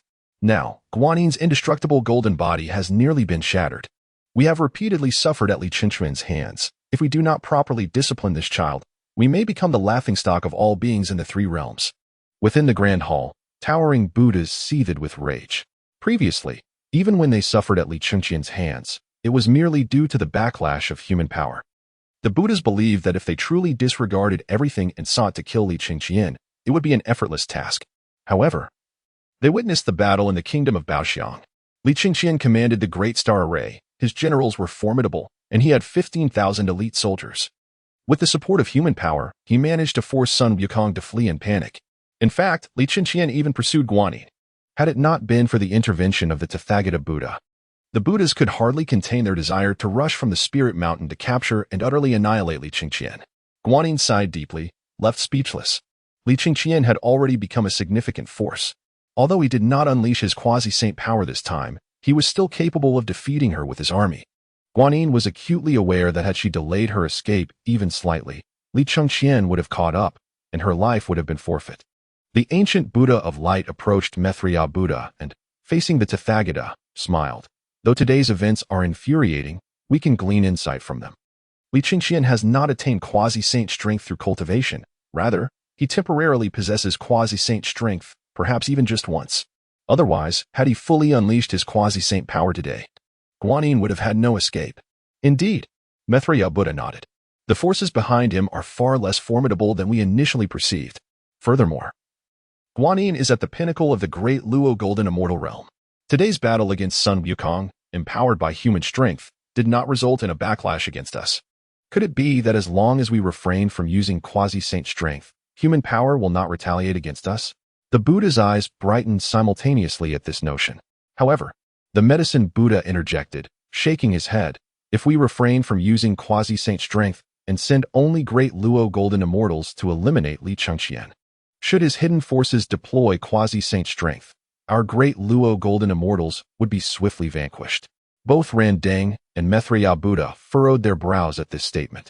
In Buddhism, great Luo Golden Immortals held the status of bodhisattvas, each one a rare treasure, not to be squandered as mere fodder. The Tathagata opened his eyes and inquired, "What is your plan?" "No feasible plan exists," the medicine Buddha replied, shaking his head. "This matter is of great importance, concerning the fate of our Buddhist sect. I believe we should consult the sage." Consult the sage. The Buddhas shuddered at this notion. Even in the eyes of quasi-saint Buddhas, the sage remained an exalted entity. Randang frowned and remarked, "If we consult the sage for every matter, will he not perceive us as utterly ineffectual? Do you have a better solution?" The medicine Buddha countered. Randang smiled wryly, shaking his head in silence. If he had a solution, he would have already shared it. The Tathagata Buddha said calmly, "We shall proceed as the medicine Buddha suggests. Indeed, it is time to consult the sage. I am already aware." At that moment, a deep and resounding voice reverberated through the Great Thunder Sound Temple. The sound surged like waves from all directions, yet it also seemed to emanate from within the heart. Omnipresent. Salutations to the sage. In the Thunder Sound Temple, all the Buddhas, including the Tathagata, bowed reverently towards the void. In the void, there was no response. However, strands of celestial patterns rippled like waves, creating ripples in the emptiness. Within the Great Thunder Sound Temple and throughout the entire Spirit Mountain, everyone distinctly felt the backlash of human power against the Buddhist sect dissipate, and the oppressive clouds weighing upon their hearts vanished in an instant. Marvelous! The Bodhisattva Guanyin, disregarding her throbbing headache, exclaimed in delight, "It is indeed the sage who has intervened. The sage, omnipotent and omnipresent, must have suppressed the forces of humanity. No, it is the heavenly Tao." The clouds of worry that had shrouded the brow of the Tathagata Buddha had dissipated. The will of the heavenly Tao had finally taken action. and with such ferocity that it directly subdued the powers of humanity and the earth. The presence of the heavenly Tao left the Bodhisattva was in utter astonishment. At that moment, the Tathagata Buddha and other powerful Buddhas, such as the ancient Buddha of Lantern Light, suddenly sensed something and turned their gaze to the east. There, amidst the pitch-black starry sea, a fiery red meteor streaked across the night sky, trailing a long tail of flames and emanating an overwhelming force as it descended from the 33 heavens towards the east. Guanyin's expression shifted slightly as she hastily inquired, "What is that?" From the meteor, she felt an immense and terrifying power. In the Thunder Sound Temple, the Buddhas also turned their eyes toward the Tathagata. After a long silence, he finally spoke, the demon god, Xīyóu. Chapter 55. The Gathering of Demons on Mount Pingding. In the Lotus Cave, the two demons, Xīyóu and Xīyóu, exuberantly proclaimed, "Ha, brother. We shall claim this mountain as our kingdom and live carefree without ever having to gaze upon that wretched iron furnace again. Cheers." The two demons, having escaped from the heavenly court, occupied the Lotus Cave and recruited over 100 minor demons, reveling in their newfound freedom, their long-suppressed frustrations evaporating. Just as they were indulging in their libations, a vast and formidable demonic aura descended from the heavens, landing at the foot of Mount Pingding, before the Lotus Cave. The two demons' faces paled as they exchanged fearful glances, realizing the terrifying nature of this aura, which even surpassed that of many heavenly officials. Is the demon king of the lower realms truly so powerful? The minor demons within the cave trembled as a deep, resonant voice echoed from outside. "I am the ancient heavenly court's demon god, Xīyóu. Come forth and kneel in reverence." The mere presence of Xīyóu was enough to instill fear, causing the minor demons to quiver. Xīyóu and Xīyóu, taken aback, hurried towards the cave's entrance. The name of the demon god Xīyóu was well known even to them. In the primordial era, he had ranked among the top 10 of the 36 demon gods revered by countless demon clans. Exiting the Lotus Cave, the demons beheld a majestic figure clad in armor, standing proudly at the mountain's peak under the bright moon. Though they were miles away, all could sense the overwhelming waves of demonic energy emanating from this figure. The next moment, the armored figure raised a colossal banner, swaying it in the moonlight, and called out in a voice that echoed through the lands, "I, the demon god Xīyóu, summon all demon clans to gather under my banner." Far away, amidst the vast mountains, a figure resembling a small mountain erupted from the ground, sensing the power of the demon god, rushing towards Mount Pingding. From 1,000 miles to the south, a black dragon broke through the surface of a deep pool, soaring into the skies, exclaiming, "Since the battle 500 years ago, the heavenly court has pursued us relentlessly. Today, the ancient demon god raises his banner. We must quickly heed his call." With a thunderous roar, thousands of dragons surged forth from the waters, and a towering monkey brandishing a steel staff soared after them. In an instant, all demons within a 10,000-mile radius who heard Xīyóu's command converged upon Mount Pingding. Faced with Xīyóu's overwhelming presence, Xīyóu and Xīyóu, no longer daring to resist, swiftly pledged their allegiance, all the while remaining mindful of their mission, biding their time. As the sun rose, casting its rays upon the earth, the multitude of demons knelt and shouted in reverence towards the solitary figure atop the mountain. In just one night, they amassed hundreds of demon generals and 100,000 demon soldiers. The winds howled around Mount Pingding, and the demonic energy surged skyward. Xīyóu nodded and turned his gaze towards a silver-armored demon general, commanding, "Xīyóu, heed my orders." "Yes," replied the silver-armored general. His face filled with respect as he knelt and shouted. His eyes sparkled with admiration. He had been a former subordinate of Xīyóu, hiding in the mountains since the collapse of the ancient demon court. Over the years, his cultivation had progressed from the Tai Golden Immortal to the pinnacle of the Deluo Golden Immortal. Xīyóu spoke solemnly.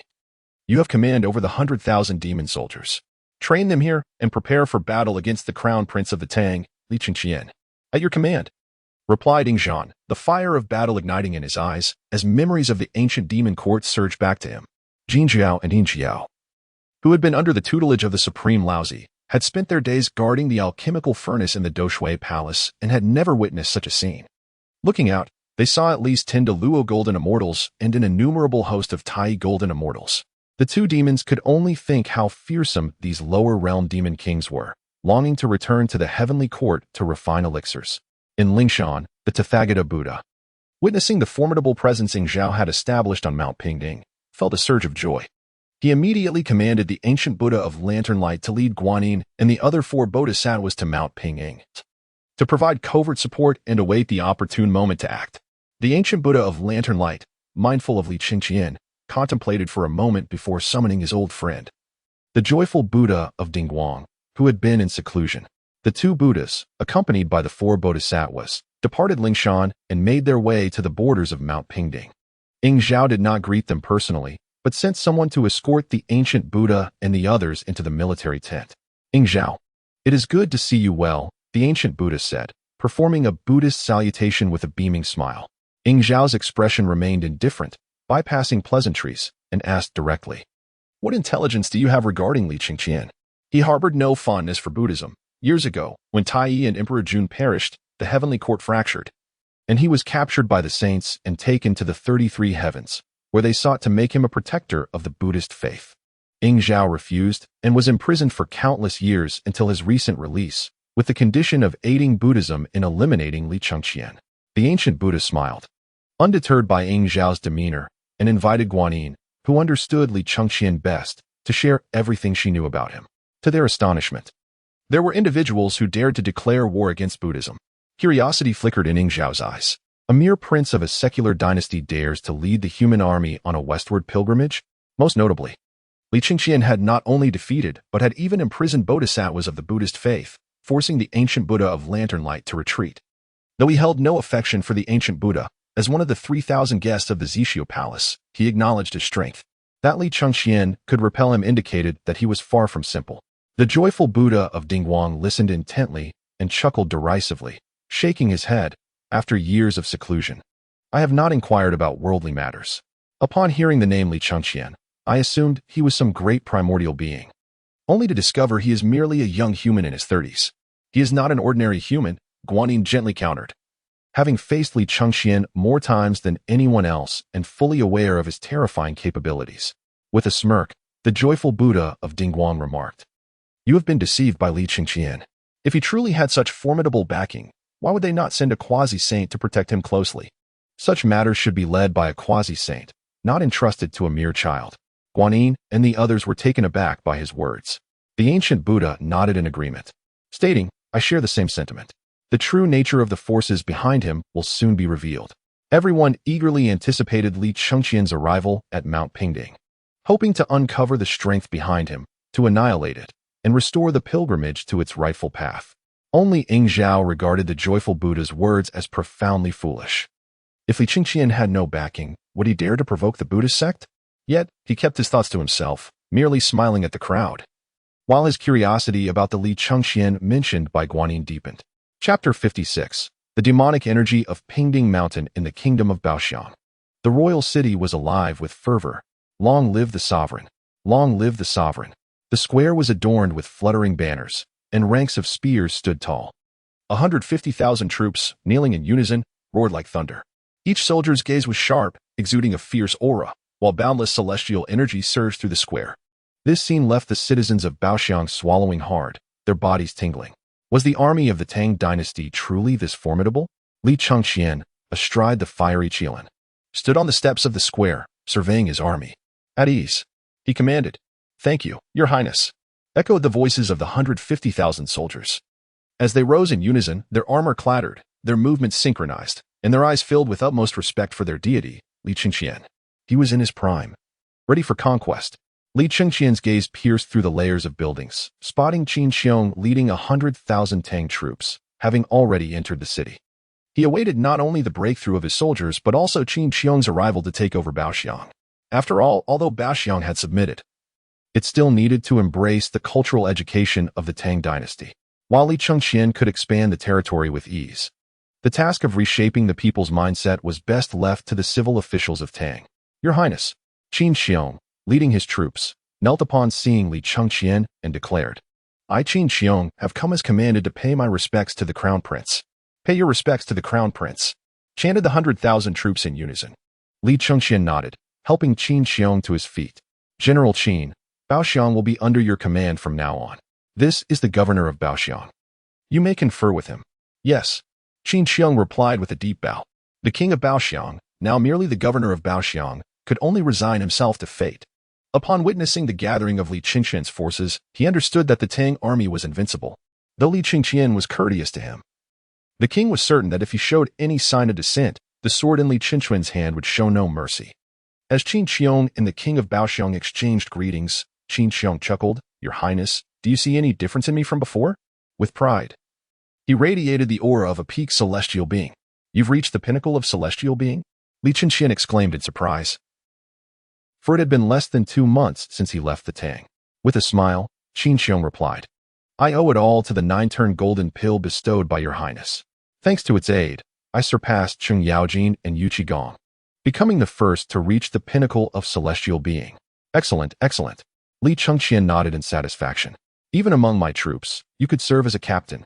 He understood that Qin Xiong's rapid advancement was not solely due to the 9-turn golden pill, but also because of the strengthening of the Tang's national fortunes, which enhanced the innate talents of its people. "What?" Qin Xiong gasped, his face filled with astonishment. He instinctively turned to gaze at the 150,000 troops standing in formation before him. The sight nearly left him speechless. Celestial beings. All of them celestial beings. Qin Xiong was awestruck by the sight of this mighty force. Li Chengqian gently patted his shoulder, reassuring him, "General Qin, there is no need to compare yourself with them. You have done well enough." Among the 15,000 stationed troops in Baoxiang, none remained untransformed. They had all attained the celestial realm. Furthermore, Li Chengqian's fiery qilin had ingested 2 ginseng fruits and had directly broken through to the early stage of the great Luo Golden Immortal, reaching the same level as Sun Wukong and the 2 generals, Kuei Mulang. Within a fortnight, Sun Wukong and his generals exchanged martial arts, and Sun Wukong learned the 36 transformations from Zhu Beiji. Through cultivation at the Enlightenment Pavilion, the strength of Li Chengqian's generals flourished. "Well enough," Qin Xiong said with a bitter smile. "Your Highness, today I have witnessed what it means to be outmatched." He realized that every soldier under Li Chengqian was a celestial being, each one holding a captain's insignia, all at the pinnacle of celestial being. The esteemed Qin Xiong was reduced to merely a captain? He forced a smile and glanced at the 3 unfamiliar generals at the front of the army, questioning, "Your Highness, who are these 3 generals?" "Guanyin, Zhang Fei, Zhao Yun. Step forward," Li Chengqian commanded. The 3 generals strode out of the formation, bowing in unison. Qin Xiong's expression sharpened as he thought, "Such a heavy aura of death. These 3 individuals not only surpass me in martial prowess, but likely possess similar talents and strategy." Li Chengqian's conquest of Baoxiang had made it the first well-known and widely recognized kingdom along the western expedition route. Upon its complete subjugation, the system rewarded him with the 3 generals of Shu Han, who would grow stronger alongside Li Chengqian's own cultivation. Presently, Guanyin and his companions were at the early stage of the Tai Golden Immortal. Li Chengqian turned to Qin Xiong and said, "In the time I have spent in this nation, I have also acquired 8,000 demon soldiers, all of whom have been tamed and will fall under your command. Today, I shall lead the army on the western expedition and hope, General, that you do not disappoint me." Qin Xiong, a brother-in-arms who fought alongside Li Er, was of the elder generation to Li Chengqian. However, like other generals, he never flaunted his seniority and treated Li Chengqian as the young lord. Seeing the expression on Li Chengqian's face, Qin Xiong immediately adopted a serious demeanor and bowed. "Your Highness, rest assured, while I am here, Baoxiang is secure." Li Chengqian nodded in satisfaction, grasping the demonic slayer 9-dragon spear and bellowing, "Let us march." Yes, the 150,000 troops, under the command of their generals, soared into the sky, heading westward. Li Chengqian, riding the fiery qilin, took the lead and led the army out of Baoxiang, advancing without pause until they reached the territory of Pingning Mountain, where they finally halted. Gazing at the distant peaks, Li Chengqian furrowed his brow. He recalled that Pingning Mountain was home only to the demon kings Jin Xīyóu and Yin Xīyóu, both of whom were acolytes tending to the alchemical furnace in the Duoshu Palace of the Supreme Lord. Why then? Was there now an overwhelming presence of demonic energy surrounding Pingning Mountain? Such terrifying demonic energy. Zhu Beiji observed the swirling demonic clouds ahead and spoke solemnly, "Your Highness, the monsters here may be extraordinary. I suggest we camp in place to ascertain the situation ahead before making any plans." Li Chengqian remained silent, turning his gaze towards Sun Wukong. Sun Wukong shook his head and replied, "Your Highness, the density of the demonic clouds is beyond my perception. Even you cannot see through it?" The generals gasped in shock. Sun Wukong possessed the cultivation of an early great Luo golden immortal and had the ability of the fiery eyes, if even he could not discern the demonic clouds. It was evident that the great demons here were on par with him. Guanyin knelt and bowed. Your Highness, I, Guanyin, request permission to scout ahead. I, Zhang Fei, am willing to go. I, Zhao Yun, am willing to go. The three generals of Shu Han knelt in unison. They had yet to achieve any merit and only wished to kill enemies for Li Chengqian and pledge their loyalty to their lord. No need. Li Chengqian snorted. Dare to employ such petty tactics before me? My army shall advance boldly and see just how formidable they truly are. Yes. The 150,000 troops roared in unison. Chapter 57. The saint observes the battle cries echoed like thunder, the drums resounding. Ignoring the demonic clouds and mists, Li Chengqian led his army into Pinging Mountain. The demonic clouds shrouded the sky, and the mist thickened. Upon entering, Li Chengqian felt as though his divine sense was being restricted. A cold smile crept upon his lips as he produced a clear card and tossed it into the sky. Boom! A translucent shockwave spread from the card in all directions. Wherever he went, the ominous clouds and mist were instantaneously dispelled, transforming the once gloomy Pingding Mountain into a radiant landscape basking in the golden sunlight within mere breaths. Long live the Lord!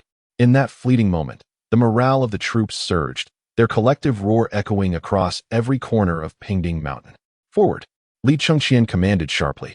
His gaze fixed on the distant mountain peak where a sea of military tents stretched endlessly.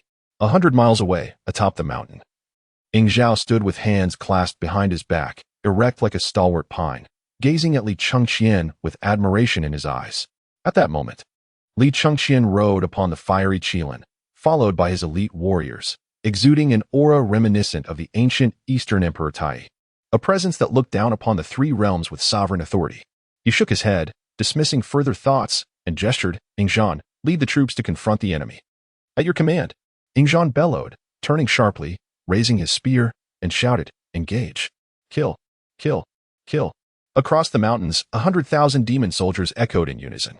A chilling atmosphere of slaughter surged and collided amidst the peaks. As the demon army advanced, Xīyóu turned his gaze to Xīyóu and cautioned, be wary. Regardless of what others say about Li Chengqian's backing, do not underestimate him. If a quasi-saint appears, prioritize your survival and await my signal. I understand. Xīyóu replied with a respectful bow before leading the army down the mountain. Xīyóu was acutely aware that with the strength of his demon soldiers, defeating Li Chengqian would be effortless. At this moment, he need not engage but merely wait. Should a quasi-saint emerge from Li Chengqian's ranks, he would deal with it then. Seeing this, the Buddha of Joy, Dingguang, could not help but taunt. I see that Li Chengqian is merely a minor human Tai golden immortal. As insignificant as a pig or dog. How can you be so cautious? The demon gods of the primordial heavenly court are no more formidable. Xīyóu raised an eyebrow, disinterested in debating with Dingguang. Caution is prudent. Guanyin spoke up. Though Li Chengqian is a Tai golden immortal, we, the great Luo golden immortals, have faced him numerous times and always met with failure. My experience suggests that against Li Chengqian, one must launch a full-scale offensive, leaving him no chance to breathe. Otherwise, we risk total defeat. You are simply foolish. Dingguang dismissed. A bunch of foolish women, played by a mere human. Any normal man would not be bullied by Li Chengqian. The ancient Buddha, Randang, grew dark at these words. Though he had not been bullied by Li Chengqian, he had also suffered losses at his hands, stirring discomfort within him. However, Dingguang was his friend and ally in this battle, so he refrained from arguing. Guanyin and the other bodhisattvas seethed with resentment but, wary of Dingguang's status, could only swallow their anger. Xīyóu, without looking back, stated calmly, even a lion must use all its strength to hunt a rabbit. As a general, one must not underestimate any opponent, especially since Li Chengqian has the protection of humanity and the earth, along with a mysterious force behind him. Protection? You know far too little. Dingguang chuckled, his eyes gleaming with murderous intent. The sage has decreed that today, we shall wait for Li Chengqian's backing to reveal itself. The sage will then trace all related causal lines and find everyone daring enough to oppose the Buddha. Simultaneously, the way of heaven will suppress the earthly and human realms, rendering them unable to protect Li Chengqian. Everyone fell silent at his words. Dingguang continued, at that time, we need only to slay Li Chengqian and his mysterious ally. The rest will not concern us. No matter who stands behind Li Chengqian, he shall undoubtedly perish today. Guanyin and the others sighed in relief. With the sage's attention on this matter, there was no doubt that Li Chengqian would meet his end today. There would be no unexpected turn of events. Xīyóu furrowed his brow slightly, a hint of regret flickering in his eyes. In truth, he held a considerable admiration for Li Chengqian, who dared to lead an army westward, targeting the spiritual mountain. However, after hearing Ding Guang's words, he understood that today would be the end for Li Chengqian. Even if he had other saints covertly supporting him, today he would merely become a pawn sacrificed. The propagation of Buddhism to the east and its flourishing was a trend of the heavenly order, beyond human intervention. At the foot of Pingning Mountain, on the plain, Xīyóu led 100,000 demon soldiers and 12 great Luo golden immortal generals, now facing off against Li Chengqian's army. Li Chengqian stood undaunted, proud and resolute. The demon-slaying 9-dragon spear aimed at Xīyóu, declaring, "Surrender, and you shall not be harmed.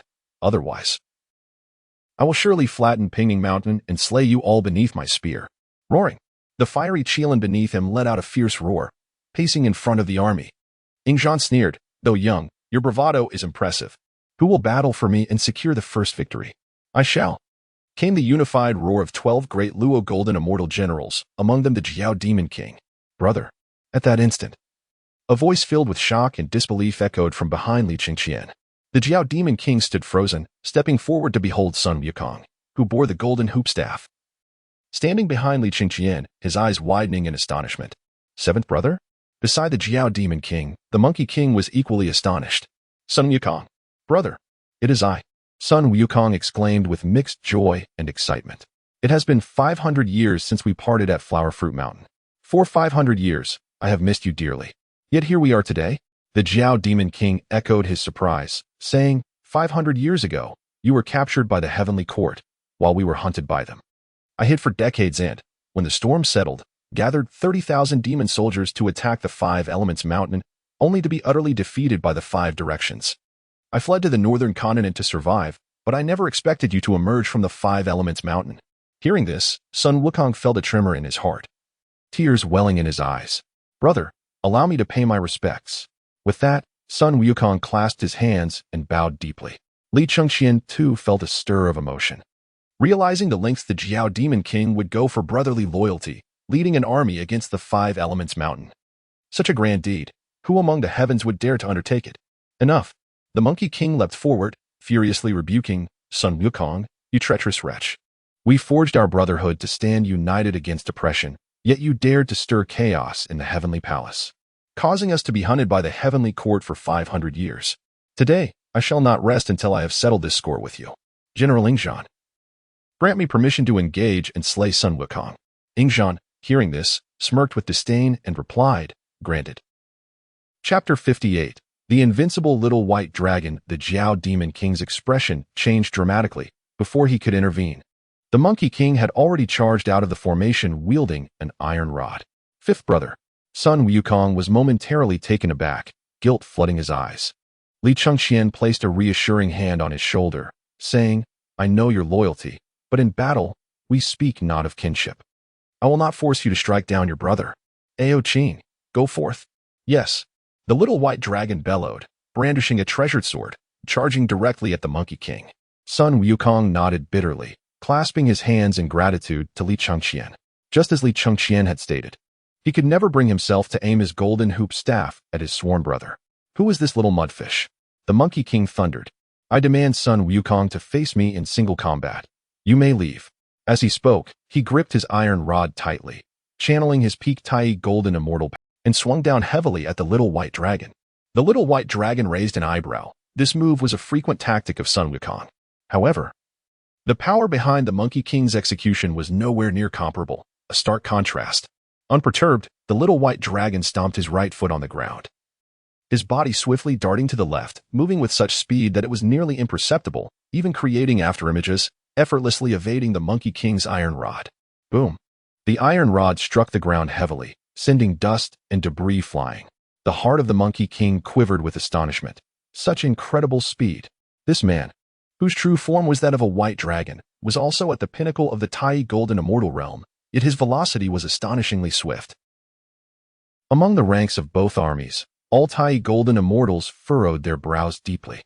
The swiftness of the little white dragon had reached an unparalleled peak among the Tai golden immortals, With just this speed, he could nearly secure an invincible position. A glint of cold light flashed in the eyes of the little white dragon, who understood that this was the first battle against the demon army of Pingying Mountain. If he could achieve a swift victory, it would greatly bolster the morale of his forces, so he did not wish to linger with the Monkey King. He channeled his energy to the fullest, and the long sword in his hand blazed with crimson light. Do you still dare to evade? The Monkey King, filled with rage and humiliation, swung his staff fiercely at the little white dragon. This time, the little white dragon did not dodge. With a swift and decisive stroke, he cleaved the Monkey King and his staff in half. Thud! The severed body fell heavily to the ground, gripping his long sword. The little white dragon cast a menacing glare at Ingzhang and coldly declared, "Who else dares to challenge me?" This jade dragon had some skill. Ingzhang's brow furrowed as he waved his hand, and once again, another Tai Golden Immortal Demon General stepped forth from the ranks. Whoosh! The sword energy shimmered, dazzlingly piercing the air. The demon general had barely made his entrance, yet before he could even announce his name, the little white dragon dispatched him with a single stroke. His body severed in two.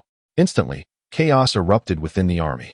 "I volunteer to fight," another Tai Golden Immortal Demon General bellowed, brandishing a blade as he charged forward. Upon his emergence, he raised his long knife high and struck down, as if to rend the heavens, unleashing a 1,000-meter blade aura that shattered the void and rushed directly towards the little white dragon.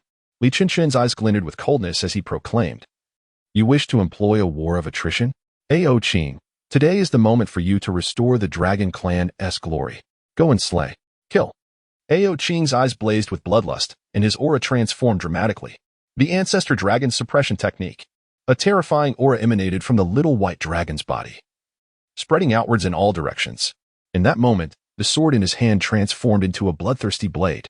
Under Ingzhang's command, multiple Tai Golden Immortal Demon Generals were sent into battle, yet none were a match for the little white dragon, all falling beneath his sword. One man, one sword, instilled fear in the hearts of the Pingying Mountain demon army. In the distance, atop Pingying Mountain, figures like Ran Deng and others sensed the little white dragon's aura and were taken aback. "Is that the third prince of the Jade Dragon?" Guanyin Bodhisattva exclaimed in disbelief. The others, puzzled, looked to Manjushri Bodhisattva, who inquired, "Do you know this individual?" "He is the third prince of the West Sea Dragon King. One of the disciples I enlightened," Guanyin Bodhisattva replied, her face filled with shock. "A little over a month ago, our Buddha dispatched the eightfold heavenly dragons to ambush Li Chengqian. I personally drove away this little white dragon, and at that time, he was merely in the mid-stage of the Tai Golden Immortal Realm. How could he have cultivated to the peak of the Tai Golden Immortal Realm in just over a month? Moreover, his combat prowess is utterly different from before." She could hardly fathom how the little white dragon had undergone such a drastic transformation in such a short time. Li Chengqian truly possesses the power to alter the heavens and the earth? Manjushri and the other bodhisattvas fell into silence upon hearing this. The Four Seas Dragon Clan, once a formidable force in the primordial era, had declined significantly since the calamity of dragons and phoenixes, lacking profound techniques and possessing negligible combat strength, even becoming prey for powerful demons. Yet now, the aura emanating from the little white dragon was such that it could not be underestimated, even by the bodhisattva. What profound techniques had Li Chengqian imparted to this third prince? Guanyin muttered to herself, her eyes filled with confusion and disbelief. Dingguang Huanshe Buddha scoffed. "What difference does it make between the mid-stage and the peak of the Tai Golden Immortal Realm in our eyes? Guanyin, why do you continue to praise Li Chengqian? He is but a child, merely a puppet propped up by a certain faction, a dog raised by others, with nothing particularly remarkable about him. I could conjure countless such mediocre techniques at will." 800 years ago, Dingguang Huanshe Buddha had sought to cultivate with Guanyin, but was rebuffed, harboring resentment ever since. Seeing Guanyin continually extolling Li Chengqian, he felt even more disgruntled. Having secluded himself for many years and remaining aloof from worldly affairs, he had only recently emerged and learned of Li Chengqian's opposition to the Buddhist sect. Without first-hand experience of the shock Li Chengqian had brought to the Buddhist order, he naturally did not regard him with any seriousness. Guanyin's brow furrowed slightly at his words, yet she did not engage in argument, her disdain for Dingguang Huanshe Buddha deepening. Though Li Chengqian opposed the Buddhist teachings and was utterly detestable, he was nonetheless a righteous and upright hero. Even if Dingguang Huanshe's strength far surpassed Li Chengqian's, Guanyin believed that, in terms of character, Dingguang Huanshe could not hold a candle to Li Chengqian. This technique is likely not so simple. Randang, the ancient Buddha, furrowed his brow, sensing that the technique employed by the little white dragon seemed somewhat familiar. Though he could not recall where he had seen it, Yingzhong too was lost in thought. After a few breaths, Yingzhong's expression changed slightly as he spoke solemnly. The ancestor dragon's suppression technique. What? The crowd was taken aback. Randang suddenly realized, exclaiming in shock. It is the ultimate technique created by the ancestor dragon back in the day. No wonder it possesses such formidable might. How could such a technique fall into the hands of Li Chengqian's subordinates? At this revelation, the crowd was astonished, including Dingguang Huanshe Buddha, who was equally startled. The ancestor dragon was a being of immense power and antiquity. Even before the Tao ancestor attained enlightenment, the ancestor dragon was already a dominant force in the cosmos. Could it be that the faction behind Li Chengqian had ties to the ancestor dragon? As this thought crossed their minds, a shiver ran through them. Who else dares to challenge me? At the foot of the mountain, before the two armies, the little white dragon Ao Qing stood like a god of war. Sword in hand, and no Tai golden immortal from the opposing side dared to meet his gaze. Chapter 59. His Majesty Tai Yingzhong's brow was tightly knit as he discerned the profound nature of the little white dragon's technique, realizing that within the Tai golden immortal realm, he was likely unmatched across the 3 realms and 6 paths. Among the hundreds of demon generals under his command, none were capable of. This individual wielded the technique created by the ancestor dragon, which could only be contended with by a Deluo golden immortal. At that moment, Yingzhong heard a voice in his mind. Ancestor dragon. Yingzhong's expression shifted, a flash of horror crossing his eyes. He waved his hand and called, Changqi. I am here. A demon general in the early stage of the Deluo golden immortal realm approached swiftly, bowing respectfully to Yingzhong. He then brandished a pike and charged out of the army, heading directly for the little white dragon. A Deluo golden immortal. The little white dragon's eyes narrowed, and he dared not underestimate his opponent. Gripping his treasured sword, he engaged in battle without hesitation. In the blink of an eye, the two exchanged over 30 blows. Although the little white dragon's technique was profound, Changqi was no ordinary foe. He was a serpent demon who had attained enlightenment after millennia of arduous cultivation. Exceptionally skilled with his weapon. Under the relentless onslaught, the little white dragon began to show signs of faltering. Seeing this, Li Chengqian spoke in a deep voice. Yukong. Take over for the little white dragon. Yes.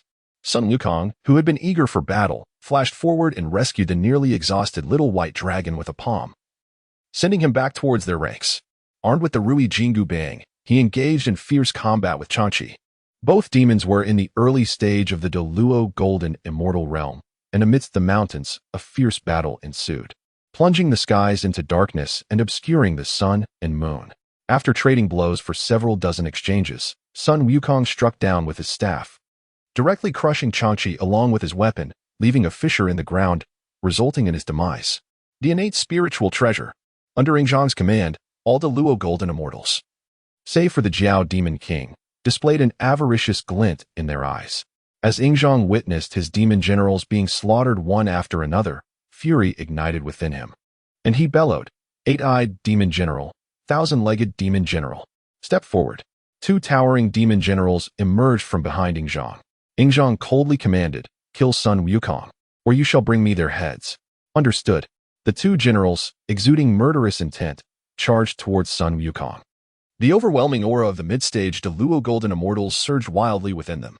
In a flash of lightning, Sun Wukong engaged in a fierce battle with the 2 adversaries, wielding his innate spiritual treasure to face them both single-handedly.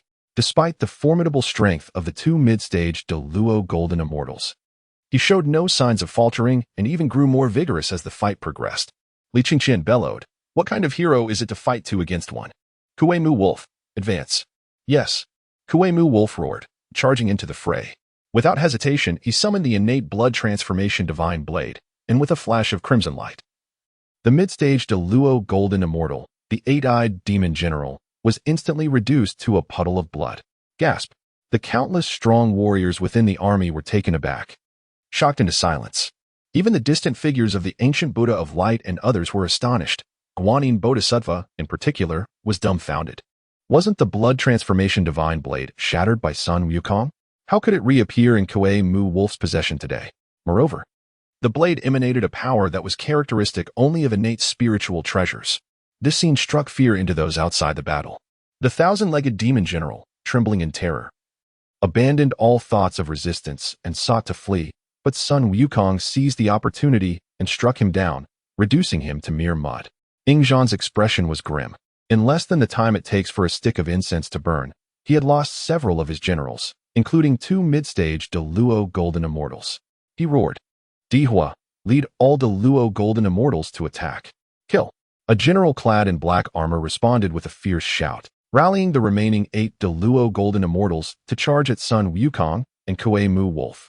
Dihua, a former subordinate of Yingzhan in the ancient heavenly court, although not as powerful, had also cultivated to the late stage of De Luo Golden Immortal. As he burst forth from the army, he thrust his spear, creating countless spear shadows that rained down upon Sun Wukong and Kuei Mu Wolf like a tempest. In an instant, Sun Wukong and Kuei Mu Wolf found themselves in a precarious position, besieged by 9 De Luo Golden Immortals, struggling to maintain their ground. The Jiao Demon King contemplated switching sides to assist Sun Wukong, but he was concerned for the 10,000 demon soldiers who followed him, all of whom were his kin. Thus, he could only feign diligence in a corner, pretending to put forth great effort while secretly biding his time. Once these 2 generals were slain, wouldn't Li Chengqian be like fish on a chopping board, ripe for the slaughter? The Buddha of Light, with a sneer, cast a mocking glance at Guanyin, saying, "You have exalted Li Chengqian to the heavens, yet upon seeing him today, he is merely mediocre, possessing only this little ability." Guanyin Bodhisattva furrowed her brow, remaining silent.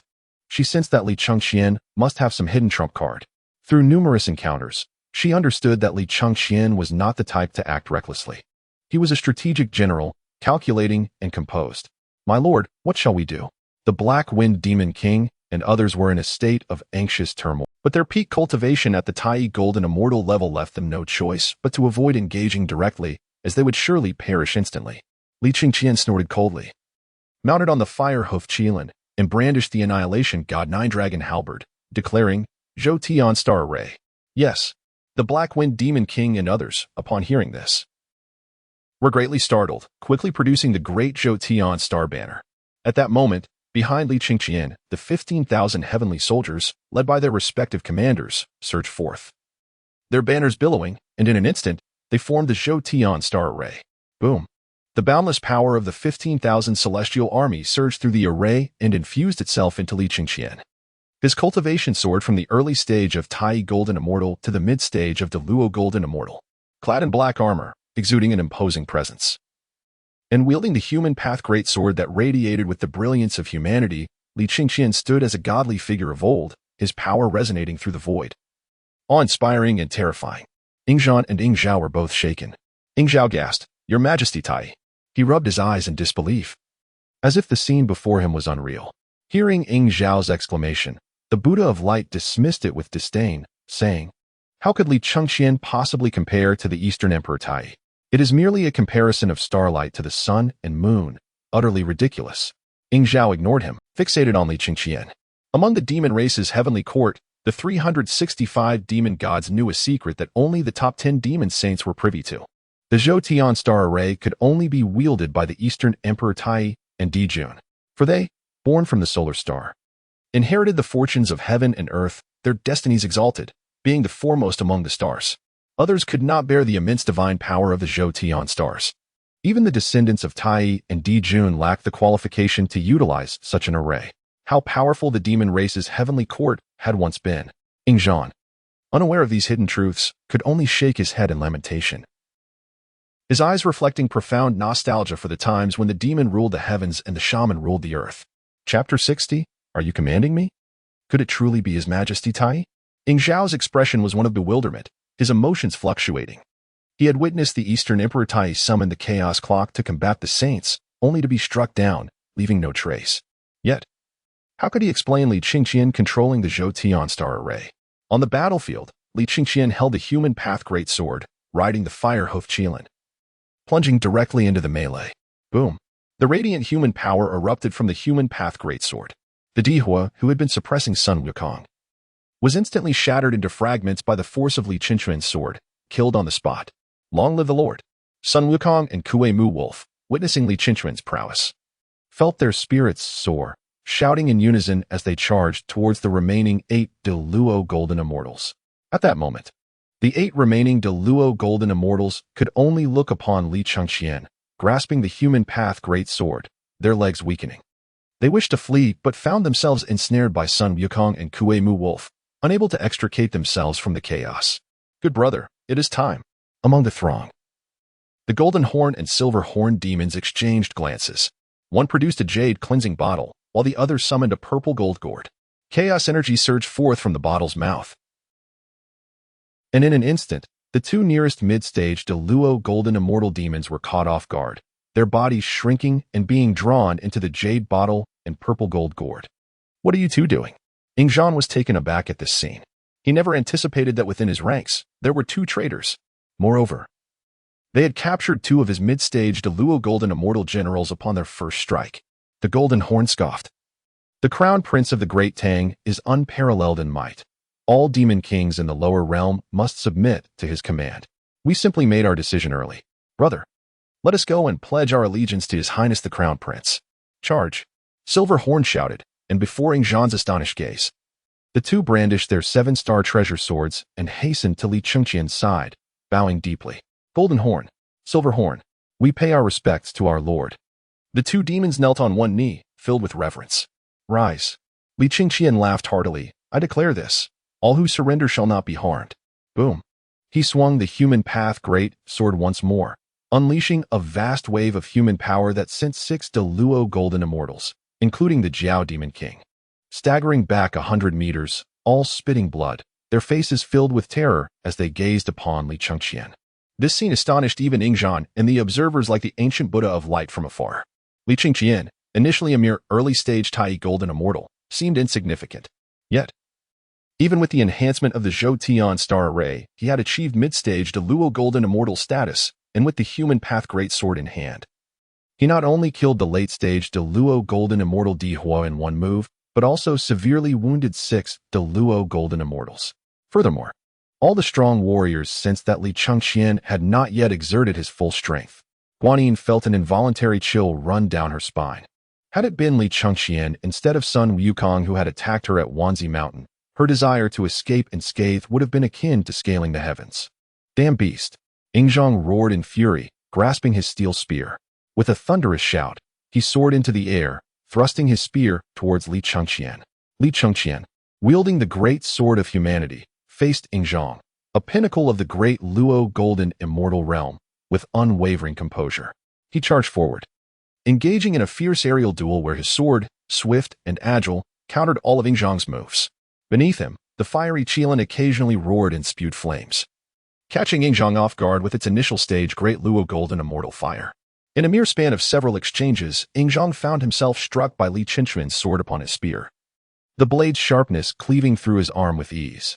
The power of humanity surged into the wound. Thud! Yingzhan's strength was instantly drained, and he plummeted to the ground. Unable to move a muscle, Li Chengqian landed, his sword's gleam directed at Yingzhan's throat, bellowing, "Bind him!" Immediately, the Black Wind Demon King and Zhu Beiji rushed forth, producing ropes to bind Yingzhan tightly. Behave yourself.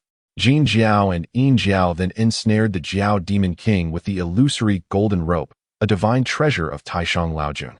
Despite the Jiao Demon King's formidable strength, he could not muster any magical power, lying on the ground, utterly motionless, his face etched with bitterness. Meanwhile, the demon god Ing Zhaoyao summoned 12 great Luo golden immortals, hundreds of Tai golden immortals, and 10,000 demon soldiers, believing that dealing with a mere human prince would be effortless. However, within just an hour of engagement, all top-tier forces were subdued, including Yingzhan, who had survived since the primordial era. What kind of master has my sworn brother chosen? Who else dares to challenge me? Li Chengqian, astride his fire Qilin, roared, his voice echoing across the plains of Pingding Mountain. Gripping the sword of humanity, he galloped back and forth before the 2 armies, exuding an aura of divine majesty. The 10,000 demon soldiers and hundreds of demon generals trembled in fear, none daring to meet Li Chengqian's gaze. Atop the mountain, before the military tent, the furious Dingguang Huansher Buddha smashed a table with a single hand, bellowing, "This child is exceedingly arrogant, knowing we are here, yet disregarding us. Ing Zhaoyao, swiftly capture this rogue. Are you commanding me? What gives you the right?"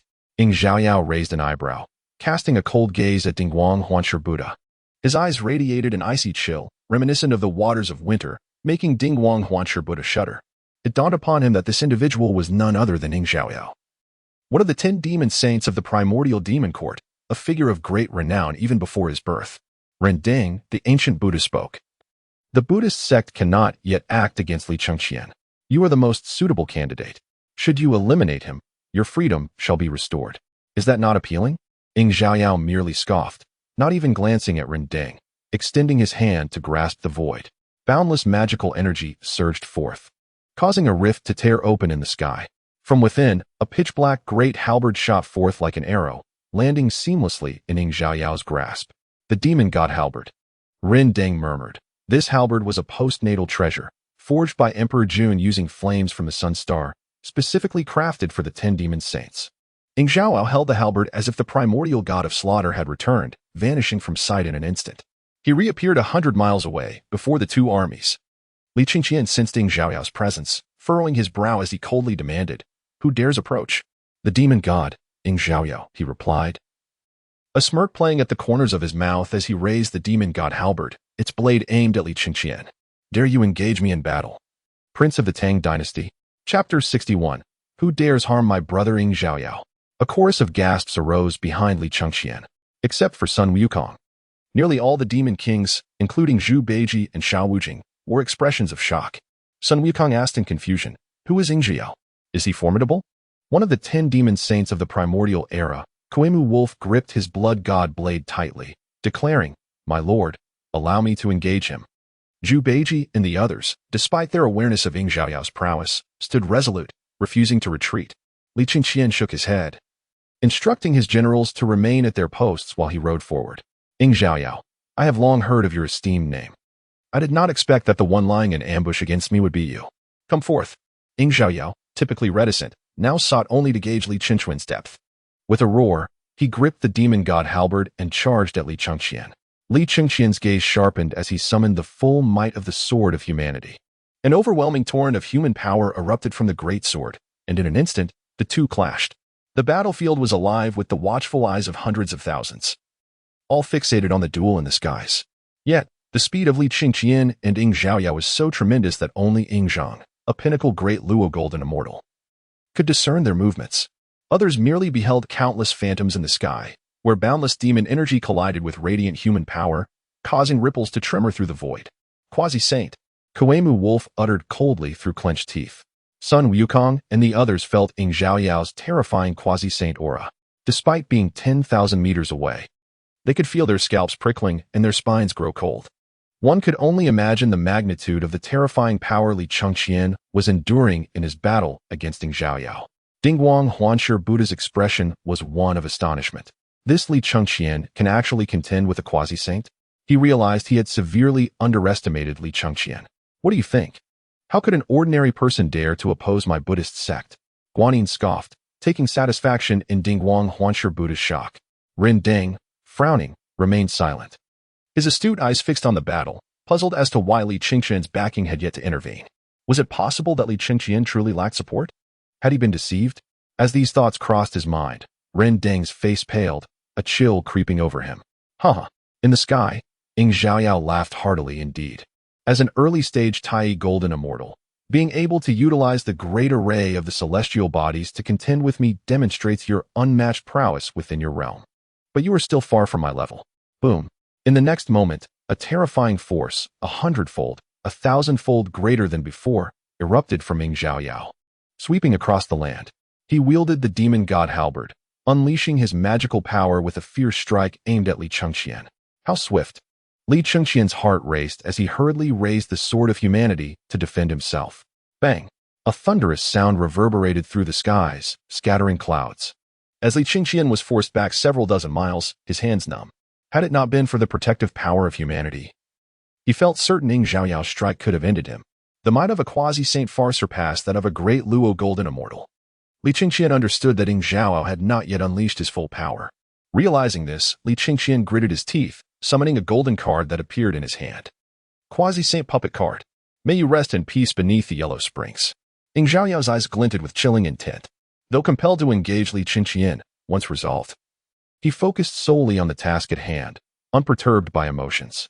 Gripping the demon god halberd, he transformed his terrifying magical power into a divine lightning bolt from the heavens. A purple lightning column descended from the clouds, directly crashing towards Li Chengqian. Who dares to harm my brother? Just as Li Chengqian was about to shatter the quasi-saint puppet card, a resounding voice erupted from the east. A radiant beam of golden light pierced the heavens, instantly dispelling the ominous thunderclouds. On the summit of Pingding Mountain, tranquility was restored, as the overwhelming sound echoed like the thunder of the great Tao, enveloping an unfathomable power that forced Xīyóu back 100 miles, leaving him reeling as if he had been struck 1,000 times, agony piercing through his being. Who could it be? Stabilizing himself despite the excruciating pain, Xīyóu gazed in shock towards the east. Who possessed the ability to injure him with mere sound? On the mountaintop, Randang and the others were filled with dread. At the foot of the mountain, on the plains, countless eyes turned in unison towards the east.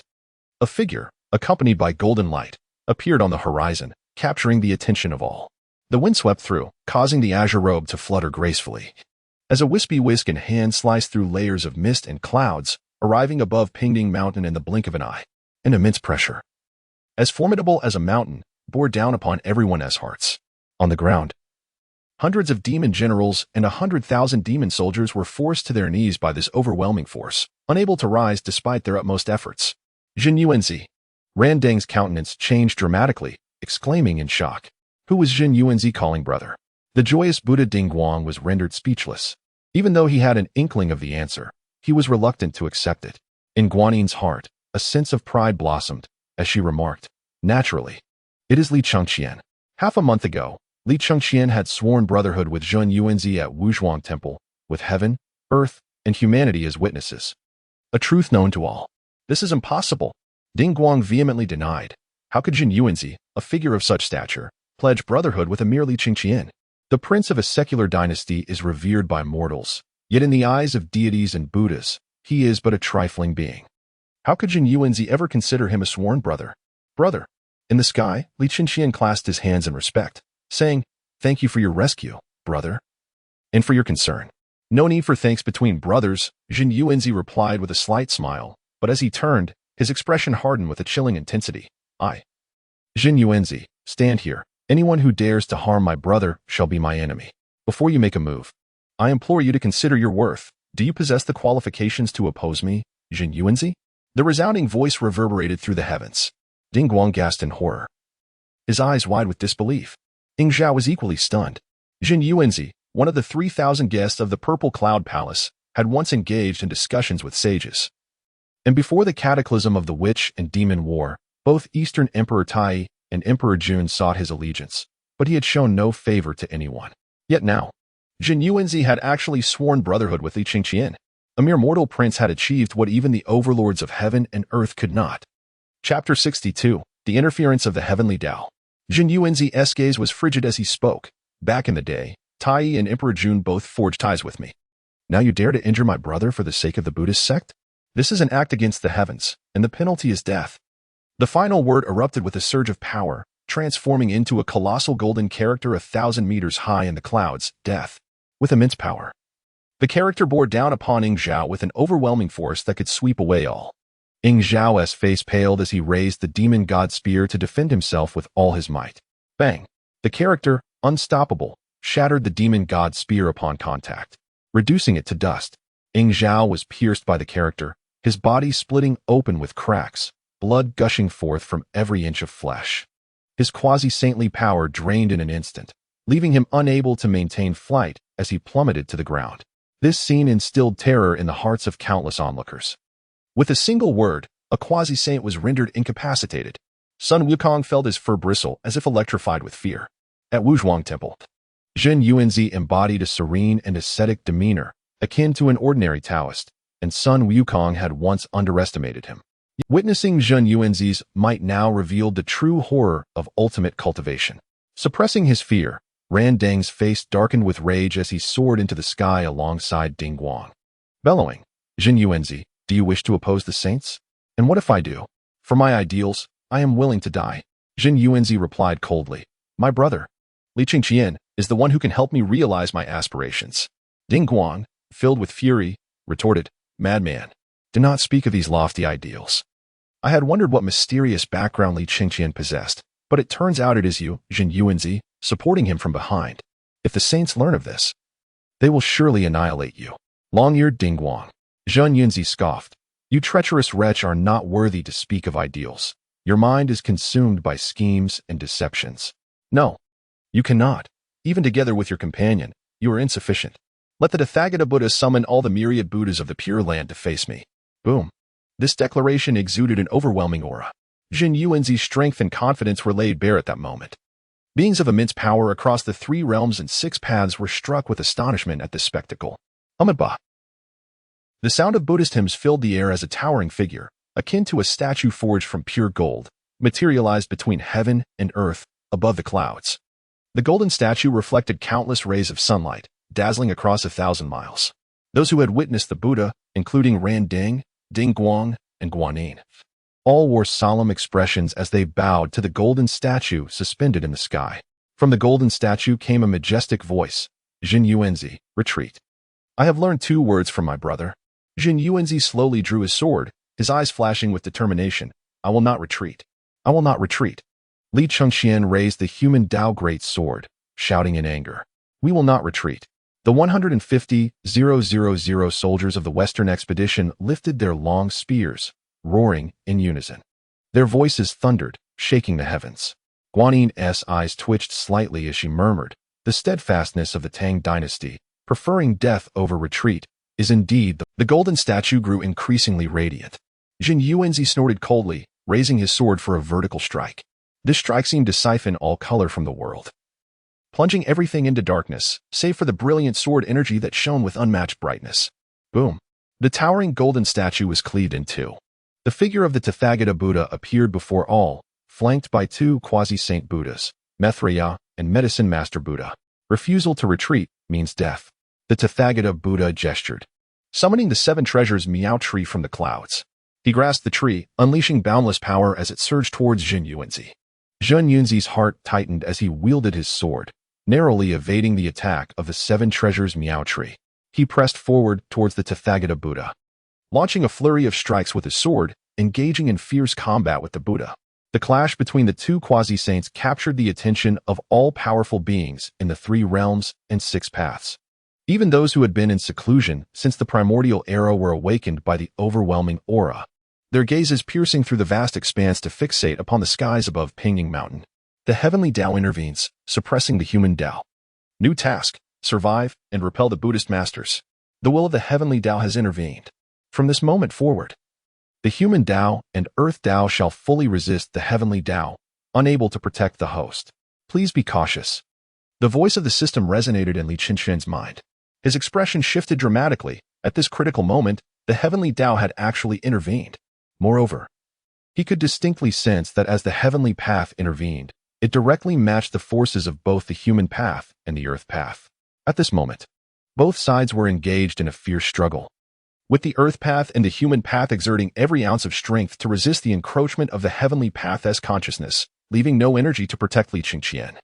In such a life and death situation, even a slight diversion of power could lead to immediate suppression by the heavenly path. It seemed as if Buddha Tathagata had received a command. Bellowing, Randall, take the others and launch a full-scale assault on Li Chengqian. The heavenly path has already acted. Li Chengqian lacks protection from the human path. Kill, kill, Randall, filled with ecstasy, roared, leading the likes of the joyful Buddha, the medicine Buddha, and the Maitreya Buddha directly towards Li Chengqian. Do not harm my brother? Jin Yuanzi shouted in fury, launching a frenzied attack in an effort to repel Buddha Tathagata. However, Buddha Tathagata, wielding the 7 treasures Miao tree, remained steadfast. And even with Jin Yuanzi's full assault, they could not be separated in the least. Guanyin silently breathed a sigh of relief. Yet a trace of regret flickered in her eyes. In her heart, she loathed Li Chengqian, believing him deserving of death, yet he was undeniably a remarkable figure, a true prodigy. In the heavenly court, the Jade Emperor, witnessing this scene, could no longer maintain his composure. He yearned to dispatch countless powerful beings to protect Li Chengqian and drive Randall and the others away. However, his spirit had already been entrusted to the heavenly path, leaving him powerless to resist its will. To oppose it would mean death. Among the myriad of powerful entities across the 3 realms, Many could not help but shake their heads and sigh. Xīyóu had miscalculated. In the boundless chaos beyond the 33 heavens, a youthful voice resonated, filled with sorrow and helplessness. Alongside an oceanic fury that reverberated through the chaotic void, causing countless stars to explode and fall. You have forced my hand. At the foot of Mount Pingding, Li Chengqian's eyes glinted with an icy chill as he bellowed. Huangzhen, come forth. In his hand, the quasi-saint puppet shattered into fragments. I force you. What can you do to me? The joyful Buddha sneered. What is this Huangzhen? A ridiculous entity. Die, Li Chengqian. I will show you that the prince of the human realm is nothing but a pig or dog before us Buddhas. He unleashed a barrage of red light from his prayer beads towards Li Chengqian. At that moment, an overwhelming and terrifying aura, surpassing all realms, manifested between heaven and earth. The winds howled, and the stars and sun alternated. Day and night intertwined in a chaotic dance, plunging the entire world into disarray. I, the humble Huangzhen, pay homage to my sovereign. A deep, gravelly voice echoed throughout the 3 realms and 6 paths. Chapter 63. The quasi-saint invincible. Countless gazes converged upon Li Chengqian in that instant. My sovereign. These 2 words sent a tremor through everyone's hearts. The joyful Buddha could hardly believe it. Isn't Li Chengqian merely a minor character? How can a mere Tai golden immortal command the respect of a quasi-saint? No one had an answer, including Randall, who stood in stunned silence before the figure kneeling before Li Chengqian. Clad in dark battle armor and a crimson cape akin to Li Chengqian's, he stood as a formidable presence. The aura of the quasi-saint surged powerfully from Huangzhen, reverberating across the realms. A quasi-saint had knelt, recognizing Li Chengqian as his sovereign. Guanyin and the others had long been aware of the power behind Li Chengqian. Yet they had believed him merely a pawn, a puppet in that force. However, Huangzhen's appearance shattered their assumptions, leaving them in a daze. Suddenly, Randall recalled that when Li Chengqian employed the great array of the celestial bodies, Xīyóu had called out to the Supreme One. Could it be that Li Chengqian was the reincarnation of the Eastern Emperor Tai? Was the force behind him the entire demon clan of the primordial era? The thought sent a shiver down Randall's spine and chilled her very core. Simultaneously, the Jade Emperor of the Heavenly Court, powerful beings from various realms, and even those lofty saints who rarely engaged with the mortal realm, all began to entertain the same thought as Randall. Buddha Tathagata, while struggling with Xīyóu, bellowed, Randall, do not hesitate. Li Chengqian has only one quasi-saint at his command. You 3 must subdue Huangzhen. You shall kill Li Chengqian yourself. Upon hearing this, Randall felt a jolt of realization. At this moment, Li Chengqian lacked the protection of the human path, even with the power of the great array of the celestial bodies. He was merely an ordinary Deluo golden immortal. This opportunity was once in a lifetime and could not be missed. Medicine Buddha, Methriya Buddha, Joyful Buddha. Randall roared, you 3 deal with Huangzhen. Leave Li Chengqian to me. Good. The 3 Buddhas shouted in unison, fully aware that this life and death battle left no room for hesitation. Without a moment's pause, the 3 Buddhas unleashed their most powerful techniques, their myriad of concentrated and potent attacks converging upon Huangzhen. Meanwhile, Randall, with a swift movement, appeared directly before Li Chengqian, the distance between them mere inches.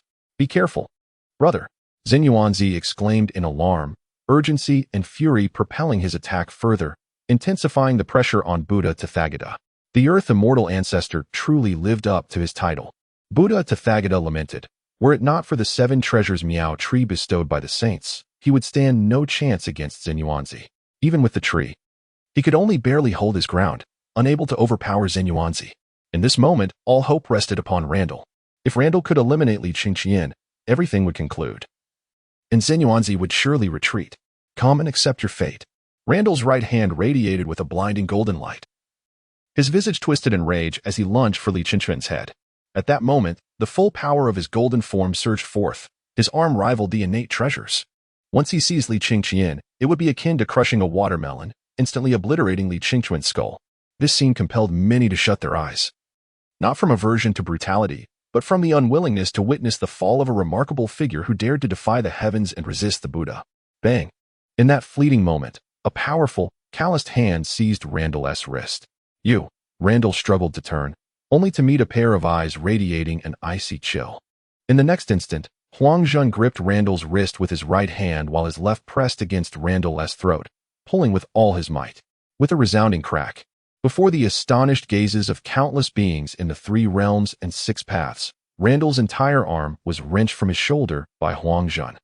Golden Buddha blood sprayed into the sky, and Randall, dazed, stared in disbelief at his falling hand, the golden light flickering on his severed arm before vanishing completely. Boom. The fierce onslaught from the medicine Buddha and the other two Buddhas reached its destination. Huangjun's eyes gleamed with cold fury as he gripped Randall's neck with his left hand and delivered a punch with his right. The overwhelming force of his magical energy descended like a collapsing star river, flooding back like the waters of the Milky Way, shattering the combined assault of the three Buddhas. The terrifying power left the three Buddhas, dozens of miles away, reeling, their bones shattered. Blood gushed forth as the three Buddhas appeared as if pulled from a golden sea of blood, struggling to maintain even the most basic of flight. Their magical energy depleted. The three Buddhas plummeted from the heights of 10,000 meters. At this moment, the three realms were shaken. The entire world fell into a deathly silence. Even Zen Yuanzi and Buddha Tathagata, who were engaged in battle far above, instinctively halted their conflict, unable to believe their eyes as they witnessed this scene. Huangjun, his expression frigid, raised Randall high above him and, facing the heavens, coldly declared, "As long as I, Huangjun, am here, who dares to harm my sovereign?" His icy gaze swept across Guanyin and the other bodhisattvas. In an instant, Guanyin and the others felt a chilling sensation enveloping their bodies. As if they had been frozen in ice, unable even to move their feet, their breathing and heartbeats beginning to stagnate. 33 heavens away, the sages too were rendered speechless. On Li Chengqian's face was a cold and murderous intent, yet within his heart surged an uncontainable ecstasy. The quasi-saint puppet, Huangjun, pinnacle of quasi-saint, invincible beneath the saints. This was the phrase that flooded Li Chengqian's mind the moment he shattered the quasi-saint puppet card. Pinnacle of quasi-saint, invincible beneath the saints. Li Chengqian had heard Jin Yuanzi mention that since the war of witch and demon, the Tao ancestor had established rules forbidding saints from intervening in the mortal realm without cause. Should they engage in battle, it must occur in the boundless chaos beyond 30 heavens. After the Fengshan War, the Tao ancestor further solidified these rules, for the saints were exceedingly powerful. Should two saints clash to the death in this world, the vast and intertwined magical forces could obliterate the realm, returning it to chaos. Thus, Huangjun stood as the unparalleled force in this world. Li Chengqian's icy gaze swept towards the Buddha, and he coldly commanded, "Huangjun." The latter casually discarded the lamp of enlightenment and bowed in respect. Li Chengqian coldly stated, "Eliminate all those of the Buddhist sect." "Yes." Huangjun nodded in acknowledgement, exuding a fierce killing intent as he soared into the sky. The Buddha's expression changed drastically as he hastily raised the seven treasures Miao tree, attempting to defend against Huangjun. However, Huangjun's speed was so swift that even quasi-saints could hardly discern it. Just as the Buddha had lifted the seven treasures Miao tree, before he could even harness his magical power, Huangjun had already appeared before him, delivering a powerful punch. Bang! The resounding impact echoed like an ancient bell throughout the three realms. With that single blow, the Buddha's mind went blank. He felt as though his very head might be struck off. Before the Buddha could regain his senses, another iron fist descended upon him. Stupefied and dazed, the Buddha stood motionless in the air, appearing as though he had been rendered senseless. In the heavenly court, the Jade Emperor stood up involuntarily, clenching his fists. Was the Buddha to perish? At that moment, a translucent barrier manifested between Huangjun and the Buddha. Huangjun's fist struck the barrier with tremendous force, causing it to tremble, rippling like water. Saints. The words echoed in the minds of all quasi-saint powers throughout the 6 realms. Only a saint could withstand the might of Huangjun. In the next instant, a colossal hand broke through layers of clouds, descending from the 33 heavens to seize the Buddha, along with the lamp-bearing Buddha and the injured demon god Xīyóu, before vanishing into the void. Damn it! Li Chengqian seethed in fury, his blood surging. Huangjun was indeed invincible beneath the saints. Only a saint could halt his rampage. Without a doubt. Li Chengqian knew that the one who intervened must be one of the Western saints. He never expected them to flout regulations, with a saint personally descending to rescue someone. Guanyin and the 4 great bodhisattvas were left in a state of confusion. The Buddha had been rescued, but what were they to do? Flee! Manjushri Bodhisattva shouted, desperately channeling all his magical power to escape at any cost, vanishing miles away in an instant. Guanyin and the others, awakening from their stupor, hurriedly fled. At that moment, nothing mattered more than their survival, no matter the gravity of the situation. "Master," Sun Wukong urged. Let Brother Huangzhen pursue and eliminate those despicable beings. Li Chengqian furrowed his brow slightly. The quasi-saint puppet card could only last for a minute, and time was running out.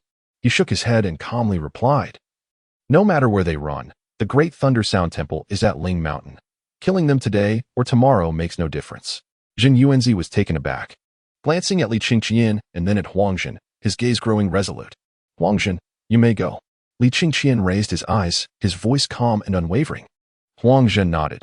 Bowing deeply, this subordinate takes his leave. Master, take care. Should you call upon me, I shall swear to serve you unto death. With that, Huangzhen bowed deeply to Li Chengqian, his form shifting from solid to ethereal, gradually vanishing from sight. Hurry, predict the movements of this individual. In that moment, both the heavenly court and various factions, including the saints, frantically attempted to divine Huangzhen's whereabouts. Yet, moments later, all were left dumbfounded. The heavenly secrets remained shrouded. No matter how they tried to deduce, they could not see clearly. This situation could only signify one thing. This individual was not within the realm of heavenly law. A mysterious force, dormant since Pangu separated heaven and earth, began to reveal itself. Li Chengqian was the embodiment of this power, even more elevated than anyone could fathom. The two Western saints fidgeted anxiously. Congratulations, host, for successfully completing the task and receiving rewards. Mid-level Tai Golden Immortal Cultivation in the Eastern Emperor Tai Avatar Manifestation card. Congratulations, host, for subjugating the plot characters Jiao Mo Wang, Jin Jiao De Wang, and Yin Jiao De Wang, receiving rewards that triple the national fortune of the Tang Dynasty. Congratulations, host, for defeating Buddhist masters, suppressing Buddhist fortune, gaining the upper hand in the contest of humanity, earth, and heaven, with humanity splitting its strength to continue protecting the host. The system's voice caused Li Chengqian to start in shock, quickly retrieving the Eastern Emperor Tai Avatar Manifestation card. Eastern Emperor Tai Avatar Manifestation card, upon use, can maintain for 1 minute, possessing the cultivation of Pinnacle Quasi-Saint. If combined with the Chaos Bell and the complete Shou Tian Stardo formation, it can unleash the combat power of a Homing Saint. Li Chengqian was overjoyed. If he could find the Chaos Bell and gather formidable generals, he would no longer fear the saints. However, recalling that the Chaos Bell had been shattered during the War of Witch and Demon, he sighed in resignation but still stored the card away. With this item, he at least had a means of preserving his life. At the foot of Pingning Mountain, 100,000 demon soldiers surrendered en masse. With a grand gesture, Li Chengqian enlisted Ying Zhao, Jiao Mo Wang, Jin Jiao De Wang, and Yin Jiao De Wang under his banner, their loyalty immediately reaching its peak. The army surged forth, seizing Pingding Mountain without delay. Jin Yuanzi nodded in approval. Bowing to Li Chengqian, today's battle has unequivocally demonstrated our intentions. I did not misjudge you, brother.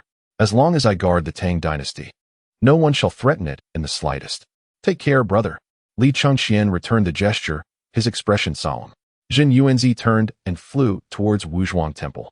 Ever since they had sworn brotherhood, it had been agreed that while Li Chengqian ventured westward to vanquish foes, he would remain at Wuzhuang Temple, safeguarding the Tang Dynasty from the desperate attacks of the Buddhists. Li Chengqian instructed Sun Wukong to summon the mountain gods and earth deities from all directions, leveling Pingning Mountain. In a short span of incense time, a towering, formidable military fortress rose directly on Pingning Mountain. From Ming Zhao's ranks, Li Chengqian selected 50,000 demon soldiers to join his western expedition, while the remaining 50,000 were commanded by the two Deluo Golden Immortal Demon Generals, stationed to defend Pingding Mountain under the leadership of Qin Xiao, with two Deluo Golden Immortal Demon Generals guarding it. Any who sought to attack the Tang Dynasty would first have to cross Pingding Mountain. Thus, the Western Expedition Army totaled 200,000. After organizing his forces, Li Chengqian wasted no time, directly leading the 200,000 troops westward, departing from Pingding Mountain to continue their campaign. In the Heavenly Court, at the Taiwei Yuqing Palace, the Jade Emperor stood amidst the clouds, gazing at Li Chengqian's army as they headed westward, remaining silent for a long while without uttering a word. He suddenly realized that the power behind Li Chengqian was far more terrifying than he had previously imagined. Just a few days ago, he had conferred with the Supreme Lord Lao Jun, attempting to use the two demons, Jin Jiao and Yin Jiao, to test whether there was indeed a hidden force backing Li Chengqian. Even the Jade Emperor, like others, believed that even if a mysterious power did exist, Li Chengqian was merely a pawn. Yet now, he recognized his error. The Jade Emperor, having survived since the primordial era, possessed keen insight. He understood that the peak of quasi-Saint Huangjun was truly invincible across the 3 realms and 6 paths, with no one capable of subduing him unless a saint intervened. Yet, that invincible Huangjun knelt before Li Chengqian, addressing him as master. It was inscrutable, utterly inscrutable. The Jade Emperor shook his head and sighed softly. Behind him, the Star of Venus bore a look of concern and said, "Your Majesty, it is well that Li Chengqian currently regards the Buddhist sect as his adversary. But what if he harbors greater ambitions in the future? With such formidable power, who does not wish to become the sovereign of the 3 realms? Let us observe the developments," the Jade Emperor replied, his worries dissipating, his demeanor becoming light and tranquil. "Convey a message to the demon-slaying celestial lord. We must not neglect the protection of the great Tang." At this moment, the Jade Emperor no longer regarded Li Chengqian as an amusing child. In the immortal realm of ultimate bliss, at the great Thunder Sound Temple, it pains me greatly, the Buddha of joyful light cried out, baring his teeth and roaring in agony. Beside him, the Buddha of lamp, the Buddha of medicine, and the Buddha of Mithriya were similarly injured and healing. Yet each endured excruciating pain without so much as furrowing their brows. Upon hearing the lament of the Buddha of joyful light, the other Buddhas could not help but shake their heads slightly. Buzz, golden light, like grains of sand, cascaded down from the heavens. It enveloped the 4 Buddhas, instantly restoring their injuries, and the piercing pain vanished without a trace. A saint, the 4 Buddhas of lamp rejoiced, quickly rising to bow in unison with the multitude of Buddhas. From the golden light arose a resounding voice. At this moment, the heavenly Tao is in conflict with the earthly Tao and the human Tao. The power of the human Tao to protect Li Chengqian is limited. It can only safeguard him from being killed, but cannot retaliate against the spirit mountain. Furthermore, Li Chengqian cannot harness the power of the human Tao to sow chaos. Seize this opportunity to eliminate Li Chengqian once and for all. But, Saint, the Buddha of joyful light interjected, Li Chengqian is under the protection of the invincible quasi-Saint Huangjun. We are no match for him. The other Buddhas, including the Tathagata, could only smile bitterly. Who could have imagined that such a peerless powerhouse as Huangjun still lurked in this world? Even in the primordial era, when powerful beings abounded and quasi-saints walked freely, Huangjun would undoubtedly be a dominator of heaven and earth. With Huangjun present, even the 3,000 Buddhas of Buddhism would struggle to harm Li Chengqian. Huangjun was an anomaly. The resounding voice continued, he exists beyond the heavenly Tao, should he manifest in the mortal realm. It would draw the attention of the heavenly Tao. Unless Li Chengqian feels he is in grave danger and calls upon him, Huangjun would not dare to appear recklessly. Now I understand. The Buddha is enlightened, with the Buddha of lamp commenting, what the saint says is indeed correct. Given Huangjun's capabilities, he could easily storm the spirit mountain. However, his restraint is evident. If the human Tao's power were not bolstered today, Li Chengqian would have long since been slain by Xīyóu. The Buddha of Mithriya nodded, saying, if that is the case, we can feign weakness, using someone Li Chengqian perceives as a negligible threat to launch a sudden attack and kill him. Excellent. The Buddhas and Bodhisattvas brightened, nodding in agreement. Ridiculous. Xīyóu sneered. The Western Buddhist sect, founded by a dignified saint, resorts to such despicable schemes. It is utterly laughable. You are all disgraceful Buddhas. Xīyóu, the Buddha of lamp retorted angrily. If you had acted with full force earlier, you could have directly slain Li Chengqian without allowing Huangjun a chance to intervene. This disaster is your fault, and now you dare to bellow here. Upon hearing this, the Buddha of joyful light and others quickly identified the scapegoat and began to vehemently berate Xīyóu. Xīyóu slowly rose, disregarding his bleeding wounds, and surveyed his surroundings with a cold smile. If that is the case, then go ahead and kill me. If I cry out in pain, I shall no longer be the demon god Xīyóu. Boom.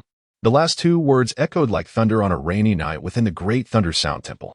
The Tathagata's eyes turned cold as he commanded, seizing Xīyóu and suppress all his powers, imprisoning him beneath the spirit mountain for 1,000 years or more, until his demonic aura and ferocity are cleansed, and only then shall he be released.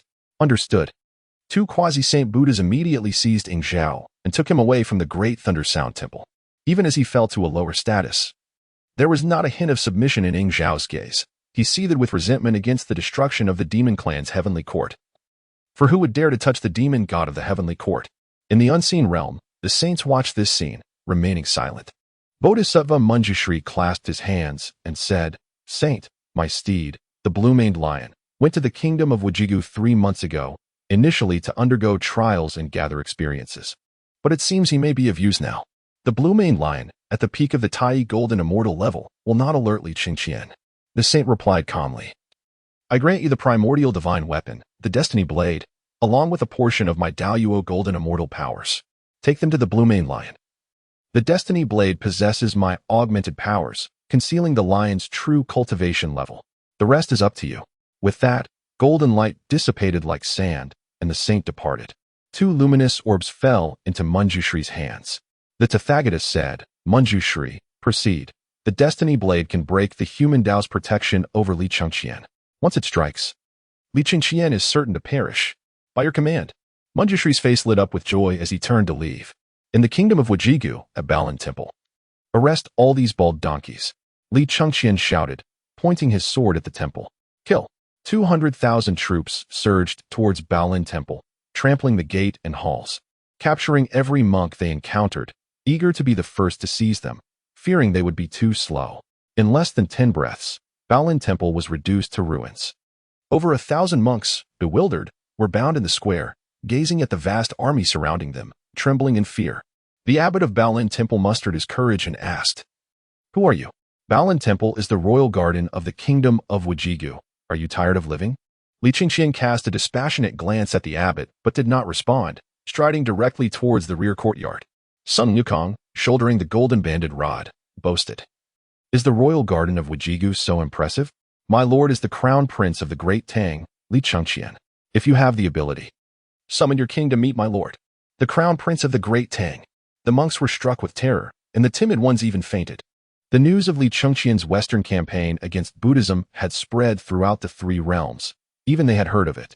Not to mention the king of Wujigou. Even the Buddhas of the West had suffered great losses at Li Chengqian's hands. Heaven has no eyes. The abbot and the elder monks wept bitterly. Bring the abbot here. Li Chengqian heard their cries and sneered, making his way to the rear courtyard beside the octagonal ancient well. 2 celestial dragon guards swiftly subdued the trembling abbot, bringing him to stand behind Li Chengqian. Sun Wukong, puzzled, remarked, This well is filled with a ghostly aura, yet it faintly exudes dragon energy, as if it harbors both dragon and ghost. Should my lord allow me to venture inside and capture everything within? Monkey brother, how could I trouble you for this? Zhu Beiji patted his chest, placing an arm around Sha Seng's shoulder, saying, We too are the best at water battles. We should be the ones to go down. Sha Seng, usually taciturn, nodded in agreement. Li Chengqian shook his head. The Dragon King and souls within this well do not need to be killed. Little White Dragon. You go in and capture both the Dragon King and the souls. Yes. Little White Dragon bowed and transformed into a jade dragon, diving into the well. Tang Xuanzong hurriedly said, Your Highness, the souls in the well have already passed. The dead must be respected. Why disturb their eternal rest? Eternal rest? Li Chengqian's lips curled slightly as he gazed at the pale-faced abbot and spoke, Old bald donkey, enlighten this monk about the spirit dwelling at the bottom of the well. Chapter 66. The Awakening of Tang Seng's Memories. I don't know. The abbot, terrified by Li Chengqian's words, felt his legs weaken and fell to his knees. Tang Xuanzong furrowed his brow and asked, Abbot, could it be that the spirit in the well is indeed as His Highness the Crown Prince has described? He was no fool. Observing the abbot's expression, he realized it was not fear of Li Chengqian's demeanor, but fear of what he had just said. There were countless individuals in the Buddhist community unafraid of death, but only those with guilty consciences reacted this way. I truly do not know. The abbot cried. Do not question me. I am but a mortal, and how could I dare defy the will of the divine? Tang Xuanzong's expression shifted, a sense of foreboding rising within him. Throughout their journey, though he had never spoken much, he had keenly observed the actions and behaviors of the myriad Buddhas. The nature of the Buddha seemed to diverge from his previous notions. Boom. The white dragon burst forth from the water surface, casting 2 figures onto the ground and clasping its hands. My lord, these 2 have been captured. Spare me, great king. The Dragon King of the well trembled in fear, nearly fainting from terror. He was merely a small well dragon, accustomed to his tranquil existence, governing this humble territory. He had never encountered such brutality. Perceiving Li Chengqian as a monster who feasted on dragons, Li Chengqian's gaze drifted past the Dragon King and settled upon a specter clad in imperial robes. Exuding an air of authority and nobility, he inquired, Are you the king of the Wuji kingdom? You, who are you? The spirit, equally startled, managed to communicate. displaying greater composure than the Dragon King. Li Chengqian smiled and introduced himself. I am Li Chengqian, the crown prince of the Tang Dynasty. Gasp. The spirit gasped, its form flickering between transparency and solidity. Seeing this, Sun Wukong quickly exhaled celestial energy to stabilize the spirit's form and remarked, My lord. Your name nearly frightened him to the point of losing his soul. Your Highness, please seek justice for me. Before Li Chengqian could respond, the spirit fell to the ground, fervently bowing. Its voice carried a profound sense of grievance. Li Chengqian asked, What grievance do you bear? Speak freely. Afterward, he glanced at Tang Xuanzang. Noticing his body quiver and his expression turned to one of disbelief. I was the king of the Wuji kingdom, once enjoying favorable weather and prosperity. Yet, for reasons unknown, 2 years ago, a drought suddenly struck, leaving the land barren and the people starving. I opened the royal treasury to aid the suffering, even failing to pay my official salaries. The king of the Wuji kingdom wiped away tears and continued, 3 months ago, a certain immortal came to pray for rain on behalf of the Wuji kingdom, and miraculously, it came to pass. The kingdom flourished once more, and I made a brotherly pact with that immortal. Upon hearing that it was an immortal, Tang Xuanzang breathed a sigh of relief and asked, This is indeed a great joy for your majesty. How then did you become a spirit? Great joy? The king of the Wuji kingdom retorted angrily, Little did I know that this scoundrel tricked me into the imperial garden, near the octagonal glazed well, where he deceived me into looking at a radiant spectacle and pushed me into the well, sealing it with a stone slab and burying it under dirt, planting a banana tree atop, leaving me to perish within. Tang Xuanzang shuddered, his face a mask of horror. How could a dignified king be so brutally murdered? Moreover, to die in the suffocating darkness of a well. He could not help but exclaim, Your Majesty, after your disappearance for over a month, did the queen, the crown prince, and the ministers not seek you? That immortal is terrifying. The king of the Wuji kingdom sighed. After my death, he assumed my form, taking my place as king, residing in the dragon bed and occupying my chambers, causing me to suffer daily. In the courtyard, all were silent, unable to fathom the audacity of this immortal, who not only killed the king but also impersonated him within the palace. The queen, concubines, and crown prince all believed the monster to be their king. Who knew what atrocities this creature had committed? No, it cannot be. Tang Xuanzang's complexion turned pale, his strength waning as he staggered backward. Suddenly, his gaze fell upon the king. At that moment, the king of the Wuji kingdom was drenched, his skin devoid of any color, resembling an ordinary water ghost. And his father, Chen Guangrui, was also a water ghost. 18 years ago, my father, Chen Guangrui, was killed by the villain Lu Hong, and his corpse was cast into the river. That scoundrel Lu Hong usurped my mother for 18 years. Tang Xuanzang's eyes reddened as he murmured, I was fortunate to survive. And upon reaching adulthood, I sought my grandfather, the Prime Minister Yin, to vanquish Lu Hong. My mother and I wept in each other's arms. Yet she could not face the world and took her own life. Was all of this part of the Buddhist scheme? Thud. Tang Xuanzang crashed against the wall, sliding down in a daze. Sun Wukong and the others were momentarily stunned, unaware that the usually gentle and amiable Tang Xuanzang harbored such a tragic past. Chapter 67. Recognizing the thief as Father Everything, indeed, had been meticulously orchestrated. Li Chengqian stood with his hands clasped behind his back and stated, Whether it pertains to your parents' demise or the murder of the Wuji kingdom's king, all are the result of decades of scheming by Buddhism. All of this is to ensure that you remain a pawn, journeying to the west to retrieve the scriptures, thus contributing to the propagation of Buddhism. In the courtyard, everyone fell silent, their gazes fixed upon Tang Xuanzang. Belief in the Buddha or not, Tang Xuanzang lowered his head, the depths of his eyes reflecting an icy coldness. Amid the stares of all present, his body suddenly radiated an immense white and golden light, shimmering and illuminating the surroundings. The heavens and earth darkened, ominous clouds shrouding the once clear skies. The earth fell into darkness, yet Tang Xuanzang, bathed in white light, transformed with an imperceptible velocity into a monk clad in immaculate white robes, his feet lifted off the ground. Protect the Lord. Sun Wukong and the other generals were filled with a mix of shock and fury. At this moment, an overwhelming aura emanated from Tang Xuanzang, vast and boundless, surpassing even the bodhisattvas such as Guanyin. His strength was unfathomable, and even the great Luo golden immortal, Sun Wukong, could not perceive the depths of Tang Xuanzang's power with his fiery eyes. Suddenly, the dragon guard in the courtyard, all the generals, gathered around Li Chengqian.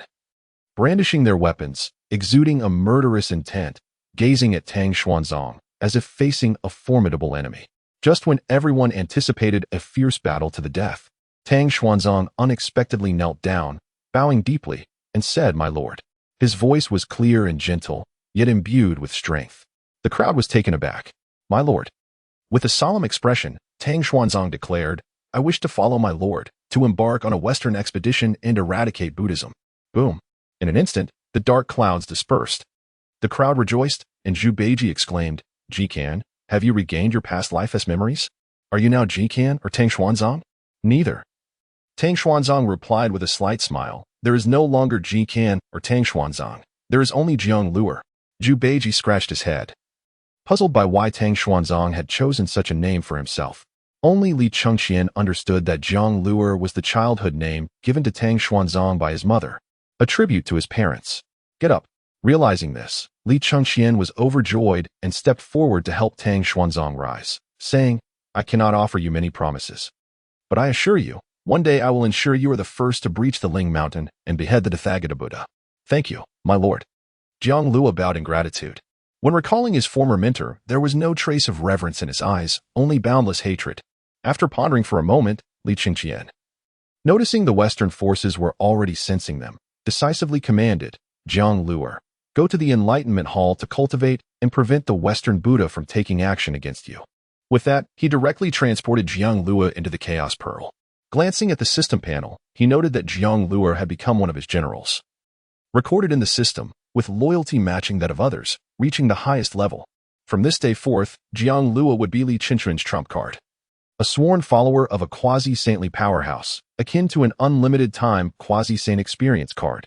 Simultaneously, Li Chengqian gathered all the monks from Baolin Temple into the first layer of the Chaos Pearl, where they would toil alongside the other monks, farming without respite. "Congratulations, my lord, on acquiring a great general." The crowd beamed with joy, eagerly congratulating Li Chengqian. Among them, Zhu Beiji smiled the brightest. Already planning to visit Jikan after some time to reminisce, and have Jinkan help him deal with Sun Wukong. Li Chengqian smiled, and turned to the king of Xīyóu, saying, "I can restore your life and aid you in avenging your grievances, but you must ensure that Xīyóu fully submits to me, from beginning to end. What say you?" "I would desire nothing more." The king of Xīyóu's spirit bowed deeply. Seeing this, Li Chengqian immediately utilized his powers to return the king's spirit to his body, resurrecting him on the spot. Without pausing, Li Chengqian ordered the army to set the ruins of Baolin Temple ablaze, transforming it into a wasteland, and then led the 200,000 troops toward the royal city of Xīyóu. Baolin Temple was not merely a temple but also the imperial garden of Xīyóu, situated just outside the royal city. When Li Chengqian launched his assault on Baolin Temple, the royal city had already reacted. The king, in the form of a blue-haired lion, decisively acted, dispatching the prince to lead the troops to defend the city as per the agreement with Manjushri Bodhisattva. The blue-haired lion disguised himself as a Tai golden immortal. Seated in the palace, on the city walls, the prince was filled with anxiety. "Why is the Tang Dynasty attacking our nation?" he exclaimed, gazing at the vast Tang army outside the city, angered. "With 200,000 troops, how can we fight? We only have 30,000 defenders within our city. And the entire Xīyóu has less than 100,000 soldiers, whose combat prowess is nowhere near that of the Tang army. Your Highness, surrender is the only option." The surrounding generals urged earnestly. News of Li Chengqian's western expedition had spread throughout the western regions, and his momentum was like a raging torrent. How could the mere 30,000 defenders of the royal city withstand the ferocious advance of 200,000 Tang warriors? The prince, upon hearing this, furiously retorted, "I am the prince of Xīyóu. This land is our homeland. Whoever dares to suggest surrender will meet their end by my hand." To recognize a thief as one's father and take pride in it, this lad bears a striking resemblance to those treacherous servants of the three surnames. Zhang Fei could not help but stifle a laugh amidst the army. El Bu, enraged, exclaimed, "Why bring up past grievances? Brother, please calm your anger." Zhang Fei quickly apologized, aware that following their lord, the past was but smoke and shadows, yet unable to restrain his tongue from jesting. Li Chengqian calmly declared, "Prince of Xīyóu, all soldiers and generals, look beside me. Who is this?" His voice resonated across the battlefield. On the city wall, the onlookers beheld a figure emerging from behind Li Chengqian. and the prince and others were taken aback. "Father?" The prince instinctively rubbed his eyes in disbelief. You were in the palace." The soldiers on the city wall were equally bewildered. The king of Xīyóu fumed. "I am the true king. The one inside the city is a fraud. A month ago, I was ambushed and drowned in a well. Quickly, open the city gates and allow me to confront him." The prince was stunned. In truth, he had sensed something amiss with the king recently but had never considered this possibility. Li Chengqian's eyes revealed impatience as he commanded, "No more nonsense, Haifeng, breach the city." "Yes." Haifeng the demon king bellowed, thrusting his black spear. Boom! An immense force shattered the towering city gates, sending the stationed troops behind the gates scattering in disarray. Enter the city. Li Chengqian, riding the fiery Qīyóu and wielding the god-slaying nine-dragon halberd, led the charge toward the city gates, followed by the 200,000 troops marching in perfect unison. Each step resounded, shaking the earth. On the city walls, the defending troops were left in a daze. How could the ironwood gates, deemed unbreakable, be pierced by a single strike? How could this battle continue? A silver-armored general trembled, gazing at the vast Tang army below, and stammered, "Your Highness, none can ascertain the truth of Li Chengqian's words. We must hurry to the palace to protect His Majesty." "Yes, protect father." The prince snapped back to reality, abandoning the city walls without a second thought and leading his troops back to the palace for defense. Li Chengqian, atop the fiery Qīyóu, was the first to enter the royal city of Xīyóu. He did not allow his soldiers to disturb the common folk, but proceeded along the main street toward the palace. Along the way, the pedestrians had already hidden in the shops, afraid to show themselves. Pairs of eyes peered through windows and cracks in doors, quietly observing the imposing Tang soldiers as if they were celestial beings descended from the heavens. The fragile royal city could not hinder Li Chengqian's advance. Without a single soldier raised, he merely patted the head of the fiery Qīyóu, which unleashed a torrent of flames, igniting the sky. This scene alone rendered the royal guards paralyzed with fear, devoid of any will to fight. Though the blue-haired lion was a steed of Manjushri Bodhisattva, he was impersonating the king of Xīyóu and had not cultivated any demon soldiers. How could mere mortal troops dare to obstruct the path? In just the span of a few moments, Li Chengqian arrived at the grand hall of the royal palace. "Bold lunatic!" The blue-haired lion, seated upon the throne, bellowed, "You, Li Chengqian, may seek to conquer my Xīyóu, but why do you present a false king here? Do you intend to kill me and allow this impostor to masquerade as me?" The prince and others turned pale, their faces filled with anger as they fixated on Li Chengqian. After all, the king beside them had been a constant presence, never departing from their side, while the king accompanying Li Chengqian, though identical in appearance, was merely a companion brought along by him.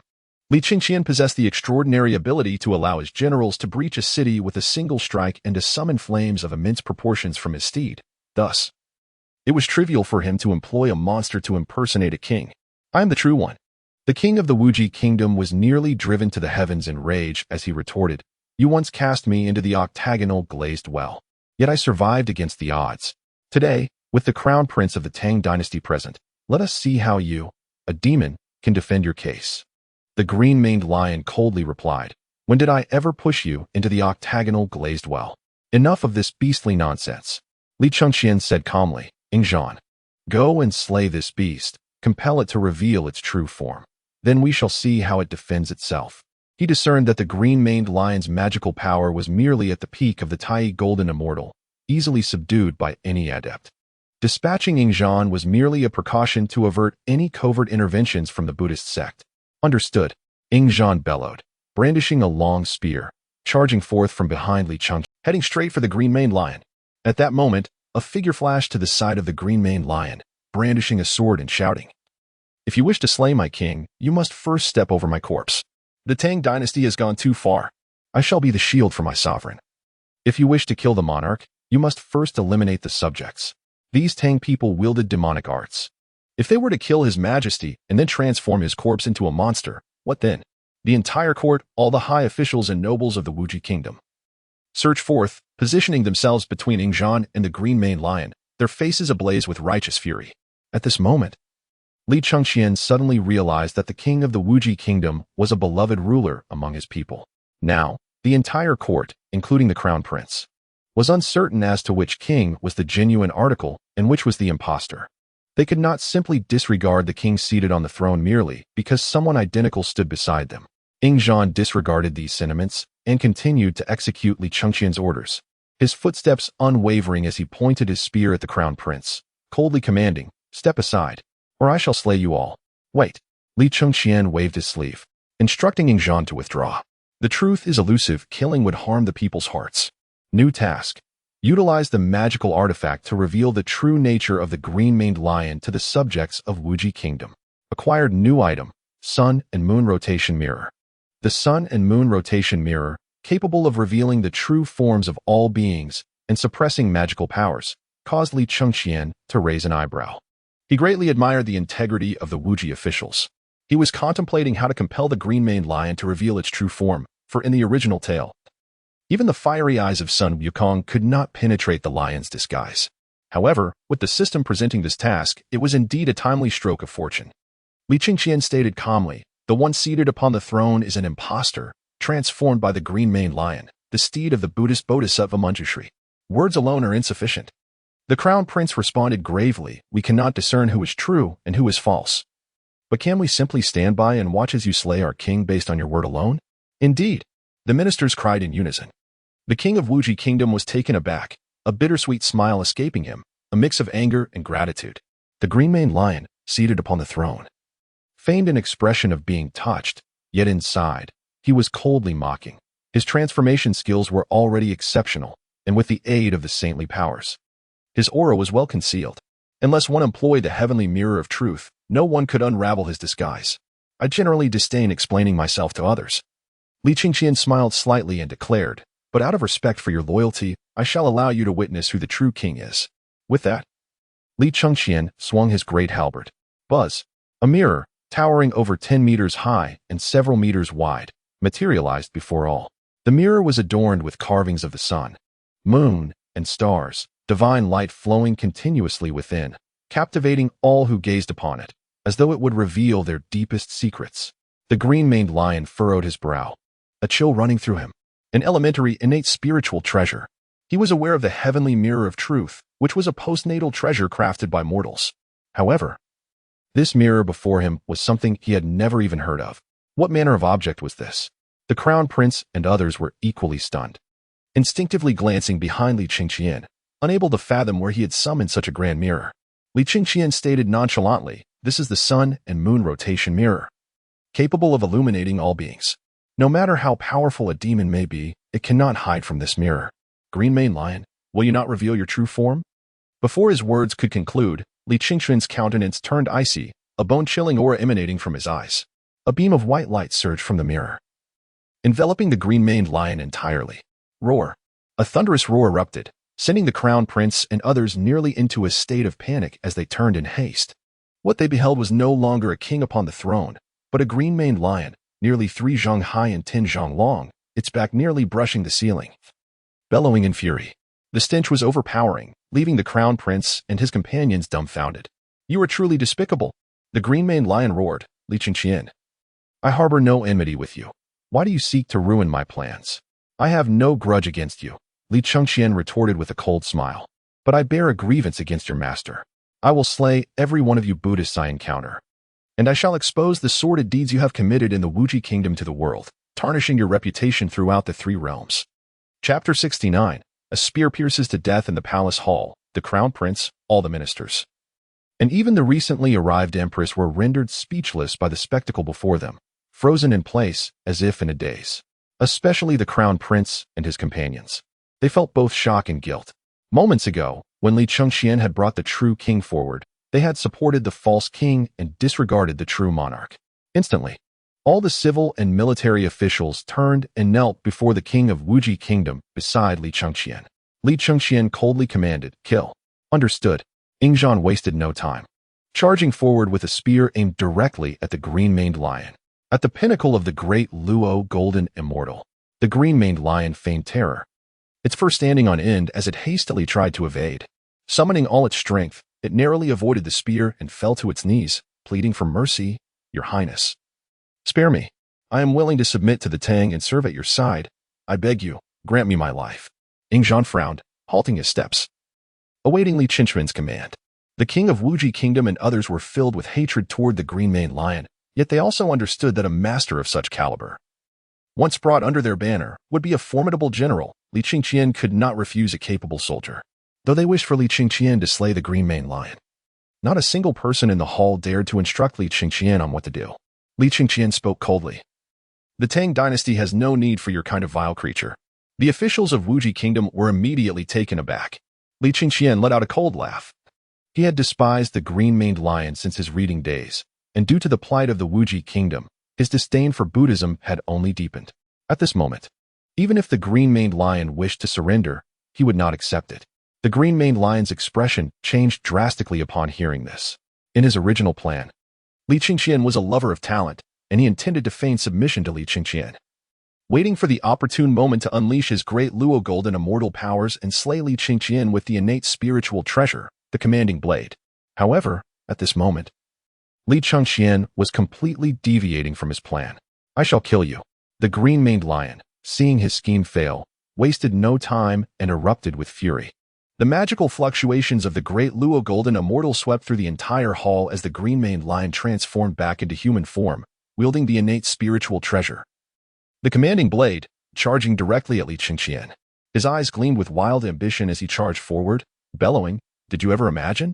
My true strength lies at the pinnacle of the great Luo golden immortal. What a monstrous creature, concealing its power."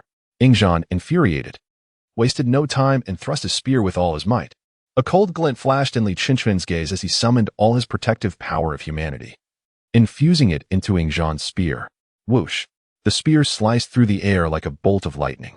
With the augmentation of the power of humanity, Ingzhan's might approached the early stage of a quasi-saint, and combined with the suppression of the sun and moon rotation mirror, the blue-haired lion could only exert 30% of its strength. In the fleeting moment it leaped from the ground, Ingzhan's steel spear pierced directly through the lion's skull. The magical energy surged within its head, causing it to explode instantaneously. With a single thrust, it was slain on the spot, dead. In the void, Manjushri's expression changed dramatically. She had, per the sage's instructions, elevated the blue-haired lion's true power to the peak of the great Luo golden immortal. Equipped with the innate spiritual treasure, the commanding blade. At this moment, even she could scarcely subdue the blue-haired lion. Yet, the beast could not withstand a single strike from Ingzhan. This beast, Manjushri, both astonished and enraged, harbored the desire to descend for vengeance on her steed. But upon gazing at the bloodthirsty Ingzhan and the generals behind Li Chengqian, she dared not approach. Ingzhan alone was already a match for Manjushri. If she descended now, she knew she would surely meet her demise. Gritting her teeth, she cast a glance filled with hatred at Li Chengqian and retreated quietly. After the blue-haired lion fell, it reverted to its original form, its massive body crashing down and shattering countless tables and chairs. "My lord." Ingzhan planted his spear into the ground, cradling the commanding blade in his hands, kneeling before Li Chengqian. "This is an innate spiritual treasure. Please, my lord, accept it." Without even glancing at it, Li Chengqian smiled. "You slew the blue-haired lion. This treasure is destined for you. Use it to vanquish our enemies for the great Tang." "Many thanks, my lord," Ingzhan exclaimed, joy illuminating his face as he hastily bowed. Li Chengqian gestured toward the massive carcass of the blue-haired lion, saying, "Wukong, you and the others go and divide this lion's body. Consume it directly." "Understood." Sun Wukong and the generals rejoiced. The flesh of this peak, great Luo golden immortal beast was akin to supreme elixirs for them. The generals then proceeded to dismantle the blue-haired lion atop the imperial palace and feasted heartily. The king of the cockroach kingdom and the entire court stood frozen in shock, petrified in a corner, not daring to move. What kind of terrifying nation was the Tang? A formidable monster, seemingly capable of toppling kingdoms, was effortlessly pierced through by a spear wielded by Li Chengqian's general. Li Chengqian stowed away the sun and moon rotation mirror, a treasure that not only revealed monsters, but also significantly diminished the strength of enemies. Even a peak, great Luo golden immortal could only exert 30% of their power. The ease with which Ingzhan had slain the blue-haired lion was largely due to this artifact. Most importantly, it could be utilized on a grand scale, though it was a beginner innate spiritual treasure like the commanding blade. Its significance to Li Chengqian far surpassed that of both the commanding blade and the blood-transforming divine blade. In battle, summoning the sun and moon rotation mirror would drastically reduce the enemy's strength, ensuring victory for Li Chengqian's forces time and time again. Congratulations to the host for completing the Cockroach Kingdom storyline, earning the reward, late-stage Tai Golden Immortal Cultivation. Congratulations to the host for completing the task of pacifying the populace, earning the reward. Quasi-Saint Puppet Card Huangjun. Congratulations to the host for slaying the storyline character Blue-Haired Lion, earning the reward. Enhanced national fortune for the Tang Dynasty by double. The successive notifications from the system caused a glimmer of joy to rise in Li Chengqian's brow. He had not anticipated that in completing this task, he would receive another Quasi-Saint Puppet card, and that it bore the name Huangjun.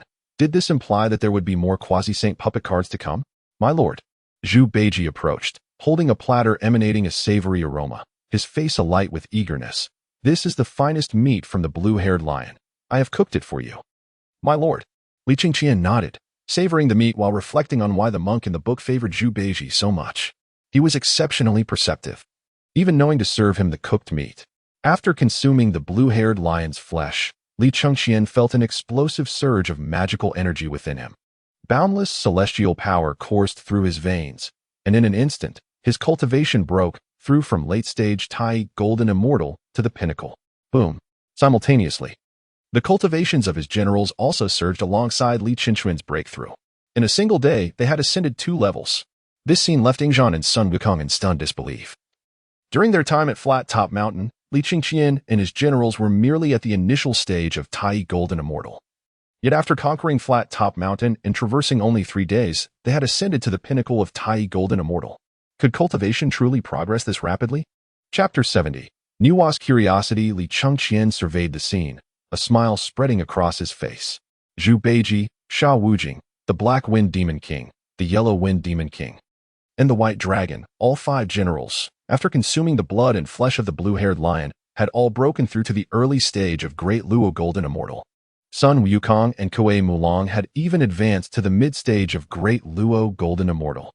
The cultivations of Li Chengqian's generals, like El Bu and others, had also reached the pinnacle of Tai Golden Immortal, as the slaying of a blue-haired lion had elevated everyone's strength to a new level. Thank you, Your Highness, for avenging me. I am willing to pledge loyalty to the Crown Prince and integrate the entire Cockroach Kingdom into the Tang. The King of the Cockroach Kingdom, now emboldened, knelt gratefully and bowed. The Crown Prince and his companions were taken aback. However, recalling Li Chengqian's overwhelming presence, akin to a celestial being, they could only smile wryly. And with gratitude for his assistance in defeating the monster that impersonated the king, they joined the king in pledging loyalty to Li Chengqian. Please, rise. Li Chengqian smiled, promptly helping the king of the Cockroach Kingdom to his feet. From today onward, the Cockroach Kingdom shall be governed as a province of the Tang.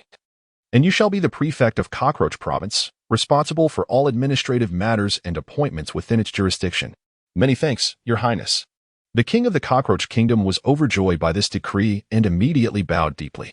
From the moment the king swore allegiance, he was recorded by the system, his loyalty reaching the highest level, unlike other kings of the past, so Li Chengqian saw no need to usurp the king's authority.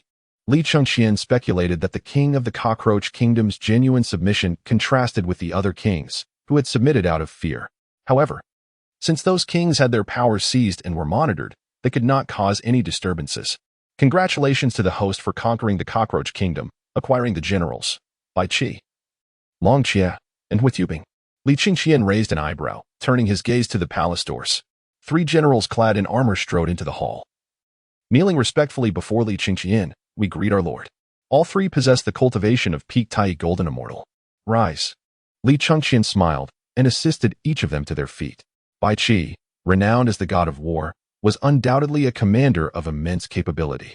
Huitubing, at merely 18 years of age, had led 800 cavalrymen, charging across the grasslands and beheading over 2,000 Xīyóu, earning a reputation akin to an extraordinary hero in historical accounts. Long Jie, favored by Xīyóu as a great marshal, was feared even after his death. His prowess was evident. With these 3 generals at his command, Li Chengqian felt immense satisfaction. Following the Western expedition, having conquered vast territories, breached Ling Mountain, and obliterated Buddhism, the expansive lands now required vigilant guardians. Thus, the acquisition of capable generals was all the more essential. The king of the Wuji Kingdom clasped his hands and said, "Congratulations, Your Highness, on acquiring 3 more formidable generals. I have a matter I hope Your Highness will permit." Li Chengqian turned his gaze toward the king. Anger flickered in the king's eyes as he declared, "The disciples of Buddhism are truly despicable and shameless. Such a religion should not exist in this world. I wish to launch a campaign to eradicate Buddhism in Wuji Prefecture, turning all Buddhist temples into ruins and forcing all monks to return to secular life. Those who refuse shall be executed. Excellent. I wholeheartedly support this endeavor. Li Chengqian's eyes brightened at these words. After a moment of contemplation, he replied, "There are still many adept practitioners within Buddhism, and your soldiers may find them challenging to confront. I will issue a military decree at once, summoning General Wei Qigong of the Right Martial Marquis from the Tang Dynasty to assist you. You must prepare your troops and await his arrival before commencing the battle against Buddhism." Understood. The king of Wuji and the ministers bowed in unison. Li Chengqian then turned to the generals behind him, shouting, "We must mobilize swiftly before Buddhism can respond. Let us seize the Fire Cloud Cave and march directly toward the kingdom of Cheiqi. Now, deploy at once." Yes. The generals roared in agreement within the Grand Hall. Leading the charge, Li Chengqian rode forth, with an army of 200,000 following, banners waving and a fierce aura emanating, resembling a mighty river in full flow. 30 days later, amidst endless chaos, this little creature has truly met its end. Xuanti gazed down at Li Chengqian, who was leading his forces westward, gritting his teeth in fury. Despite being a revered sage, he was momentarily consumed by mortal emotions, wishing he could descend immediately and crush Li Chengqian on the spot. Yet, the Tao ancestor forbade the sages from intervening. Even after Li Chengqian's battle at Pinging Mountain, when Xuanti sought to consult the Tao ancestor, he was met with silence. The more this transpired, the greater Xuanti's resentment grew. Seated before him, the Taoist Jane calmly remarked, "Li Chengqian is of the human race. You should visit the palace of Nuwa and request her intervention. A single word from her could resolve this matter." Indeed, Xuanti's eyes brightened. After all, Nuwa created humanity, and Li Chengqian would surely heed her words.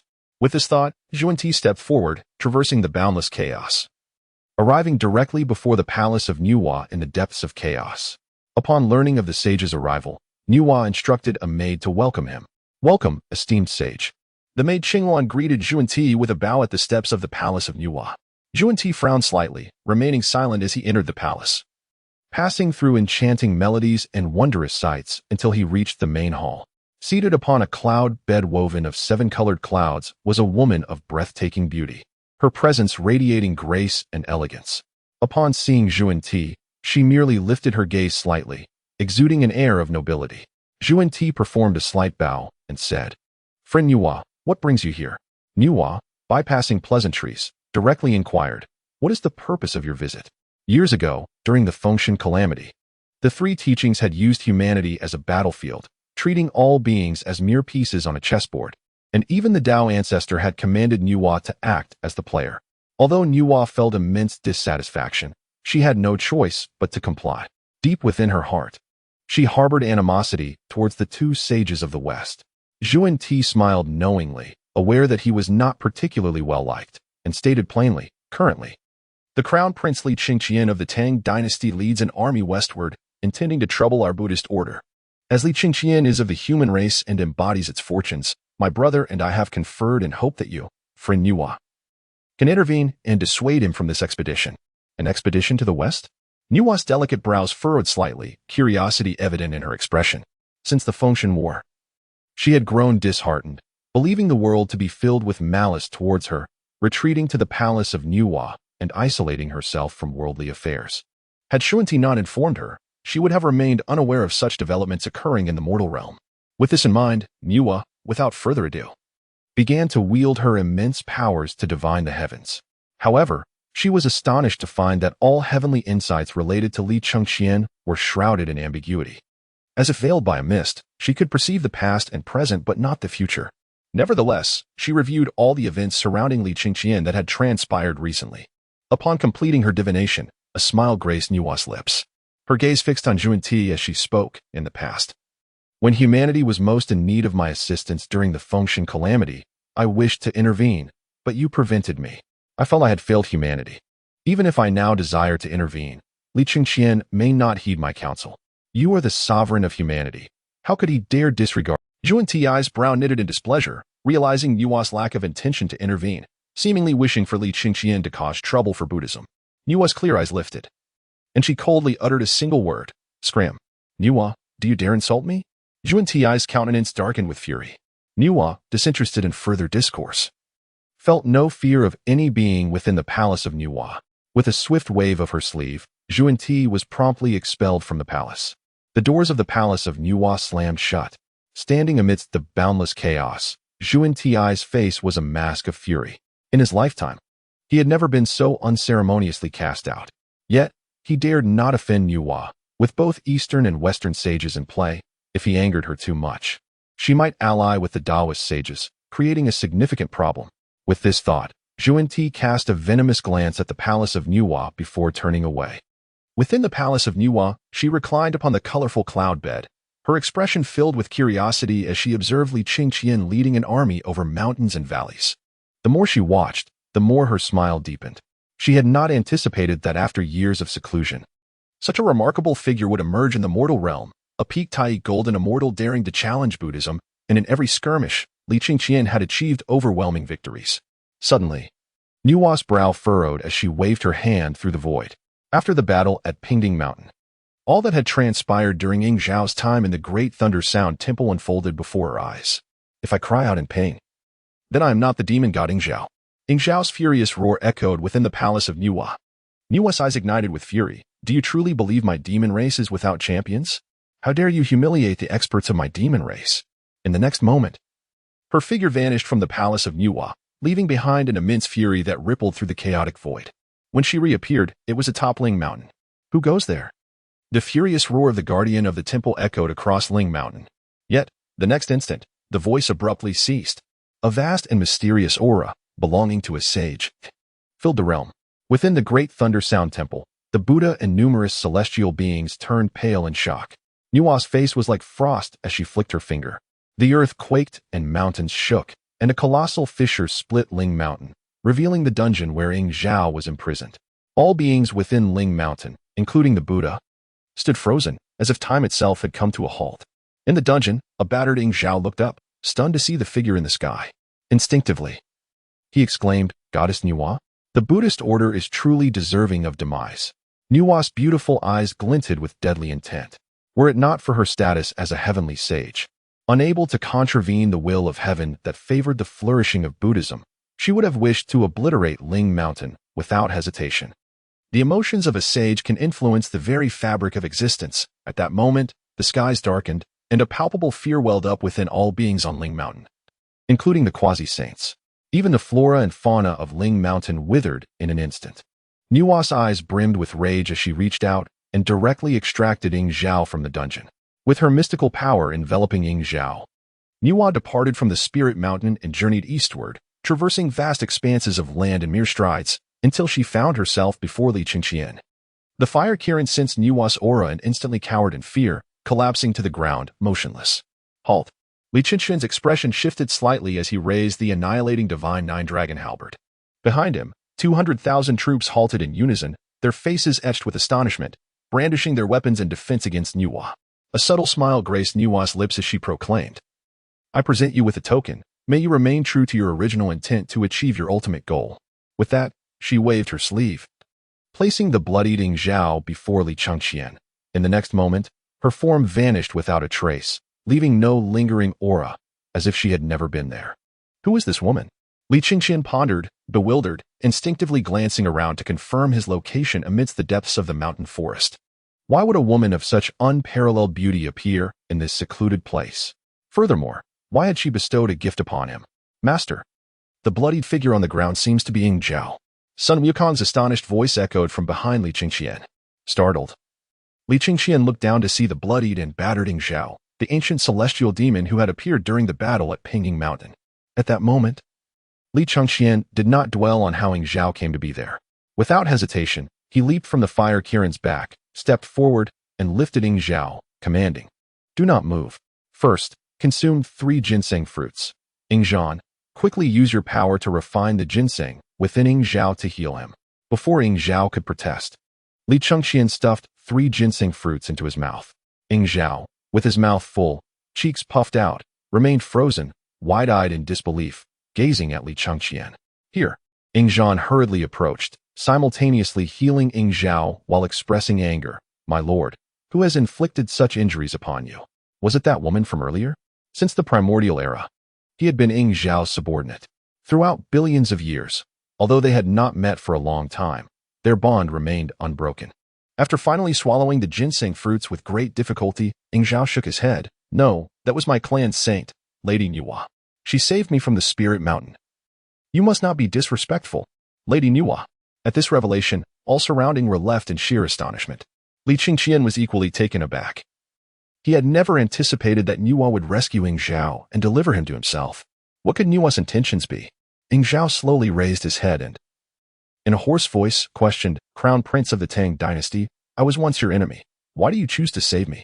Even enemies possess admirable qualities. Li Chengqian, setting aside thoughts of Nuwa, replied solemnly, in this world, if you can earn my respect, and you, Xīyóu, are one of them, deserving of these 3 ginseng fruits. Xīyóu was momentarily stunned. Raising his gaze to Li Chengqian, he asked, Your Highness, may I inquire whether you will remain steadfastly opposed to Buddhism? Should they tempt you with great benefits, would you forget your original intent? My resolve shall never waver. I shall not return home until the spirit mountain is breached. Li Chengqian's eyes shone with determination, his voice deep and powerful. A relieved smile spread across Xīyóu's face as he struggled to raise his hands in salute. I, Xīyóu, pledge to follow my lord and vanquish all within the Buddhist sect. At this moment, I am grievously injured and unable to pay full respects. I hope my lord will not take offense. None taken, none taken. Li Chengqian laughed heartily, grasping Xīyóu's hands. This place is ill-suited for healing. You shall first enter the Enlightenment Hall. After I conquer the Fire Cloud Cave, we shall converse further. With that, Li Chengqian promptly transported Xīyóu and Xīyóu into the Enlightenment Hall. Chapter 72. Subduing the Red Boy to recruit the primordial demon Xīyóu as a subordinate was an immense stroke of fortune for Li Chengqian. He offered 3 bows of gratitude to Lady Nuwa in the skies and then led his army westward once more. After traversing mountains and valleys for half a day, they arrived at the Haoshan Mountain. A weathered stone tablet stood at the mountain's foot, its surface bearing the evident scars of wind and rain. A smile crept onto Li Chengqian's lips as he turned to Sun Wukong and Jiao Wang. Here lies a relative of yours. My lord jests, I, old son, sprang forth from the cracks of stone. Where would I find relatives? Sun Wukong chuckled heartily, waving his hands dismissively. Jiao Wang shook his head, laughing, You are mistaken. Dear brother, this is Haoshan. Within lies the dry pine stream, beside which is the Fire Cloud Cave. Residing there is the Holy Infant King, the son of our elder brother, the Bull Demon King, and his sister-in-law, Princess Iron Fan. He has been cultivating there for over 300 years, mastering a fiery spear and the 3 flames true fire, which should not be underestimated. Sun Wukong paused, then beamed. Since we are here, we must pay a visit. It would be splendid to have our little nephew join us in the Western expedition, and later, we can summon our elder brother to gather for drinks. Indeed. Jiao Wang laughed heartily, imagining the future camaraderie among brothers. His spirits lifted. However, when thoughts of the Monkey King crossed his mind, Jiao Wang could only sigh inwardly, harboring little sorrow, as he had never shared a deep bond with the Monkey King. Li Chengqian nodded, addressing Yu Fei and He Feng here. The 2 generals swiftly approached, kneeling before Li Chengqian. He instructed, relay to the troops to wait at the foot of Haoshan. I shall accompany Sun Wukong and Jiao Wang to meet the Holy Infant King. Yes, the 2 generals complied, organizing the troops.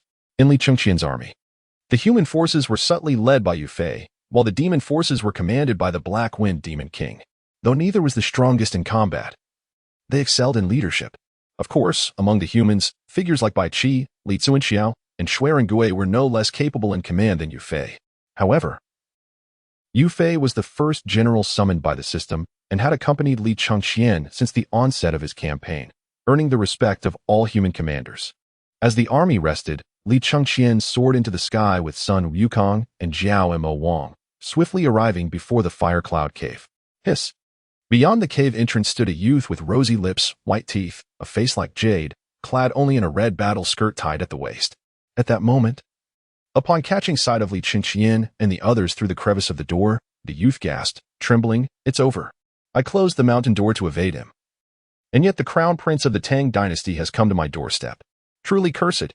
The youth was none other than the Holy Infant King, Red Boy. At that moment, despair filled his heart. He had received news of Li Chengqian's conquest of the Xīyóu, and astutely deduced that the crown prince's next target might very well be his Fire Cloud Cave. Terrified of Li Chengqian's reputation, he had tightly shut the mountain door. hiding within the cave, praying that Li Chengqian would not notice him. Yet here he was. Little nephew, quickly open the door. I am your uncle's son. Sun Wukong, shouldering the golden staff, approached the door with a radiant smile. Behind him, Li Chengqian stood with a gentle smile, his clear eyes seemingly piercing through the door to see Red Boy. This scene startled Red Boy. Anger and fear surged within him. You shall not compel me to open the door. Li Chengqian, I declare, even if I die here, I will never become your subordinate. Depart at once, or I shall summon my father to slay you. Oh? Li Chengqian exchanged a smile with Jiao Mo Wang, remarking, this little fellow possesses quite the spirit. Jiao Mo Wang sighed, quickly addressing the mountain door. Dear nephew, open the door. I am Jiao Mo Wang. Your father, the Bull Demon King, is my sworn brother. I harbor no ill will towards you. Never. Red Boy shouted angrily, his face ablaze with fury, attempting to mask his inner trepidation. The aura of the great Luo Golden Immortal emanated from both Sun Wukong and Jiao Mo Wang. Even behind Li Chengqian, the yawning steed, the Fire Kirin, was surprisingly a great Luo Golden Immortal. The Red Boy had painstakingly cultivated for over 3 centuries, yet he had only just reached the late stage of Tai Golden Immortal. Even Li Chengqian himself had no confidence in defeating him, let alone the 3 formidable great Luo Golden Immortals who were clearly not to be trifled with. Your relatives are indeed rather unfriendly. A flicker of coldness passed through Li Chengqian's eyes. Upon hearing this, Sun Wukong, without a moment's hesitation, pressed his fingers against the door's seam, channeling the immense force of his arms as if he could split the heavens. With an overwhelming strength, he forcefully pried open the tightly shut door. Boom! The earth shook and the stones fell. In the astonished and terrified gazes of the Red Boy and the little demons inside, they witnessed what they had believed to be an impenetrable door being wrenched open by Sun Wukong's sheer brute strength. Sun Wukong grinned, revealing his fangs, and said, Good child. Why not open the door? Ah! The Red Boy let out a heart-wrenching scream, nearly losing his wits at the sight, and, along with a throng of little demons, frantically fled into the cave. Sun Wukong was taken aback and wondered aloud. Why is he running at the sight of me? Let's go in and have a look. Li Chengqian chuckled and stepped confidently into the fire cloud cave. In the original tale, the Red Boy had posed quite a challenge to Sun Wukong, almost burning him to pieces. And it was only with the help of Guanyin Bodhisattva and the 36 Heavenly Gang, swords wielded by the King of Heavenly Kings, that he was subdued. Yet, to his surprise, the Red Boy appeared as terrified of him as a mouse would be of a cat. However, Li Chengqian overlooked the fact that while the Red Boy's temper was notoriously poor, it was contingent upon whom he was facing. If a peak Tai Golden Immortal like Sun Wukong had arrived, he would have felt no fear with his 5 elements cart and 3 flames of true fire, naturally being in a foul mood. But at this moment, outside stood Li Chengqian, accompanied by 3 great Luo Golden Immortals. How could the Red Boy dare to lose his temper? Advancing relentlessly, Li Chengqian and his companions cornered the Red Boy and his minions within the cave, leaving them no avenue for retreat. We are doomed, my lord. What shall we do? 6 mighty warriors and 3,000 little demons trembled in fear, some even wetting themselves in fright. Gritting his teeth, with reddened eyes, the Red Boy viciously declared, Let us fight them. Yes, let us fight. The 3,000 little demons roared in unison. Upon hearing this, Li Chengqian frowned and barked, Attack him. Boom. With the military command given, Sun Wukong and the Jiao King, disregarding the fact that this was the son of their sworn brother, charged forward and unleashed a brutal beating. The Red Boy was soon left wailing and sobbing uncontrollably. Just a short while later, the Red Boy, looking thoroughly beaten and filled with grievance, knelt before Li Chengqian, bowing and saying, This humble official, the Red Boy, pays respects to the Lord. Paying respects to the Lord. The 3,000 little demons, with bruised faces, also endured their pain and bowed in unison. Sun Wukong and the Jiao King, rubbing their sore fists, couldn't help but smile warmly at their little nephew's newfound understanding. Chapter 73, The Blackwater River. Congratulations to the host for subduing the character Red Boy, receiving the reward. Early stage Great Luo. The fortune of the Tang Dynasty is enhanced. Congratulations to the host for completing the Fire Cloud Cave plot, receiving the reward. Innate 5 elements cart, capable of incinerating great Luo Golden Immortals. Li Chengqian raised his sword-like brows. As the system's voice faded, he distinctly felt an immense and mysterious power descending from the heavens, surging directly into his body. Early stage Great Luo Golden Immortal. Boom. A terrifying pressure radiated from Li Chengqian, sweeping across the 8 directions. The entire Fire Cloud Cave was enveloped in this formidable aura, causing the Red Boy and 3,000 little demons to tremble in fear. Their faces pale with disbelief as they gazed at Li Chengqian. Li Chengqian was, in fact, also a great Luo golden immortal. Boom. At that moment, a terrifying aura erupted from the Red Boy as well. Upon pledging his loyalty, his cultivation would align with Li Chengqian's. Now that Li Chengqian had broken through to the great Luo golden immortal, the Red Boy naturally followed suit. Advancing from the late stage of Tai golden immortal to early stage great Luo golden immortal. Was this the fruit of the great Luo? Li Chengqian gazed up at the sky, murmuring to himself. The cave ceiling could no longer obstruct his view at that moment. Li Chengqian's gaze could effortlessly pierce through the mountains and behold the vast white clouds above. He turned his gaze downward.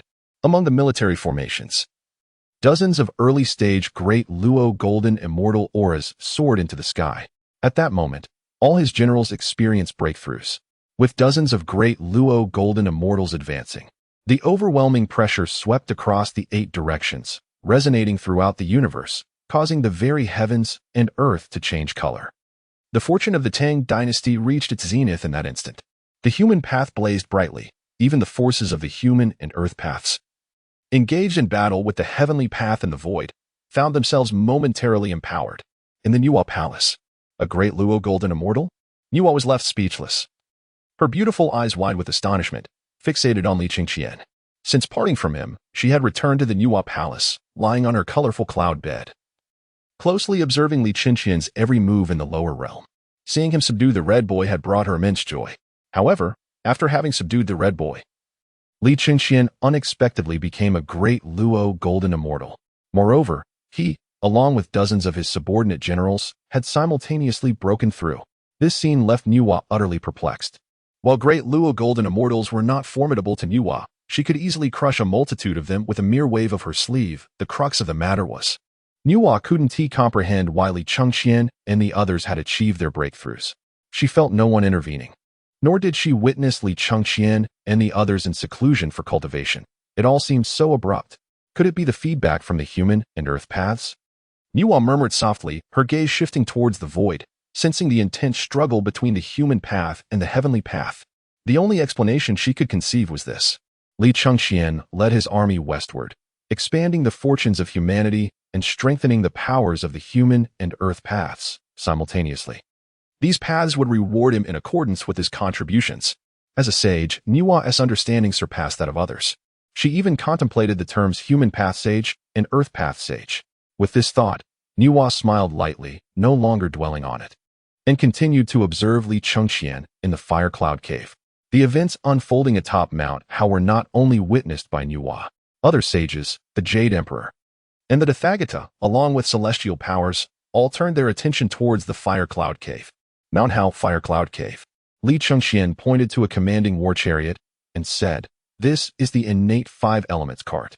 From now on, when you stand upon this cart and wield the 3 flames of true fire, your power can be magnified tenfold." For me, the Red Boy, filled with joy and gratitude, quickly climbed onto the 5 elements cart, unable to part with it. It was far superior to his previous infant carriage, capable of traversing heaven and earth, and could be manipulated solely with his magical power. Li Chengqian smiled and directly ordered Sun Wukong to summon the local deities, commanding the transformation of the entire Mount Hao. Observing the industrious mountain gods and land deities, Li Chengqian felt a profound gratitude towards the Jade Emperor. Without the Jade Emperor's tacit approval, how could these deities comply with his orders? A quarter of an hour later, Mount Hao had transformed into a military fortress, under the command of the Red Boy's 6 valiant generals and 3,000 demon soldiers. Li Chengqian ordered General Yu Fei to lead the army to conquer all the demon king's lairs surrounding the Wujik kingdom, bringing all demon soldiers to garrison within this military stronghold. By the end of the day, the fortress of Mount Hao had amassed a total of 80,000 demon soldiers, all under the command of the 6 valiant generals, who were also to be subject to the control of Yu Qigong, but in times of war, they must heed Yu Qigong's military orders. Having dealt with the matters of Haoshan, nightfall descended. Li Chengqian understood that speed was of the essence in warfare, before Buddhism could formulate a countermeasure. It was prudent for him to secure as much territory as possible. The more land he acquired, the more he could enhance the fortunes of the Tang Dynasty, strengthen both the earthly and spiritual realms, and garner greater rewards for himself. Without pausing for breath, Li Chengqian pressed onward to the west, yet this time he did not command his 200,000 troops to follow, but instead withdrew all his forces into the Chaos Pearl for cultivation. Accompanying him were only Sun Wukong, Zhu Beiji, and the White Dragon. Their next destination was the Xīyóu River, perched upon the back of the blazing fire Qilin. Li Chengqian's gaze traversed thousands of mountains and rivers, spotting the dark, surging river 7,000 li away. Under the starlit sky, half a stick of incense later, Li Chengqian arrived at the Xīyóu River, where the water appeared as dark as ink, shimmering with a sinister light under the bright moon. The White Dragon expressed concern, saying, "My lord, I have heard from my brother that my cousin, the little toad dragon, seems to be cultivating in the Xīyóu River. Should I not summon him to meet you?" It was indeed fortuitous that today they encountered a demon king who was a relative. Zhu Beiji, wielding his 9-toothed rake, laughed heartily. Li Chengqian sighed and inquired, "Do you know why this river is called the Black Water?" The three generals shook their heads, gazing at Li Chengqian with confusion. Their lord had never been to this place. How could he possibly know the origins of the Black Water? Stepping lightly onto the water's surface, Li Chengqian began to wade forward, explaining, the Xīyóu River was originally crystal clear, teeming with fish and shrimp. However, it was later occupied by the little toad dragon, who took over the river god's abode, thus muddying the waters and rendering it this dark. The little toad dragon is both a despicable creature and a pitiful one. I see, the White Dragon sighed. My cousin's father was the dragon king of the Jing River, but he was slain by Wei Zhang. My aunt took the little toad dragon back to the West Sea, and when she passed away 2 years ago, my father brought him here to cultivate. Who would have thought that the little toad dragon would become so rebellious, even killing the river god here? Li Chengqian shook his head, saying, "He did not kill the river god. He merely drove him away. Let us not speak of anything else. Wei Zhang's enemy is my ally. White Dragon, summon the little toad dragon. I shall grant him an opportunity to serve under my banner." "Yes," the White Dragon exclaimed joyfully, soaring into the air above the Xīyóu River. "Little toad dragon, I am the third prince of the West Sea's Jade Dragon. Come forth at once." The voice of the White Dragon echoed over the Xīyóu River.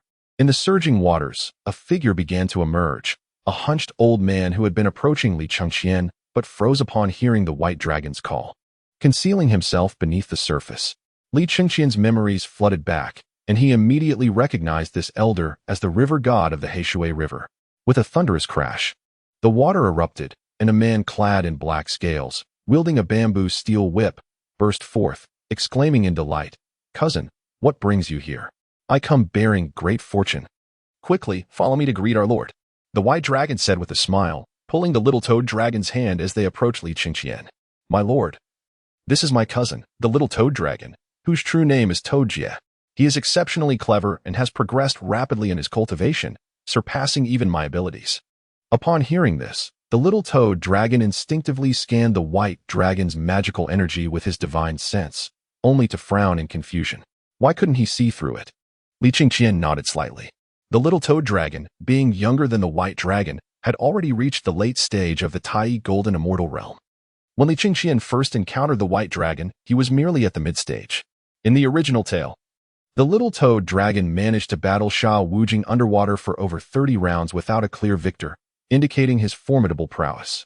As Li Chengqian assessed the little toad dragon, the latter reciprocated the scrutiny with astonishment. Since Li Chengqian's westward campaign began, he had vanquished countless demon kings, even causing setbacks for Buddhism. The little toad dragon had long heard of Li Chengqian's reputation but never expected him to be so youthful. With a smile, Li Chengqian asked, "Do you wish to follow me?" The little toad dragon was momentarily taken aback. He had not anticipated such a direct approach from Li Chengqian, who did not even offer a courteous remark.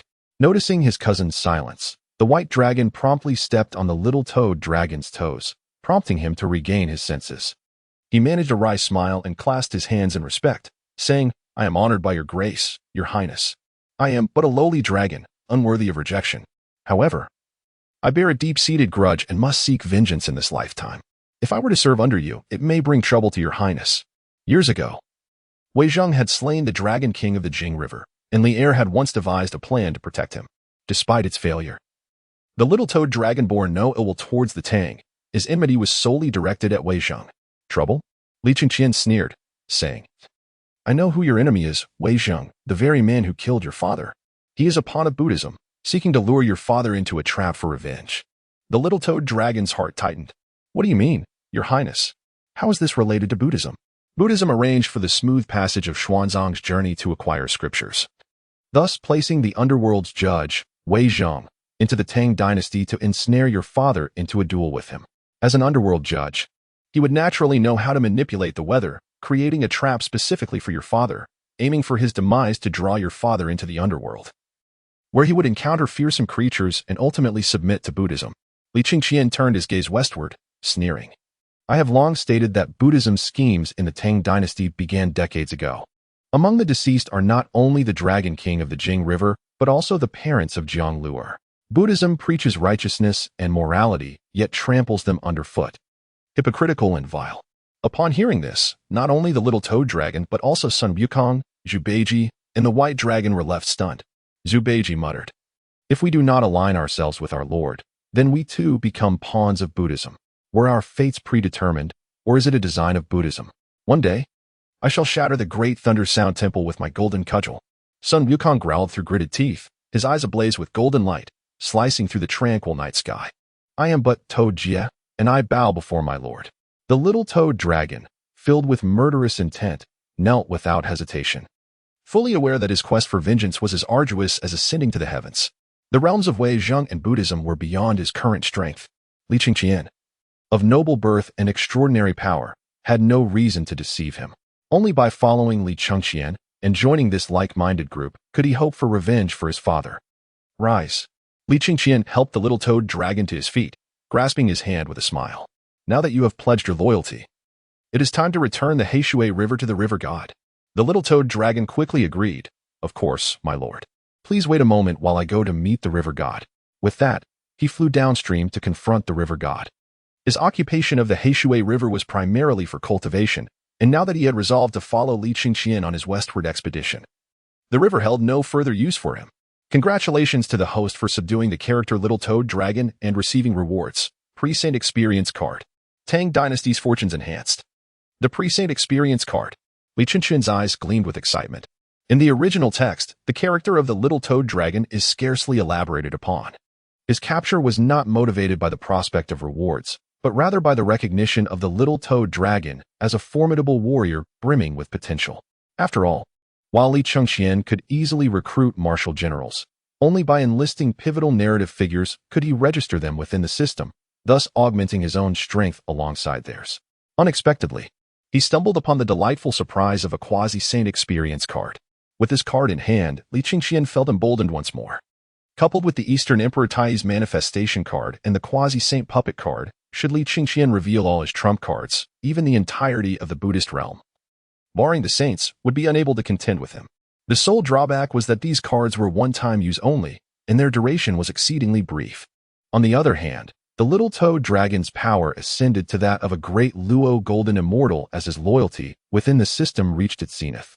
Observing all this, the river god of the Blackwater River promptly recognized Li Chengqian as his master and pledged allegiance to the Tang Dynasty.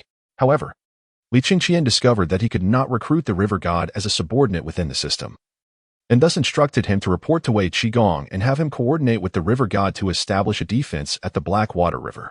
Once the river god left, brimming with joy, Li Chengqian directed the Little Toad Dragon to train on the second level of the Chaos Pearl and tasked the Little White Dragon with imparting the Ancestral Dragon Suppression Technique to the Little Toad Dragon.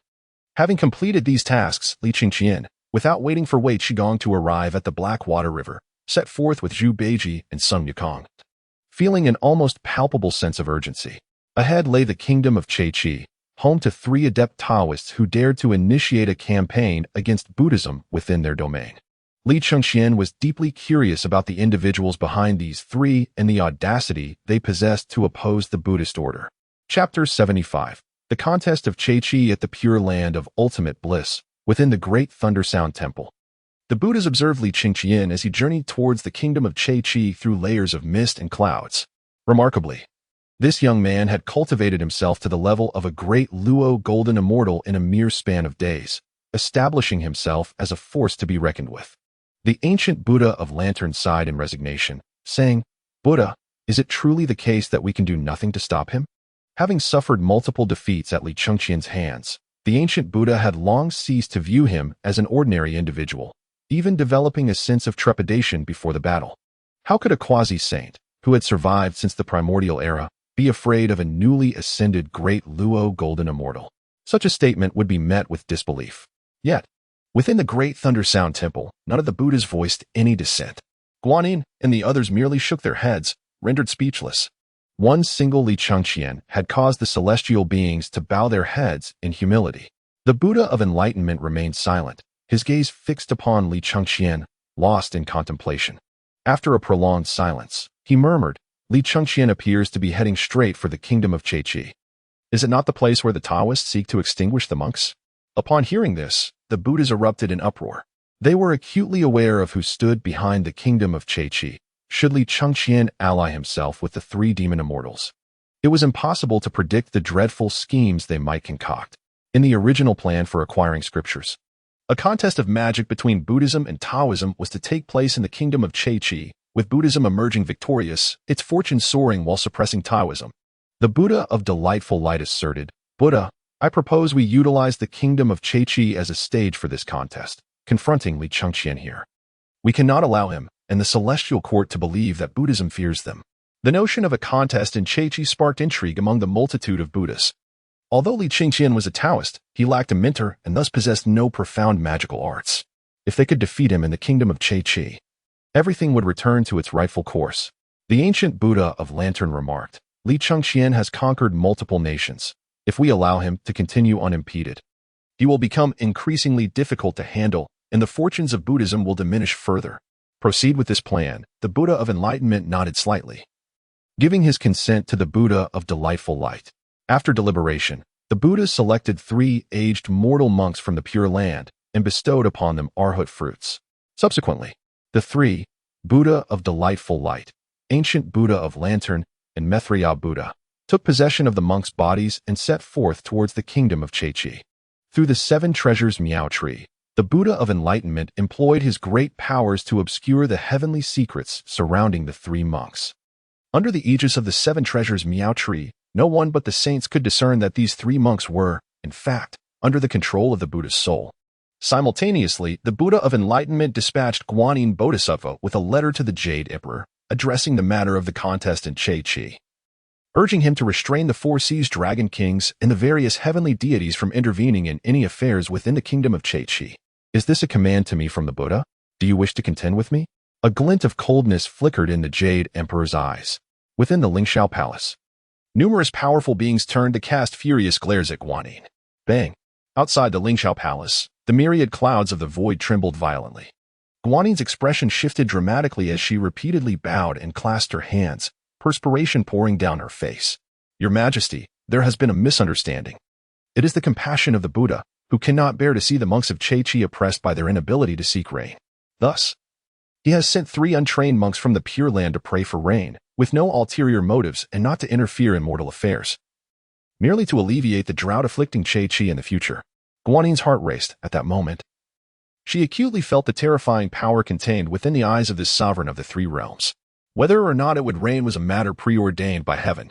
The Jade Emperor's demeanor suddenly relaxed, a smile appearing on his face as he casually remarked, "Nevertheless, the Buddha acts out of goodwill, seeking to benefit the common people. I shall consent to your request, return, and report back. Within 5 days, the Wind God, Rain God, and Thunder God shall not appear in the kingdom of Qi. However, should your Buddhist deities enter Qi, then let the Buddha come to the celestial court to make amends." Within the Lingxiao Palace, the senior ministers, including the Great White Star, felt a shiver run down their spines. Forcing the Buddha to come to the celestial court for an apology? This could be regarded as the first confrontation between the celestial court and the Pure Land. If victorious, the Buddha would likely bow in submission, potentially diminishing Buddhism's fortune by 1/10. Should they manage to suppress Buddhism's fortunes to their nadir, what would become of the journey to the West for scriptures? What of the transmission of Buddhist teachings to the East? Buddhism would indeed be left in shambles. The ministers secretly rejoiced. Guanyin was also taken aback, unsure how to respond. She lacked the audacity to act on the Buddha's behalf. Moreover, she was acutely aware that the 3 monks were not devoid of cultivation, rather, they were possessed by the 3 Buddhas of Lantern. Though undetectable beneath the saints, 2 saints still existed within the Eastern Taoism. A mere glance from a saint would unravel the fade of the 3 Buddhas. Yet, at this moment, the voice of the Buddha resonated throughout the Lingxiao Palace. The Jade Emperor chuckled, lifting the teacup from the low table and raising it in a toast towards the Buddha in the Great Thunder Sound Temple. Since entering the kingdom of Cheichi, Li Chengqian frequently observed soldiers escorting groups of monks to various locations for forced labor. Despite the cold weather, the monks were scantily clad. Their bodies barely covered, and it was not uncommon for monks to perish along the way. Li Chengqian felt no sympathy for these monks. For years, Buddhism had dominated the western regions of the Tang Dynasty, allowing any monk to wield power and bully the common folk. Temples and monasteries had become local tyrants. And the suffering these monks endured now was merely a reckoning for the sins they had committed in the past. Li Chengqian's objective in coming here was not only to subjugate the kingdom of Cheichi and the three demon immortals, but, more importantly, to uncover the peculiarities surrounding this kingdom. Why had the Pure Land refrained from taking action against the three demons of Cheichi? This was also the reason Li Chengqian had not brought a large army to suppress them, opting instead to travel with only Sun Wukong and Zhu Beiji. Riding along the official road, Li Chengqian gestured towards a sword-bearing Taoist ahead. "Friend, halt." Zhu Beiji immediately comprehended Li Chengqian's intent and transformed into a Taoist figure. Approaching the young monk with a bow, inquiring, "We three are itinerant Taoists newly arrived in this esteemed land. May I ask why in this place monks are treated as slaves?" The young monk returned the gesture with a respectful nod and replied with a smile, "You may be unaware, my fellow Taoist, but this is within the borders of Chiji Kingdom. Due to a 20-year drought, countless souls have perished from starvation. Fortunately, three eminent figures of our Taoist faith beseeched the heavens for rain, and the king honored them as national masters. Ever since, the kingdom has enjoyed bountiful harvests, while these ineffectual monks have been relegated to the status of slaves." "Quite right." Zhu Beiji laughed heartily, echoing the sentiment. The young monk shook his head, saying, "Things were better before, but I have heard that three monks arrived from the west a few days ago and, upon meeting the king, appeared to possess considerable abilities, thereby putting our three Taoist masters in a difficult position. I am uncertain what the future holds." With that, the young monk sighed and turned away. Chapter 76, A Swift Meal of Welcome. Three monks from the west? Li Chengqian's brows furrowed in intrigue. Could they be from Lingshan? The followers of Buddhism arrived even earlier than I. Immediately, Li Chengqian lost his leisurely demeanor, leading Sun Wukong and Zhu Beiji directly to the imperial city of Chiji Kingdom. Outside the imperial city, the air was thick with a cacophony of voices. The crowd surged like a tide, a sea of humanity that seemed endless. At the heart of this throng stood a towering altar. Upon it rested 6 cushions, where 3 monks and 3 Taoists sat in opposition, their eyes closed in meditation. Behind the altar, the king of Chiji Kingdom, along with his civil and military officials, observed the scene. Even the king could not help but display a glimmer of respect as he gazed upon the 3 Taoists. How intriguing, a contest of their arts. Li Chengqian stood with his hands clasped behind him, a smile gracing his face amidst the crowd. Beside him, a dozen members of the Tianlong Guard cleared a path through the masses, ensuring ample space for Sun Wukong and Zhu Beiji to stand comfortably beside him. Sun Wukong scratched his head in confusion, pondering aloud. These 3 old monks appear to be mere mortals, not even qualified as cultivators, while those Taoists are celestial beings, each at the early stages of Tai Golden Immortal. What audacity do these monks possess to challenge them? Zhu Beiji muttered to himself, squinting as if attempting to discern any hidden secrets within the 3 old monks. Yet, despite his efforts, even employing the powers of a Deluo Golden Immortal, he could glean nothing of significance. What is this Tai Golden Immortal? I have never even heard of it. Such nonsense. At that moment, a cold snort echoed from behind them. Turning, they beheld an elderly Taoist, gazing at them with disdain. It is widely known that the path of cultivation is divided into 4 realms. After refining the void and merging with the Tao, one transcends to become a celestial being, no longer bound by the 3 realms and 5 elements. You 3 cannot even grasp the basics of cultivation. Are you here to deceive us in Chiji Kingdom? Behind the Taoists stood several disciples, their expressions equally unfriendly. All beings are within the Tao. How can one speak of transcendence? Li Chengqian chuckled softly, shaking his head. Your comprehension is too limited for me to engage in discourse with you, nor do I wish to vex myself over your words. With that, he directed his gaze elsewhere. Disinterested. You say my understanding is limited? Then what realm do you occupy? The elderly Taoist was momentarily taken aback, before his face flushed with anger. He had been a revered monk in the flourishing era of Buddhism in Chiji Kingdom, and now, having shifted allegiance to Taoism, he had never faced such humiliation. One of his disciples exclaimed angrily, "You itinerant Taoist dare to disrespect our master? I will see to it that you are punished." Zhu Beiji shook his head dismissively, waving his sleeve. In an instant, the disciple collapsed, as if robbed of his spirit, falling to the ground, unable to rise. Li Chengqian coolly stated, "Leave. And do not provoke me." The elderly Taoist's expression changed. He could not discern how Zhu Beiji had acted so swiftly. In that moment, he realized he was in the presence of a formidable figure. "Very well, I concede to your prowess. If you are indeed capable, do not flee. Once our 3 esteemed masters have dealt with those monks, we shall return to address you." Without uttering another word, the elderly Taoist and his disciples bowed in deference to Li Chengqian's retreating figure before stepping aside. Longshu Taoist has indeed backed down? He must have been an unseasoned monk, now clumsily attempting to practice Taoist arts. This young master is no ordinary person. The surrounding populace erupted in astonished murmurs at this display. The tumult below did not disrupt the contest upon the altar. The first to speak was the great immortal Huli. "Esteemed ones, since we are to compete for rain, I shall surely rise to the occasion. Yet, how shall we ascertain from whom the rain is summoned?" The restless crowd fell silent, captivated by the unfolding spectacle. The central old monk smiled slightly, proposing, "Let us not only compete for rain, but also for its cessation. Let it rain as we desire. How does that sound?" "Why not?" Great immortal Huli replied with a cold laugh. "Let us have His Majesty the King serve as the judge." The king hesitated, then quickly exclaimed, "National Master, I have long believed in your abilities. Why must you compete with these 3 monks? It would be better to simply reduce them to the status of slaves." The great immortal Huli and his companions had successfully summoned rain numerous times, and the king and the populace had witnessed their prowess, casting no doubt upon them. If they were to challenge the Taoists and not respond, the people might suspect that Taoism feared Buddhism. In Huli's eyes, alongside his cold demeanor, a flicker of trepidation emerged. After years of cultivation, he was no fool. The old monk had come from the West and dared to contest him, indicating he was well prepared.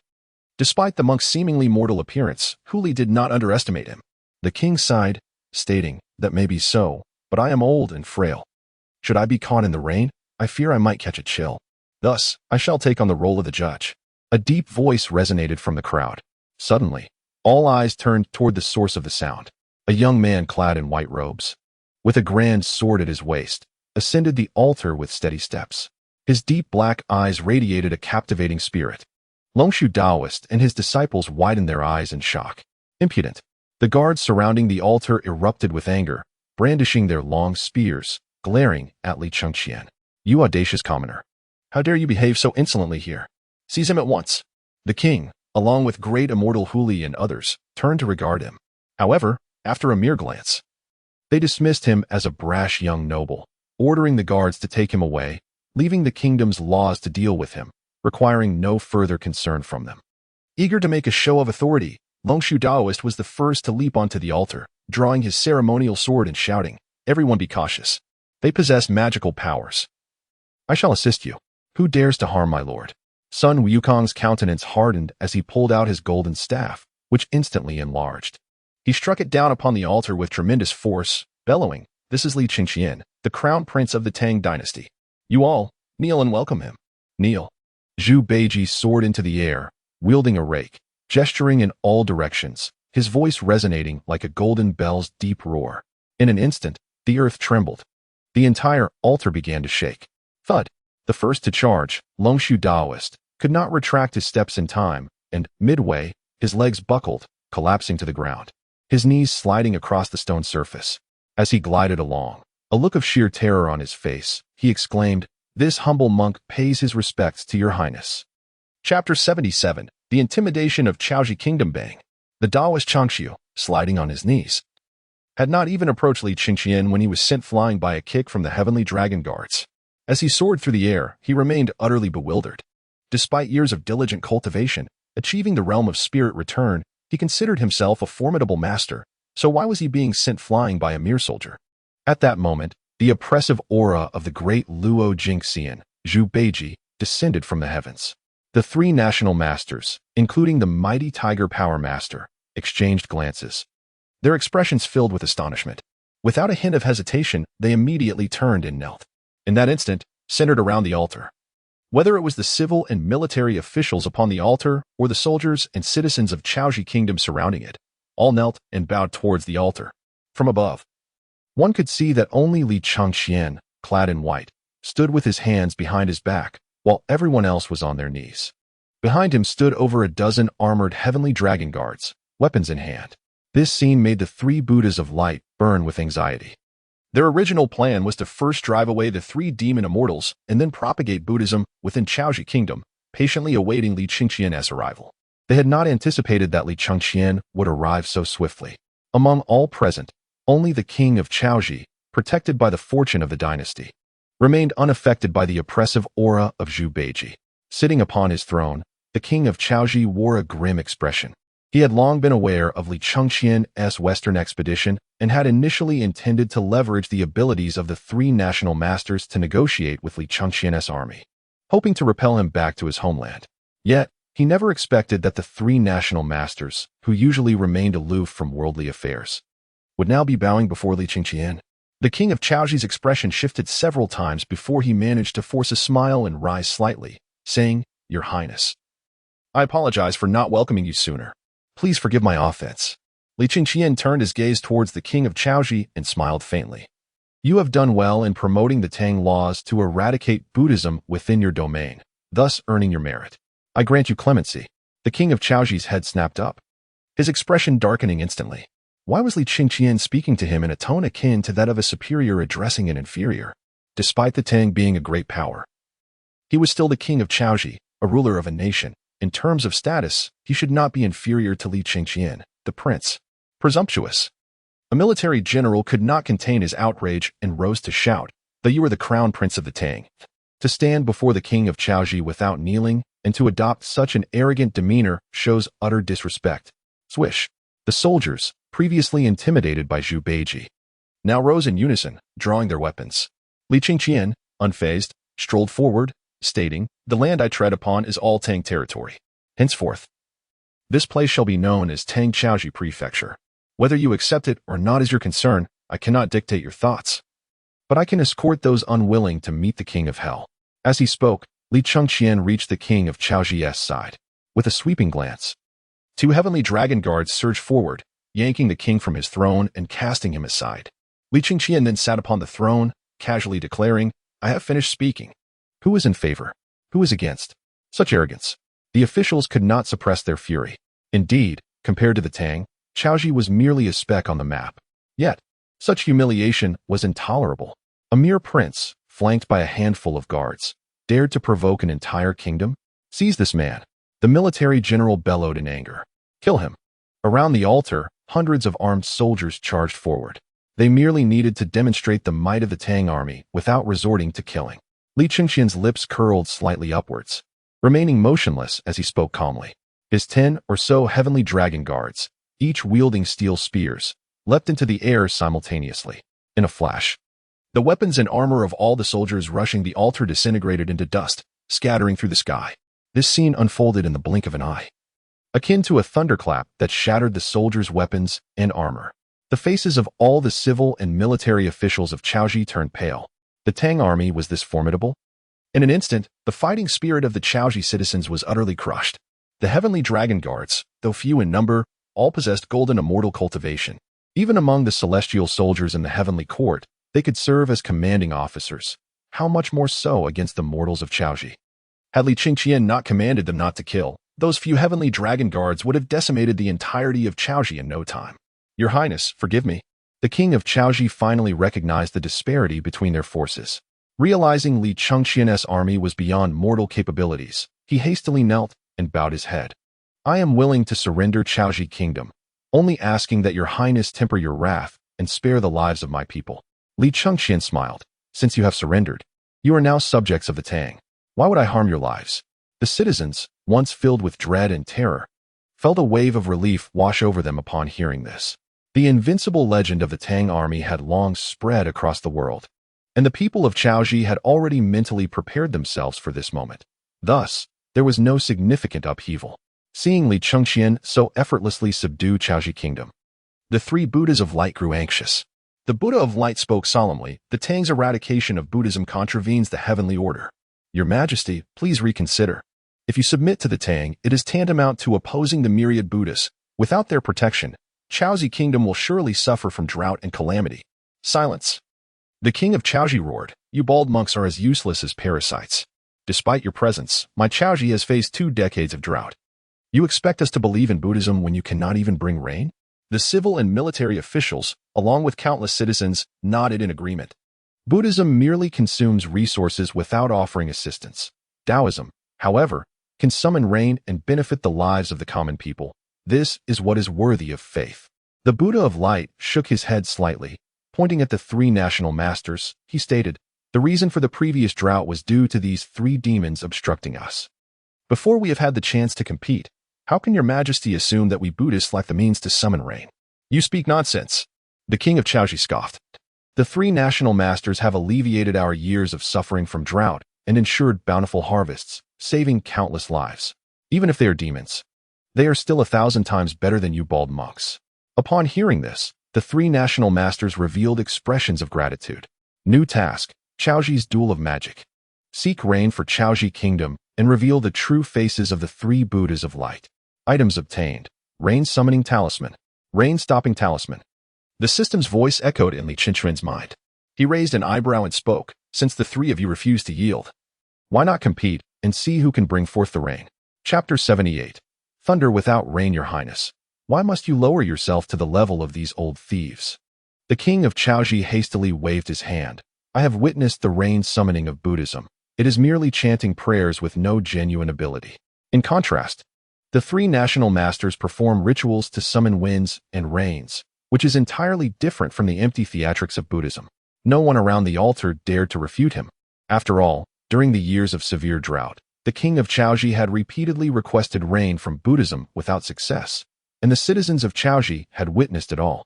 Why did the king of Chaozi not face opposition from officials or commoners when he sought to eradicate Buddhism?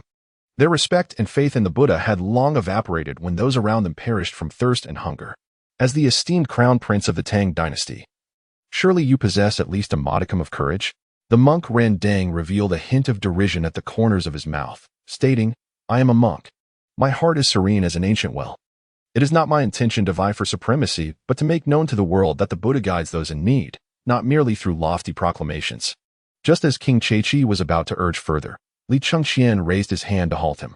With a calm demeanor, he remarked, "The tactic of provocation holds no sway over me. Let us each demonstrate our prowess. You shall first invoke the rain, and once your downpour ceases, it will be my turn to beseech the heavens." How does that sound? Very well. Randang responded with a cold laugh. As a quasi-saint, he could summon the winds and rain, easily altering the weather of the land.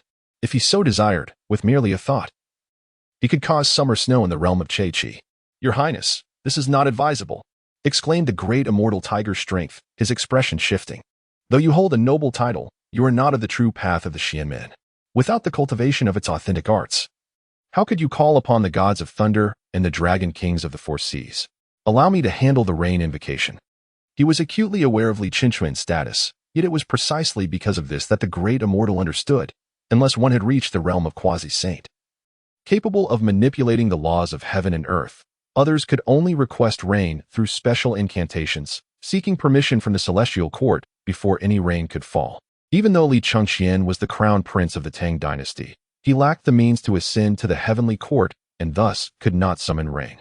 Li Chengqian shook his head with a smile, saying, "You 3 may step back and observe as I first witness the rain invocation of the Buddhist sect." The great immortal tiger strength and his companions, seeing Li Chengqian's unwavering confidence, felt a surge of uncertainty. They refrained from further comment and stepped back, positioning themselves behind him. Under the watchful gaze of the multitude, the 3 monks of Randang seated themselves cross-legged upon their mats, murmuring incantations. Golden Buddhist phrases floated from their lips, spiraling upward into the heavens. This spectacle left the common folk astounded. The winds howled fiercely, and the sky darkened ominously. The atmospheric pressure diminished, signaling the approach of a storm. King Chengqian was taken aback, exclaiming, "How can this be? Monks can summon rain too?" The citizens were equally astonished. After the previous monks failed in their rain invocation, the populace had deemed the Buddhist sect ineffectual, yet now, these 3 venerable monks seemed capable of commanding the elements. Zhu Beiji furrowed his brow and quietly remarked, "Strange. These three monks exhibit no trace of magical energy. How can they commune with the deities of heaven and earth? The gods of thunder are not present here. Sun Wukong shook his head, his fiery eye surveying the expanse, finding no trace of immortals. Boom. Thunder rumbled as the sky grew ever darker. The joyful Buddha of Dinging beamed with satisfaction, proclaiming, Li Chengqian, do you truly believe our Buddhist teachings lack any power? Today, let your eyes be opened.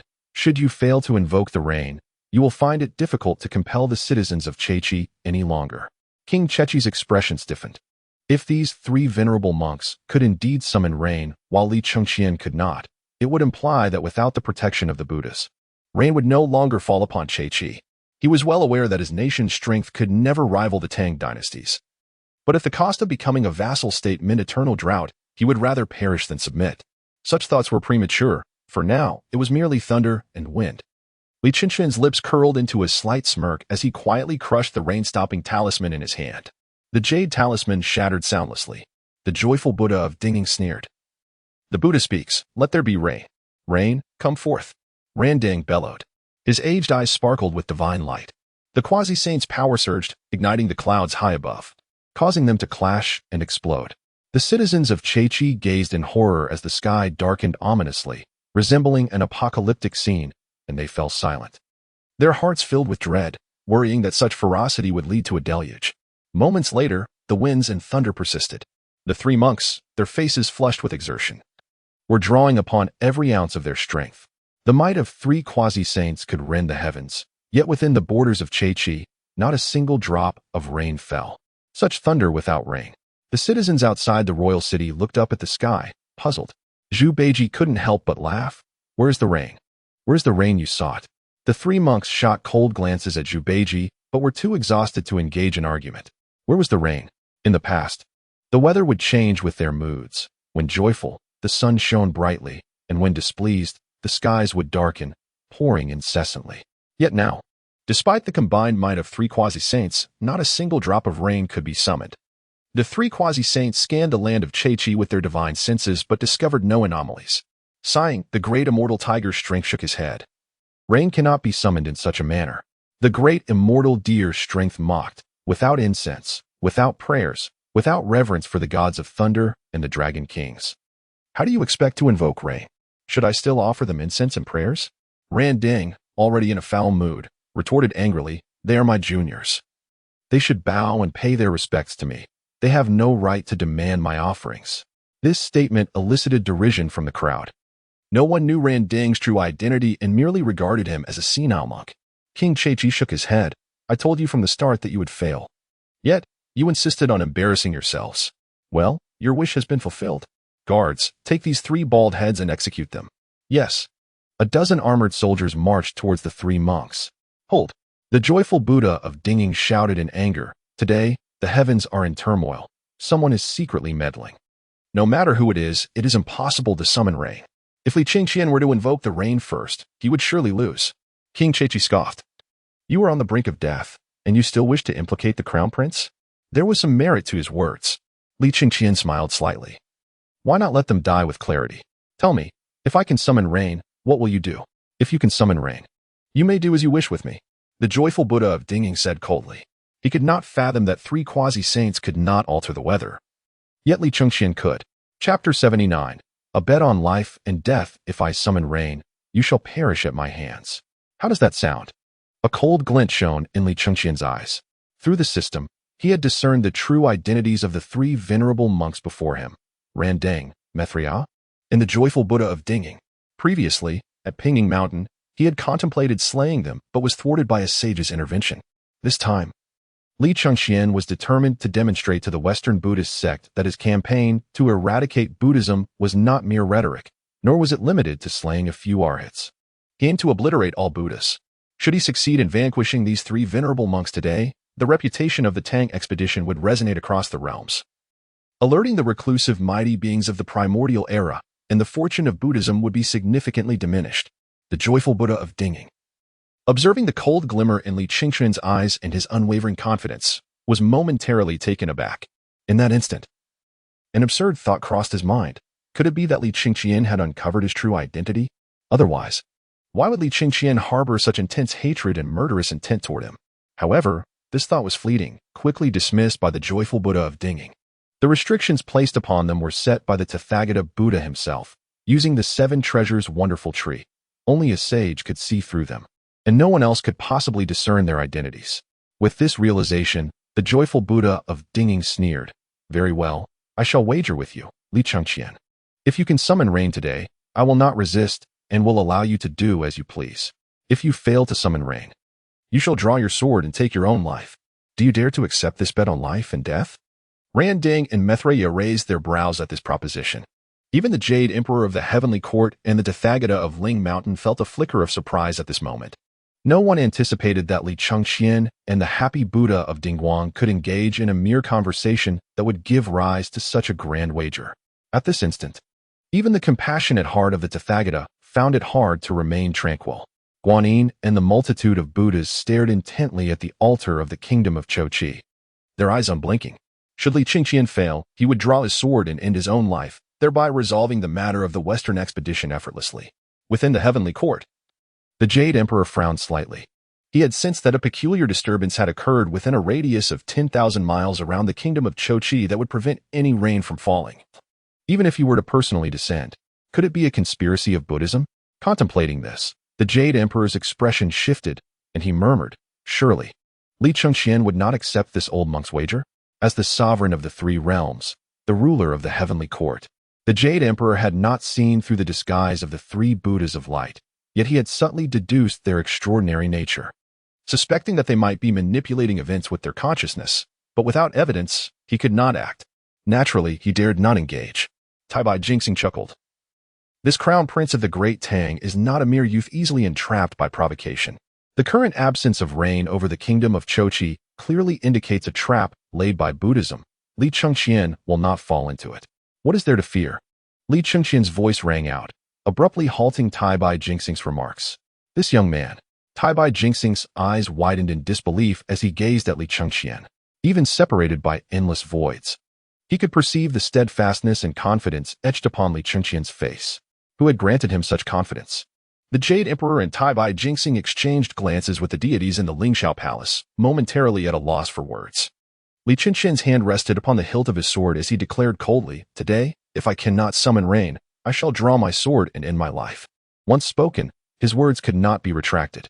The happy Buddha of Dingguang was filled with wild glee. Should he successfully provoke Li Chengqian to take his own life? It would be an extraordinary feat, surely earning him immense rewards from the saints.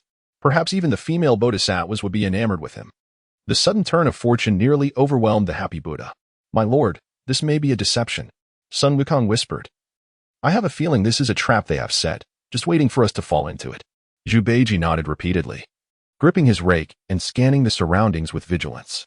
Li Chengqian extended his hand and patted Sun Wukong's furry head, saying, when we are uncertain of our path, let us remember 2 words, do not retreat.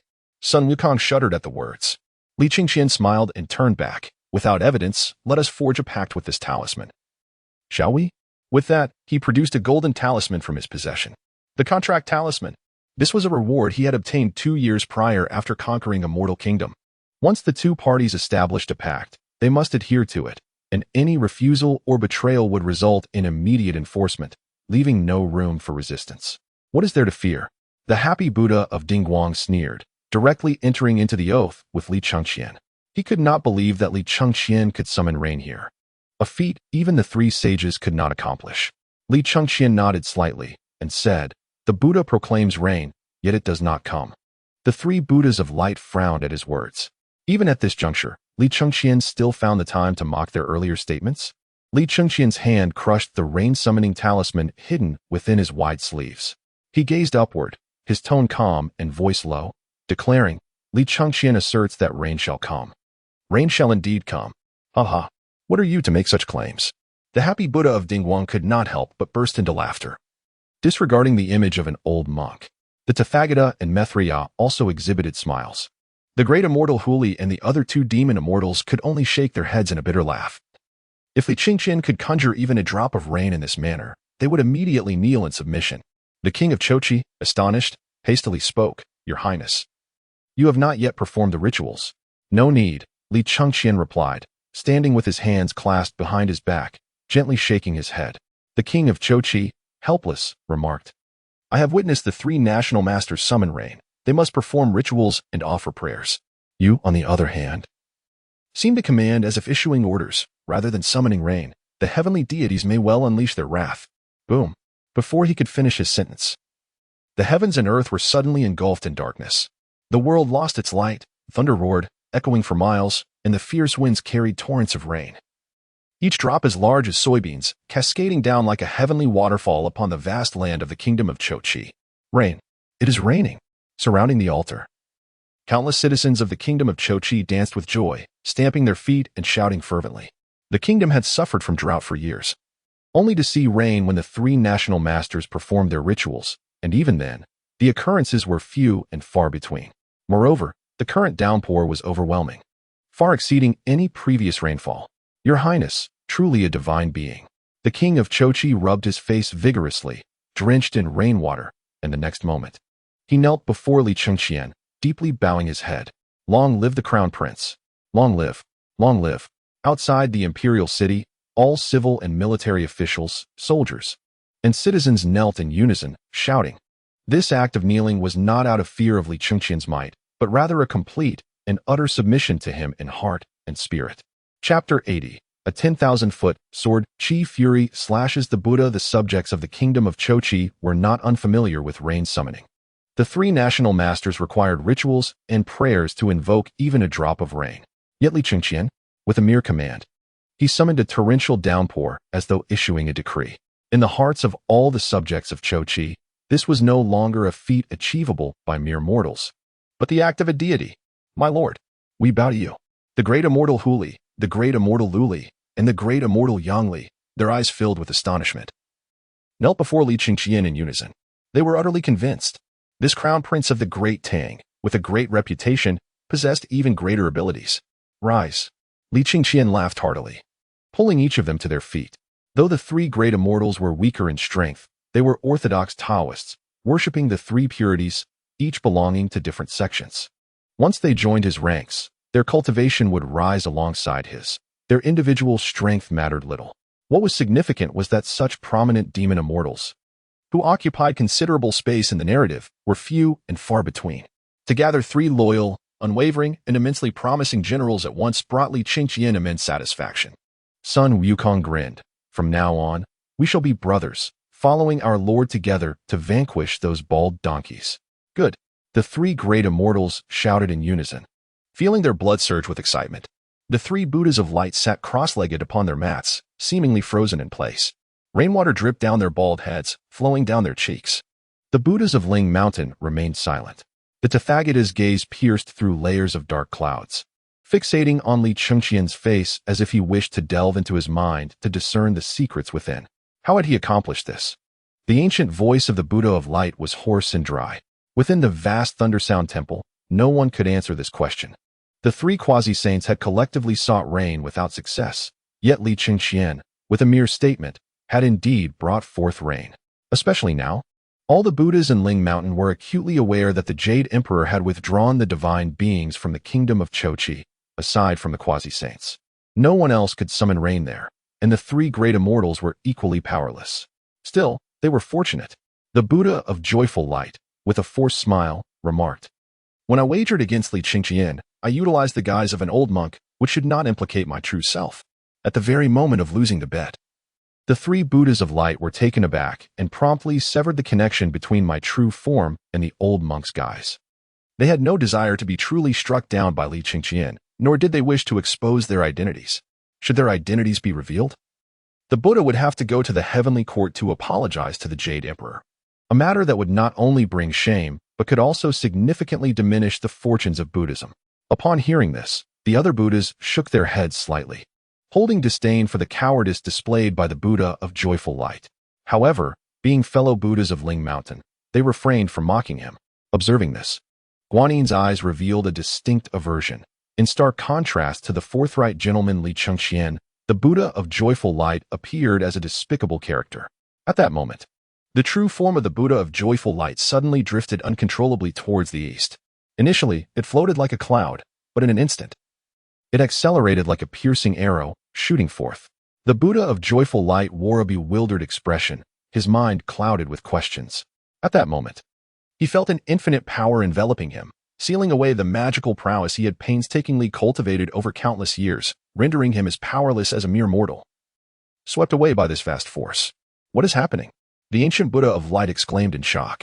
Without hesitation, the Tathagata produced the seven treasures mysterious tree and waved it before the Buddha of joyful light. A resounding boom echoed as the seven-colored radiance surged forth, shining brilliantly across the vast sky. However, despite the tremendous display of power, it yielded no tangible effect, failing even to diminish the speed at which the Buddha of joyful light was being drawn eastward. In the blink of an eye, under the astonished gazes of the assembled Buddhas, the Buddha of joyful light arrived at the altar of Xīyóu Kingdom. Torrential rain poured down, drenching everything. The Buddha of joyful light gazed at the menacing Li Chengqian, a mix of astonishment and fury on his face. I am the Buddha of Ling Mountain. Li Chengqian, what trickery have you employed to bring me here? This scene left the citizens of Xīyóu Kingdom surrounding the altar utterly dumbfounded. Beneath the heavy rain, before they could kneel to pay their respects to Li Chengqian, they beheld a figure clad in a splendid monk's robe, radiating auspicious Buddhist light. Descending from the west onto the altar, the Taoist priest Chang Su's expression changed dramatically as he shouted in terror, "This person is a Buddha, the Buddha of joyful light. I have seen his statue in my former monastery. How is this possible? A Buddha appearing here?" The faces of the king of Xīyóu and all present turned pale with fear. A legendary Buddha had descended into the mortal realm, and it seemed that he had been captured by Li Chengqian. This prince of the Tang Dynasty could actually apprehend a Buddha.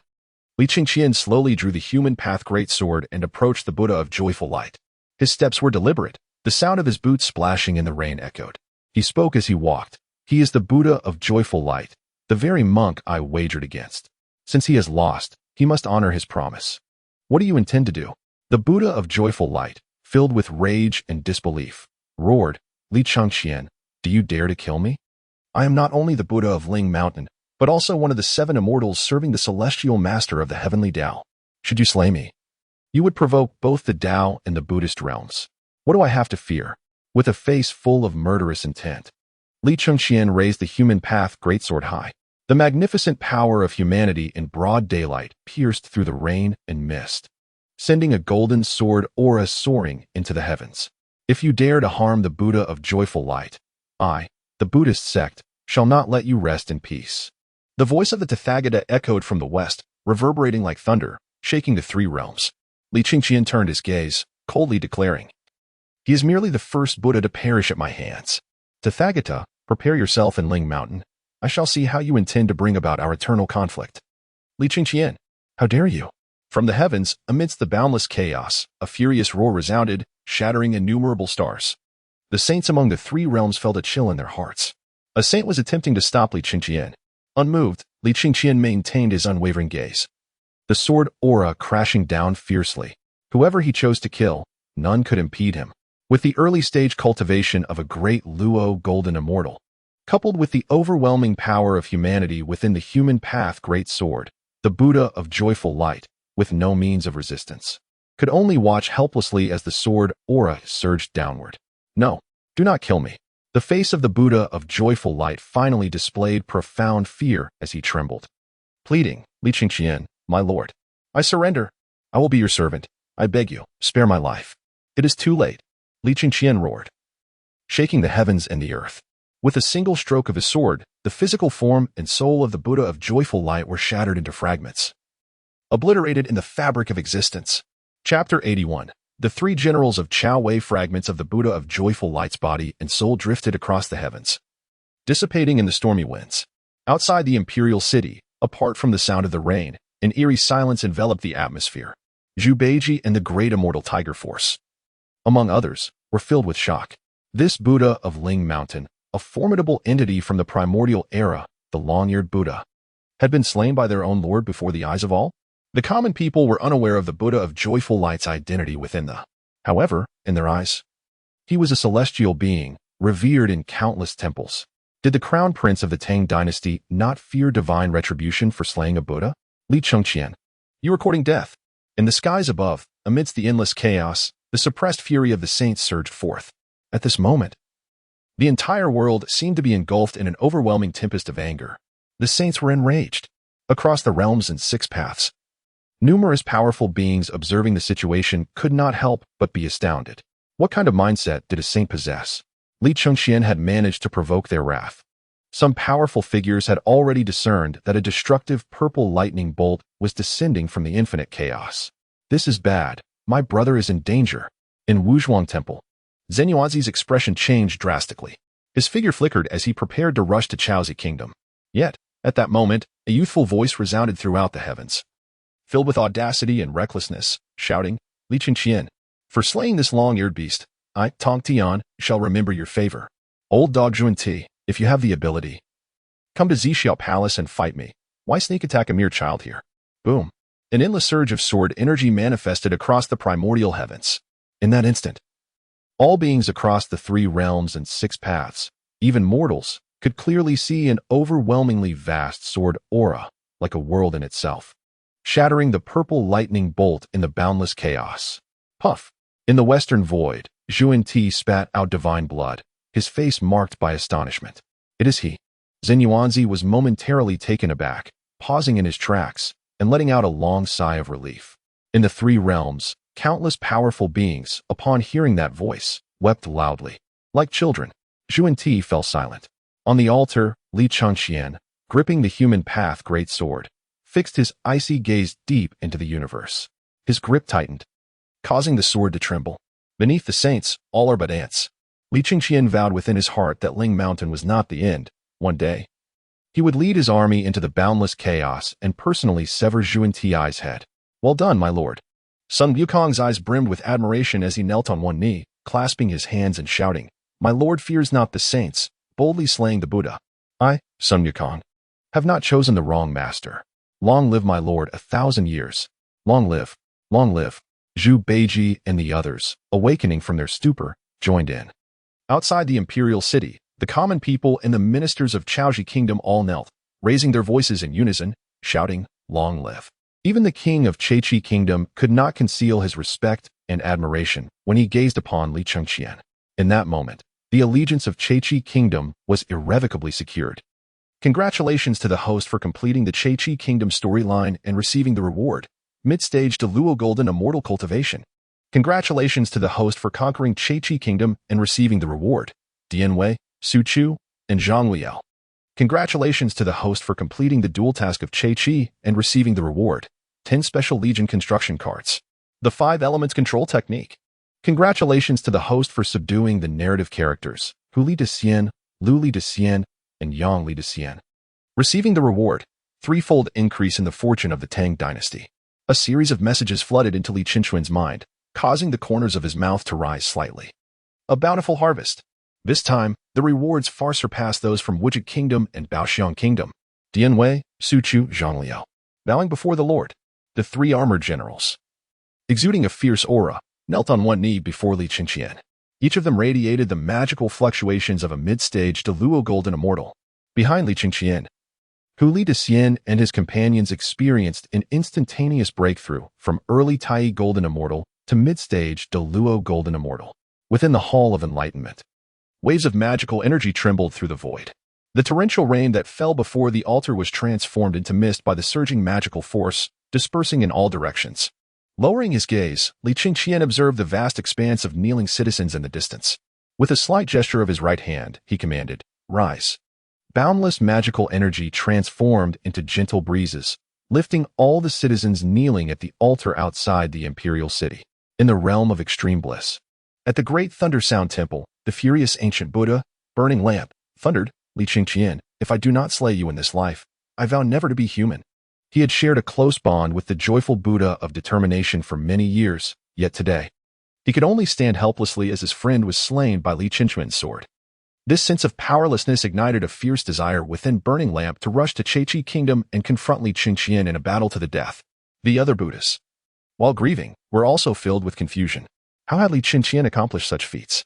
The force that had seized the joyful Buddha of determination was something even the Tathagata, holding the 7 treasures divine tree, could not withstand. What kind of powerful existence was this? Was it the General Huangjin under Li Chengqian's command? Or perhaps a lofty sage?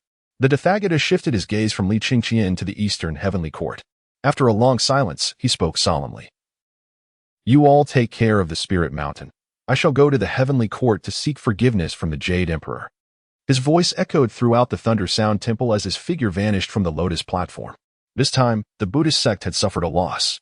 The myriad Buddhists, including Guanyin Bodhisattva and others, hung their heads in despair. Since the events concerning Xīyóu Kingdom, the fortunes of Buddhism had begun to wane. And with the departure of the Tathagata, the entire sect's fortunes plummeted by 10%.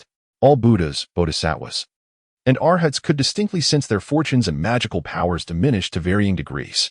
The entire spirit mountain was shrouded in gloom. In the heavenly court, at the Lingxiao treasure palace, the Jade Emperor waved his sleeve, and the gods dispersed. He descended from his throne, standing amid the clouds. Gazing at Li Chengqian below for a prolonged time before suddenly speaking, Tai Bai Jinxing, where will Li Chengqian head next as he journeys westward? Your Majesty, replied Tai Bai Jinxing, beyond the Tangdian River to the west lies the Western Liang Kingdom. His brows furrowed in contemplation as he added, Your Majesty, there is a spirit king within the Tangdian River, albeit only at the Tai Golden Immortal level, of little concern. However, the Queen of Western Liang is a stunning beauty, unparalleled in the world. I fear that if Li Chengqian encounters her, he may become enthralled. Should we relocate Western Liang to prevent unforeseen circumstances? Though Li Chengqian harbored grand ambitions and possessed formidable strength, he was still in his youth, having never married. If he were to fall into the gentle embrace of the Queen of Western Liang, it could significantly impact his Western expedition. The Jade Emperor did not turn around. Letting out a quiet laugh, you underestimate Li Chengqian. Those destined for greatness do not let romantic allure sway them. Moreover, we in Taoism advocate following the natural course of events. Intervening in Li Chengqian's Western expedition would only render us akin to the Buddhists, those who lurk in the shadows, forever plotting against others. Tai Bai Jinxing trembled at these words, quickly bowing and acknowledging, Your Majesty's insight is profound. It was my narrow-mindedness. The Jade Emperor turned to depart. After leaving the heavenly court, the Tathagata did not return to Spirit Mountain, but instead headed directly for the Tangdian River. Gazing down at the stormy Xīyóu Kingdom, his heart seethed with hatred, his eyes filled with a chilling intent, devoid of any semblance of kindness or harmony. The humiliation of today was solely wrought by Li Chengqian. He snorted coldly and soared over Xīyóu Kingdom, arriving above the Tangdian River. Spirit King, come forth at once. With a sweeping motion, the Tathagata parted the river waters, directly pulling the Spirit King, who had been hiding in a cave at the riverbed, into the air. The Spirit King looked bewildered at the sight of the Tathagata. Although he had not been formally introduced, the Spirit King recognized the immense magical aura and the auspicious clouds surrounding the Tathagata, realizing that this was no ordinary figure. Swallowing hard, the Spirit King hastily knelt and clasped his hands, saying, What is the great immortal command? Whatever I can do, I shall devote myself wholeheartedly, even if it costs me my life. Kill, the Tathagata replied coldly. I grant you a mid-level innate spiritual treasure, the innate mysterious water pearl. This will forcibly elevate your cultivation to the pinnacle of the Luo Golden Immortal. You need only slay one person for me, and upon success, I shall bestow upon you even greater opportunities. He was unaware that Tang Xuanzang had regained memories of his past life. Nor did he know that Niwa had sent Ying Zhao to Li Chengqian, believing that only Ying Zhao remained under Li Chengqian's command. Upon hearing this, the Spirit King's heart raced, nearly causing him to faint with joy. After a millennium of cultivation, he had only reached the late stage of Tai Golden Immortal. He had never once considered the pinnacle of the Luo Golden Immortal as a possibility. Yet now, someone was offering him this power and a spiritual treasure? Without giving it a second thought, the Spirit King excitedly exclaimed, I have no reason to refuse, great immortal. Who should I kill? Should I utter even a single word of dissent, may I be struck down by heaven. Li Chengqian, the Tathagata coldly articulated, uttering 3 words. Boom. Those 3 words resonated in the Spirit King's mind like thunder. Terrified, he felt his consciousness nearly shatter, his body turning icy as he stammered, You must be jesting. Who is Li Chengqian? He is the crown prince of the Tang Dynasty, commanding formidable beings at the peak of quasi-saint level. Not long ago, had it not been for the intervention of a sage, even the Tathagata of the Western Paradise was nearly crushed by Li Chengqian's generals. How could I dare provoke him? Li Chengqian's name had long since echoed throughout the 3 realms. On the journey westward, countless demon kings were so terrified that they hastily relocated. fearing that Li Chengqian might confront them and annihilate their entire families. In this moment, the lofty stature of the great Luo Golden Immortal and the allure of innate spiritual treasures were cast aside. Treasures, however splendid, are of little use if one does not live to enjoy them. The face of the Buddha of compassion darkened instantly, as he coldly remarked, "Crushed? Which of your eyes beheld the Buddha of compassion nearly being crushed by Huangjin?" The Spirit King, taken aback, revealed a look of understanding in his eyes and hastily advised, just a few days ago, atop the Pingying Mountain in the east. It was not only the Buddha of compassion, but also the likes of the lamplighter and a host of ancient Buddhas from the primordial chaos, all of whom were nearly brought to ruin by Huangjin's single strike. "Great Immortal, I advise you to refrain from provoking Li Chengqian. You cannot match him." Bang! Before the Spirit King's words could settle, a searing pain surged from the depths of his soul, sweeping through his entire being. Flesh, sinew, bones, and spirit felt as though they were being pierced by countless sharp needles. The excruciating agony nearly shattered the Spirit King's soul, leaving him utterly weakened, unable even to utter a cry. The Buddha coldly stated, "This is but a light punishment. Should you resist, I possess many more tricks in store for you. Put this on."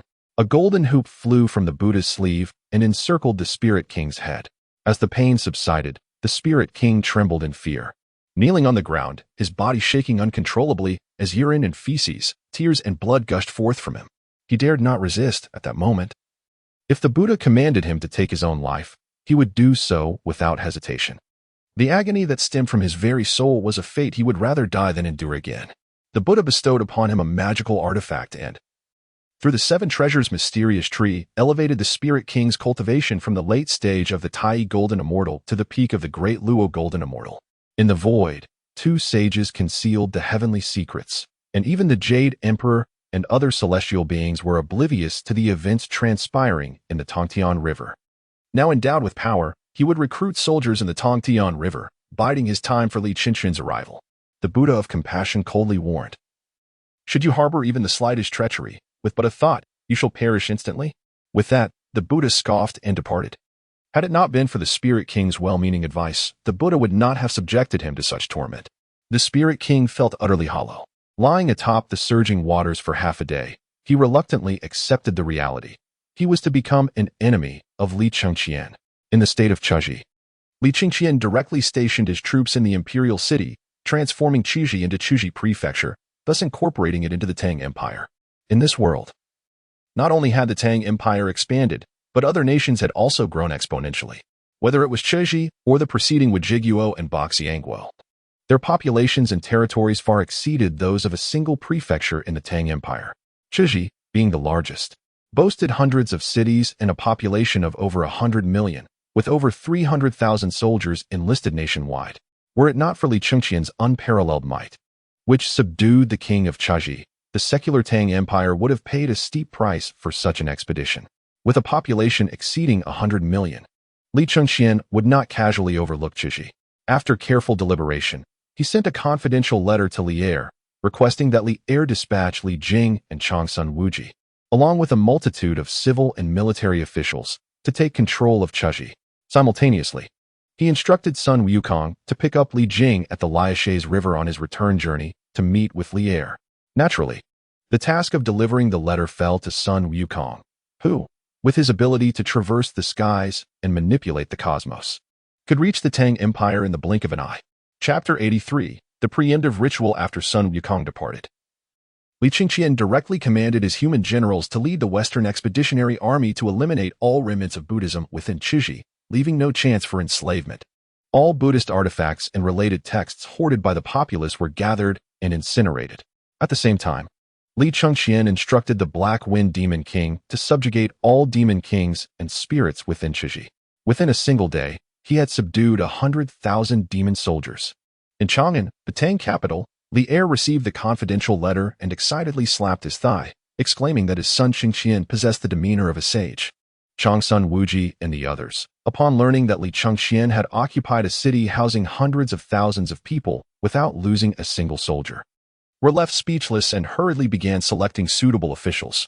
3 days later, Li was fully prepared, summoning Changsun Wuji and Li Jing, along with a carefully chosen 1,000 officials and 300,000 Tang soldiers, to present them before Sun Wukong. Wukong, This journey spans thousands of miles. Be sure to exercise caution. I appreciate your efforts. Li warmly admonished, holding Sun Wukong's hand closely. As a general under his son, Li showed him great respect. Sun Wukong smiled and cupped his hands in gratitude. Thank you, Your Majesty. It is no trouble at all. The Crown Prince's sworn brother has imparted to us a divine technique called the Cosmos and Sleeve. Not to mention the 31,000 men. Even if there were 100,000, I could transport them directly. With that, Sun Wukong turned and waved his sleeve. In an instant, the 30,000 troops, 1,000 officials, along with Li Jing and Chang Sun Wuji, vanished without a trace from the square. Li and the court officials were left dumbfounded. Sun Wukong cupped his hands, saying, "This humble soldier takes his leave. Your Majesty, take care." Before his words echoed in the air, Sun Wukong's figure had already disappeared from their sight. Xīyóu rubbed his eyes vigorously, gazing at the empty square, muttering, "Your Majesty, am I seeing things? Where did those 30,000 people just go?" Li looked equally bewildered. Even though they had attained celestial status, they were utterly incapable of comprehending such sorcery. The entire court exchanged glances, wondering what sort of extraordinary being their crown prince had allied himself with. In the blink of an eye, Sun Wukong had arrived in Chaji, releasing Li Jing, Chang Sun Wuji, and the others.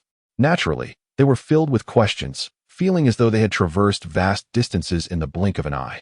However, upon seeing Li Chengqian, they quickly set aside their astonishment and began discussing details with him. Half a day later, the 1,000 Tang officials had occupied all major positions within Qiji, with every city and region overseen by Tang officials. While the 300,000 Tang troops secured all vital transportation routes in Qiji, the 100,000 demon soldiers were assigned to closely protect the 1,000 Tang officials, with a portion integrated into the Tang army to ensure that every unit possessed the combat prowess to crush secular cultivators.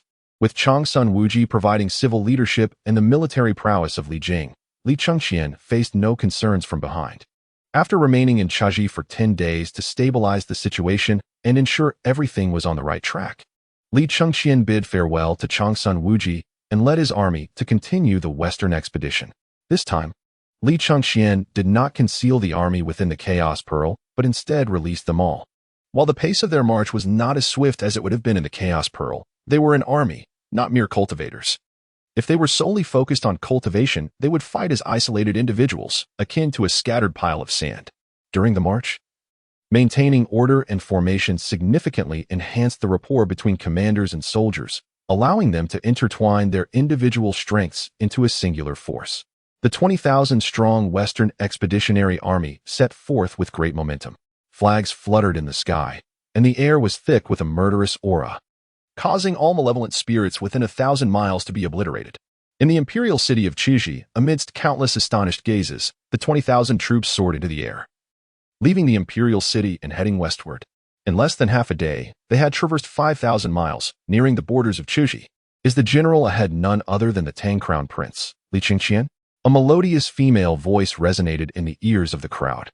Li Chengqian furrowed his brow slightly and raised his eyes, only to behold a regal woman in palace attire descending from the sky, stepping upon clouds.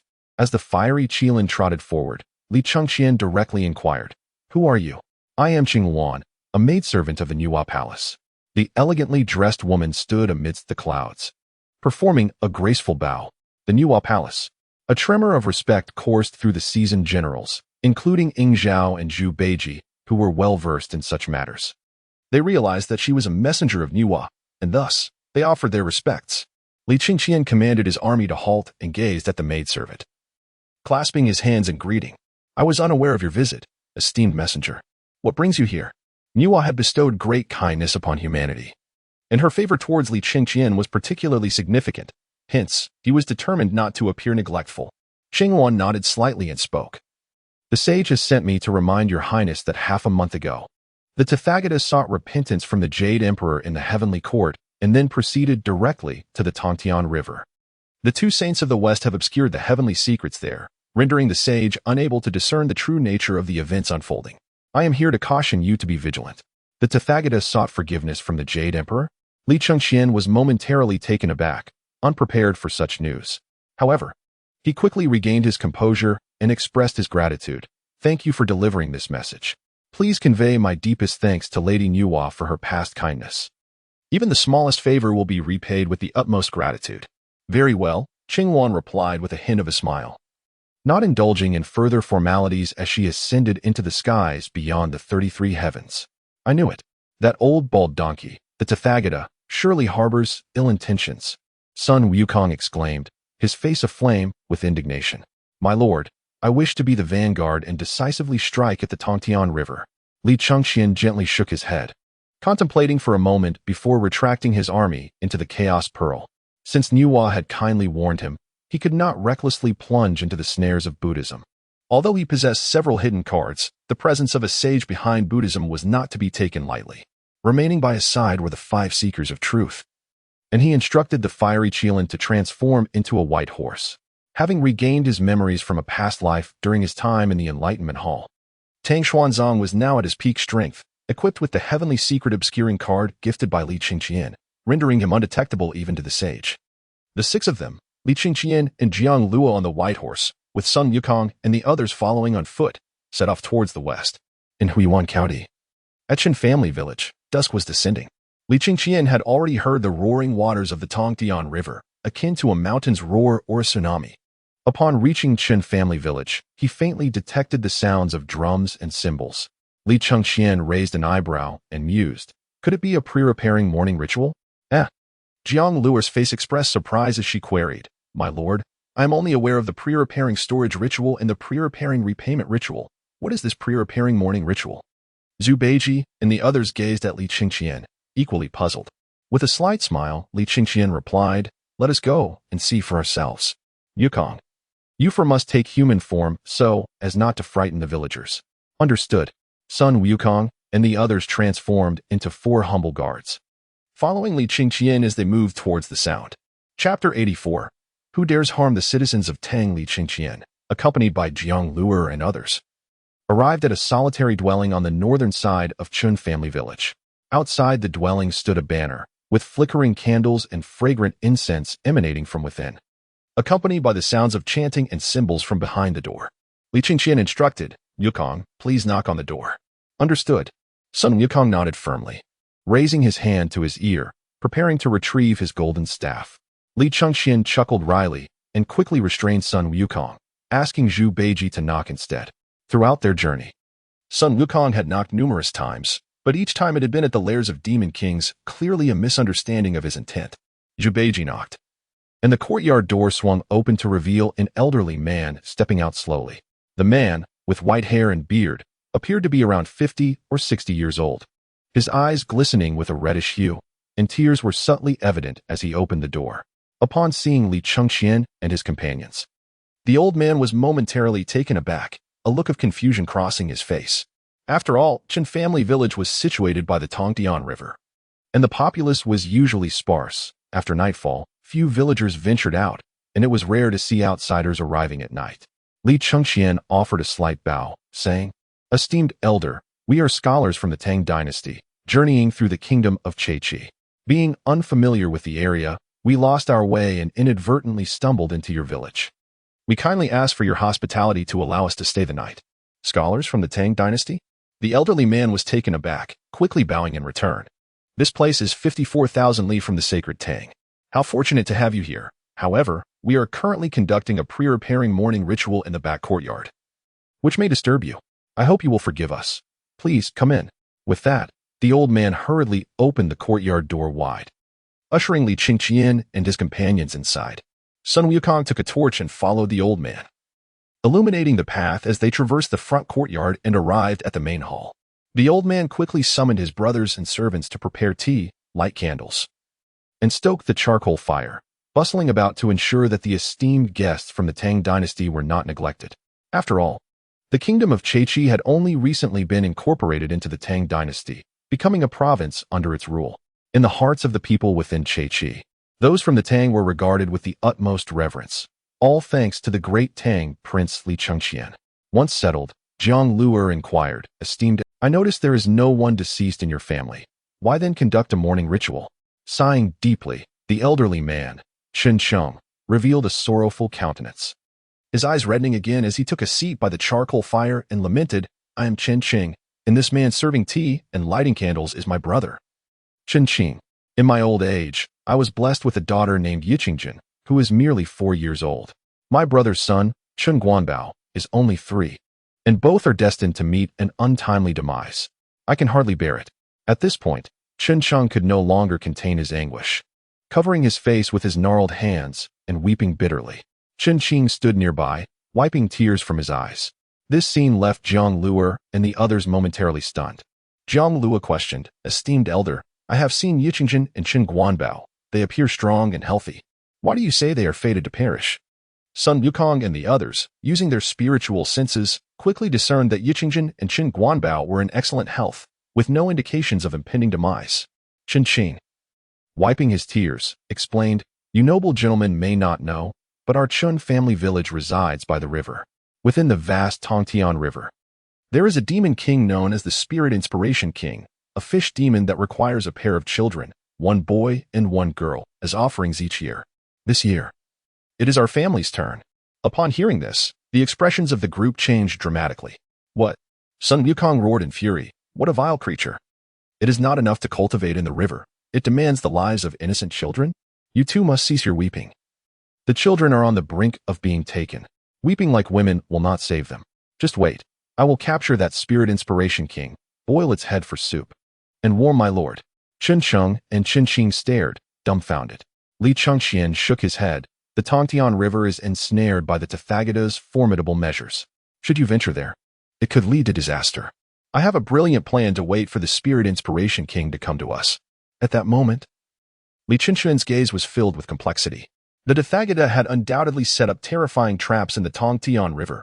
Otherwise, Niwa would not have sent her maidservant, Jingwan, to specifically warn him. If he were to recklessly enter the river, it could result in utter annihilation of his forces. Yet, he had not anticipated that the Spirit Inspiration King would come seeking them. Perhaps even the Tathagata could not foresee that this demon king, in its monstrous existence, had a penchant for consuming children. "What are you all discussing?" Chen Cheng's face paled in fear as he cautioned, "Shoo, we mustn't speak of such things. If the Spirit Inspiration King hears us, it may come to Chen family village tonight and devour everyone here. Fear not, for I am here. I will see who dares to harm the citizens of Tang," Li Chengqian declared with a smile, waving his hand dismissively, though a profound killing intent simmered within him. That Spirit Inspiration King truly deserved to perish. Sun Wukong chuckled, "Old fellow, it seems you have been frightened by that little mudfish. Perhaps when that spirit mudfish sees me, it will kneel down and call me grandfather. At that time, I shall capture it for you to see." Chen Qing and Chen Qing were immediately taken aback by the words of Li Chengqian and Sun Wukong. Chen Qing smiled wryly, "Brother, this young master from the Tang Dynasty truly enjoys jesting." Chen Qing nodded repeatedly. They could hardly believe the claims made by Li Chengqian and Sun Wukong. The Spirit King was a monster. After all, how could mere mortals contend with it? Who speaks with such audacity? A voice that Li Chengqian found somewhat familiar resounded from outside the hall. Li Chengqian raised an eyebrow. Chen Qing hurriedly went to greet him, cupping his hands. "Daoist Changxiu, how has the preparation for the Wailing Altar progressed?" "If I make a move, it is naturally certain," Daoist Changxiu replied, stepping into the hall with a cold laugh. "However, I have always despised those who boast. I wish to see who dares to speak so brazenly and hopes to capture a being as formidable as the Spirit King." As he spoke, his gaze swept over Li Chengqian and the others. Suddenly, upon seeing Li Chengqian's familiar face, Daoist Changxiu's mind was struck as if by thunder, rendering him frozen in place. "It is I, your grandfather's son." Sun Wukong shouted angrily, rising to his feet. Chen Cheng's expression changed drastically as he quickly said, "Young master, do not be disrespectful to Daoist Changxiu. He is of great virtue and profound magical power." With a soft thud, before he could finish, Daoist Changxiu's legs buckled, and he knelt down. He trembled as if he had fallen into an ice pit, banging his head repeatedly and crying out, "I, the humble Daoist Changxiu, bow before His Highness the Prince. I am at fault for my disrespectful words. I beg for your forgiveness." The few young Daoists behind Daoist Changxiu also turned pale with fright and hastily knelt down to pay their respects. The scene left Chen Cheng and Chen Qing utterly dumbfounded. Chapter 85. I was once called Jin Chanzi. Why you are the crown prince of the Tang Dynasty? Chen Cheng's face was a mixture of shock and fear. The servants in the main hall and outside had also collapsed to the ground, trembling and not daring to raise their heads to look at Li Chengqian. Li Chengqian extended his hand to warm himself by the charcoal fire. chuckling helplessly. I am Li Chengqian. I refrained from revealing my identity earlier to avoid startling you. I hope you will not hold it against me, esteemed gentlemen. Not at all, not at all. Chengqian and Chengqian exchanged glances, both filled with surprise and joy. They naturally understood the strength of this crown prince of the Tang Dynasty, who could slay the Western Buddha with a single sword strike, a figure akin to a deity. To meet Li Chengqian today was indeed a stroke of fortune for the two brothers, and one could even say for everyone in the Qin family estate. Realizing this, Chengqian and Chengqian hurriedly knelt and exclaimed, "We implore your highness to spare our son's life. Now that I am aware of this matter, I shall certainly take care of it." Li Chengqian nodded slightly. "Tonight, I will have 2 of my generals transform into a scale of gold and Qinguanbao, waiting in the Spirit King's temple for his arrival, at which point we shall capture him without fail. How does that sound?" Upon hearing this, Sun Wukong and Zhu Beiji exchanged glances, stepping forward in unison and transforming in an instant. In a split second, they became a pair of golden boys and jade maidens, resembling Qin Guanbao and the scale of gold perfectly. "Thank you, your highness. You are indeed a divine being, and these 2 generals are also extraordinary." Chengqian and Chengqian were so excited they nearly fainted. Li Chengqian smiled. "Very well. Take good care of the child and prepare some more tea. You need not concern yourselves with us. After we eliminate the monsters, we shall discuss other matters. Also, Daoist Changqiu, you need not bow anymore. Take your disciples and leave." The preparation for the wailing altar is no longer necessary. He understood that once he revealed his identity, everyone would bow and weep. However, this was also beneficial. It meant his actions would go unquestioned, and he would not need to explain himself to anyone, saving much effort. "The humble Taoist is profoundly grateful for your highness's mercy," Daoist Changqiu said, his face filled with respect. "Your highness is magnanimous and will surely become a sage ruler in the future. I shall lead my disciples to join the Tang army and serve the Tang Dynasty and your highness." After bowing once more, Daoist Changqiu hurried away with his disciples. Li Chengqian waved his hand, allowing Chengqian and Chengqian to lead Sun Wukong and Zhu Beiji to the Spirit King's temple. While he remained in the hall by the charcoal fire, enjoying tea and discussing philosophy with Jiang Luo. Jiang Luo was a long-time sage, a direct disciple of the Buddha, and conversing with him brought Li Chengqian immense benefit. After a while, Li Chengqian felt his understanding of the Tao had reached an entirely new level. He lifted his warm tea and glanced out the window, remarking, "It is snowing." "Please watch, my lord," Jiang Luo gestured with his hand. His magical powers transformed into a water mirror, reflecting the scene within the Spirit King's temple. Within the Spirit King's temple, located in the western part of Qin family estate by the Tongtian River, Zhu Beiji's voice came first from the water mirror. "Brother Monkey, today, as we both stand together, do you think this is a sign of our tacit understanding?" Zhu Beiji sat on the altar, playfully wiggling his toes and chuckling. "Let us forget the past grievances from when you caused me trouble in heaven. We shall consider it settled, and from now on, no one shall hold grudges." "I have no time to hold grudges against you," Sun Wukong, transformed into Qin Guanbao, shrugged. "Following our Lord day and night in battles is exhilarating. Our bond has surpassed any past enmity. Besides, I owe you no wrong. You have wronged me not." Zhu Beiji, feeling moved, said, "Such heartfelt words.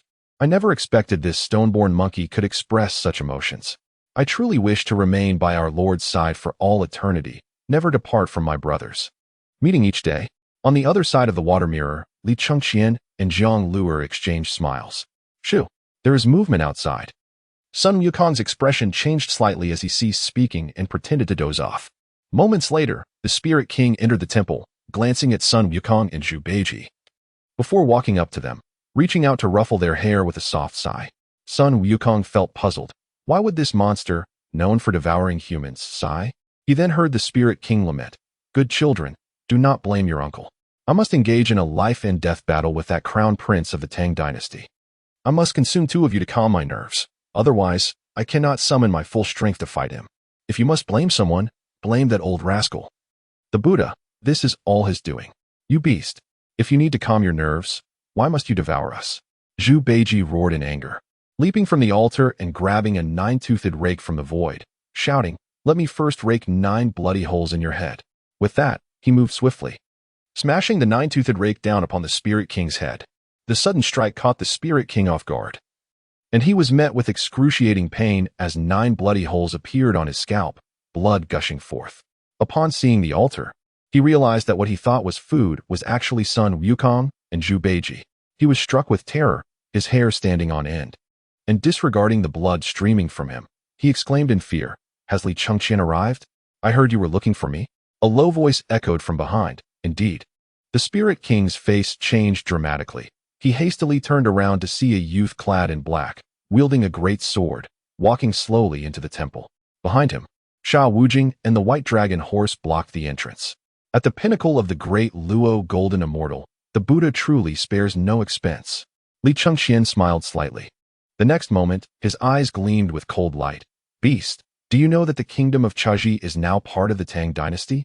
The citizens of Chuzhi are now subjects of the Tang. To harm a citizen of the Tang is to court death." The Spirit King trembled all over.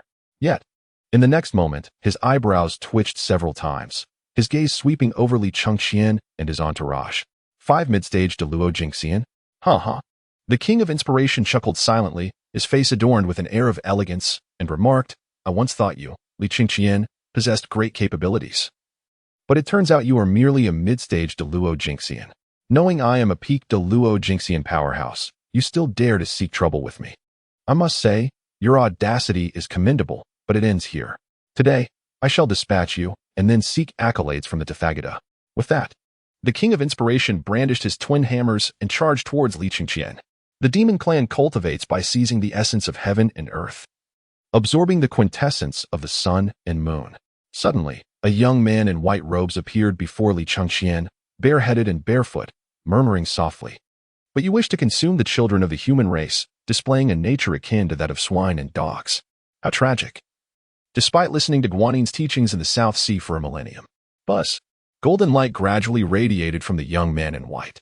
The King of Inspiration felt an acute pain in his brow and dared not advance, filled with uncertainty. Who are you? His origins were a closely guarded secret.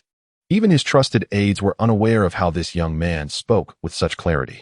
"I am Jiang Luer." The young man in white smiled gently and said, "Many years ago, I was known as Jin Chanzi." Chapter 86. You are not qualified to surrender, Jin Chanzi. The King of Inspiration's complexion changed drastically. Retreating several steps in fright, his eyes filled with terror. If it had been another demon hearing the name Jin Chanzi, they might not have been as surprised. However, the King of Inspiration was a goldfish spirit nurtured in the lotus pool of Putao Mountain, who had only after achieving his powers come to the Tongtian River to become a demon. He had cultivated in the lotus pool for a millennium, frequently listening to Guanyin's teachings and learning many profound methods, and he was also privy to Guanyin's casual conversations with friends. Jin Chanzi was the second disciple of the Tathagata Buddha. Young as he was, he had already attained the cultivation level of a quasi-saint. Had he not been inadvertently cast down to the mortal realm 500 years ago for eavesdropping on the Buddha's teachings, who knows what terrifying achievements he could have attained. Even the Bodhisattvas Guanyin and Puxian spoke of Jin Chanzi with deep reverence in their casual conversations. Jiang Lua smiled, bowing slightly, and asked, "Will the Lord take this creature as a general? Refuse and kill?" Li Chengqian's gaze was cold as he replied. Chengqian stated that since this beast arrived at the Tongtian River, countless children have perished at its hands during the yearly sacrificial events. Such filth is utterly unworthy of surrendering, unworthy of the opportunity for redemption. Well said. Jiang Luer nodded slightly, fully agreeing with Li Chengqian's words. The King of Inspiration hastily pleaded, "Your Highness, spare me. This is all fate. If you grant me my life, I will faithfully follow you from this day forth." The teachings of Buddhism speak of putting down the butcher's knife and becoming a Buddha on the spot. How can you pursue total annihilation? His face was filled with panic and confusion as he sensed the immense power radiating from Jiang Luer, realizing he was no match and almost losing the will to resist, only wishing to beg for mercy. "This is precisely why I hold Buddhism in such disdain." Li Chengqian scoffed. "To put down the butcher's knife and become a Buddha, does that not devalue the very essence of Buddha? I only know that in the world, one must take responsibility for their actions. I say you are wrong, and thus you are wrong. Jiang Luer, kill him." "Yes," Jiang Luer replied sharply, his right hand forming a Buddha palm as he struck directly at the King of Inspiration. The King of Inspiration, filled with both anger and fear, exclaimed, "Li Chengqian, how could you be so ruthless? In the future, who would dare to ally with you? It will not be so easy to kill me." Before he could finish, the golden Buddha palm had already descended upon him. The The King of Inspiration's heart raced, and he realized he had no time to evade. He hurriedly summoned the treasure bestowed upon him by the Tathagata, the primordial mysterious water pearl, placing it atop his head to desperately defend against Jiang Luer's palm. Seeing the treasure was effective, the King of Inspiration wasted no time transforming into a beam of light, soaring into the sky. Bang! The temple's roof beams shattered as the King of Inspiration vanished into the night sky, rapidly fleeing towards Tangtian River. His speed was so swift that even Sun Wukong could not react in time, watching helplessly as the King of Inspiration escaped. Primordial mysterious water pearl? Jiang Luer's face darkened. His voice cold. If the Tathagata has given you such a treasure, then I cannot allow you to return to the Tangtian River alive. With that, Jiang Luer transformed into a brilliant white light, preparing to pursue. No need to chase. Li Chengqian pressed a hand on Jiang Luer's shoulder. And upon meeting Jiang Luer's puzzled gaze, he spoke, "Be cautious of the Tathagata. If he is hiding in the Tangtian River, charging in recklessly may result in his capture." Jiang Luer's eyes narrowed, and he nodded with a respectful bow. "It is still the Lord who considers all aspects. Today, it is my failure that allowed the King of Inspiration to escape. Whether he escapes or not, the Tangtian River lies before us." Li Chengqian stepped out of the temple, gazing at the surging river, standing with his hands clasped behind his back, and declared, "The aura of demons in the river is overwhelming. It must be gathering countless demon soldiers. Moreover, fighting at night in the water is disadvantageous. We shall launch a strong assault on the Tangtian River at dawn." "Yes." The generals responded in unison. Meanwhile, the King of Inspiration exerted himself desperately, leaving a trail of fish scales as he hurriedly dove into the Tangtian River. Once his feet touched the soft riverbed, he let out a long sigh of relief. Peering through the water's surface and seeing that Li Chengqian and his men did not pursue, the King of Inspiration whispered to himself, "Jin Shanzi's cultivation is indeed formidable. If it weren't for the primordial mysterious water pearl protecting me, I might have been struck down by a single Buddha palm. Such a monster, truly a monster." At the same time, the King of Inspiration's fear of Li Chengqian deepened. A creature like Jin Shanzi could be taken in as a general by Li Chengqian, illustrating the latter's terrifying prowess. Today, Li Chengqian had not even exerted his full strength to capture him. It was likely merely a test. Otherwise, even with the primordial mysterious water pearl, it would be difficult for him to preserve his life. "Brother." A woman in patchwork colorful garments swam over, surprised. "Brother, did you not go to devour the children of the Chen family village? Why do you appear so disheveled?" The King of Inspiration looked up to see his sworn sister, Beni Guipa, and could only manage a bitter smile as he recounted the events of the day. Beni Guipa, not only commanding the water soldiers under the King of Inspiration, but also serving as his strategist, upon hearing the tale, was visibly shaken. She had not expected that Li Chengqian would have a quasi-saint powerhouse among his ranks. Her face filled with concern, she said, "Brother, although we have gathered 300,000 water soldiers, they are merely minor demons from the lower realms. You alone are the only Luo Jingxian. Tomorrow, Li Chengqian will surely lead his army to attack. How shall we respond? I possess the primordial mysterious water pearl, which enhances my powers tenfold in this Tangtian River, granting me quasi-saint combat strength. Even Jin Shanzi cannot harm me." The King of Inspiration coldly snorted, his eyes glinting with murderous intent. "As long as we remain within the Tangtian River, we shall be invincible. Should Li Chengqian dare to attack, let him perish here. Brother is mighty." Beni Guipo's face beamed with admiration at his words. The King of Inspiration decisively ordered the deployment of all 300,000 water soldiers around the waters near Chen family village, preparing for battle and awaiting Li Chengqian's arrival. The next day at dawn, bang, bang, bang, by the banks of the Tangtian River, 200,000 troops of the Western expedition marched heavily, shaking the earth and causing tremors that resonated for miles. Even the ceaseless roar of the Tangtian River was subdued. Li Chengqian sat at the center of the army, riding a blazing qilin, surrounded by celestial generals. 200,000 soldiers, filled with murderous intent, arranged themselves along the banks of the Tangtian River, stretching for 10 miles. "Stop!" Li Chengqian raised the exterminating god Nine-Dragon halberd, causing the entire army of 200,000 to come to an abrupt halt. The 800 miles of Tangtian River, at that moment, ceased flowing. The still water's surface suddenly surged, as if a volcanic eruption occurred beneath, with geysers of waves shooting skyward, reaching heights of 100 meters. Amidst the tumultuous waves, the imposing figure of the King of Inspiration clad in red armor emerged. Behind him, a dense array of water demon soldiers surfaced, stretching as far as the eye could see, roughly totaling no less than 300,000. Li Chengqian, last night, you launched a surprise attack, which has brought great shame upon me. If you possess any courage, come forth to the Tangdian River and face me in battle. The roar of the King of Inspiration reverberated across the 800 miles of the Tangdian River. At this moment, whether it was the Great Lane Temple of the Blissful Spirit Mountain, the Lingshao Palace of the Heavenly Court, or the myriad realms and voids, countless eyes were fixated upon the Tangdian River. Chapter 87.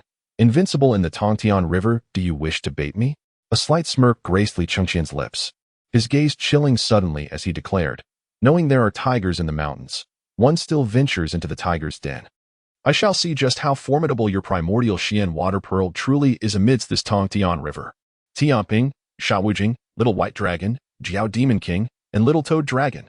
Li Chengqian's commanding voice surpassed even that of the King of Inspiration, his words crystal clear as he summoned his 5 most skilled generals in aquatic warfare. Present. The 5 generals, including Zhu Beiji, stepped forward and knelt behind Li Chengqian. Li Chengqian coldly commanded, "You 5, lead 50,000 demon soldiers to scout ahead. All must obey Tianping's command." Understood. The 5 generals shouted in unison, rallying 50,000 demon soldiers who soared into the air, forming a formidable formation as they charged towards the Tangdian River. Though Zhu Beiji and his commanders had all reached the mid-stage of the Deluo Golden Immortal Realm, mere cultivation level was not the only factor in leading troops. Zhu Beiji, once the marshal of Tianping, was adept at military strategy and battlefield judgment, knowing precisely when to advance and when to retreat. Entrusting the command to him eased Li Chengqian's mind. The 50,000 demon soldiers were formidable. Even the weakest possessed celestial prowess, with the captains and lieutenants at the golden immortal level. And even the leader of a mere 50 troops reached the peak of the celestial realm. The strength of these 50,000 demon soldiers sent a tremor through the heart of the King of Inspiration. Among the 300,000 demon soldiers he had gathered, only a handful were golden immortals, and fewer than 10,000 were celestials. The majority were below the celestial level. Should they engage Li Chengqian's 50,000 demon soldiers, they would likely collapse at the first clash. However, reassured by his own peak Deluo Golden Immortal Strength and the intermediate primordial Xian Water Pearl, the King of Inspiration felt a semblance of confidence. At the riverbank, Li Chengqian waved his wide sleeves, directly summoning the primordial spiritual treasure, the Sun-Moon Rotation Mirror. Buzz! A blinding white light shot forth from the mirror, instantly enveloping the King of Inspiration and his 300,000 demon soldiers. Damn! What is this? The King of Inspiration's expression shifted as he felt the white light strike him, instantly ensnaring him as if mired in a quagmire. Even his peak Deluo Golden Immortal power could only be exerted to a mere 30%. The Ban E Gipo and the 300,000 demon soldiers sensed the terrifying nature of the white light, plunging into chaos. Mob kill, Zhu Beiji sneered, leading his troops into the fray. In that moment, he was no longer the lazy Zhu Beiji but the marshal of Tianping, commanding 80,000 water soldiers in his past life. 50,000 fierce and bloodthirsty demon soldiers surged into the Tangdian River, and in the blink of an eye, they clashed with the demon soldiers under the command of the King of Inspiration. In that instant, in the brief moment of contact, tens of thousands of demon soldiers from the Tangdian River were slaughtered, their bodies torn asunder. The endless river waters turned crimson with demon blood. Hiss! Bani Gipo gasped, trembling as she exclaimed, "Why is Li Chengqian's army so formidable? Even the heavenly army pales in comparison." Whoosh! Before she could finish, the little white dragon struck with the sword, severing Ban E Gipo's head. The sword's momentum continued, shattering countless demon soldiers from the Tangdian River into pieces. The 5 generals, leading 50,000 demon soldiers, charged into the Tangdian River as if entering an unguarded territory, while the 300,000 demon soldiers of the Tangdian River dropped their weapons in panic, crying out in terror as they fled desperately, fearing that if they ran slowly, they would be cut down by the pursuing soldiers. Even the gods of the heavenly court fell into silence at this moment. The combat prowess of Li Chengqian's army was so terrifying that it even surpassed that of the heavenly soldiers, rivaled only by the elite forces under the 5 emperors. Since the establishment of humanity and the changing of dynasties, countless kingdoms have risen and fallen, yet the heavenly court had remained aloof, never before witnessing such a fearsome human army. Even the heavenly king Li Jing felt his eyelids twitch. "Sister, The king of inspiration's eyes turned blood red upon seeing Ban Egipo slain, roaring furiously, "You beasts dare kill my sworn sister? I shall have your lives." Boom. The full force of his peak Deluo golden immortal strength erupted. The terrifying power of the primordial Xian water pearl surged into the king of inspiration, who spread his arms wide as boundless chaotic energy poured into the Tangtian River. The 800 miles of the Tangtian River roiled. On the river's surface, towering figures rose from the depths. Roar. A roar akin to that of an ancient demon god echoed through the skies. Under the influence of the Xian water pearl, the river's waters coalesced into powerful, spear-wielding warriors, rushing across the river's surface like walls of water, charging towards the 50,000 demon soldiers of the Western expedition. Kill! Zhu Beiji bellowed. "Jiao Demon King, Little White Dragon, Little Toad Dragon, you three pursue the fleeing soldiers. Old Shah, come with me to confront these water warriors." Understood. The generals responded, splitting up. The king of inspiration's eyes blazed with murderous intent as he wielded two golden hammers, crashing them down upon the Western expedition demon soldiers. Bang! One hammer struck, unleashing a tremendous wave. Hundreds of Western expedition demon soldiers perished instantly, their bodies obliterated under the overwhelming might of the peak Deluo golden immortal realm. Beasts! The Jiao Demon King and the three generals shouted in unison, activating the ancestral dragon suppression technique as they charged at the king of inspiration. The king of inspiration roared, "In the Tangtian River, I am invincible." Boom! The twin hammers struck down with immense force, magnified tenfold by the Xian water pearl. In that moment, the king of inspiration's attack rivaled that of a quasi-saint. The faces of the Jiao Demon King and his three generals changed dramatically. Although they had cultivated the ancestral dragon suppression technique, crossing a small realm to fight was no easy feat, yet they were merely mid-stage Deluo golden immortals. How could they withstand the might of a quasi-saint's assault? "Ingzhan!" Li Chengqian shouted. Understood. Ingzhan's gaze flickered, wielding the primordial destiny blade, and instantly appeared before the three Jiao Demon Kings, striking fiercely to barely block the king of inspiration's attack. The king of inspiration bellowed in fury, "You beast! How dare you block my attack in the Tangtian River? Die!" The dual hammers created afterimages as they charged towards Ingzhan. Meanwhile, Zhu Beiji and Sha Wujing, leading 2,000 Western expedition demon soldiers, were besieged by an endless tide of spear-wielding water warriors.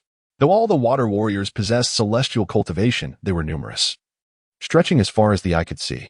Zhu Beiji and his companions, despite their profound realms and formidable strength, were hard-pressed to cope.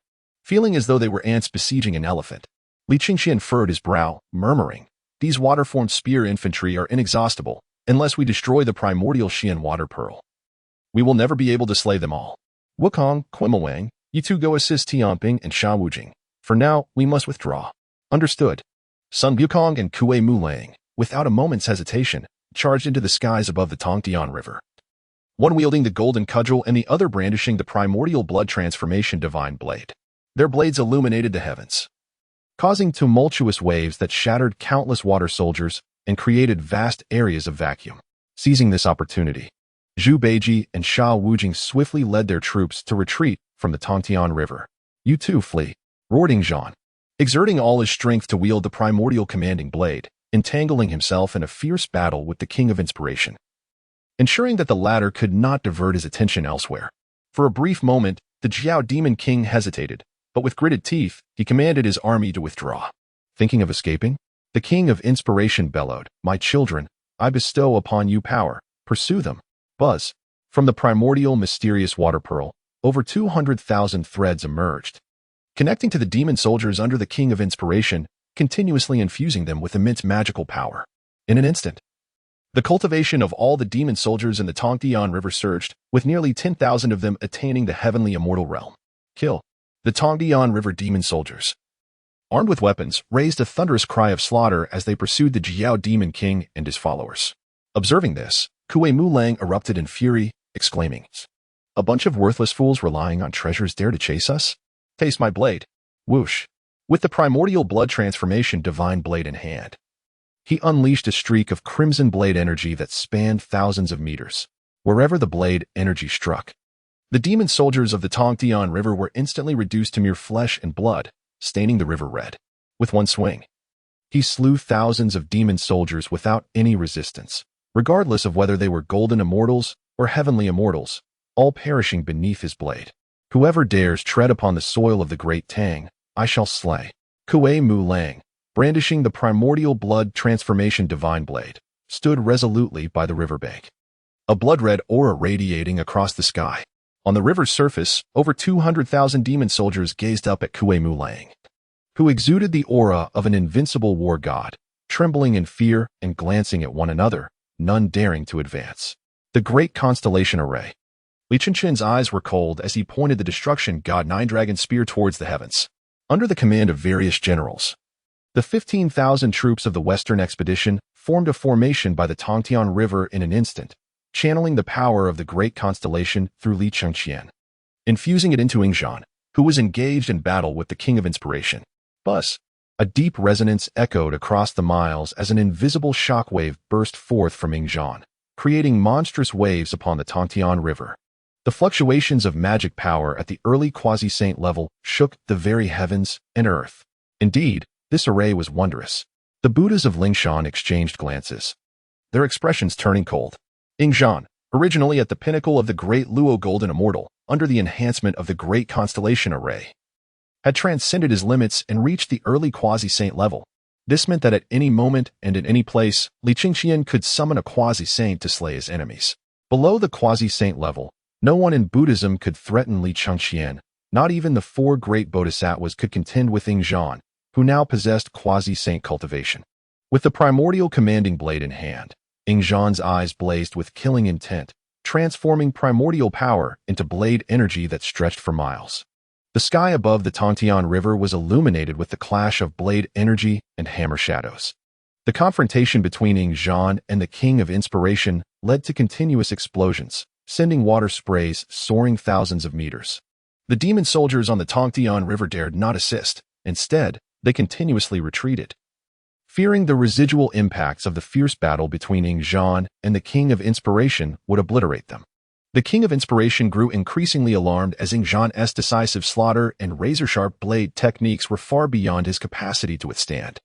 Were it not for the continuous flow of magical power from the primordial mysterious water pearl, the King of Inspiration was certain that even if he matched Yingzhan in strength, he would not survive more than 50 exchanges under his onslaught.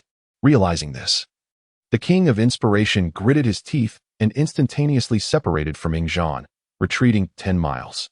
Abandoning his hammers, he stomped fiercely in midair. Boom! From the primordial mysterious water pearl surged an even more formidable magical power into the King of Inspiration's body. Yingzhan's gaze turned icy as he declared, "I refuse to believe the power within your treasure is limitless."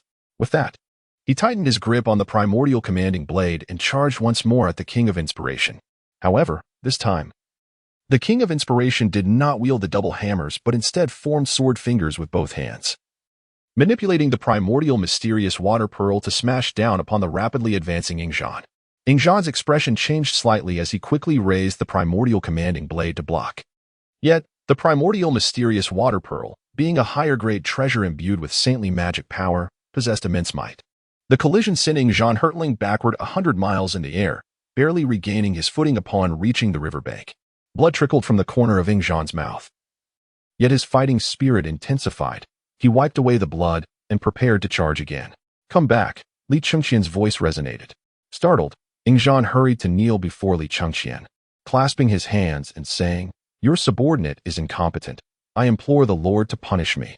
Li Chengqian shook his head slightly, saying, "Last night, Zhang Luer mentioned that the primordial mysterious water pearl is an intermediate-level primordial spiritual treasure, both offensive and defensive, possessing boundless might in water. The King of Inspiration, having reached the pinnacle of the great Luo Golden Immortal Realm, is nearly invincible in the Tongtian River with this treasure. It is entirely normal that you could not defeat him." How infuriating! The generals expressed their exasperation, casting glares at the distant King of Inspiration, wishing they could slaughter him with 1,000 blades. Zubeiji spoke up. "I have heard during my time in the heavenly court that the primordial mysterious water pearl is indeed a treasure of the waters. But it is powerful only when in water. Once on land, its efficacy diminishes greatly. If we could lure the King of Inspiration onto the shore, Yingzhan could easily slay him, even without the power of the great constellation." The King of Inspiration was not foolish. How could he be lured to the shore? Sun Wukong and the others shook their heads repeatedly, sighing in unison. The primordial mysterious water pearl was bestowed by the Buddha, who had surely informed the king of inspiration of its nuances. Li Chengqian of the Great Tang is no more than this. Above the Tangdian River, the king of inspiration, with the primordial mysterious water pearl above his head, boasted loudly, "If you are wise, kneel before me and kowtow 100 times. Perhaps I will spare your life and allow you to serve me by feeding my horses and chopping wood." Haha. The over 200,000 demon soldiers raised their weapons, laughing heartily. Each demon soldier's face radiated with joy and pride. The crown prince of the Great Tang, Li Chengqian, had embarked on a western expedition to annihilate Buddhism, slaughtering his way through 20,000 miles of land, where he encountered resistance from mortals and Buddhas alike, even causing the Buddha to suffer significant losses at his hands. Yet today, this nameless rabble managed to repel Li Chengqian's western expedition, leaving him to lament by the river. After today, I, the King of Inspiration, shall make my name known across the 3 realms. The King of Inspiration waved his sleeve, summoning 1,000,000 spear-wielding water soldiers, clad in shining armor, his figure growing ever more imposing. Chapter 89. The True Lord Xiantan, Zhao Gongming. It seems that this beast, Li Chengqian, is destined to perish in the Tangdian River. The Buddhas of Lingshan wore expressions of delight. Since Li Chengqian's western expedition, Buddhism had been overshadowed by his presence. Today, they finally felt a sense of relief, and the Buddhas were filled with joy. In the void, the Buddha remained indifferent. Unlike others, he did not share their optimism. Having narrowly escaped death at Huangjin's hands, the Buddha knew well that although it appeared Li Chengqian's forces had been repelled, it was ultimately of no consequence. The previous battle was merely a probe from Li Chengqian, not a full-scale assault. Dozens of formidable Great Luo Golden Immortal generals had only dispatched 6. And of the 200,000 troops, only 5,000 were sent forth. Yet this portion of forces had compelled the King of Inspiration to utilize the primordial mysterious water pearl to its utmost, causing the demon soldiers of the Tangdian River to lose their armor and flee. Yet Li Chengqian had not revealed any of his trump cards. "Why do you not summon Huangjin?" The Buddha's profound gaze fixated on Li Chengqian as he murmured to himself. "Is it that Huangjin's arrival would bear a cost too great for you to bear? Or do you possess other hidden cards? What are you concealing?" While Li Chengqian was testing the King of Inspiration, the Buddha was equally probing Li Chengqian. In the celestial realm, at the Taiwei Yuqing Palace, the Jade Emperor stood amidst the clouds, turning away without a glance, and calmly spoke. "Tai Bai Jin Xing. Your humble servant is here," replied Tai Bai Jin Xing, hastily bowing in respect. The Jade Emperor continued, "Li Chengqian possesses no formidable treasures to counter the innate Xian water pearl. Go seek Zhao Gongming. He is currently at the Guanyin in the Tang Dynasty, instructing Yang Jian in his cultivation. Have him come to assist." "Understood." Tai Bai Jin Xing nodded and departed, already aware that the Jade Emperor was defying the will of heaven. Yet, should Li Chengqian perish in the Tangdian River, no one would be able to halt the rise of Buddhism. At that juncture, Taoism would wane, its fortunes diminished, and the righteous path, which had endured for eons, would be supplanted by Buddhism. By the banks of the Tangdian River, upon hearing the scornful taunts of the spirit of inspiration, Li Chengqian's generals were incensed, ready to disregard all caution and charge into the river. "My lord, allow me to take action," shouted the red boy, his face flushed with anger as he stamped his feet atop the innate 5 elements chariot. "Let me unleash the true fire of Samadhi to incinerate this wretched mudfish. Otherwise, my wrath shall remain unquenched." "Go ahead," Li Chengqian replied with a slight nod, his expression unwavering. The spirit of inspiration's rants were merely an attempt to provoke him. With extensive battle experience, Li Chengqian was far from being swayed by such taunts. Upon receiving the command, the red boy beamed with delight, determined to make a grand display before all. With the innate 5 elements chariot beneath him, he leaped into the air, bellowing, "Mudfish, behold the true fire of Samadhi."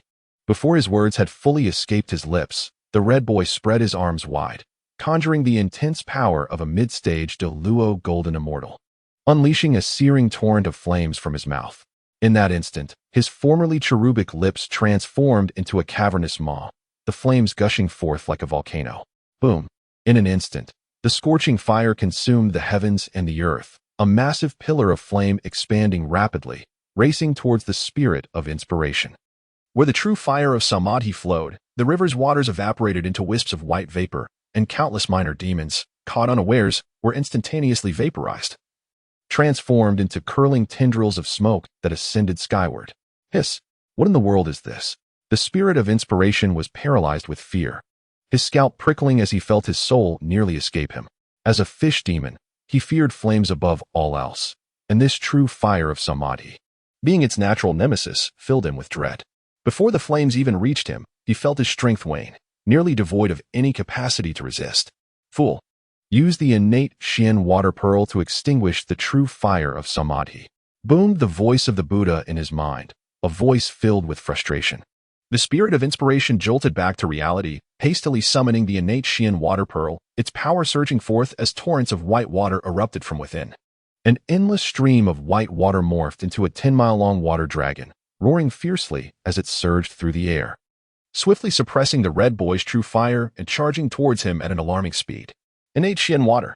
The red boy's face paled, and he quickly withdrew his flames, frightened enough to retreat behind Li Chengqian. My lord, the innate Xian water is the bane of my true fire. How infuriating! Had it not been for this Xian water pearl, I would have burned the spirit of inspiration to ashes. Li Chengqian frowned slightly at the sight. The 10-mile water dragon continued its relentless advance. Yellow Wind Demon, with a mighty roar, declared, "Such trifles, allow me to subdue you." With that, he opened his mouth wide and unleashed a torrent of yellow wind, scattering the water dragon above and conjuring a wave that surged like a tsunami, towering thousands of meters high across the Tangtian River. Though the spirit of inspiration commanded the innate Xian water pearl and could manipulate the mighty Tangtian River, he merely pointed, and the wave dissipated instantly. Yet his face paled slightly, filled with shock. Li Chengqian's forces were indeed formidable. These two generals nearly taking his life from a distance of 100 miles. Gazing upon Li Chengqian, who rode a fiery qilin amidst a throng of warriors, the spirit of inspiration felt a profound sense of dread. Even at this moment, Li Chengqian's countenance remained unchanged. This left the spirit of inspiration feeling utterly unmoored. With arms crossed and an air of nonchalance, Li Chengqian had already discerned the essence of the innate Xian water pearl, recognizing its connection to the rivers of the Tangtian. Having learned the art of elemental manipulation while subjugating the Chachi kingdom, he knew it was time to put that knowledge to use. Wukong, fetch the spear. Li Chengqian tossed the god-slaying nine-dragon spear to son Wukong and slowly drew the human path great sword from his waist. Li Chengqian was prepared to strike. At that moment, all eyes of the three realms were fixed upon Li Chengqian.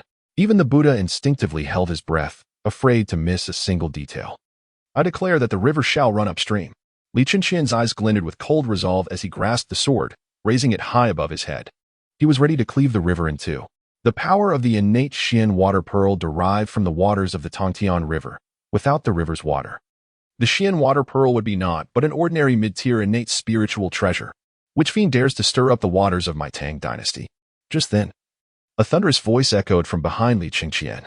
Li Chengqian raised an eyebrow and turned to glance back, only to see a middle-aged man clad in resplendent red robes descending on clouds, accompanied by a silver-armored warrior wielding a three-pronged double-edged knife. A third eye nestled between his brows. The spirit of inspiration, the Buddha, and all eyes turned towards the newcomer. Your Highness, I am honored.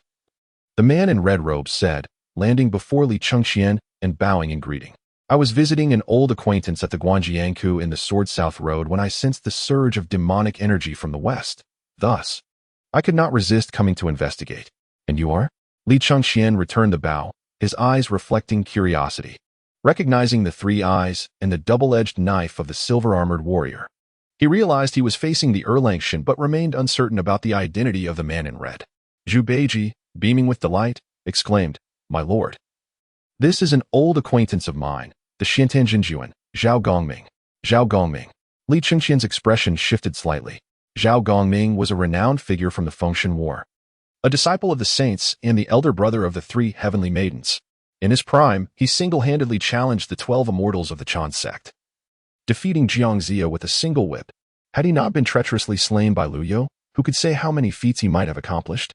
Even in death, he was honored as the Xian Jinjuan, governing treasures across the realm. Li Chengqian would naturally not treat him with disdain, and he bowed respectfully. It is a privilege to finally meet the esteemed Jinjuan. Have you come here to vanquish demons and subdue evil? Indeed, Zhao Gongming replied with a smile. This rogue wields the innate Xian water pearl, rendering him invincible in the waters. I, unworthy as I am, command the 24 sea-subduing pearls. which can counter this foe and assist your highness in subduing the demons. Li Chengqian's expression bore traces of doubt. If his memory served him correctly, the 24 sea subduing pearls had been taken by the Lantern Master during the Fengshan War. How had they returned to Zhao Gongming? However, he chose not to voice his inquiries, instead offering a carefree smile. There is no need for the Xīyóu to intervene. This mere innate Xian water pearl cannot pose a challenge to me. Upon hearing this, Zhao Gongming and Yang Jian exchanged peculiar glances. Having received the command from Tai by Jin Xing, they had observed the battle on the Tangtian River during their journey. Witnessing Li Chengqian's forces face a devastating defeat, his generals falling one after another, even the formidable Ingzhan from the primordial era failing to overcome the spirit of inspiration. Could it be that Li Chengqian is reluctant to admit his incompetence in front of so many? Zhao Gongming thought, shaking his head in resignation. Your Highness, with your precious life at stake, how can you risk engaging in battle with these demons? Allow me to handle this matter. What, do you doubt my capabilities? Li Chengqian smiled slightly, locking his gaze on Zhao Gongming. In that moment, Zhao Gongming found himself at a loss for words. Yang Jian stood silently to the side, shaking his head slightly in his heart.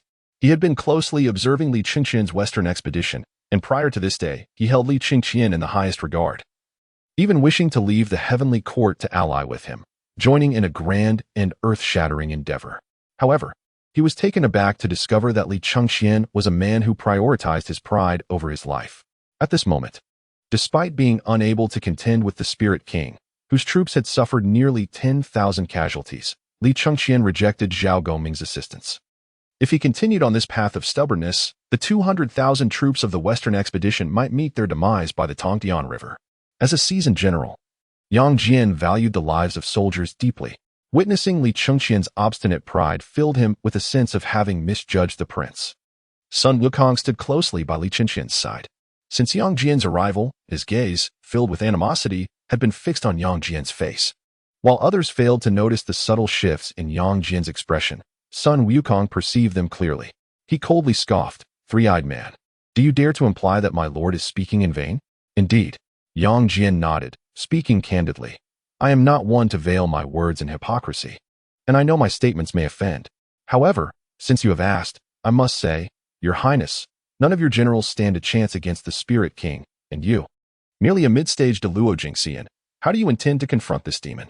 Is it worth the lives of your soldiers for the sake of pride? Upon hearing this, Li Chengqian's generals erupted in fury. The Black Bear's spirit bellowed, You dare to disrespect His Highness. Today, I shall experience the might of the illustrious Erlang Shun. Young Erlang. 500 years ago, I lost the lives of 40,000 monkey soldiers from Huaguo Mountain. Today, I shall reclaim that debt. Sun Wukong's eyes blazed red with rage as he shouted. Initially, he had suppressed his murderous intent in light of the formidable enemy before them. But hearing Yang Jian belittle Li Chengqian, he could no longer contain his fury. Gripping his golden staff, he prepared to engage Yang Jian in a deadly duel. In the heavenly court, the Jade Emperor and others were taken aback. No one anticipated that sending Zhao Gongming and Yang Jian to assist Li Chengqian would lead to an imminent clash instead. Observing the scene, Yang Jian stood with his hands clasped behind his back, turning away with a cold snort, muttering, "A bunch of brutes." Despite his icy tone, there was no trace of anger on Yang Jian's face. Rather, he remained as stoic as ever, with a slight furrow in his brow, indicating troubled thoughts. Do not rush. Li Chengqian gently shook his head, restraining the impulsive Sun Wukong. I have stated before that there will be a time for reckoning. Once I have dealt with the Spirit King, you may engage Yang Jian in battle at your leisure. Upon hearing this, Yang Jian's eyes flickered, drawn to the grand sword in Li Chengqian's hand. Zhao Gongming, too, felt a stir of uncertainty within, given his understanding of Li Chengqian. The prince had never been an impulsive individual. Why, at this moment, did he seem so assured? Could it be that this prince of the Tang Dynasty truly possessed the ability to create miracles? Instinctively, he deemed it impossible, as the Spirit King currently wielded the primordial mysterious water pearl, making him akin to a quasi-saint within the Tangtian River. How could Li Chengqian, alone with a sword, possibly defeat the Spirit King? On the Tangtian River, the Spirit King mocked, Li Chengqian, are you not afraid of your own tongue getting carried away by the wind? I am right here. If you can slay me today, I shall serve you in my next life as your beast of burden. The Buddhas of Lingshan and the mighty beings of the heavens observed this scene, shaking their heads in disbelief, the Buddhas even sneering. All were eager to witness Li Chengqian's folly. You shall have no next life, Li Chengqian's voice was deep as he slowly raised the grand sword, declaring, "A beast like you not only does not deserve to live, but is unworthy of reincarnation. Your fate shall be the obliteration of your soul, to become the nourishment of this land and rivers." As his words fell, the skies darkened and the winds changed. An inexplicable energy surged forth, transforming into black and white flames that rushed towards Li Chengqian from the vast expanse. In the eyes of countless astonished spectators, Li Chengqian's grand sword swiftly absorbed the black and white essence from 1,000 miles around. A tremendous sword Qi soared to the heavens and descended into the depths of the underworld, its divine light piercing through the skies. With a single stroke, the sword Qi shattered the void, resonating with a sound akin to a primordial bell, splitting the 800 miles of the Tangtian River in two before the sword Qi even struck. Billions of torrents were violently forced apart, rushing to the sides. Beneath the sword Qi, the Spirit King felt his very soul tremble. "No, impossible. You are merely a mid-stage Luo Jingxian. How could you possibly harm me?" The Spirit King's roar echoed like thunder, but fear laced his trembling voice. In a panic, he summoned the primordial mysterious water pearl, raising it above his head. Endless radiance flooded from the pearl, forming a wall of light 100 meters thick. The 1,000-mile sword Qi descended. There was no sound, as if all noise in the world had vanished. Zhao Gongming and Yang Jian's eyes widened in disbelief, their bodies frozen as if bound by a spell. The black and white sword Qi shattered the primordial mysterious water pearl. In that instant, the Spirit King and the swirling river below were instantaneously evaporated. Chapter 91. Righteousness of Yang Erlang. Beneath the riverbed, mud splattered as the black and white sword Qi cleaved through the primordial mysterious water pearl, evaporating the Spirit King and the billions of river waters, creating a massive chasm 1,000 miles long, 100 miles wide, and unfathomably deep. The chasm resembled a naturally formed canyon. As the black and white sword Qi dissipated, endless river waters surged into the dark abyss. The 3 realms and 6 paths fell into a profound silence. Countless powerful beings were deeply shaken by Li Chengqian's sword, had they not witnessed it with their own eyes. No one would believe that such swordsmanship could be wielded by a mid-stage Luo Jingxian. The brilliance of that strike left many enraptured and astounded. The primordial mysterious water pearl was nothing extraordinary. Li Chengqian remained composed, seated upon the back of the fire Kirin, slowly sheathing the grand sword and calmly stating, "Yu Fei, Black Wind, swiftly lead the army to seize the Tangtian River. Not a single one of the 20,000 demon soldiers shall reach the shore. Those who resist shall be met with merciless execution." One sword astonished the heavens, one sword wept for the spirits.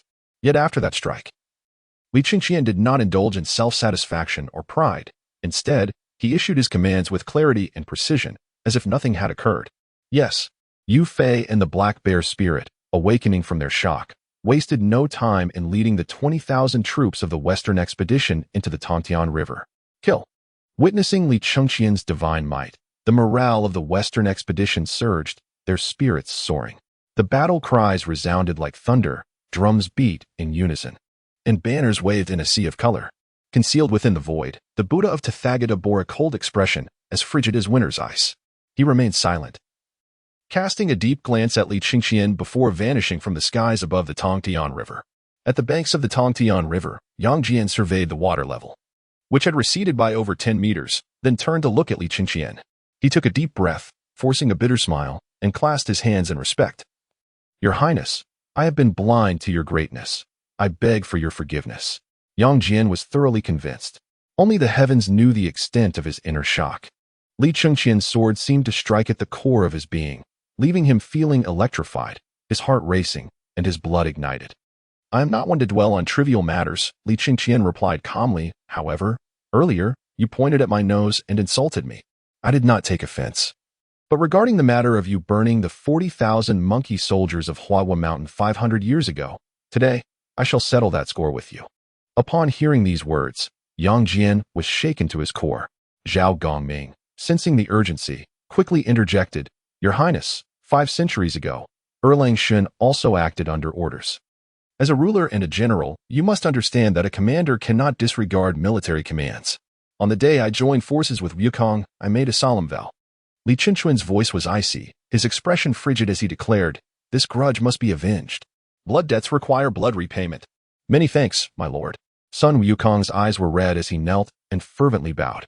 Rising, he brandished his golden staff, pointing it fiercely at Yang Jian, and shouted, Yang Jian, I once held you in high regard, recognizing your valor. Yet, why did you insist on burning my kin? The seeds you have sown must be repaid with your life. Yang Jian's brow furrowed, his lips parted to speak yet hesitated, his face a canvas of doubt and contemplation, his once straight brows now twisted in a frown. Alas! Zhao Gongming sighed heavily, pounding his thigh. Erlang, the matter has come to this. Speak your truth. Even if the heavens fall, I shall support you. If I alone cannot.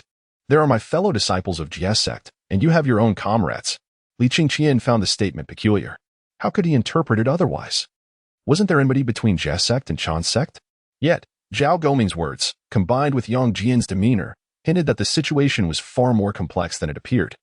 So he refrained from intervening, waiting for Yang Jian to speak. After a few breaths, Yang Jian lifted his gaze to Sun Wukong, a bitter smile gracing his lips.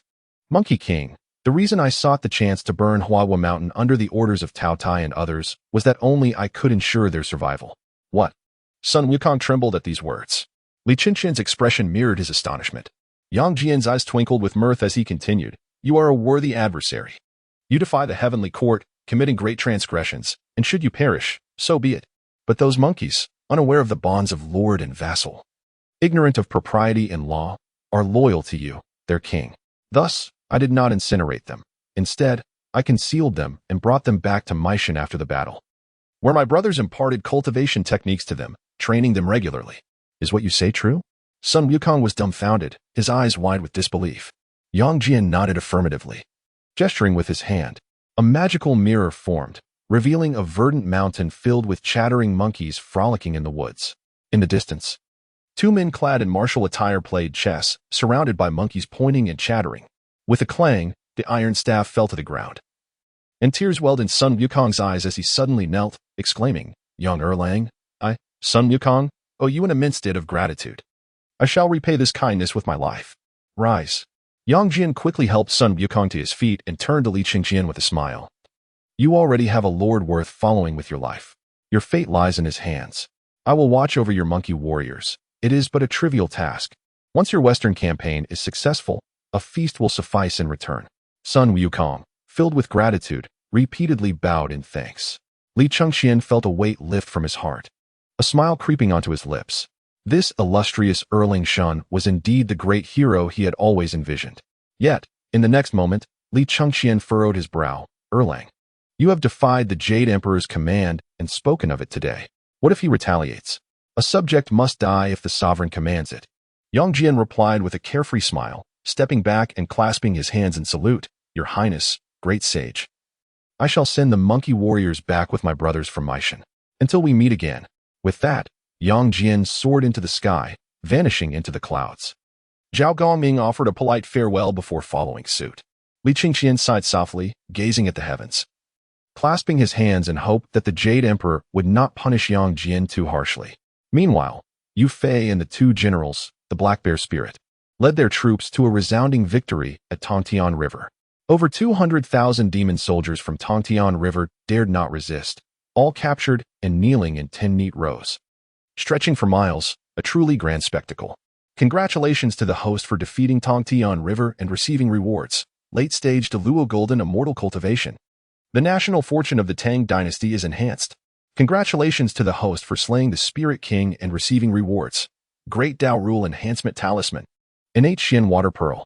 Boom. In an instant, dozens of golden beams of light shot up from the banks of Tangtian River. Li Chengqian and his more than 30 generals instantly broke through from mid-stage Deluo Golden Immortal to late-stage Deluo Golden Immortal. Divine light manifested. The formidable aura of over 30 late-stage Deluo Golden Immortals resonating for miles. Chapter 92, Great Dao Rule Enhancement Talisman Late-Stage Deluo Golden Immortal? In the void, countless powerful beings gasped in disbelief. Some of the mighty even rubbed their eyes, unable to accept the scene before them. The chasm between celestial beings and Deluo Golden Immortals was vast. Throughout history, countless exceptional talents have struggled to reach the Golden Immortal stage, let alone attain the status of Tai Dao Fruit, which is exceedingly rare. Yet, since Li Chengqian's Western campaign began only a few months ago, he and his generals had all transitioned from early-stage celestial beings to late-stage Deluo Golden Immortals. Such a rapid cultivation rate left many powerful beings astounded, realizing the immense feedback from the forces of humanity and the earth. If they continued westward, the prospect of attaining sagehood seemed within reach. In the void, thoughts swirled among the powerful beings, contemplating whether to take advantage of Li Chengqian's favorable period of human and earthly power to ally with him, thereby enhancing their own cultivation. If they waited until Li Chengqian reached Ling Mountain and the world was in peace, their opportunity for rewards might vanish. However, just as many powerful beings were tempted, thoughts of Buddhism and the two saints behind it surfaced, along with their master, the Tao ancestor, who had already aligned with the heavenly path. It was as if a bucket of cold water had been poured over them in winter. All at once, they regained their clarity. At this moment, Li Chengqian appeared imposing. Yet if the saints were to take genuine action, the Western campaign would become a mere farce. Countless powerful beings shook their heads in secret, their gazes toward Li Chengqian filled with regret. In the heavenly court, within the Lingxiao hall, the booming voice echoed like thunder. Yang Jian, do you acknowledge your crimes? The resonant voice reverberated throughout the vast hall. The Jade Emperor's furious gaze bore down on Yang Jian as he thundered, 500 years ago, I commanded you to burn all the rebellious monkey soldiers at Huagua Mountain, yet you dared defy my orders. Yang Jian knelt on one knee in the center of the hall, his head bowed, silent. The gods had never witnessed the Jade Emperor in such a rage, and they were rendered speechless, too frightened to utter a word. Bring him forth. The Jade Emperor commanded coldly, strip Yang Jian of his divine office.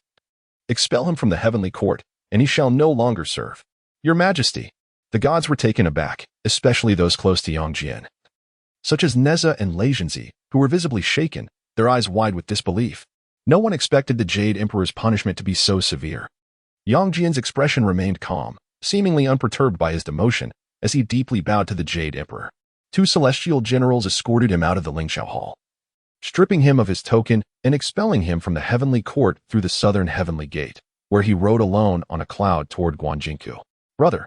Moments later, Neza and Li Chengqian caught up. Yang Jian paused, turning with a smile. What brings you here? The three were all disciples of the Chan sect, comrades in the Battle of Fengshan, bound as brothers in life and death. After your punishment, the court dispersed, and with such great upheaval, we naturally came to speak with you. Neza exclaimed indignantly, the Jade Emperor has gone too far, setting aside the fact that he is your uncle. Since the demise of the Tang Dynasty, you have fought valiantly for the heavenly court, yet today he shows no gratitude and expels you from the heavenly realm. Yang Jian, unfazed, patted Neza's shoulder and murmured, I have committed a crime against the sovereign.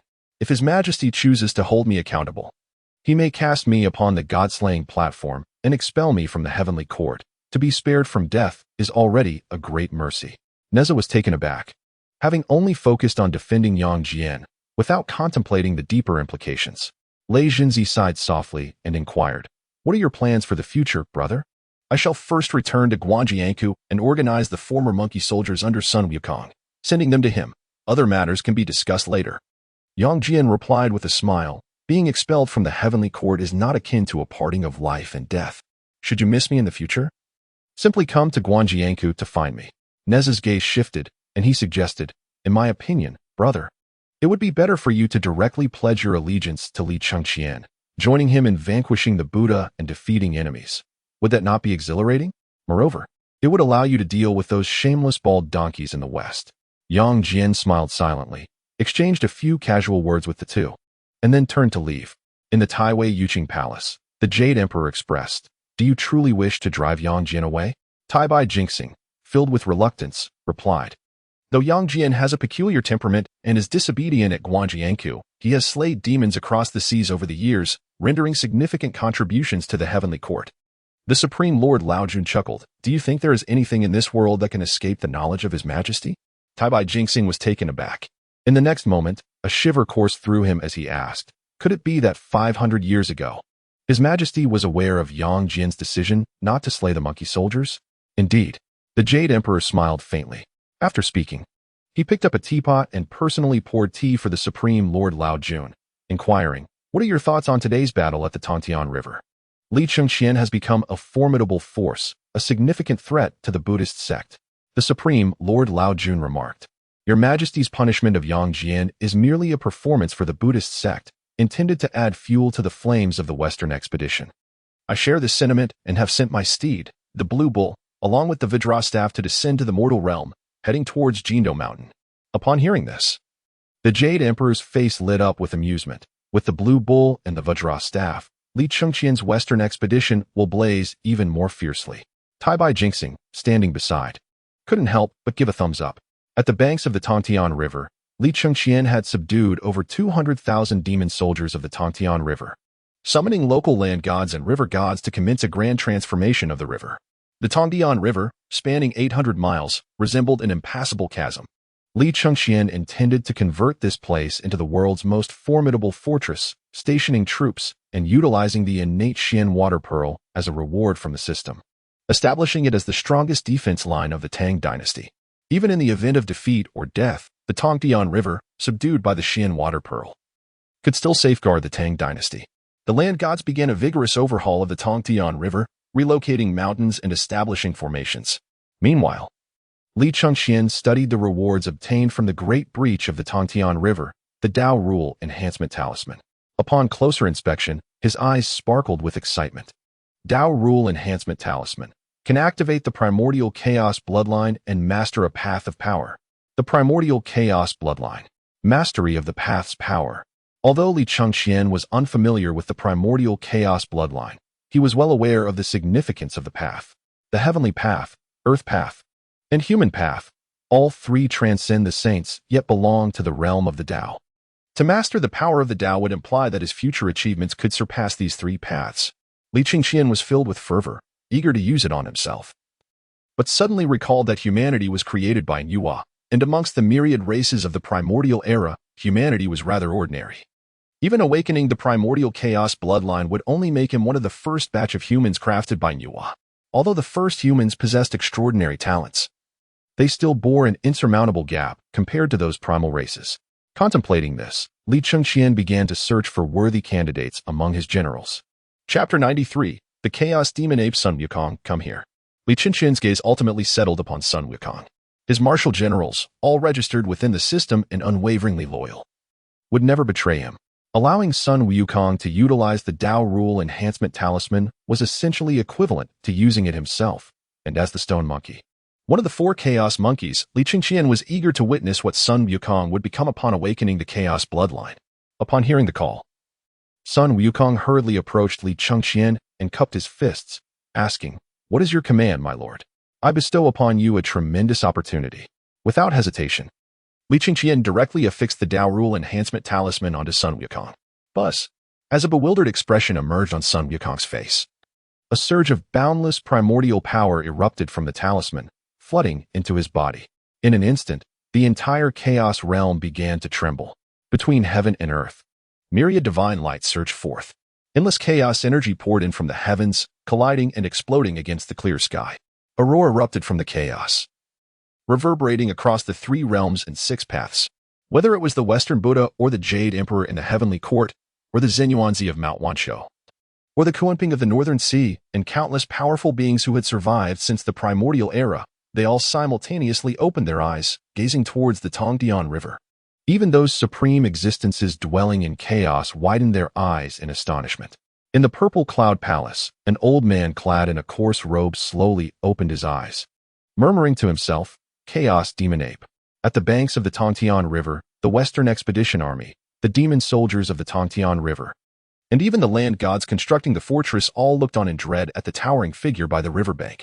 With its head in the clouds and feet on the ground, a colossal demon ape stood before Li Chengqian. Roar! The chaos demon ape bellowed, its fangs gleaming with bloodlust.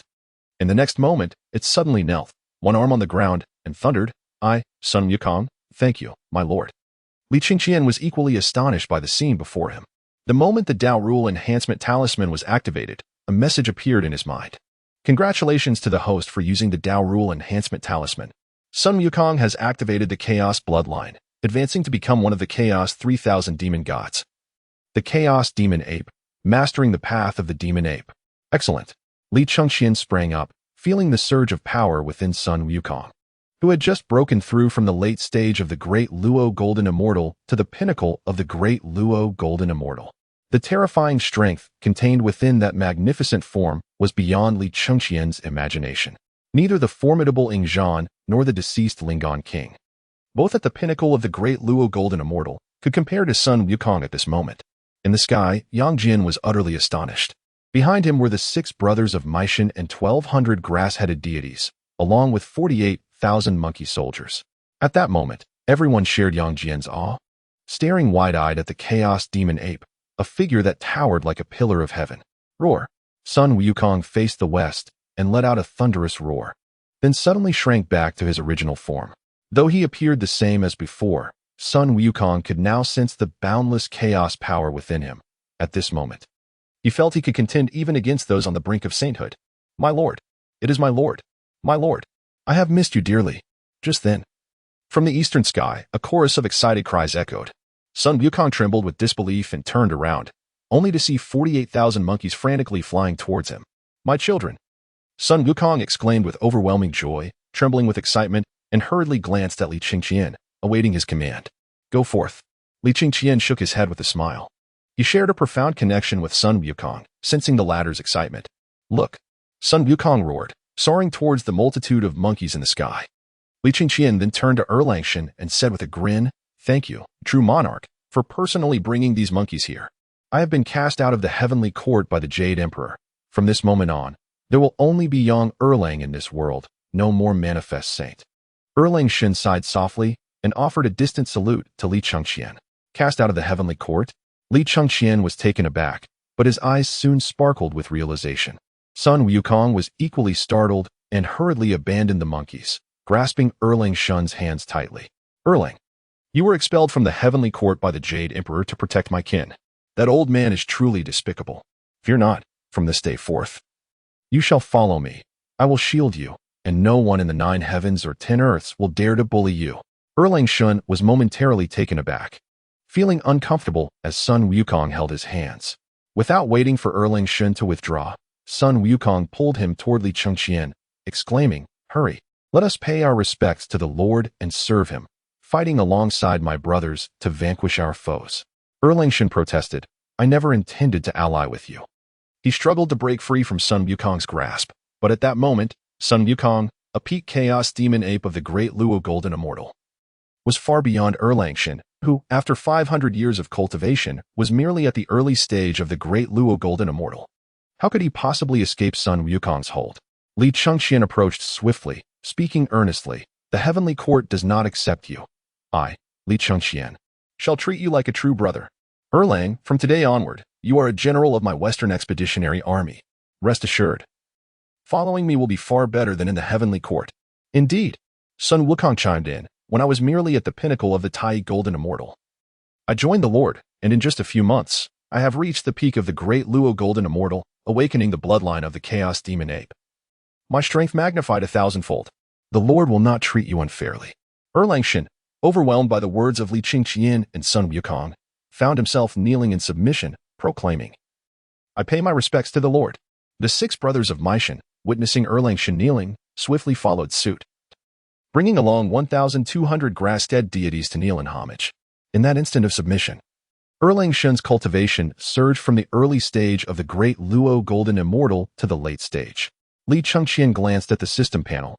At that moment, Erlangshan and his troops were duly registered in the system, their loyalty maxed out, ensuring they would never betray him. Erlangshan, now devoid of distractions, transmitted a thought. My lord, the Jade Emperor's expulsion was merely a ruse for the Buddhist sect. He communicated with me, instructing me to act as a spy under your banner. Li Chengqian nodded without further comment, simply assisting Erlangshan to his feet. With Erlangshan joining the Western Expeditionary Army, their strength was vastly enhanced. In the heavenly court, the Jade Emperor observed this scene with great satisfaction. He exchanged a knowing smile with Lao Jun, and they resumed their tea. Chapter 94. Guanyin's breakthrough at the pure land of ultimate bliss, the Great Thunder Sound Temple. The awakening of the Chaos Demon Ape bloodline in Sun Wukong left the Buddhas of the Lingshan staring in disbelief at the events unfolding by the Tangdian River. Even the Tathagata, who had just returned to the Lingshan, found himself momentarily lost in thought, speechless. Meanwhile, Guanyin and the other bodhisattvas were filled with confusion. They could sense Sun Wukong's aura becoming terrifyingly powerful, and observing the Buddha's expressions, they realized that the Chaos Demon Ape was undoubtedly a creature of immense terror. Yet, how terrifying it truly was remained a mystery to them. Unable to contain her curiosity, Guanyin asked, "What exactly is this chaos demon ape?" It existed before Pangu separated the heavens and the earth. The ancient Buddha of Lantern gritted his teeth, his voice laced with suppressed fury. At that time, the primordial chaos had not yet formed, and within the chaos, there were 3,000 chaos demon gods battling fiercely. The chaos demon ape was one of those 3,000. What? Guanyin and the other bodhisattvas gasped in shock. The arhats standing at a distance turned pale with fear. Although they were unfamiliar with the chaos demon ape, they were well aware of the 3,000 chaos demon gods and the primordial chaos. Such terrifying entities were beyond the imagination of bodhisattvas and arhats. Though Pangu had slain them during the creation of the world, legends of their existence continued to circulate in the primordial realm. Today, Sun Wukong had awakened the bloodline of one of those 3,000 chaos demon gods, directly advancing to become the chaos demon ape. In an instant, the crowd was filled with both anger and frustration. The Tathagatas solemnly declared, with Sun Wukong's advancement to the chaos demon ape, mastering the path of the demon ape, his future potential is limitless. Even now, he can be considered the most powerful among the great Luo. Within the 3 realms and 6 paths, Sun Wukong stands as the foremost among the great Luo golden immortals. It is likely that even those at the early stages of the quasi-saint level would struggle to contend with him. The ancient Buddhas of Lantern were furious, their faces contorted with rage. Guanyin, feeling a pang of jealousy, remarked, "How fortunate for Sun Wukong to have such tremendous opportunities. It is infuriating that he has not served our Buddhist sect, but instead allied with Li Chengqian, opposing us." Guanyin's heart was a tumult of anger and helplessness. She recalled her encounters with Li Chengqian, though he seldom took action. Each time he managed to turn peril into safety, manipulating situations entirely to his advantage. From beginning to end, she had gained no advantage over him.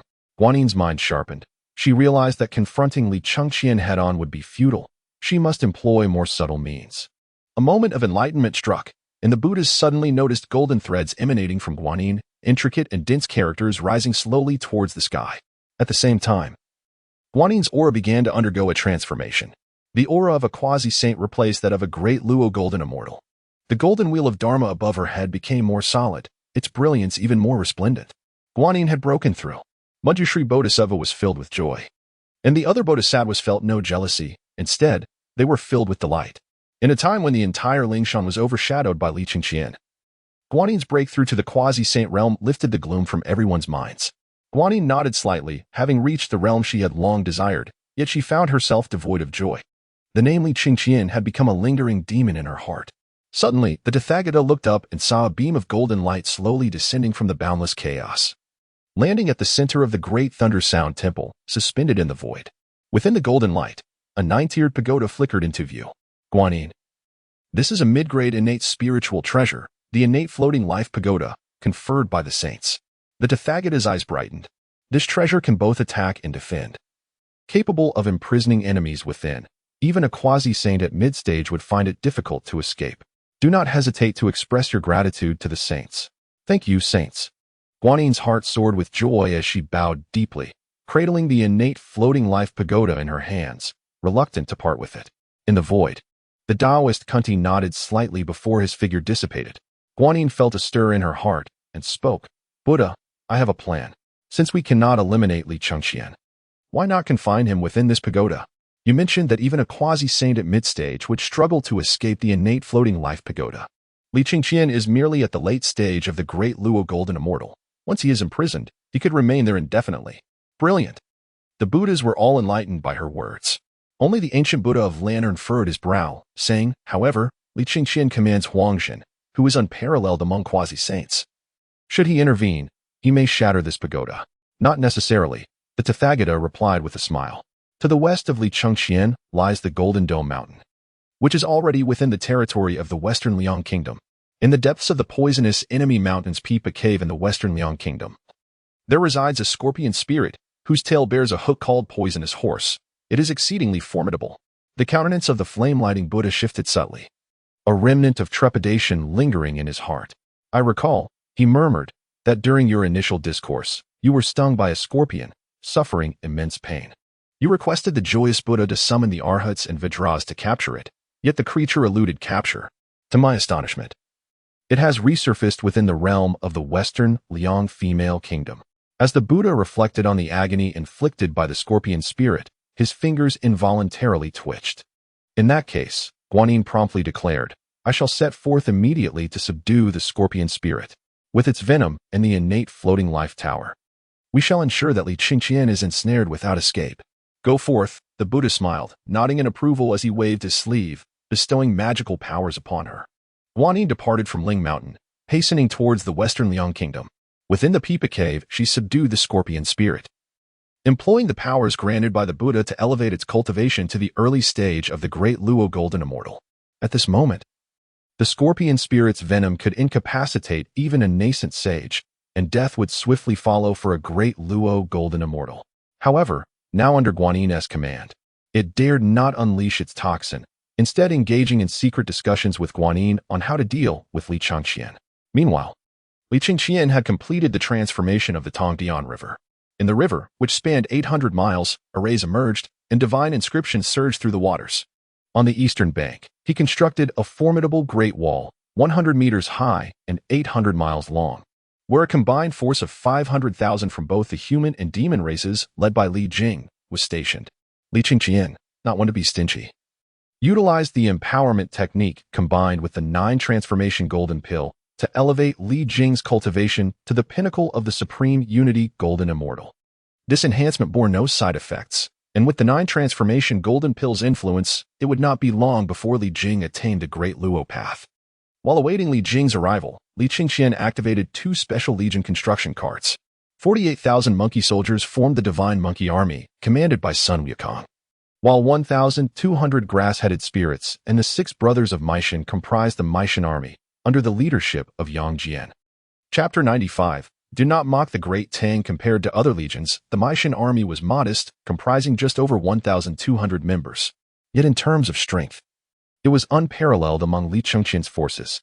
Most of the 1,200 grass-headed spirits were golden immortals, with a small fraction being supreme unity golden immortals.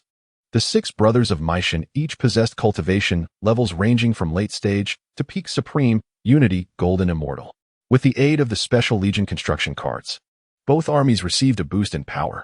The 48,000 monkey soldiers, like Li Chengqian's expeditionary forces, were all at least celestial immortals, with the strongest, like generals Ma Lu and Beng Ba, reaching the pinnacle of supreme unity golden immortal. Moreover, every soldier in the Meishan and divine monkey armies shared their commander's utmost loyalty to Li Chengqian, ensuring no betrayal. With these 2 formidable armies, Li Chengqian's expeditionary forces soared to new heights, confirming that the Tangdian River had become an insurmountable barrier. He directly summoned his 25,000 troops into the Chaos Pearl for cultivation, while he, accompanied by Sun Wukong and others, crossed the river and ventured into the territory of the Western Liang female kingdom, making his way towards Xīyóu Mountain. Riding the fire Qilin, Li Chengqian felt a surge of anticipation. In the original tale, the Xīyóu spirit of Xīyóu Mountain had inflicted a significant defeat upon Sun Wukong, seizing not only his golden staff but also the various divine artifacts he had amassed. Were it not for the intervention of the Supreme Lord Laozi, who subdued the Xīyóu spirit, Sun Wukong and his companions would have struggled to surpass Xīyóu Mountain. However, Li Chengqian was confident that the Xīyóu spirit remained at Xīyóu Mountain. After all, while the narrative did not explicitly state it, Li Chengqian understood that the Xīyóu spirit had been dispatched by Laozi specifically to challenge the group of 5 seeking scriptures. How could a being of such celestial stature be unaware of its steed's descent to the mortal realm? Now, as he embarked on his expedition, Laozi remained a passive observer, even sending the Xīyóu spirit to hinder him. Puzzled, he noticed a homestead in the wilderness. The voice of Zhu Beiji interrupted his contemplation. Look, ahead lies a dwelling amidst the mountains. As he raised his gaze, Li Chengqian beheld a mist-shrouded valley where lofty towers and tranquil abodes lay nestled, revealing a residence oriented north to south, with powder-pink walls and a door framed by a lotus arch, slightly ajar. Sun Wukong laughed. Fool. That sinister aura is clearly a manifestation of demonic magic. Should you enter, your ample flesh may be rendered into lard by the monsters. I see through your cleverness. Zhu Beiji retorted, I merely expressed my boredom during our journey. Yang Jian smiled, shaking his head, choosing not to intervene while observing the banter between Sun Wukong and Zhu Beiji. His thoughts drifted to Neza and Lei Jinzi in the heavenly court. contemplating whether to devise a plan to recruit those two brothers into their master's fold, ensuring they would meet daily and alleviate any pangs of longing. Upon sighting the dwelling, a smile graced Li Chengqian's lips. In the text, it was precisely within such a dwelling that Tang Xing and his companions inadvertently stumbled and donned the exquisite garments within, only to be captured by the Xīyóu spirit. The presence of a homestead now indicated that the Xīyóu spirit had undoubtedly arrived. He smiled faintly and suggested, as the cold winds bite and the earth shivers, "Let us seek refuge within to warm ourselves and rest for a moment before continuing our journey." "Excellent, excellent," Zhu Beiji exclaimed, eagerly leading the way. The four of them approached the dwelling, casually pushing open the door and igniting a fire within. As Li Chengqian lifted the curtain, he immediately spotted the exquisite garments on the table, further solidifying his certainty that the Xīyóu spirit was discreetly observing them. He spoke calmly, "Come forth. There is no need for such subterfuge. We are all great Luo golden immortals, unperturbed by the biting winds, and thus would not fall for such traps." "Who are you addressing, my lord?" Sun Wukong and the others looked on in astonishment. Suddenly, the air trembled, and a towering figure materialized in the courtyard, gazing at Li Chengqian with admiration.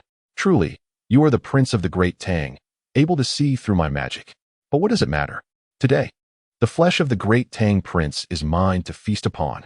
The newcomer donned azure armor, wielding a spear of considerable length, with horns adorning his head, emanating an imposing presence. "Ah, a real demon, and a fierce one at that." Sun Wukong sneered.